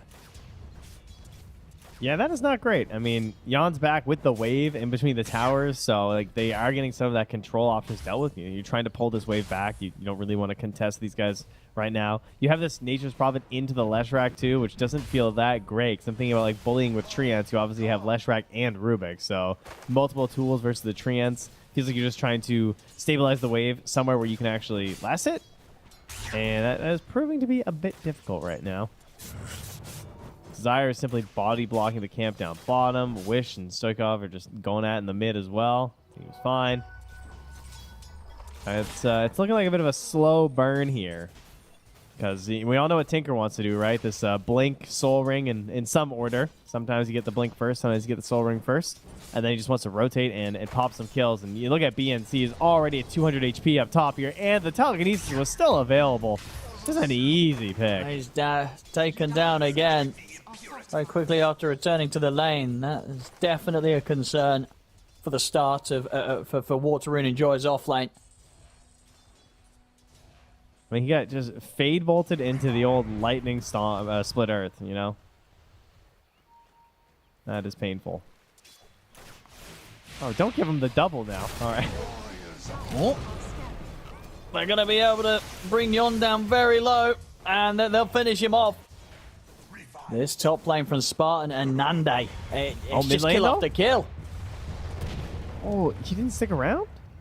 I guess with the Flame Guide, he can't get through it at the early trample.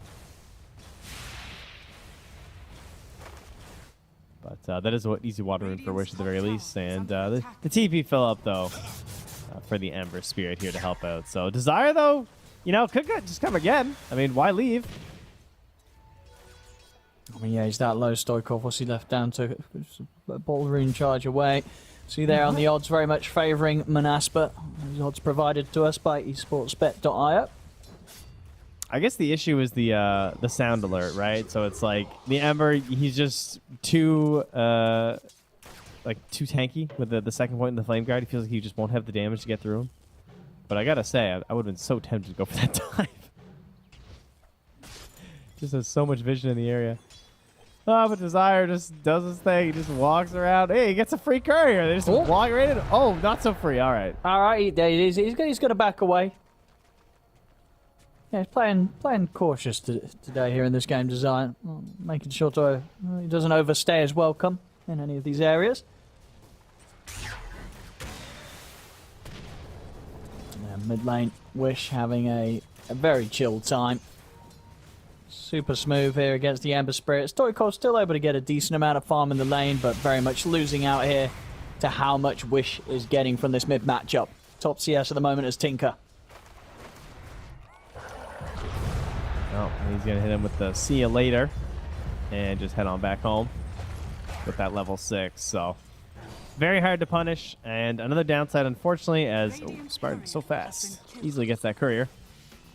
Another downside for Water Rune and Joy is they don't really have the best way to rotate in with this Ember. I mean, the two supports, the Phoenix and the Elder Titan, great team fight supports, but not particularly strong at early ganks.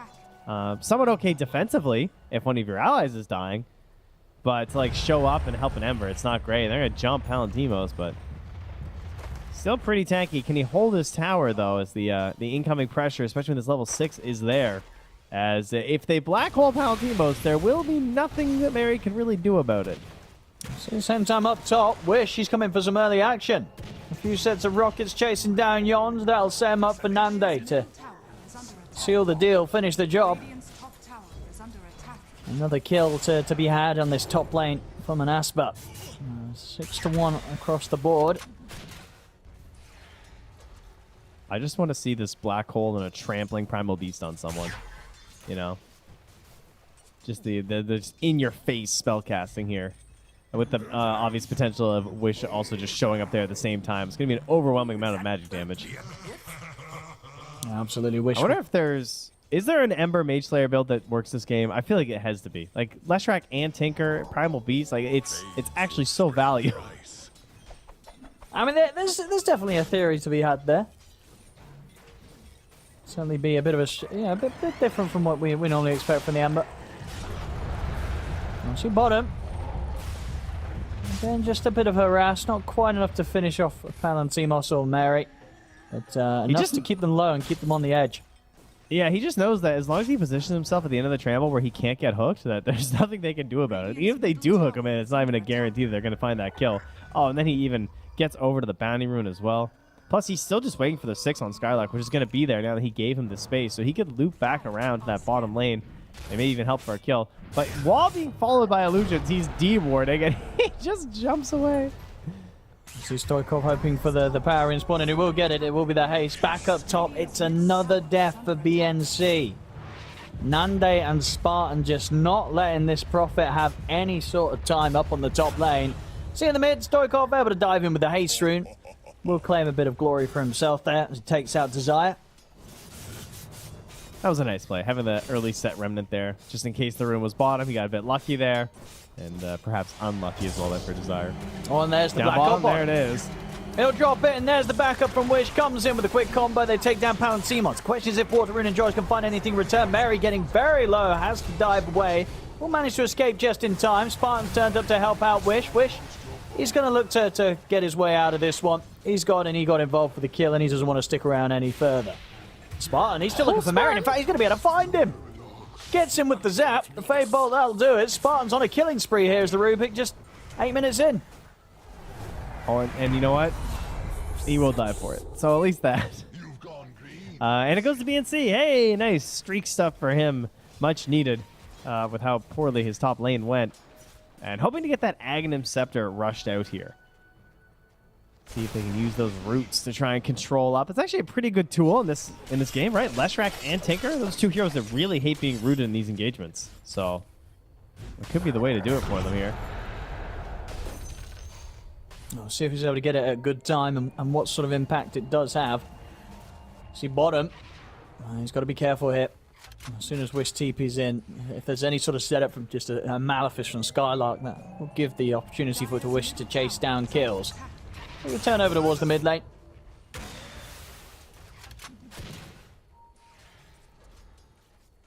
I'll see the 10-minute power and see if Stoikov's able to get his hands on something good again. Desire in position to contest it, and it will be an invis. He'll find it. Sentry's down though, so Desire, maybe the stick charge. He's going to live now. Sunray and a Remnant. They have the magic to burst through him. They will bring down Desire. Yeah, surprisingly close. And Wish, though, almost has the blink and hasn't even gone over to the Ancients yet for the laser farming. Get that pure damage rocking in there as they again go on to BNC, but the turn. Yeah, surely should be some kills for Palantimos. Running down Spartan with the rock, but it looks like it isn't. Oh, no, in comes Tinker. And poor old Palantimos, he won't get a kill out of this. And he's got one Remnant Stoikov to get back down to the river. Looks to be enough to separate himself from the Tinker. But yeah, Palantimos, you can feel it there. He felt that he had it. I thought he was going to get something, but his hopes and dreams get shot down by a Tinker. And there is a level 6 here as well for Desire with this smoke. So if anyone walks over here, they're actually going to be smoking north. They're going to try and hunt this Leshrac. Nande, they don't have a great idea where they are. And he actually pings it out from Rubik, saying, yo, they're coming up here, get out. Oh, he's preparing now. They didn't believe him. Well, he wants to go in. He's like, they're coming for me. Okay, I'll turn. I'll take them out. The Supernova's been used, but they're easily going to pop it here with a few right clicks. That's both of them dead. Manaspa not scared at all of the movements there of Water Rune Enjoyers, and more than happily welcome the attempted attack there from Water Rune Enjoyers. We'll see top lane Wish going to start to deal with this attempted bit of a push from BNC. They'll drop a ward down. Sprout is there. He's deep in the corner. They'll still manage to find him. Spartan with the lift up, throws him back. BNC will not make it out of this. Wish already dominating as the Tinker 11 minutes in. It's a 3k lead for Manaspa. It's feeling rough already here for Water Rune Enjoyers, Trent. Unlike, I did, they did not underestimate the speed at which Desire could be there. I was like, I don't know if this is going to be that great for Leshrac. Even if he hits the stun, and then suddenly there he is, stampeding, brawling his way in. Desire having a great start to this game here. I don't know. It's fun when you see the Primal Beast working out. I feel like when he's having a bad game, he's just a rough hero to watch, you know? He just gets like caught walking around, can't do anything. Skylark, though, oh, he's being pincered right now. It's going to be the greatest survival of all time. Yeah, he's looking pretty dead. They needed that water rune enjoys. They need whatever they can get right now to try and slow down the components of Manaspa's lineup. What is this? Why is my Leshrac stealing these stacks? I want my humongous Tinker. I don't know. I've seen a lot of Overwatch reports, man. I'm just telling you, that usually ends in some items being dropped down here from the Tinker player. Don't try that one in your pups. That's a risky maneuver.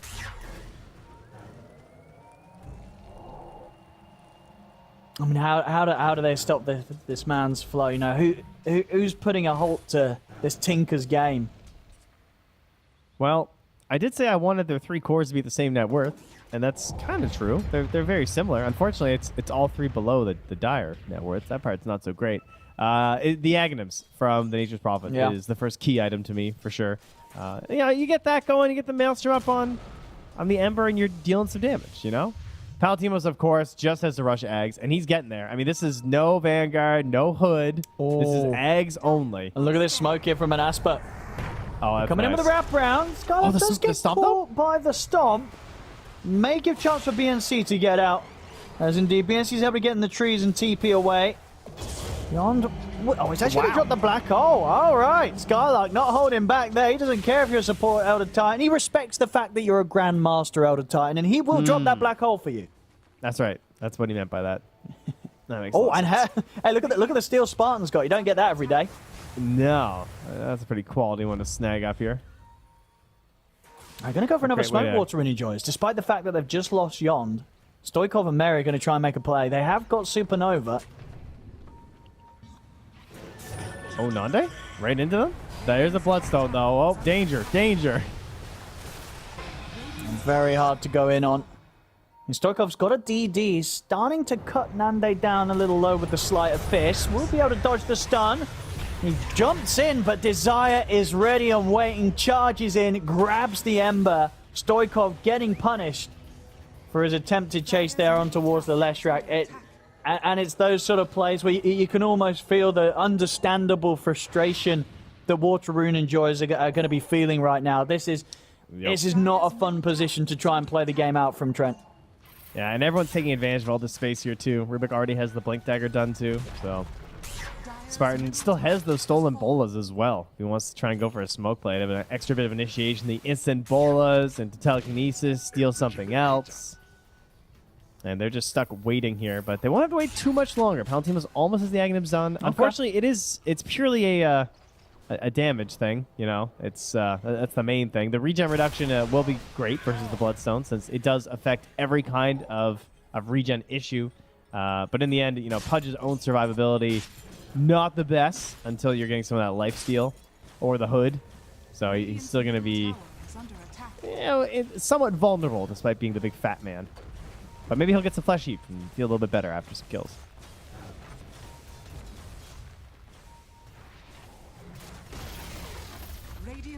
Nothing to be done about the push from Skylark. The tier 1's taken down. I mean, you see coming together, though.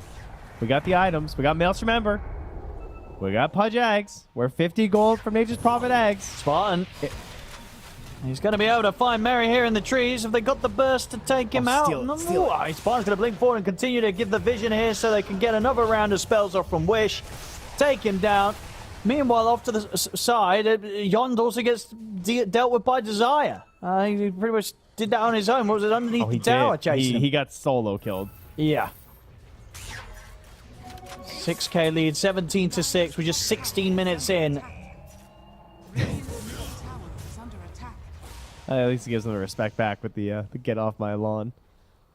And he is well aware that there is vision in the area, which he is correct about. Spartan, seeing if he can find anything here with the sweep around. They are out just in time. I like how he kept the bolas, too. I thought he was going to take the dive, try and extend that last team, but he really wants to abuse it with his blink. I've got to be cautious now. Skylark, Black Hole's back online. Oh, Stoikov, they got him. The bola's up top.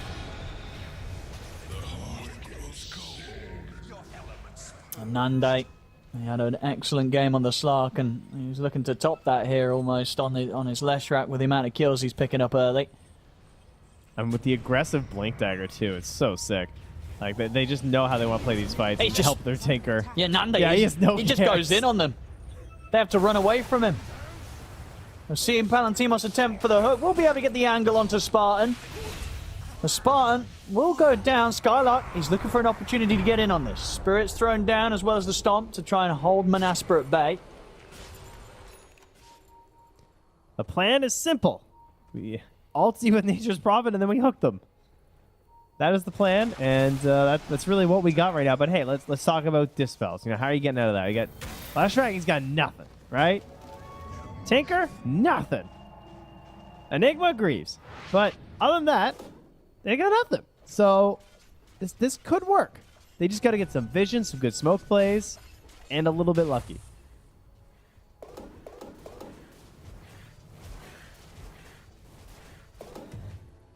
Okay, a lot of it lucky. How about that? Is that better? No, well, they're certainly going to need that, and maybe even more. I don't know what comes after a lot of bit. No, a lot of bit. Is that a gigabit? Terabyte? Yond. They'll find him. Quick grab here as he's out alone. And then even BNC, as deep as he is, he's got to be careful. It's getting to the point now where Manaspa, they're not too scared of wherever they step on the map. Mary out with a dive in time. The push is coming down the mid lane. And taking full control of the map, Manaspa. Palantimos is trying to work his way along that top lane, but he may get cut off on the way back here. They'll spawn him under this lane ward. And with Desire charging in, there's not too many options for Palantimos at all. He'll enjoy his last supper. And it's getting even more brutal. 20-7, 9k lead. It's Tinker and the Lesh comfortably at the top of the game. Get the ult dropped here for Spartan. The defense matrix. Wish he's going to be able to make sure that even with that ult from Yon, Spartan doesn't go down. Mary will pop the egg, but can they take this out? This might be a successful supernova, actually. And it is. It's a successful one, a very successful one. Causes the death of both Nande and Desire. Now they can get on top of Skylark. That's the sort of dream turnaround that Water Rune and Joy is needed. They get themselves 3 kills. Wish's fault? Is this all because Wish saved with the defense matrix? Otherwise, maybe they don't go so deep, you know? Clearly, the bait. The self-bait. Yes, the team bait. That was kind of crazy, though. That's a ton of experience. Yeah. 5k XP swing, 2,300 gold. I'll check this egg again from Mary. I mean, they already had the spirits out, and suddenly they're getting caught by the chains as well. And they did not have the attacks to take that egg down. And Skylark, that was also one of the shorter black holes you'll see. Puts that on cooldown for 200 seconds. And Jan thought it was pretty funny. So, yeah, I don't blame him. Laugh it up, buddy, you know? Elder Titan, the game keeps going later. He just gets happier and happier. Becomes more and more of a bit of a ridiculous hero, of course. You get more and more points in the natural order. Try and boost up this damage. Try and cut through this defense matrix. A very, very nice fight from Water Rune and Joyce. Next time around, they'll have the level 2 Supernova done on Mary. Level 12.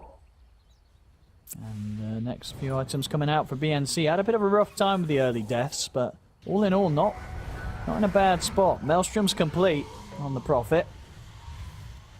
They still need a fair few more of those sort of team fights to level the playing field, as Manaspa still quite far ahead. But they have shown that they can punish the sort of the dives or the aggression from Manaspa in some of these situations if they can land these ults. And they have got that great combo, the Nature's Wrath with the Aghanim's and the Supernova. They have ways to really set up and fight Manaspa when Manaspa's grouped up. I will say the BKB timing looks pretty terrifying, though, from Manaspa, right? Like, once the BKB is out for Nande and there for Wish as well, it's going to be really hard to lock them down. They can also probably just Roche whenever they want to. is under attack. You have the Enigma, you have the damage from the Leshrac and the Tinker. But, you know, it is a Phoenix and an Elder Titan. So these discussions about, like, team fights that, if they can get decent setup and prep on the side of Water Rune Enjoyers, they can win team fights still, simply because of these two heroes. I also think that because of how the game state has been moving, Water Rune Enjoyers need to stop focusing so much on heroes. I'm sure they've also recognized that. And they're moving into the stage of just killing creep waves, trying to delay this game. Its current state is not looking great for them. But late game scale, you know, because they don't have a traditional carry on the side of Manaspa, that doesn't mean that Leshrac isn't terrifying later, because he is. But, you know, at a certain point, you're going to have this right-clicking Nature's Prophet. You're going to have this heavy DPS Ember who can be, like, sliding through, and, you know, he gets into the Aghanims and all his ridiculous talents. He gets pretty crazy. And then Tinker becomes just more reliable in terms of being caught. You have a better chance to actually get him as more items pop up in the game. So I think heading later, to me at least, gives them a chance on Water Rune Enjoyers. Because I think if you just try and keep bashing your heads into Manaspa right now, it's not going to go very well for you unless they make a big mistake and they sort of fall into an Elder Titan Stomp or a Supernova. Big numbers there on the probability. And Dota plus 81% for Manaspa. I think they've definitely seen some of Wish's Tinker games before.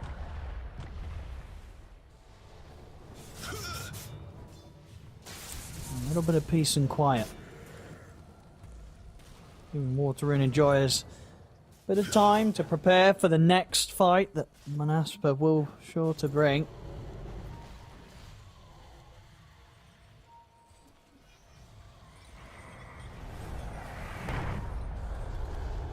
The depressing part will be if it just gets broken up by Spartan and his just like blink shard toss play too. So they're so far behind. They really need that like one great grab here. Palantino's BKB is here though, so looks like it might be smoke time here. They're running around with the gem, trying to catch any lingering vision left here by Manaspa. The BKB's there for the Tinker. I believe the BKB for Primal Beast is also very close. Only 400 gold. Who will force Roche first? That's the question. Probably not the Radiant. They stink at doing Roche right now. They have an Agh's Prophet, the Maelstrom, and an Ember. So they're probably just going to have to fight for kills with their BKBs, and other than that, gank some creeps. Oh, DD Rune is awfully tempting. Nice. Easy. I'll get the hook back. They'll just let him go. We'll see Wish start to lay down the rockets and the instances of the Shiva's Guard. We find the stun onto Palantimos, bringing him down to half HP. He's holding on to popping the BKB. Does he hit this hook? I mean, there's an obs here. Mary still has the gem on the Phoenix, so they have to deal with this vision first. Oh, they've got the stomp set up. Palantimos usually were able to find the angle and get themselves a second kill out of this fight, Water Rune Enjoyers. Holding themselves well. 30% accuracy, not bad from the field. We'll take that. Okay, well, maybe from the three-point line. That's pretty good. Oh, they need that Phoenix to walk back mid, though. He missed that Ob Sentry in the middle, near where that fight was taking place with the gem. Ah, but he does get the high ground here. He might get caught, though. Oh, jeez, that's dangerous to the gem. They don't have that instant catch yet without the blink there on the Enigma. And obviously Rubik being dead. All in all, I think Water Rune Enjoyers are going to be rather happy with these past few moments. Yeah, it was all getting rather fast and kind of starting to spiral downhill for them in the early game. But, limiting some of the losses now. And again, BNC straight up TP out. We'll keep him alive against Wish's attempts. I mean, not once that E-Blade's out, though. It's, you know, it's looking pretty scary every time here. I feel like at that point the damage is going to be a little bit ridiculous, but of course at that point I'll have BKB, so. Oh, Spartan's coming with the blink. There's the catch. Oh yeah, this time BNC is not going to have any options to get out of that. He was able to avoid that sort of move moments before, but gets caught out the second time round, and now Manaspa, they'll head into the pit.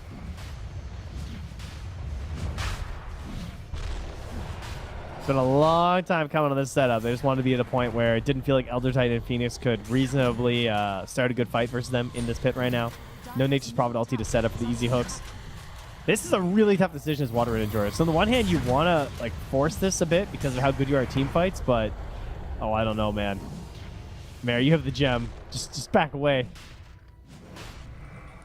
I'll see if Palantimos can get an angle for the hook. The chain set up. I'm going to move in on towards Desire. Desire was able to put the BKB off. Oh, he's fighting Roche. Yeah, he's getting bashed by Roche as well. It's Stoikov. Roche on forward. It's going to be the kill for Water Red Enjoyers, but the Black Hole's there from Skylark. Gives Nande the chance to pick up the Aegis. And they still are getting very low, and that's Desire down. As soon as the Aegis was picked up, Nande does end up losing it. Spartan with a stolen Dismember at the side, locking down Stoikov. And he's going to be able to continue chasing the Ember, and Wish he'll manage to finish the kill. Jumps in, and with a zap at the lasers, takes him down. So a good attempt from Water Rune Enjoyers to try and get involved around that area, but ultimately they still lose the fight. So many tools on their side, just unbelievably powerful at that point. They feel the need to go there, even if their Nature's Prophet is down. The giant AoE, crazy amount of damage from a Pudge. In such a tight space, you can understand why they want to force that fight. Ember Spirit, multiple slights, Maelstroms, like, it's just too tempting to go in. But Skylark saves everything just in case. He does, maybe they still get the cleanup after, but I don't remember the last time I saw an Aegis sit for so long here. Let me just spin around a little bit. You got that Nande? All right, thanks. No, he really does. I believe what Nande was sort of getting dismembered by Palantimos, and Black Hole coming in, saving the day, making sure that Nande still had the chance to grab that Aegis. Wish. He's not going to try and dive in to finish off Yond. We'll respect the fact that Palantimos is back in action. Bottom lane, Nande pushing in on the tier 2. And he has got the BKB, so he can hold on to that, knowing that Water Rune Enjoyers aren't likely to put more into the efforts to try and tackle this Lesh down here. So this tier 2, they'll have the space to take it.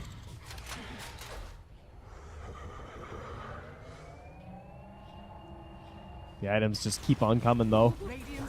E-Blade is here. He's going to jump into the base. In he goes with the Dismember. He'll give his life for that one. I mean, Desire, he's actually able to step across, get the grab onto BNC. They'll take out both of them. As Manaspa, one of their signature moves, these instant dives at the high grounds. They did it last game. They'll do it again here, and they get away with it. Only losing Spartan, but taking down 2. They're ready to go for more. The egg is there, though, in time. This time, maybe we'll get punished. Palantir was not quite able to get in range for the Dismember bite onto Wish to hold him under the Supernova. As now it's Nande's turn. A bit of a tag team going on here from Manaspa. They each take turns to charge at Water Rune Enjoyers beyond the tier 3 tower. And I'll focus on the push. Tier 3 already down to less than half HP due to the Diabolic Edict of Nande. I'll hold back for now. This lead from Manaspa continues to grow. 13k. And Wish and Nande both looking to be incredibly out of control. Huge leap up now in their net worth compared to their counterparts from Water Rune Enjoyers. Nande even keeping that BKB fresh as well. So many opportunities, but just keeping it as high as possible for the eventual full-on siege. And yeah, when the Tinker is doing as much pure damage as some of your entire heroes on Water Rune Enjoyers, that's always going to be a tough one. It's terrifying boots of travel too as well as the E-Blade's Desire. Wish is having fun, in case you guys couldn't tell. This is enjoyable for him. 809. This is rather the problem for Water Rune Enjoyers. They've had a bit of a rough night. They've had to deal with a Slark in game 1 and a Tinker in game 2. It's probably not been a fun day for the lads in the office. No, it's getting late there too. We're like approaching probably around midnight or so. No, not the most fun heroes to play into. As Manaspa very much playing them to their best. We saw what Nande didn't die on game 1 on his Slark. In this game 2, Wish looks to be on track to not dying on his Tinker. Nande. We'll bait out the BKB in the Dismember. I'll try and bite through him. Nande, he's going to be able to get the BKB off. The Supernova's out and good Sprout. from BNC holds Nande in range of the Supernova, so he will get caught by the stun. They'll be able to take him down. Now see if they can get away from this. No, Skylark is in with the black hole, but immediately gets caught out by the Yule Scepter. They'll be able to cancel the black hole, but it looks like the team fight, it doesn't matter. They don't even need a black hole. Wish is just cleaning up, gets the triple. Stoikov trying to come in with a BKB to find some sort of further kill for the team, but the last few remnants are popped. He's out to the side. Wish will be able to follow up and clean him up as well. Ultra kill for Wish on the Tinker. It feels like the end, it's right round the corner, Trent. Yeah, I'd have to say so. I mean, they've been holding on pretty late in the last game as well. Maybe when the writing was on the wall, but it's a cheeky high ground push here. They're feeling pretty good about it as they're spamming their voice lines. Spartan just hiding, lying in wait here, prepping for the next person to spawn. Let's see, start queuing up some Ghost Scepters here for when I dive the fountain. Yon going for the backstab TP, decides against it. Spartan just deciding who he wants to capture. Who's he want to jump? Always good. Ooh, in he goes. Here's the stolen Syrian change against Mary. Lift up as well, buying time for Wish to come in, and there's the grab. Desire able to catch Mary mid-dive and also able to charge out over to the safety of Skylark. And Skylark pops the greaves. Wish jumps in. Will get caught underneath the tower, but he's got the BKB ready. Defense Matrix also allowing him to continue to blink away. He's out of there. Buyback comes out from Mary. Goodness. They are going to see if they can catch Wish. Oh, they do. Stoikov. He's got the chains on Wish, but he's going to be in a whole lot of pain for that attempt, as he'll fall very low. Does manage to escape from Nande in time. Palantimos in with the bite onto Nande. Bloodstone pop, but it's not in time to heal him up. That's a dieback. Wish has managed to refuel, though. The Tinker has returned to the fight. Water Rune Enjoyers, can they deal with the Tinker? BNC tries with the TP out. It's not going to work. TP gets put to a stop. Wish just racking up the kills again. Gets a triple. And he's going to prepare for the end of this Supernova. He's ready to go back in. He's ready to look for another Ultra kill. He's not going to get it. This time Skylark will be the one to take the 4th kill out of the fight. But all in all, just another fight where the Tinker, it's just far too much for them at this point. They cannot deal with it. You think you got a chance, and then the mini suns are just popping out from these rockets, you know? He's loftily looking at this queued up Mage Slayer, and I don't even know if that would help for him. Here we go. He's going to buy back. Here we go. Can they kill the Tinker? They've got the setup with the ult. 2 buybacks being used. They're going all in to try and take Wish down. Stoikov commits him with the BKB. We'll continue to chase Wish out here. Oh, I don't think so. It's got BNC tipping over, but the blink's back up. Wish able to separate himself. He's not easy. He's got to go back in. He jumps back over towards BNC. That's BNC down. They'll call it GG. As Manaspa, they'll take game 2. The series, it's all theirs. 2-0. And as I say, not a fun day for Water Rune Enjoyers. First game, they get last pick Slark, get completely destroyed by it.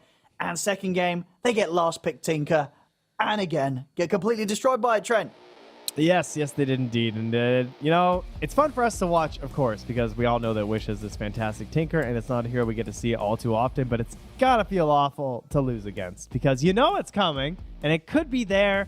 And these safe lane Leshraks, it's a couple teams pulling it out, and the ability to like really augment who's going to be mid because of it, and shift it up at the last second with something that you maybe weren't expecting.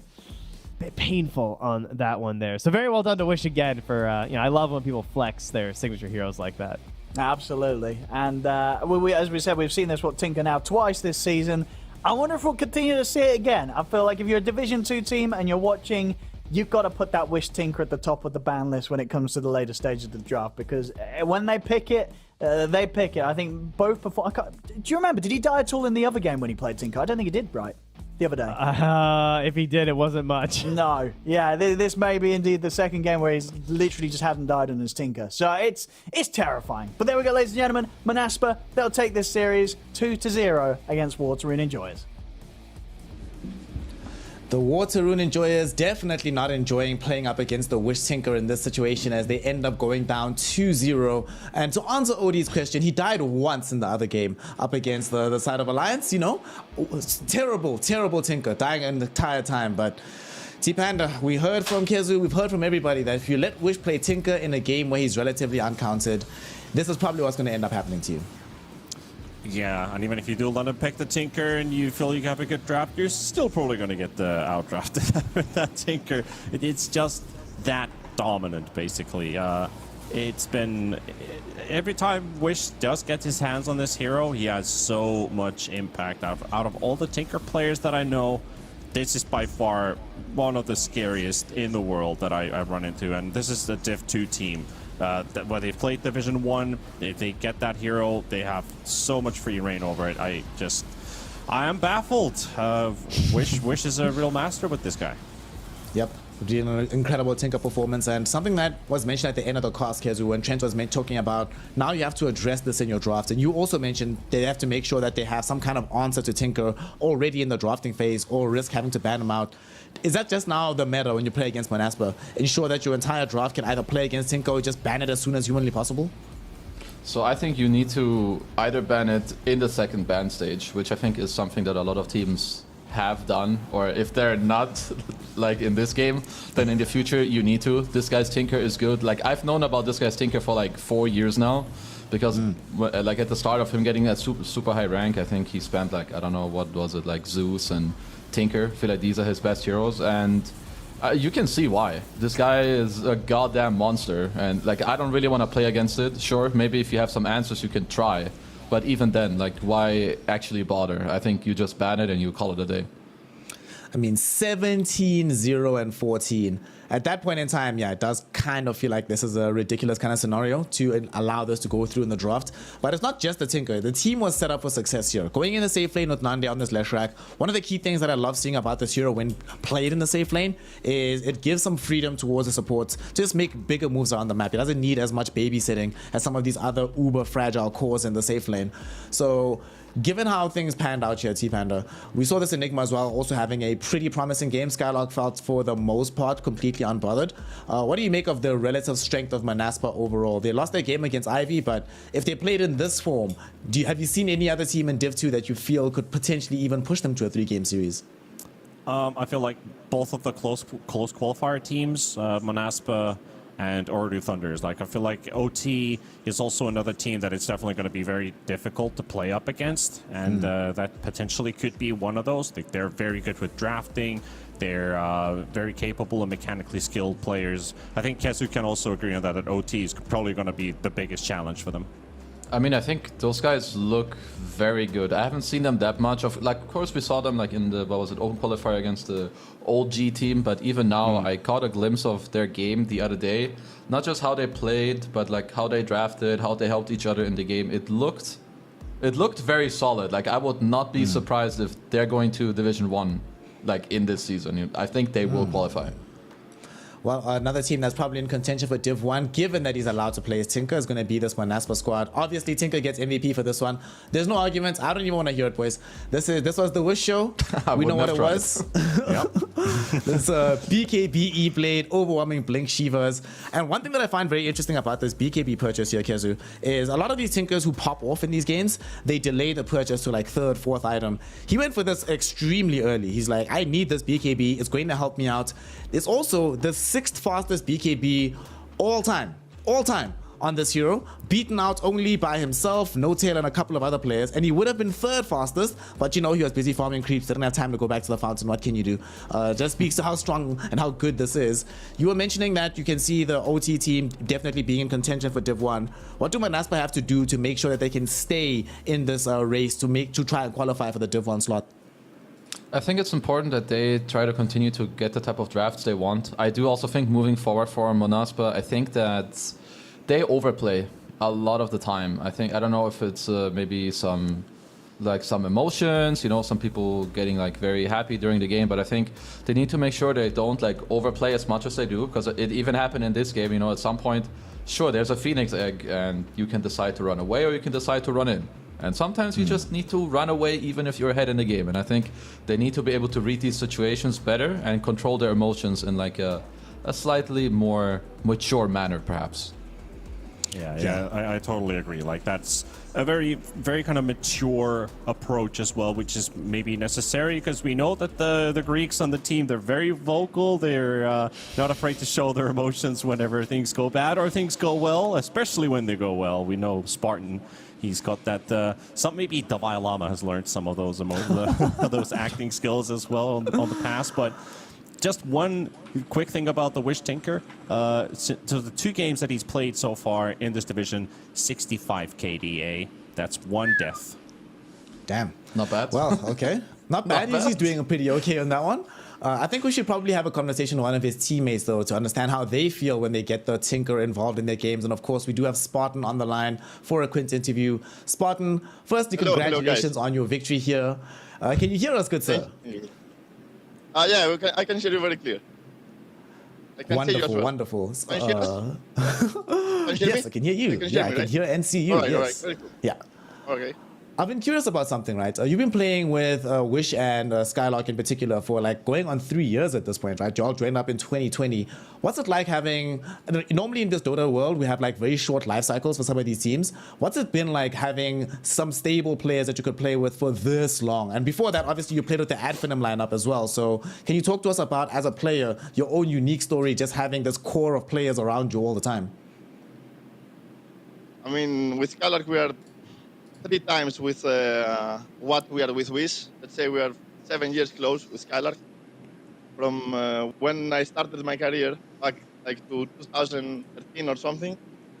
So it's been a really long time that we are together, and we can actually pretty much show ourselves at any point, whatever we don't like or what we like. Everybody can just show himself, and that means that you have someone to always hear you, and you can always listen to him. This is a very good relationship with between me and Skylark, and and Wish and Desire. We are pretty long together as well. We had some up and downs with Wish, and after that we understood that we can actually manage to achieve a lot of things, and that's why we are all back together. And it goes very well right now that after all this time, we got so much experience. Like, it goes well right now, and I hope that we will pass to Division 1 to actually show the Dota that we actually try to create, because it's our Dota. We don't follow the scene from other people. We are trying to create our own style. Which, if we manage to do it, we will play very fast Dota, and that's why we're here. I mean, you've done this in the past before, being able to create a very specific style for the teams that you're playing on. Something I'm curious about as well, you're obviously the captain of the team, but do you guys have a coach as well that helps you with the strategic and the drafting side of things? Or is it a responsibility you take on pretty much all by yourself right now? I mean, we have a manager/coach. It's a Grisin. It's an old player. I mean, he's not playing Dota anymore. He's not old. he's not playing Dota. But yeah, I mean, we have him as a 6th person. It's always good to have somebody else rather than 5 players. It's a 6th person, and he can always pretty much keep the flow on the talk. If we don't talk or if we need something, he's always there. Now for Dota, I'm a bit of stubborn guy. I'm trying to put myself with more, more view in the game. Like, I'm trying to listen first to myself and then to 6th person, let's say. So yeah, I mean, he's helping, but yeah, we're also there to be players and first to hear us, and then the 6th person. That certainly makes sense. Also, I wanna just say, like, yeah, I just want to say that, like, you're a new person to the scene, and I really like you. That you're very good, and I really like that you are a style in Dota, and congratulations that you are here. I like you. Damn. Agreed. Okay, now Snares turned into the blusher. T-Panda, you gotta save me.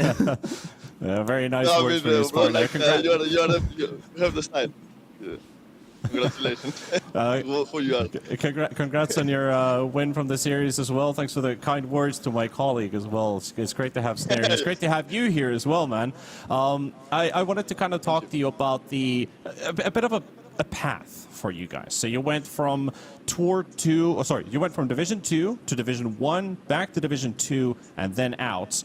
What was your preparation for this Division 2 when you had to go through open qualifiers and closed qualifiers? The last 6 months, basically. Are you building up to go back to Division 1 right away? Yeah, I mean, we had a lot of up and downs, and through all these up and downs, we build experience. And I think these last 6 months, as you are mentioning, they have been probably the most important months of our team. We are building and building and building. At some point, we are losing it, and that's why you will see us unstable for 8 to 10 days, which actually happened the previous 10 days that we actually lost to Ivy and to some other tournament we lost to Virtus Pro. But right now, I believe that we are back, and we will show ourselves slowly, and we will show what we have, and we will probably become the tier 1 team that we dream all these 2 years that we are together with most of the people, especially with Andy, the new addition. That Andy is a new addition that, and I really play with this guy very good. He's my good laner right now. He's very good. All right. And secondly, more about the Game 2 draft. So talk to me about the build-up towards the Tinker pick. How vocal was Wish when he was about to get the Tinker for himself? Was it his decision, like, pick me Tinker, pick me Tinker? What was going on with the comms?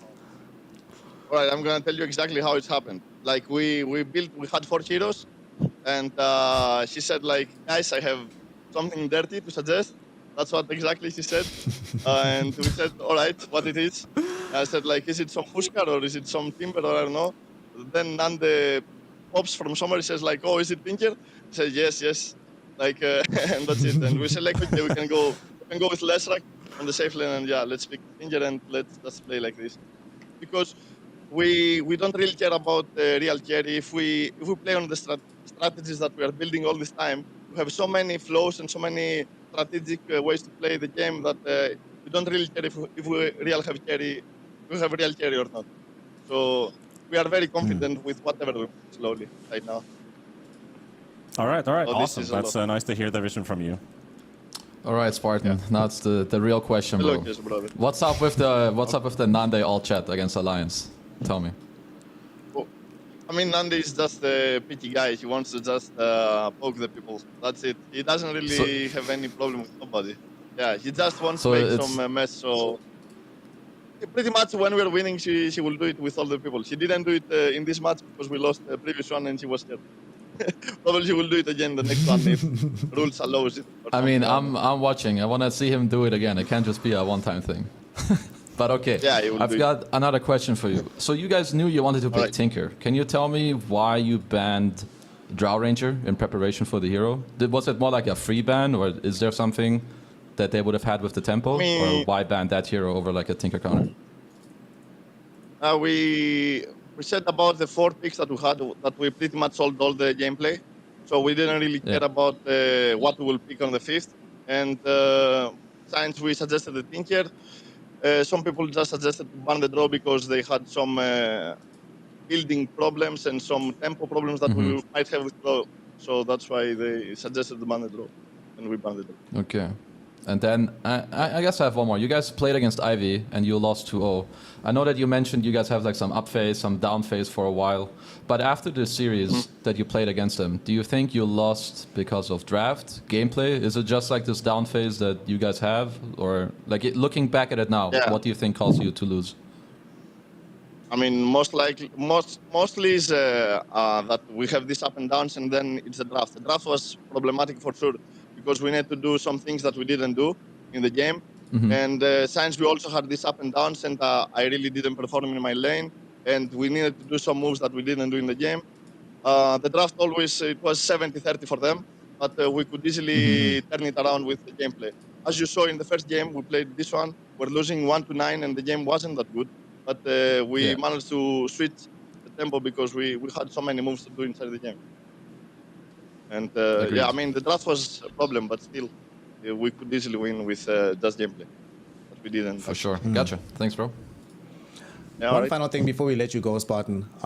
You've been in the game for a while, been playing for years and years and years. You've been at the top of the game, right? Competing for major titles, and then obviously things haven't necessarily been as successful in the last few years.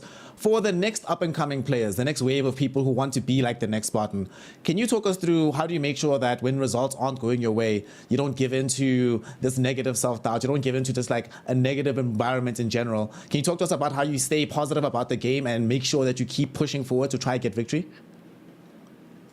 That's a great question. The thing is, like, with that question, the thing is, like, the pub dota actually kills you. Like, without the team, I believe you are really struggling to stay in the scene. So if you don't actually have a real team to have your backup, to actually work, to be there every day, you're kind of losing yourself. And I think you need to have a team in order to slowly progress and be ready to join the teams and start your career. I believe this is what kept me here. It's if you see me, I never give up a single day because I always had the team behind me and I always tried to make something. In the end, sometimes it didn't pay off, sometimes it did. For me, I didn't even start my career yet. I believe right now I'm starting, and I will stay as much as it's possible to make it through again. So I can actually go to the lunch because I miss lunch so much. I want to go there. Damn. Spartan, what an inspirational interview. Thank you so much for giving us your time. Thank you so much for just sharing your soul with us. And thanks for making me blush on camera, much appreciated. No problem, guys. Keep the good work and see you again. Bye-bye. Bye, Spartan. And of course, that is the captain and support player for the side of Manaspa. And one of the things I loved about what you were talking about, Panda, was the fact that the team is what keeps you in this, right? We always talk about how Dota is a team game, but we always speak about it in terms of the field of play, not necessarily about the external environment as well, because he's not the first player to reference the fact that if not for the collection of individuals around him, just wouldn't have the same passion for this game. So it's good to hear that no matter what, he's remembering that, Dota is meant to be played and enjoyed with other people.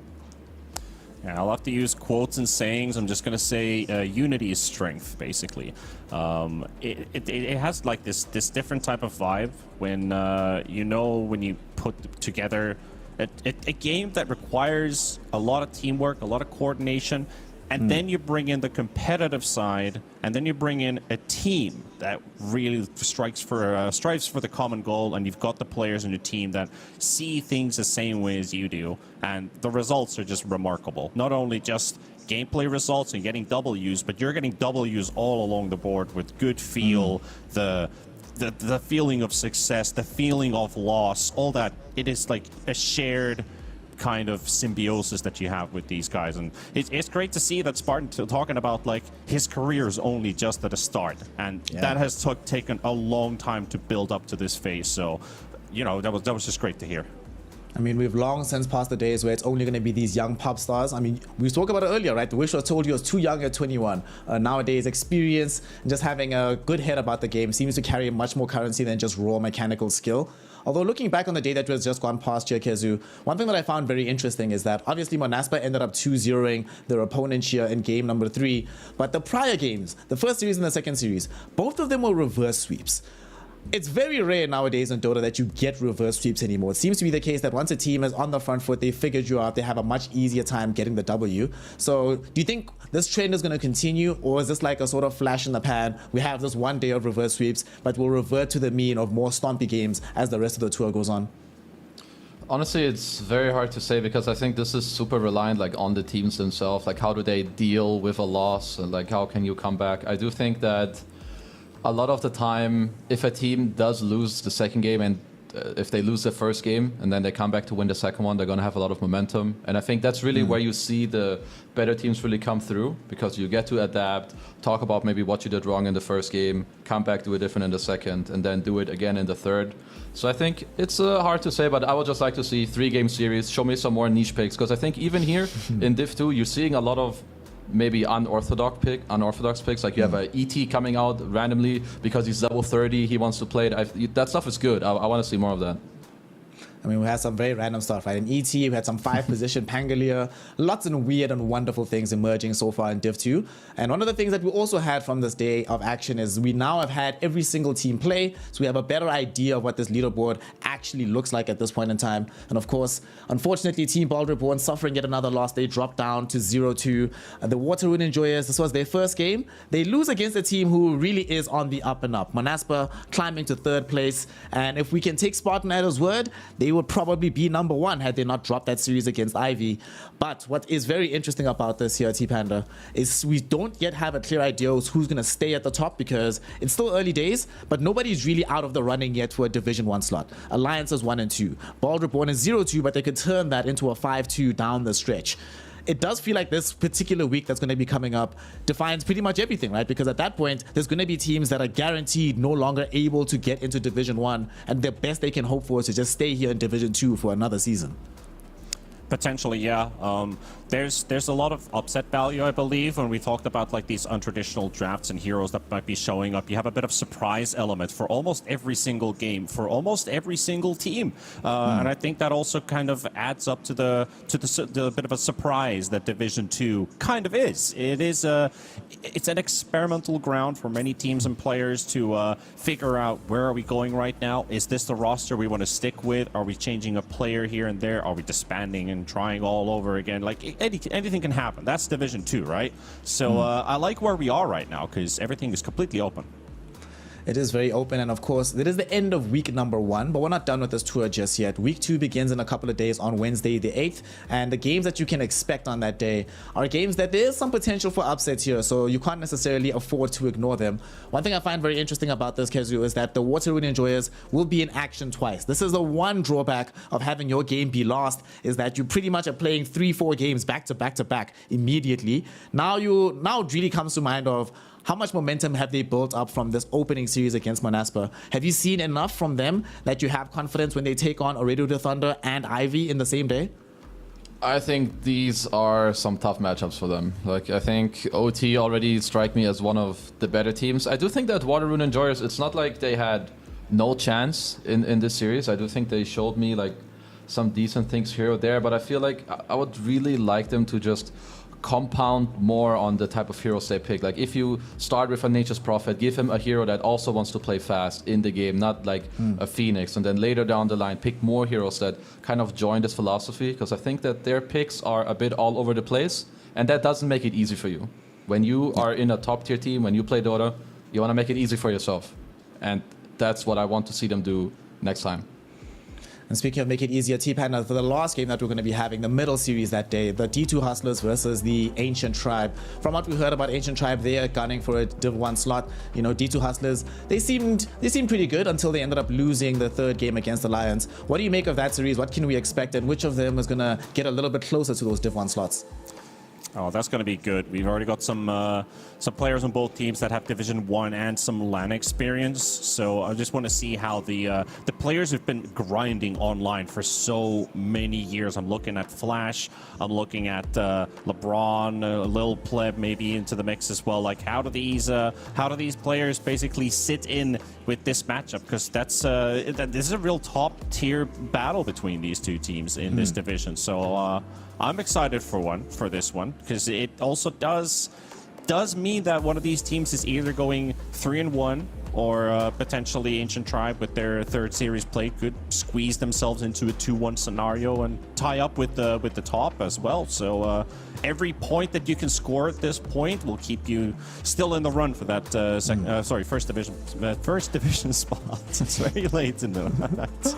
It is very late indeed. It's like 1 o'clock almost at this point. It's actually after 1 o'clock for mine and Panda's time. So with that, we are going to be closing things out. One final thought from me. I think it's very good to see that here in Western Europe in Div 2, most of the teams seem to be taking this extremely seriously. Most of the teams seem to have a coach, and they're thinking about this game and thinking about their future, and not just playing this as a cavalier exercise. So it's good to see that Dota is still thriving within the region, and the more it thrives here, the better it is for all involved. With that though, we're going to be closing out the show. From here on the panel, myself, Snare, joined by T-Panda, and of course Kezu. Earlier on we had T-Gov, and of course we were also graced by the presence of John X Fire and the wonderful casting duo of OD Pixel and Trent. We're all saying good night. Remember to hydrate, and remember to have a positive mental attitude about this game, but also remember it's a team game. Find people who care about the game as much as you do, play it with them, sign up for a competitive environment, because you'll be surprised at how much value it can add to your life. And with that, we say good night. We'll see you on Wednesday to continue the action.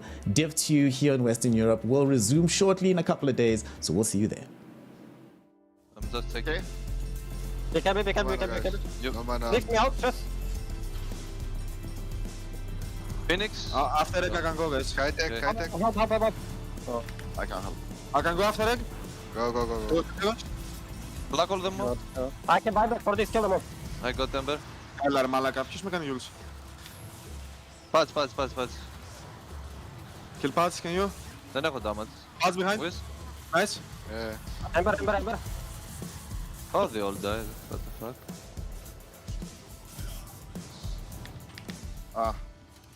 I got him.